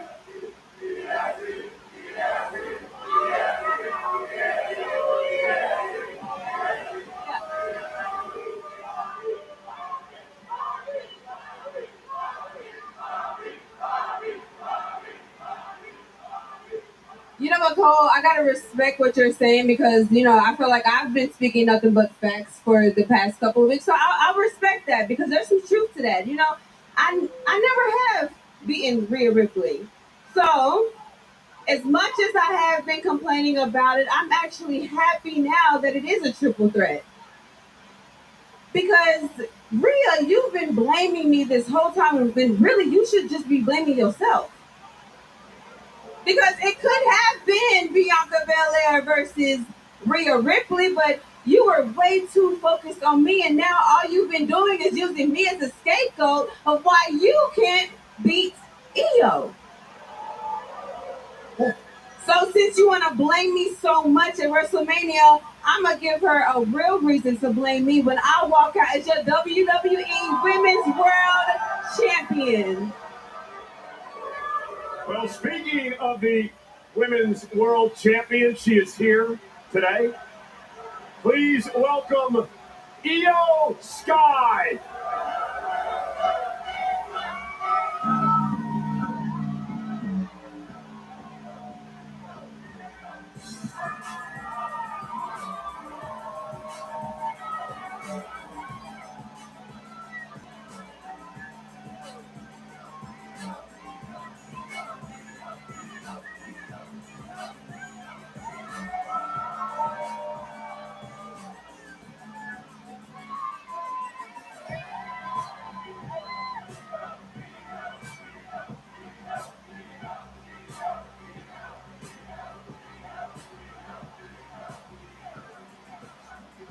So, Io, I know you were in the back listening to Bianca and Rhea go back and forth about one another, and it brings me to a point of this entire build-up to this WrestleMania match, the fact that you're the champion, but many have looked at you as an afterthought in this match. Your thoughts about that? You've never beaten me, Rhea. 私はあんたのことを絶対に倒してみせる。二人ともまとめてだ。I will prove who am I. Io Sky is the Women's World Champion!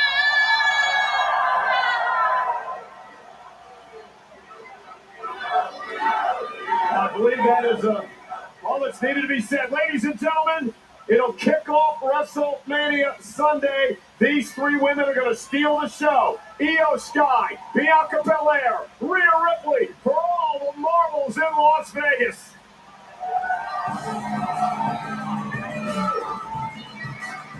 I can't wait. I cannot wait for this. Well, while they're out here, Pat, who's going to win? Come on, Pat, who's going to win? The WWE Universe is going to win because when you have a match that has Rhea, Bloody Ripley, and the EST of the WWE and Io Sky in it, you got an instant classic brewing, so we all win, Michael Cole. WrestleMania kickoff is presented by Wingstop. Do not miss any of the action. Get flavor delivered to your door at wingstop.com. Wingstop, bring the flavor. Man, you guys have been an absolute incredible audience today. Absolutely. Please keep up the electricity tonight for SmackDown and, of course, later on for the Hall of Fame. We hope to see many of you there. Now, WrestleMania Saturday will set the tone for the entire weekend. Over 60,000 fans, both Saturday and Sunday, at Allegiant Stadium. Yeah, absolutely. And whenever there's people that are maybe new to the WWE or new to professional wrestling, they know they have to watch WrestleMania. And on Saturday, when that thing kicks off, it might be their first time laying eyes on our beautiful world. And whenever they see it, they're going to fall in love immediately because this is the greatest sport in the entire planet Earth. And tomorrow, when WrestleMania kicks off, a whole new legion of fans join our beautiful community. And all of you can explain to the world through your expressions and being vocal how much professional wrestling means to you guys being here in Las Vegas tomorrow. And we're actually going to kick off the show tomorrow night with, as main event, Jey Uso heads into the biggest match of his career. How many of you guys believe that Jey Uso has a chance to knock off Gunther tomorrow night?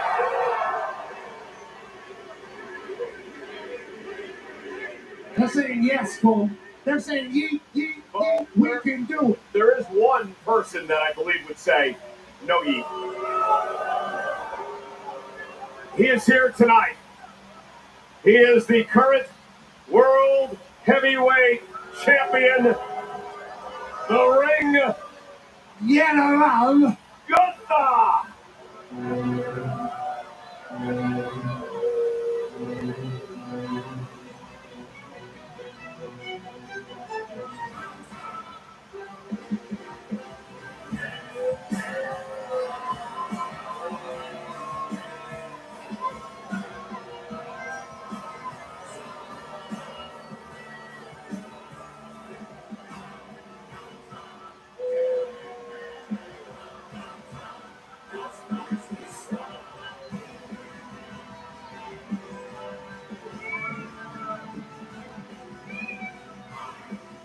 Champ, Gunther.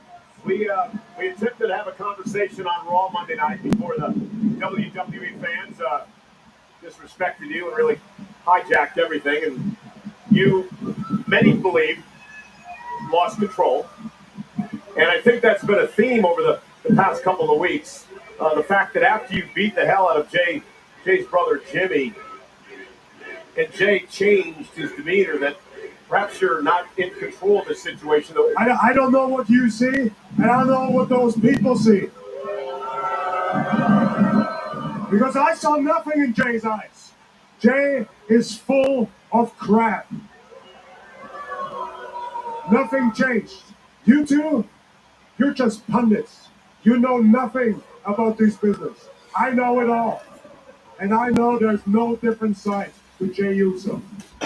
You know we're both undefeated at WrestleMania. I'm undefeated at WrestleMania. He's undefeated at WrestleMania. But not everyone's undefeated at WrestleMania. Listen up, if you don't shut your mouth right now. I don't mean any disrespect. But you are. Don't get me wrong. You're very disrespectful right now. Because you put me in a position right now, in front of a big audience, in front of a bunch of degenerates out here, and you inflict that anything that Jay did had a big impact on me. I drowned his brother in his own blood. That had a big effect on Jay, but not on me. You don't think you've changed at all since that moment when Jey Uso has basically come down and said, I ain't scared of you no more? That didn't flip a little switch of worry in that Gunther brain? Do you think I look like it, huh? Do you think I'm scared? Oh, I didn't say that.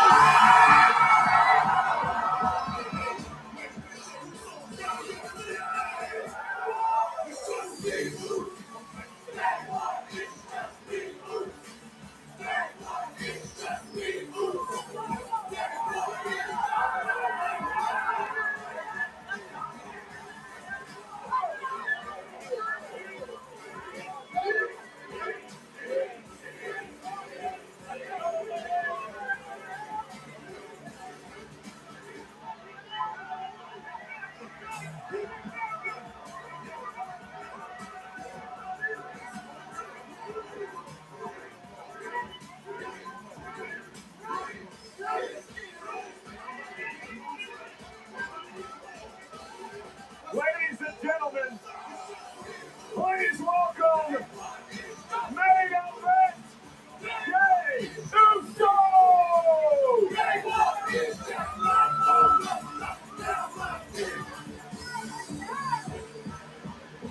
Okay.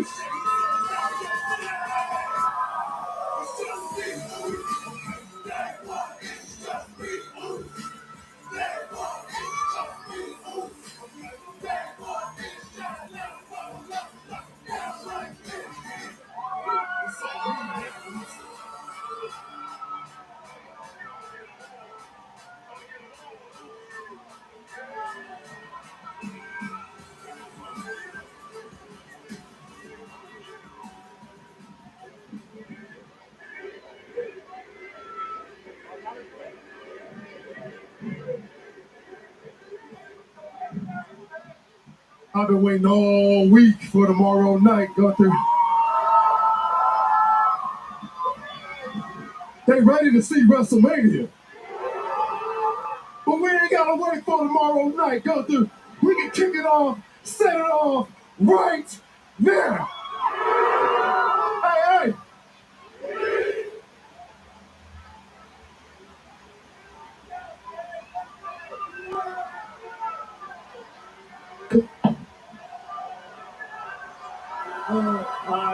Security.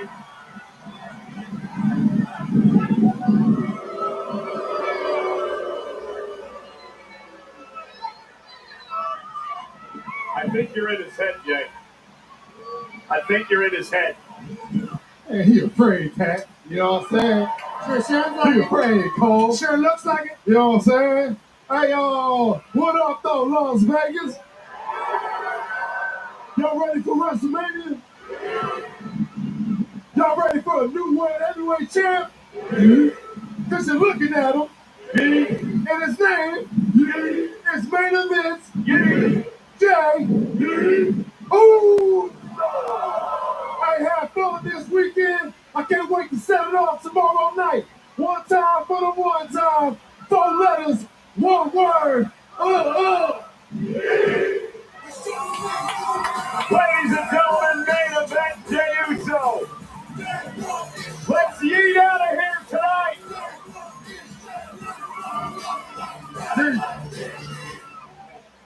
Ladies and gentlemen, WrestleMania Saturday kicks off tomorrow with Jey Uso, Gunther for the World Heavyweight Championship. But before we get there, SmackDown tonight, USA Network right there at the T-Mobile Center. Pat and I head over to the Hall of Fame. We'll host those events tonight. NXT tomorrow, Countdown to tomorrow, WrestleMania all weekend long. Are you ready, partner? Hell yeah, brother.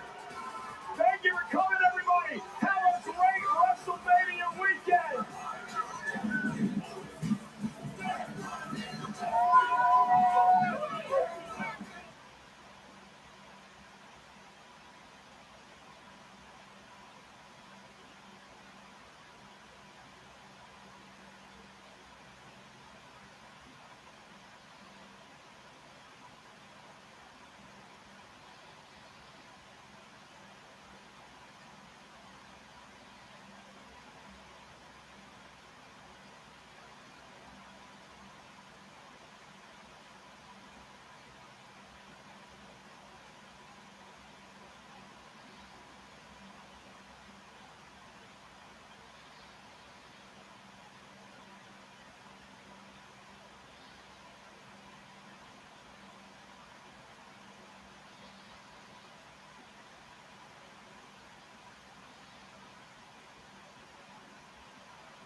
Playing from Philips 4K TV.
Playing from Philips 4K TV.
Bro,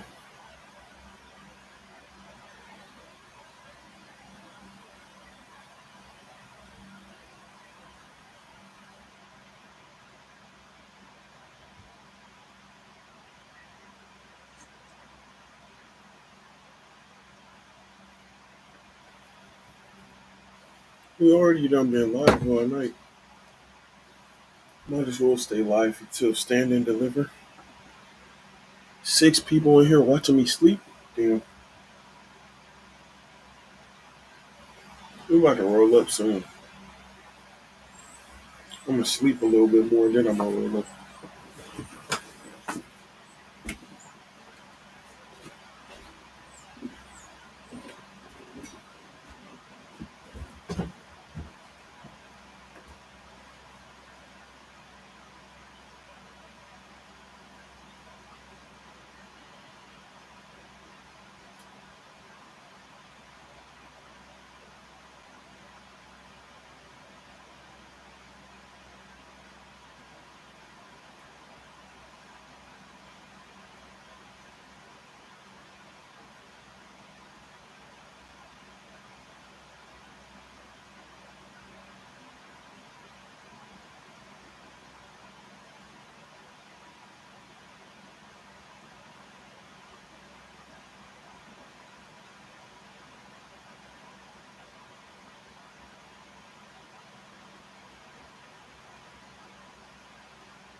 Bro.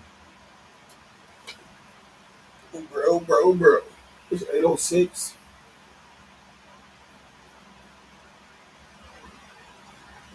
Got like 5 hours.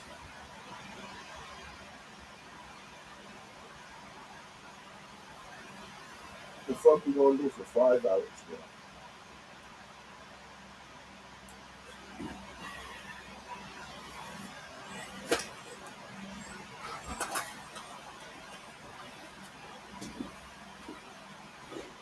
The fuck we gonna do for 5 hours, bro?